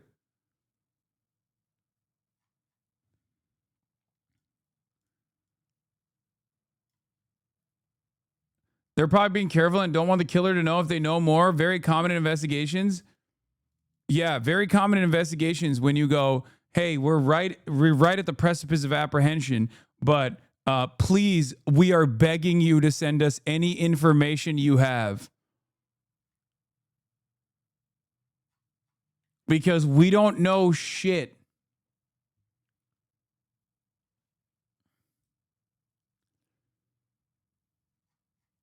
American public, save us. The fact that the FBI is so hamstrung now that they can't find the guy who shot their friend does not bode well for everyone who is not their friend. Incompetency. Yeah. What the fuck, man? No, that's what I was thinking too. It's like, dude.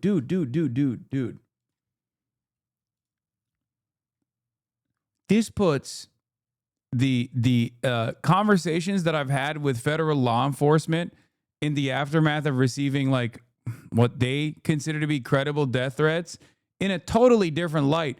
It makes so much more sense. They'll just have like a Discord printout of a screenshot, and they'll be like, hey, this seems like I just these guys are fucking useless, man. What is happening? I thought that they were just like fucking around. I thought that they were fucking around, like they're just, trying to do like busy work or something. It turns out that is how it works in the background. all of the billions of dollars of television was just to make us think that there's like brilliant dudes back there, like, you know, a team of lawyers. Like, this is because that's what the FBI is, right? Like, CIA's the criminals, FBI is supposed to be like a bunch of suits, bunch of lawyers, and they just get together and they investigate. You know, they're diligent investigators. Turns out that's just movies, man. They just straight up are like, I don't know. You'd be like, where is the guy? You don't have anything on him? You don't have anything on him because this is the guy who killed your friend. This is the guy who killed your friend. And you're over here talking about, like, you know, as Charlie Kirk would want us to put our phones down and touch grass. It's like, no, man, keep the phones up. Keep dialing. Do something. What the fuck? You made this a big deal, okay? And in some ways, especially, once again, too close to the issue for myself, okay? I am too close to the issue.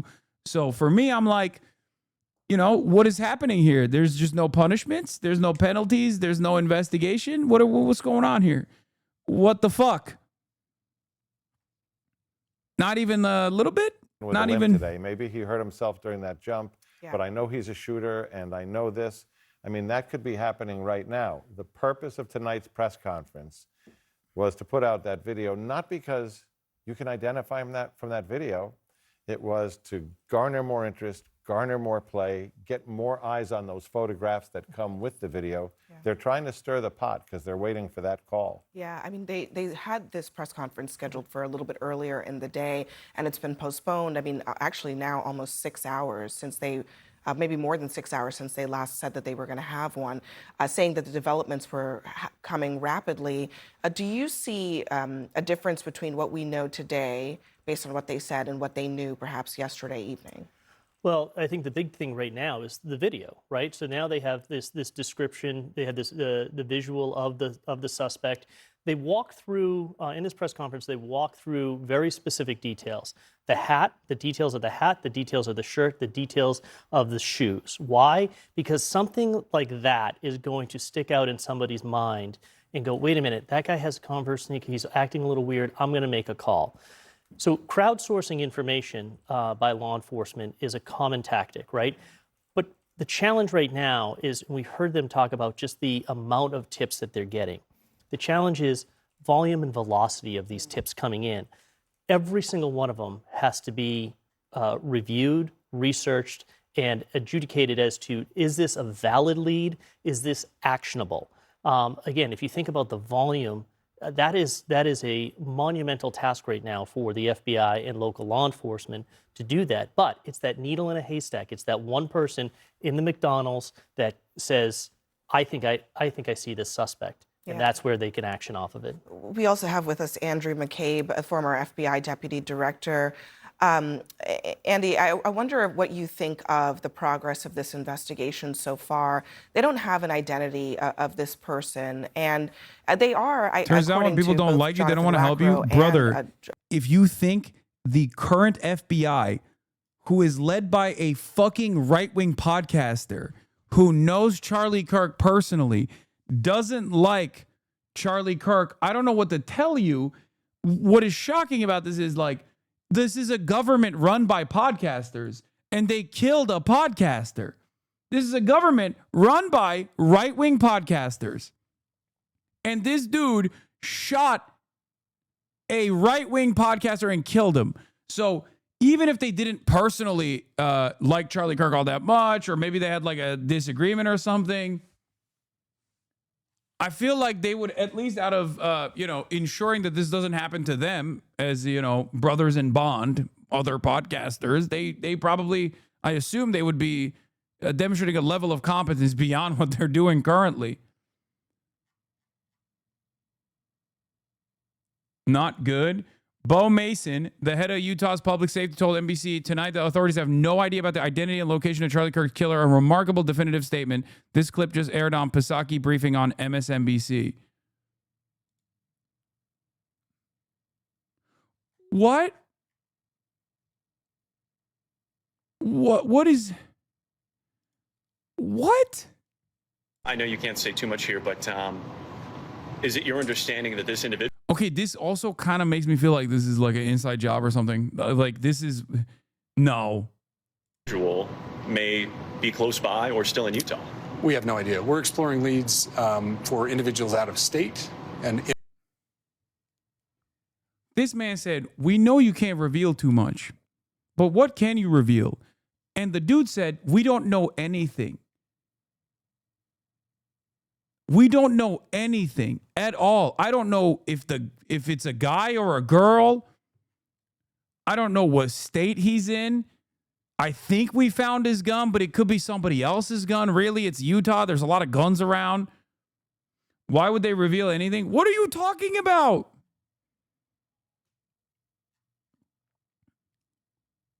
Have you guys never watched like a manhunt, like a high-profile manhunt before? Is this your first interaction with law enforcement? This is remarkably bad. It's worse than, dude, they literally apprehended not one, but two random people, okay?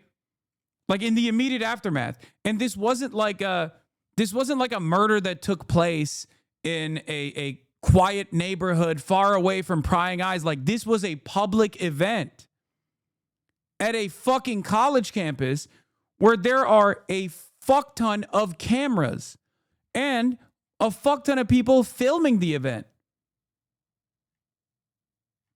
Do you understand? Like with Luigi Mangione, they fucking went nutty mode, okay? They put the fucking island on lockdown. They put New York City, Manhattan on lockdown instantly. No one in, no one out. He still got away and they still were incompetent in the process, but at least like it seemed like there was a fuck ton more effort and fuck ton more competence.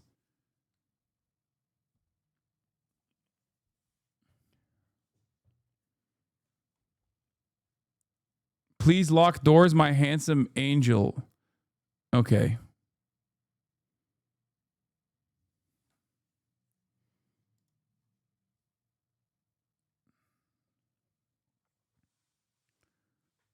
Like lock in like you did with Ryan Ruth. Is he a lib or a hog? I can't tell. I mean, he is hog coded in the fits for sure.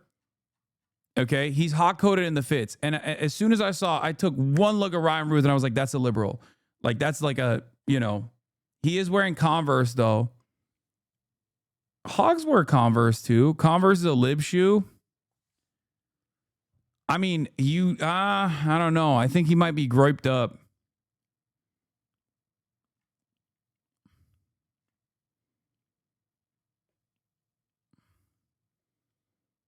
Yeah, it's definitely a results-based business. This is a disaster.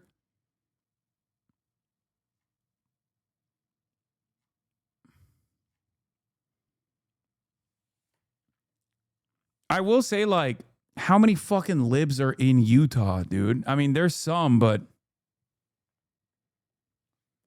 I feel like you need to be in a super densely slammed, libbed up environment to have a lib that's like cracked enough. You know what I mean? Like, there's not that many fucking, I mean, I know they're all in Salt Lake City, and I know it's a college campus, there's libs there too, right? But you have to, it's a game of, I mean, you're looking at this like a game of statistics, right? Like, there is a higher likelihood that there's going to be a crazy lib in an area that is super densely slammed with a bunch of liberals. Because a person coming out and like taking the initiative and like planning this thing out and taking the shot, all the stuff, lining up the sides, taking the shot, running away, all of that requires something extraordinary. A lot, like you have to be a lot more invested in the average person. So it's already statistically very unlikely that you're going to arrive at a person that's willing to do that. But then for that person to also be like in the minority in a state like Utah, it just makes it even harder. I mean, the fact that he like assembled and then disassembled the gun on the spot is also pretty crazy. What was the private jet theory you mentioned this morning? There is a private jet that flew out and like the ADB tracker was shut off, or at least like couldn't get triggered. But I don't think that was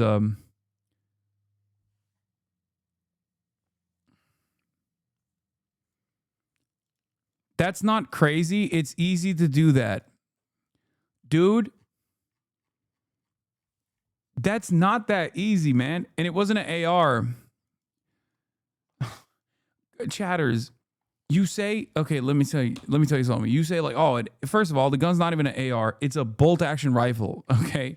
That's number one. Number two, even if you were to, even if it was an AR, okay, it's not that easy to fucking assemble an AR and then make sure that it's working and then shoot a person, a human being. Like, that's not. Why are you saying it is? It's not. A lot can go wrong. There's so many points of failure. This isn't fucking Call of Duty.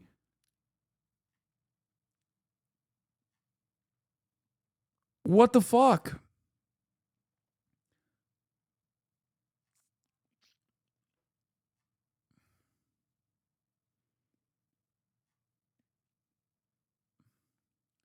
Plus, he didn't even have an AR anyway. It was a bolt action hunting rifle.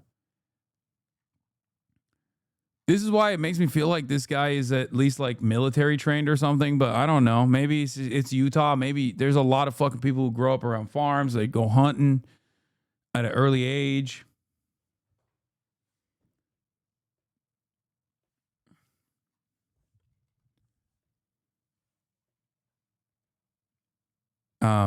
If he has that shirt that like disabled vets have gotten, as some in my community were saying, like that's a shirt that was sent out to disabled veterans.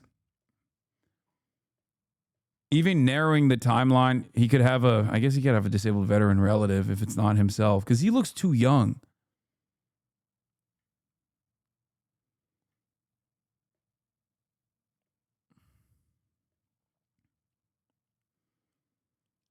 There's a big difference between hitting a target from that distance and landing a kill shot in one attempt. According to reports, the casing was still in the chamber. He didn't even plan on taking a second shot. Yeah.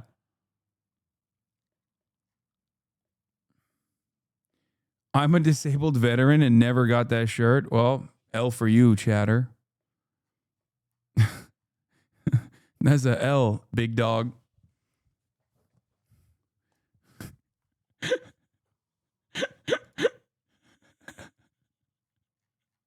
Thank you for your service.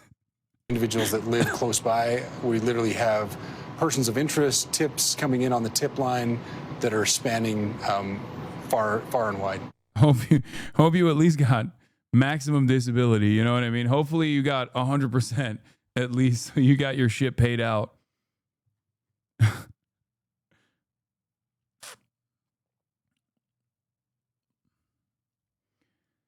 SPLC says there's an active Oath Keeper group in the UVU area.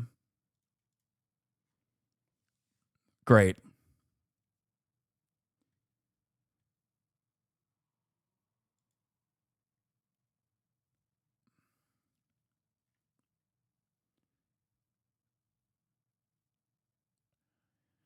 He instantly unscrewed that barrel of the rifle. Yeah, it has to be halved when he's jumping off that roof, correct? What's in his arms on the ground when he Assassin's Creed walking? Yeah, it looked like he just disassembled it. He assembled it when he got up, and then he disassembled it, and then put it in his backpack. But then it doesn't make sense because he like trashed it later, right? Because they found the gun, and I think they found the gun assembled, or at least that's what they made it seem like. So that doesn't make a lot of sense either. So what? Like he fucking disassembled the gun and then assembled it again, only to trash it? That also doesn't make sense.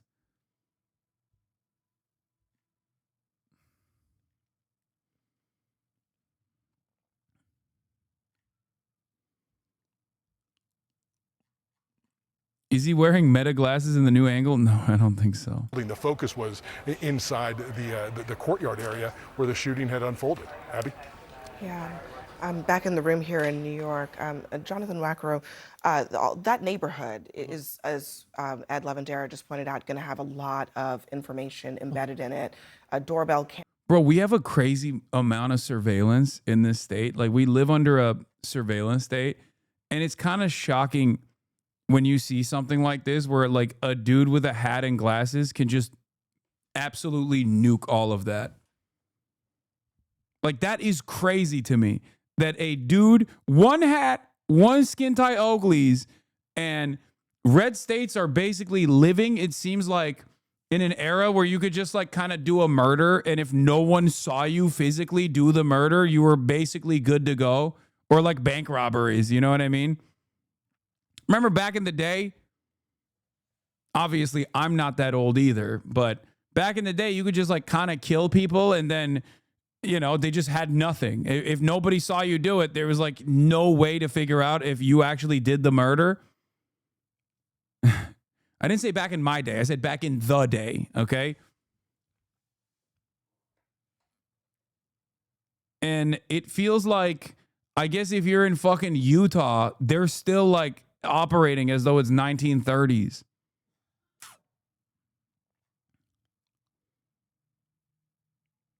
Looks like the weapon is in his hands, wrapped in a shirt. You can see him handle it as he climbs down.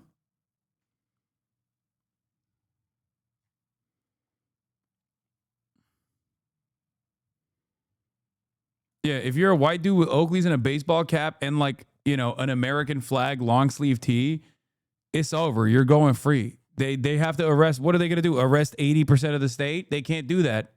That's 80% of the state. They can't arrest everybody. It's both. Both of those are good things. Yeah. Tons of video to go through, and you know, as Jonathan said, you know, you do that video canvas till you don't see him anymore. Someone also brought up a really good suggestion. They said he probably has arm tattoos. That also does make sense for why he was wearing a long sleeve. You want to get him as far as you can get him till you don't have him anymore, because that might take you to the vehicle he jumped in. Yeah, I was going to say, I mean, knowing whether there was a vehicle that he jumped in is super important, and I'm not sure. That hasn't. Yeah, been that's the publicly gun revealed, wrapped but around if the they know shirt, that would certainly or be like a some big, kind of cloth. Step. Yeah, and I mean, then, you know, there's the possibility of, well, did he go to the interstate? And then there's the second question, which is, we know the university parking lots had license plate readers, but the interstate might. The state police would know where they are, and, you know, if that vehicle, even if you didn't have the plate from the video, if it passed an LPR, you would get that as a piece of data.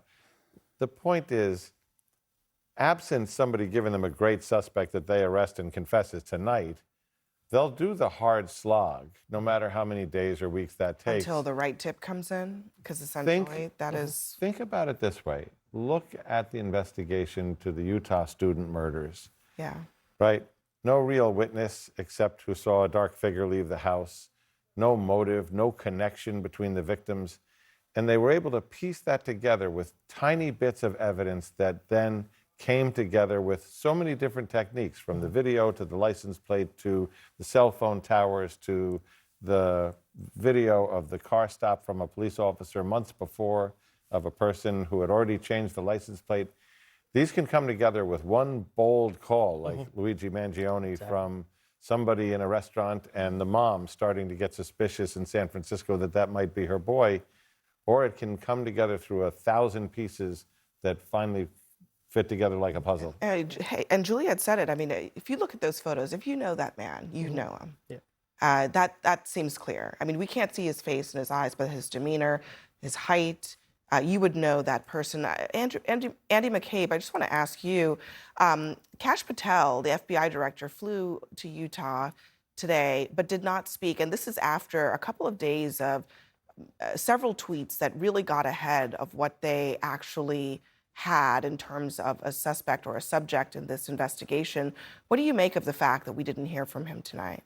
Cash money. Yeah, Cash that money was really Patel, hard baby. to figure out. There are many good reasons why you wouldn't go, if you're the director, you would not go out to the scene of an ongoing crisis, post-crisis investigation. I think that's many of the reasons why, typically directors don't do that.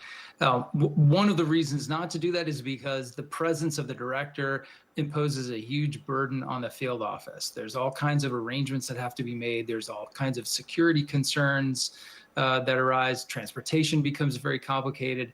And that's the last thing you want to do to the field office while they're in the middle of investigating a critical incident. So again, it's strange to go out there under those circumstances. Why he went and then did not say anything at the press conference, I really don't know. I'm a bit at a loss to understand like what was the purpose of going out there. If you're there, you probably want to at least make very perfunctory comments about appreciating the hard work of the men and women that are doing the investigation, and of course thanking your partners for the sort of access and the relationship that you have. So yeah. It is puzzling. puzzling. I don't even know how to kind of guess at that at this point. Yeah, to be honest. I am curious. So Jonathan Wacker, do you have any thoughts about that? No, it is odd, right? Because you announced that both the deputy director and the director were there. They came out. Yeah. They walked the site. They assessed it. Now you're sitting at a press conference in front of the nation, and there's silence. Again, it's something that. Again, and that burden of the director and the deputy director in the field office. I mean, we were just talking about how much they have to do, how many tips they have to go through. Mm-hmm. Helpful, unhelpful in this moment? It can be detractive, right? I mean, it's not additive to the investigation. There is that risk that when your boss's boss and your boss's boss's boss show up together, that the distraction is we're going to put a lot of effort into briefing the bosses. Right. And the briefings were definitely mentioned tonight. Right. So about everything we know and everything we're doing and answering their questions. That's time when the leadership is focused on briefing their bosses instead of leading the investigation. It can be very distracting. When they canceled the noon press conference because of fast developments in the case and announced that the director was flying out, I speculated two things. One, there's a break in the case and they're going to announce a name or an arrest. Or two, that there isn't a break in the case, and they wanted to bring the power and voice of the FBI director to generate more coverage, which just makes it odder that he did show up dressed in an FBI raid jacket and jeans, and then didn't speak. It's just and that was a lost opportunity. If nobody else will say it, I will. This guy looks a bit like Charlie Kirk himself. Very strong possibility we're in a Looper-style situation. That was the moment to reassure the public from the director's point of view. If you're there, tell the... Bro, I mean, they've run out of options. They have no idea. Might as well go with this. Don't let Kash Patel see this. He's going to run with this narrative, okay? If you see Kash Patel, if Kash Patel sees this, he's going to go along with it. Anything is possible. Anything is possible, man. Yes, I have seen the transvestigation of the shooter. This is a moment of incredible tension for this country. And it strikes me that, particularly on the right, there's been a skepticism about this idea of foreign influence and even this word disinformation. I was surprised to hear it uttered at this press conference, but it must be so serious that it was raised. I mean, what do you make of that? It is, and I want to sort of pick up on the narrative of what is Kash Patel, the director of the FBI, whose biography is not consistent with the biography of former FBI directors, and who has made fundamental mistakes as an FBI director over the last 24 hours, getting ahead, tweeting an investigation, being wrong, focusing our attention on an Arab American or some crank in the crowd. All of it distracting. That is what they did, by the way. They did. They literally, oh my God, that was actually kind of funny. They immediately went and arrested the only Arab dude in the crowd. Turns out he was a fucking Heritage Foundation guy. They arrested the only Arab guy in the crowd. And it turns out he was a fucking Charlie Kirk supporter. that the state is looking at this. It's worried about disinformation. And they interrogated him, and then they have to release him. People who But depend they also on him. revealed his name in the All voters, process. all citizens of Utah. And I thought that was interesting, and I don't know if that explains why Patel was not. Why are you asked milking to an speak. assassination It- for it meaningless is weird content? that he was Fantastic there take, and man. and You're right. wasn't, I should and wasn't- actually refuse to look at CNN. Have you seen any of the major news outlets? This is the news, okay? Obviously, I have my own proximity to the story as well, but you know. People are angry. The president is directing our focus on a theory of the case that we have that is just not true at this stage. We don't know who the guy is. We don't know what his motivation is. There's allegations about various groups and identities and sexual identities that are just not true. And that's where the Chinese I and did Russians cover fill the space with the threats being made to confirming these narratives HBCUs. that pit The Americans against DNC each headquarters other. So received a bomb threat as well. when we are looking for leadership, it is important to commend the governor. As a former sniper, I can say that this accuracy doesn't require professionalism. You do need some experience, maybe 100 and 200 rounds total with a scope and a bolt action. However, what makes me think this was a professional acting is the fact that he got away so far that requires planning in cold blood, considering the amount of cameras and smartphones around. That's what I said. Like, I think the shot is also, I think the shot also requires training, especially when you're killing someone, like a human being, okay? But the fact that he was able to, like, set this up and then get away with it, and it's not even like, it's not like a totally random situation. Like, this is a major event. There are thousands of people there, and there's hella cameras everywhere. And even on the cameras, if you notice, like, his face is hidden. Like,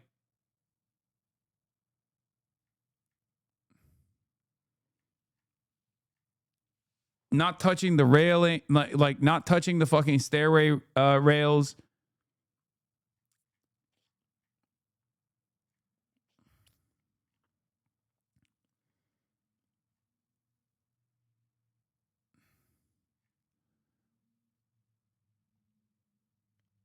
I don't know.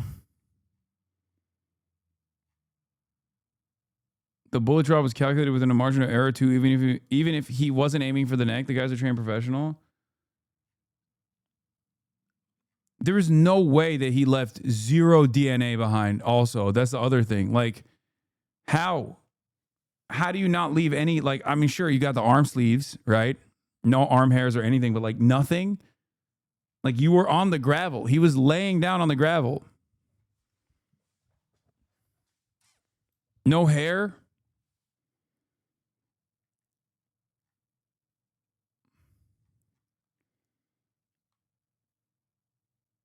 He left prints behind that are being processed. Look into the prints they found. Yeah, no, I heard. No, he has footprints, and they said paw prints.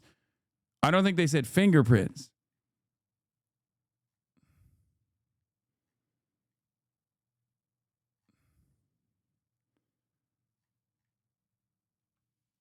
Dude's a paw prints, palm prints.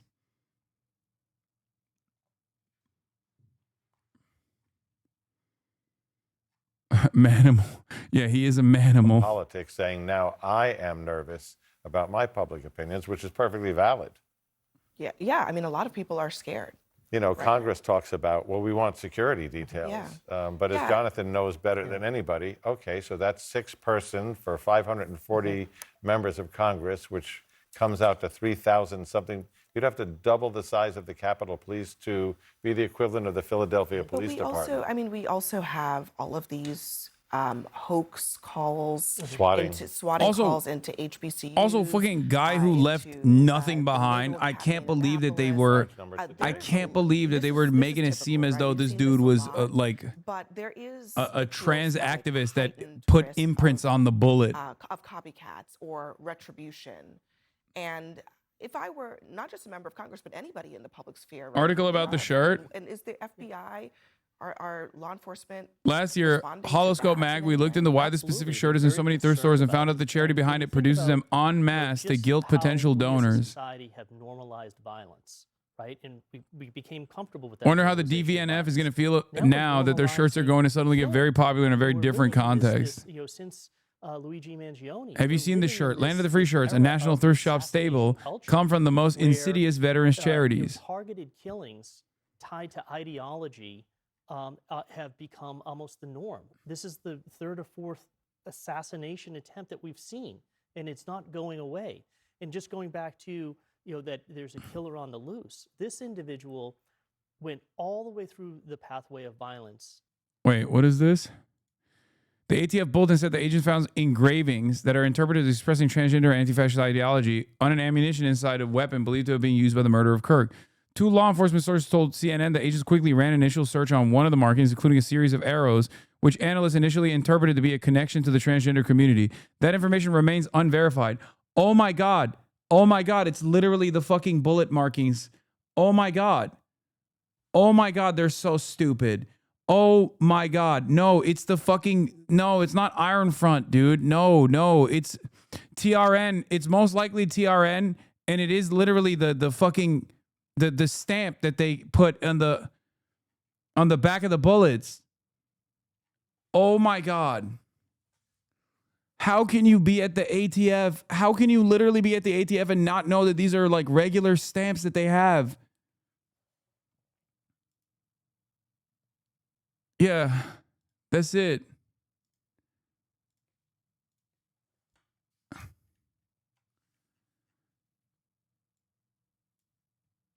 And I saw another bullet with a stamp with like arrows on it.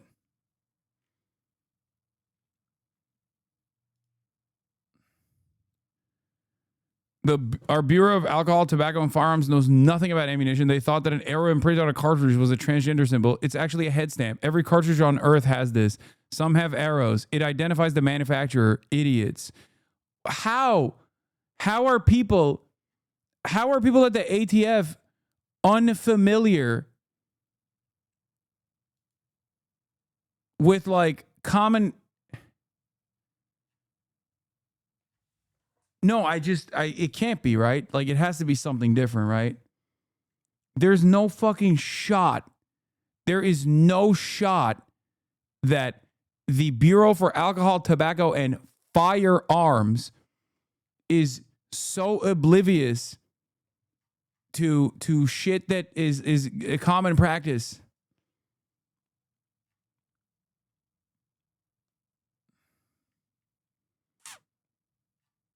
It has to be someone that fucking saw this and literally thought like, that's why it was in the preliminary assessment. Some fucking dumbass said it, most likely, I assume. And then it was in the preliminary assessment and it wasn't actually a part of the final analysis, but it got leaked to Steven Crowder. It got leaked to Steven fucking Crowder, so he just went out with it. And then Wall Street Journal and CNN both, in an effort to not be outflanked by Steven Crowder, went along with this information as though it was valid because they probably saw that the report was valid, but without making an additional assessment on whether or not this was finalized and ready for approval. And that's how we arrived at like the shooter was trans and there's like trans engravings on the fucking bullet.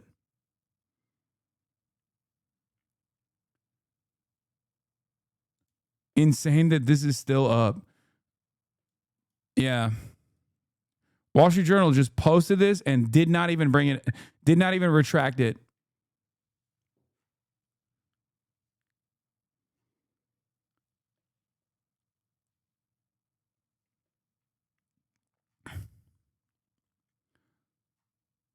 Crowder already went in court for bad reporting. Yeah, he also got a cease and desist from the ATF for this bad reporting as well. The ATF is suing Steven Crowder now.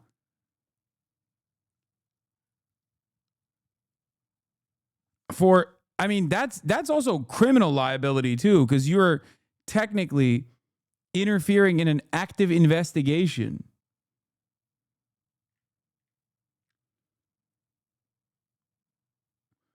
Turan doesn't make ammo in that caliber. It could actually be markings. Okay, chatter. It might not be Turan. It might not be Turan. it might be a different thing that they, it might be a different bullet marking that they thought was like pro-trans or something. What's more likely, that the shooter actually, the shooter that literally left no imprint, like did everything physically possible to be able to get away with this, actually wanted the weapon to be found, so we just like left it behind with like some kind of, wait, what the fuck? Is it effing? Many people are saying no F. I don't know why people are saying there's a mini F.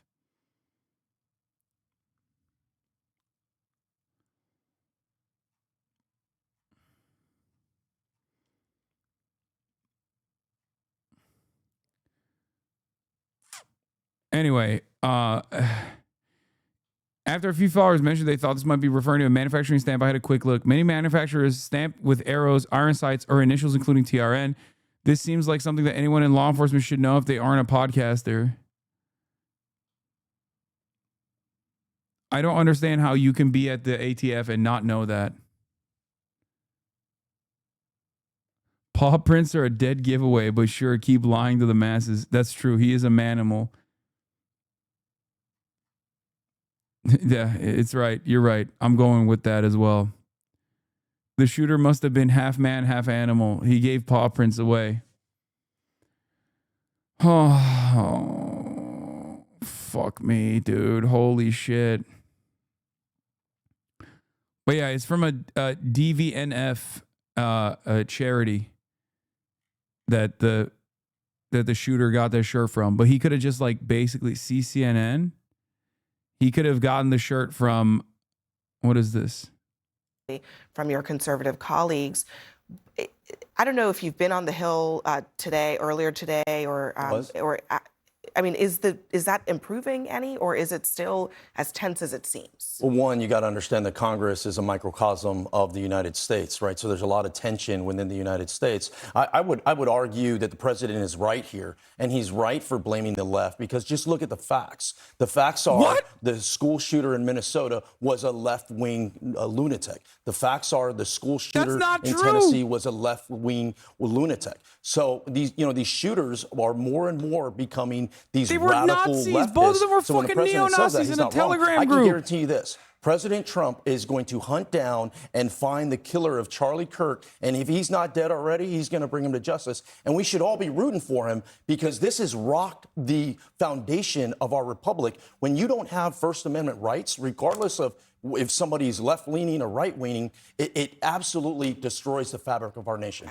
I just want to note, though, I mean, you cannot omit, just a couple months ago, Democratic Minnesota state representatives were assassinated. By a left-wing lunatic. No, not by a left-wing lunatic. And so I do think that... No, say it. I think the point He was everybody right-wing. is Just trying say he to was a make is right-wing that lunatic. What if is we want to going get to the on? bottom of It's the violence, political violence, division, and hatred that leads to violence, that might lead to retribution if this is not handled properly, don't we have an obligation to talk to all of us, not just to talk to one I hate this shit, part bro. of the country? The I think that's what you saw tonight, right? The reason why we had this press conference is killing was to put everybody's eyes to find this killer, right? And needed everybody, regardless of who was tuning in or not. The sooner we find this murderer, the better this country is. And if we don't find it, it'll be at a detriment to everybody. Sure. Congressman, with all due respect, this country is hungry for leaders. And you are an elected member of Congress, and no one's been apprehended yet. I understand what you're saying about political violence, and there has been political violence perpetrated by individuals who identify as on the left. But there's also been political violence perpetrated by those who are clearly on the right, as the attack on Nancy Pelosi's husband makes abundantly clear. Please, I am begging you, lead the country from your position of power and try to bring the temperature down. I knew Charlie Kirk personally. Right. Charlie Kirk and I disagreed on almost every political issue. Mm-hmm. But what I appreciated about Charlie Kirk is he provided a platform for people like me to speak to a completely different audience and make my case. And I appreciated that about him, and I would like it if members of Congress, both on the left and right, found a way to harbor those types of conversations, both on the House floor, the Senate floor, and also on shows like this. Well, first off, if anybody is murdering, if anybody is using political rhetoric and using political violence to silence their people that they don't agree with, we should all be against that. We should all push towards curbing that. Not just elected officials, but everyday individuals should also push for that. And part of that is we got to hold one another responsible and accountable. We can't just say, oh, it was somebody else's fault. All of us play a role in this. And look, I think the president is bringing us together. The fact that, you know, we forget it's 9/11. We forget it's the Memorial Day of 9/11.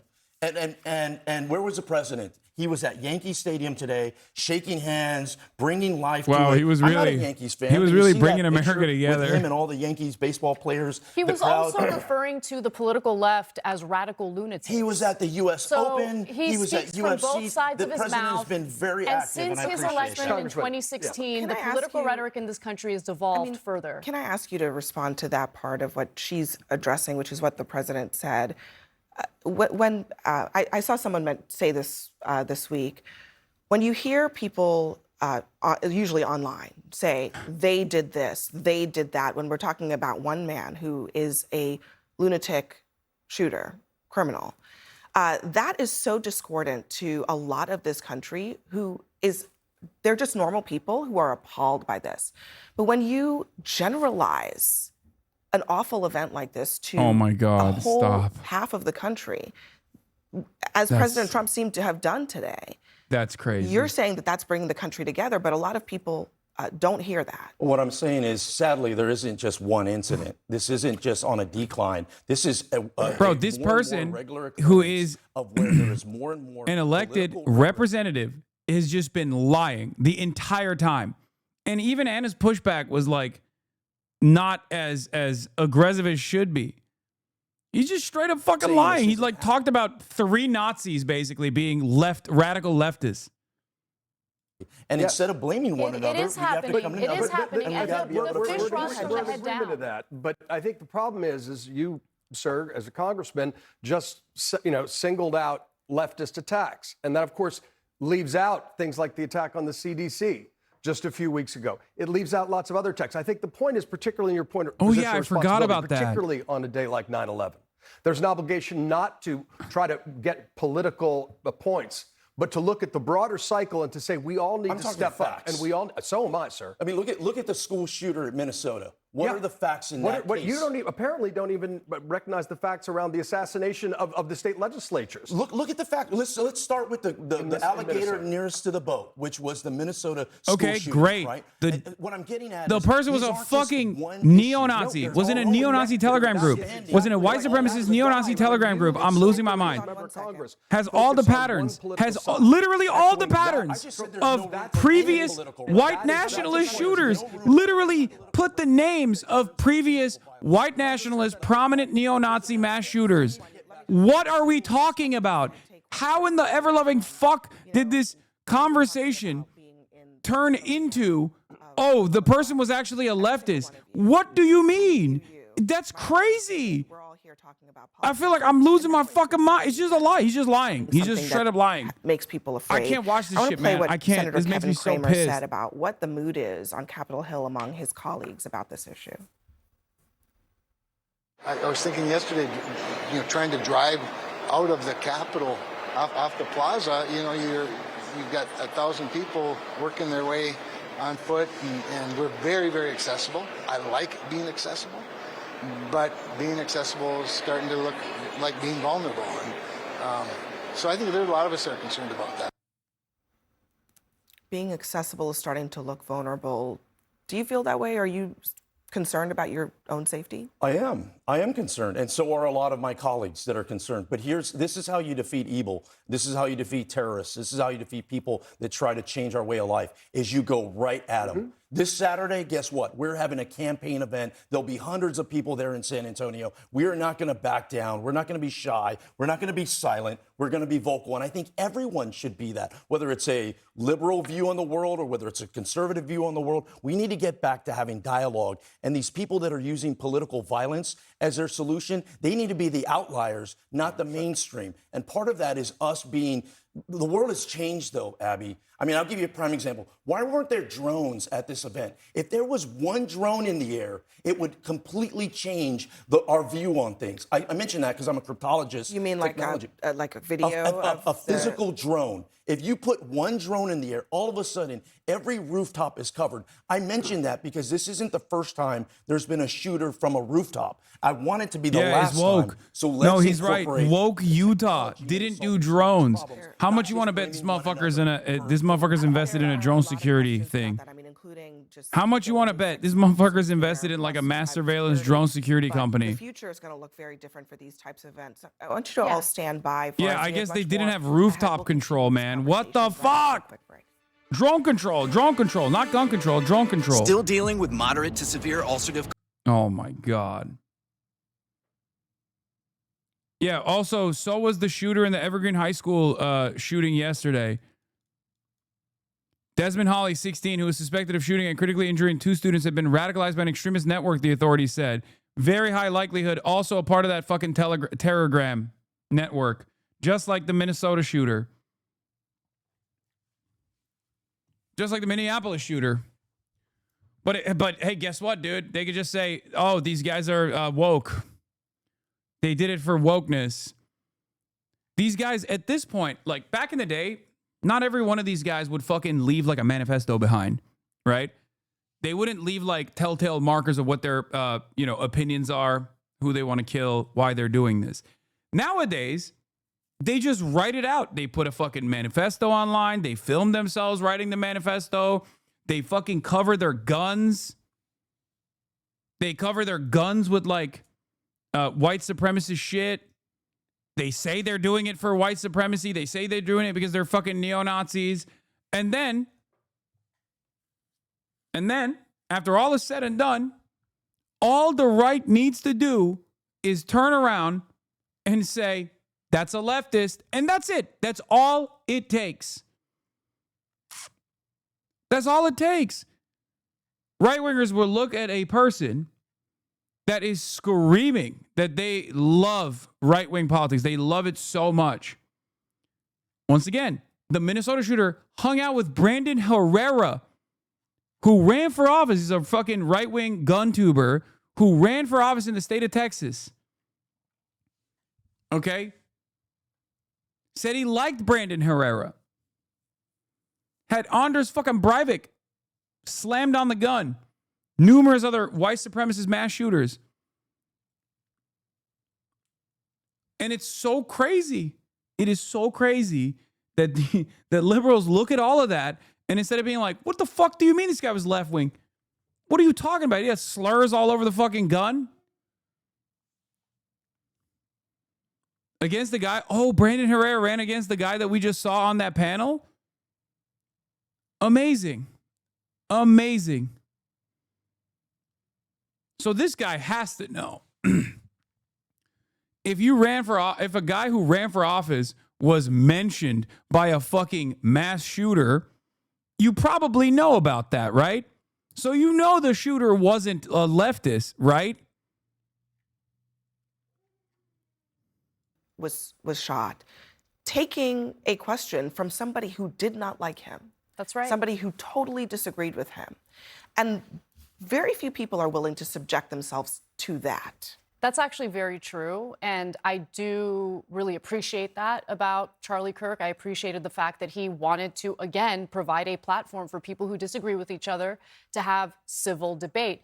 And I think what we have moved away from as a country is a shared identity as Americans, regardless of what your political views are. You know, after the biggest and most tragic terrorist attack on U.S. soil on 9/11, the one thing that was different then compared to what's happening today is that Americans came together because they saw each other as fellow Americans. They had that shared identity. I don't know why we've moved away from that. I don't know why we have like dug in our heels in all the different things that make us different. But we have to be able to live in this pluralistic society, respect one another, and accept the fact that we're going to have political disagreements. It doesn't make you a bad person to disagree with someone. No, that's the essence of democracy. Exactly. As a matter of fact. And part of that means recognizing you can disagree without demonizing people. But what's happening is dangerous. We've been through periods like this, the late 1960s and early 70s, there's a lot of political violence. Exactly. But you look back, today is 9/11. On 9/11, 2001, I was on the steps of City Hall. And you saw the way our country united. Yeah, to kill Muslims. For man-made disasters to unite. But to kill random people far away, by the way, that had nothing to do with it. Our country did not unite. And also their neighbors too. That too. The country was so united. We can't demonize people we disagree with, and political violence is always wrong, whether it's on quote unquote your side of the aisle or the other side. John, let me give you an example of where this is working. Why am I here in New York? I'm here in New York because there's a bipartisan congressional delegation that came here to D.C. Came here from D.C. As part of the House Homeland Security Committee, both Democrats and Republicans going and visiting the 9/11 memorial together. Right now on Capitol Hill, you can't get Republicans and Democrats to be in the same elevator. More or less get us to travel with one another and spend this. But I tell you what, that was the first time that I had visited that memorial, and it was somber, the emotions I went through. I spent 20 years in the military. You know, I remember 9/11 like it was yesterday. Like less than a week later, I was in Afghanistan. So here was an area that really changed the whole scope of my life, as did a lot of other veterans that served in Iraq and Afghanistan. So to your point, it is happening. There are some bipartisan moments that are occurring, but there needs to be more, and they also need to be more public. Yeah, and people need to be honest that they're happening, because some people don't even want to admit it. And next for us, I want to talk about a disturbing revelation from the governor during that news conference that we just brought you about foreign actors in all of this discord.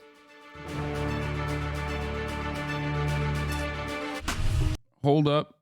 Didn't it take a few months to invade Afghanistan? I mean, yeah, but that shit, the preparation for it, you know, there was a lot of hatred that needed to go somewhere. One big issue left is faced with, this is Hawk's view, Groyper's a socialist because the Nazis identified as nationalist socialists. Okay, well, that's crazy.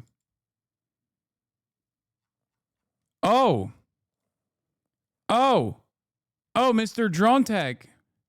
Oh, Mr. Drone Security. There he is, Representative Tony Gonzalez. This is the way. Back in American drone technology is a win for our economic and national security interests. I'm telling you, man, these guys don't go on television for no reason. Every time they go on television, it's to improve their bottom line, okay?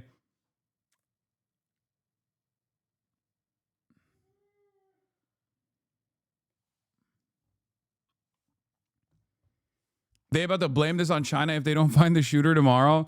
No, they're just going to keep blaming it on trans people. Like, and the left. That's also part of the reason why I'm like, you know, just, I don't even know what to say anymore. It's just,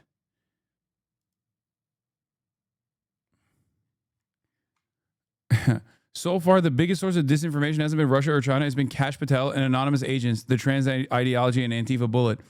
Remarkable statement from Governor Cox on social media aftermath of Charlie Kirk's murder. There's a tremendous amount of disinformation. He says there are bots from Russia, China, all over the world that are trying to instill disinformation. I would encourage you to ignore those. You know what's funny about this is, like, this is us.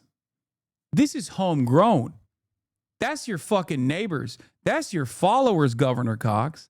That's the motherfuckers who voted for you that are running around being like, that's right, Antifa, transgender, Antifa. That's the ones who are running around. It's the fucking president. It's the president that's spreading misinformation. The president is literally implying over and over again that this is a leftist assassination. There's no information whatsoever. He's like, well, it's done. It's over. You don't even need to find the guy. I already know who it is. We're doing it to ourselves, and dumb fucks, both on the left and the right, okay, still keep going, well, it's got to be the goddamn Chinese. Let me tell you, all of this misinformation got to be the goddamn Chinese and the Russians. No, man, it's a dude named Hank, okay? It's Brave Eagle Patriot 1776 on Twitter, okay? Maybe some of those guys are, you know, not coming from China, but India usually. But, like, most of the time, it's the dumb fuck Americans who are homegrown misinformation specialists, okay? We just watched a Republican elected representative go on national news, on CNN, prime time, and just straight up lie through his fucking teeth. He said, well, it's the left. It's the left. It's always the left. Talking about like three different neo-Nazi mass shooting incidents that have taken place in the last couple of months, claiming that those guys weren't neo-Nazis at all. They were just leftists. Yeah, we can just keep going. Oh man, it's the Chinese. Yeah. Why don't we have healthcare? It's the Chinese and the Russians, dude. It's really fucked up. It's the goddamn Chinese and the Russians. Why do we have so many guns on the street with no reasonable gun control solution? Up the goddamn Chinese and the goddamn Russians, dude. Great. Let's not fix anything, okay? Maybe throw Hamas in the pile. Throw Iran in the pile. It's the Iran. It's the Iranians.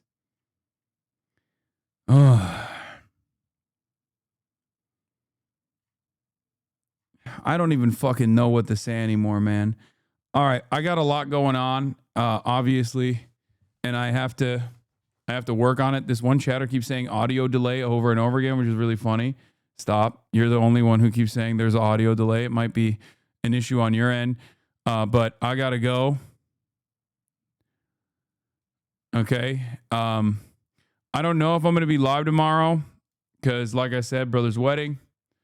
So if I'm not live tomorrow, I'll be live on Sunday. All right.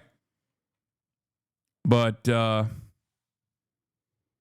you know, had to do a little bit of overtime here, but catch me on the news.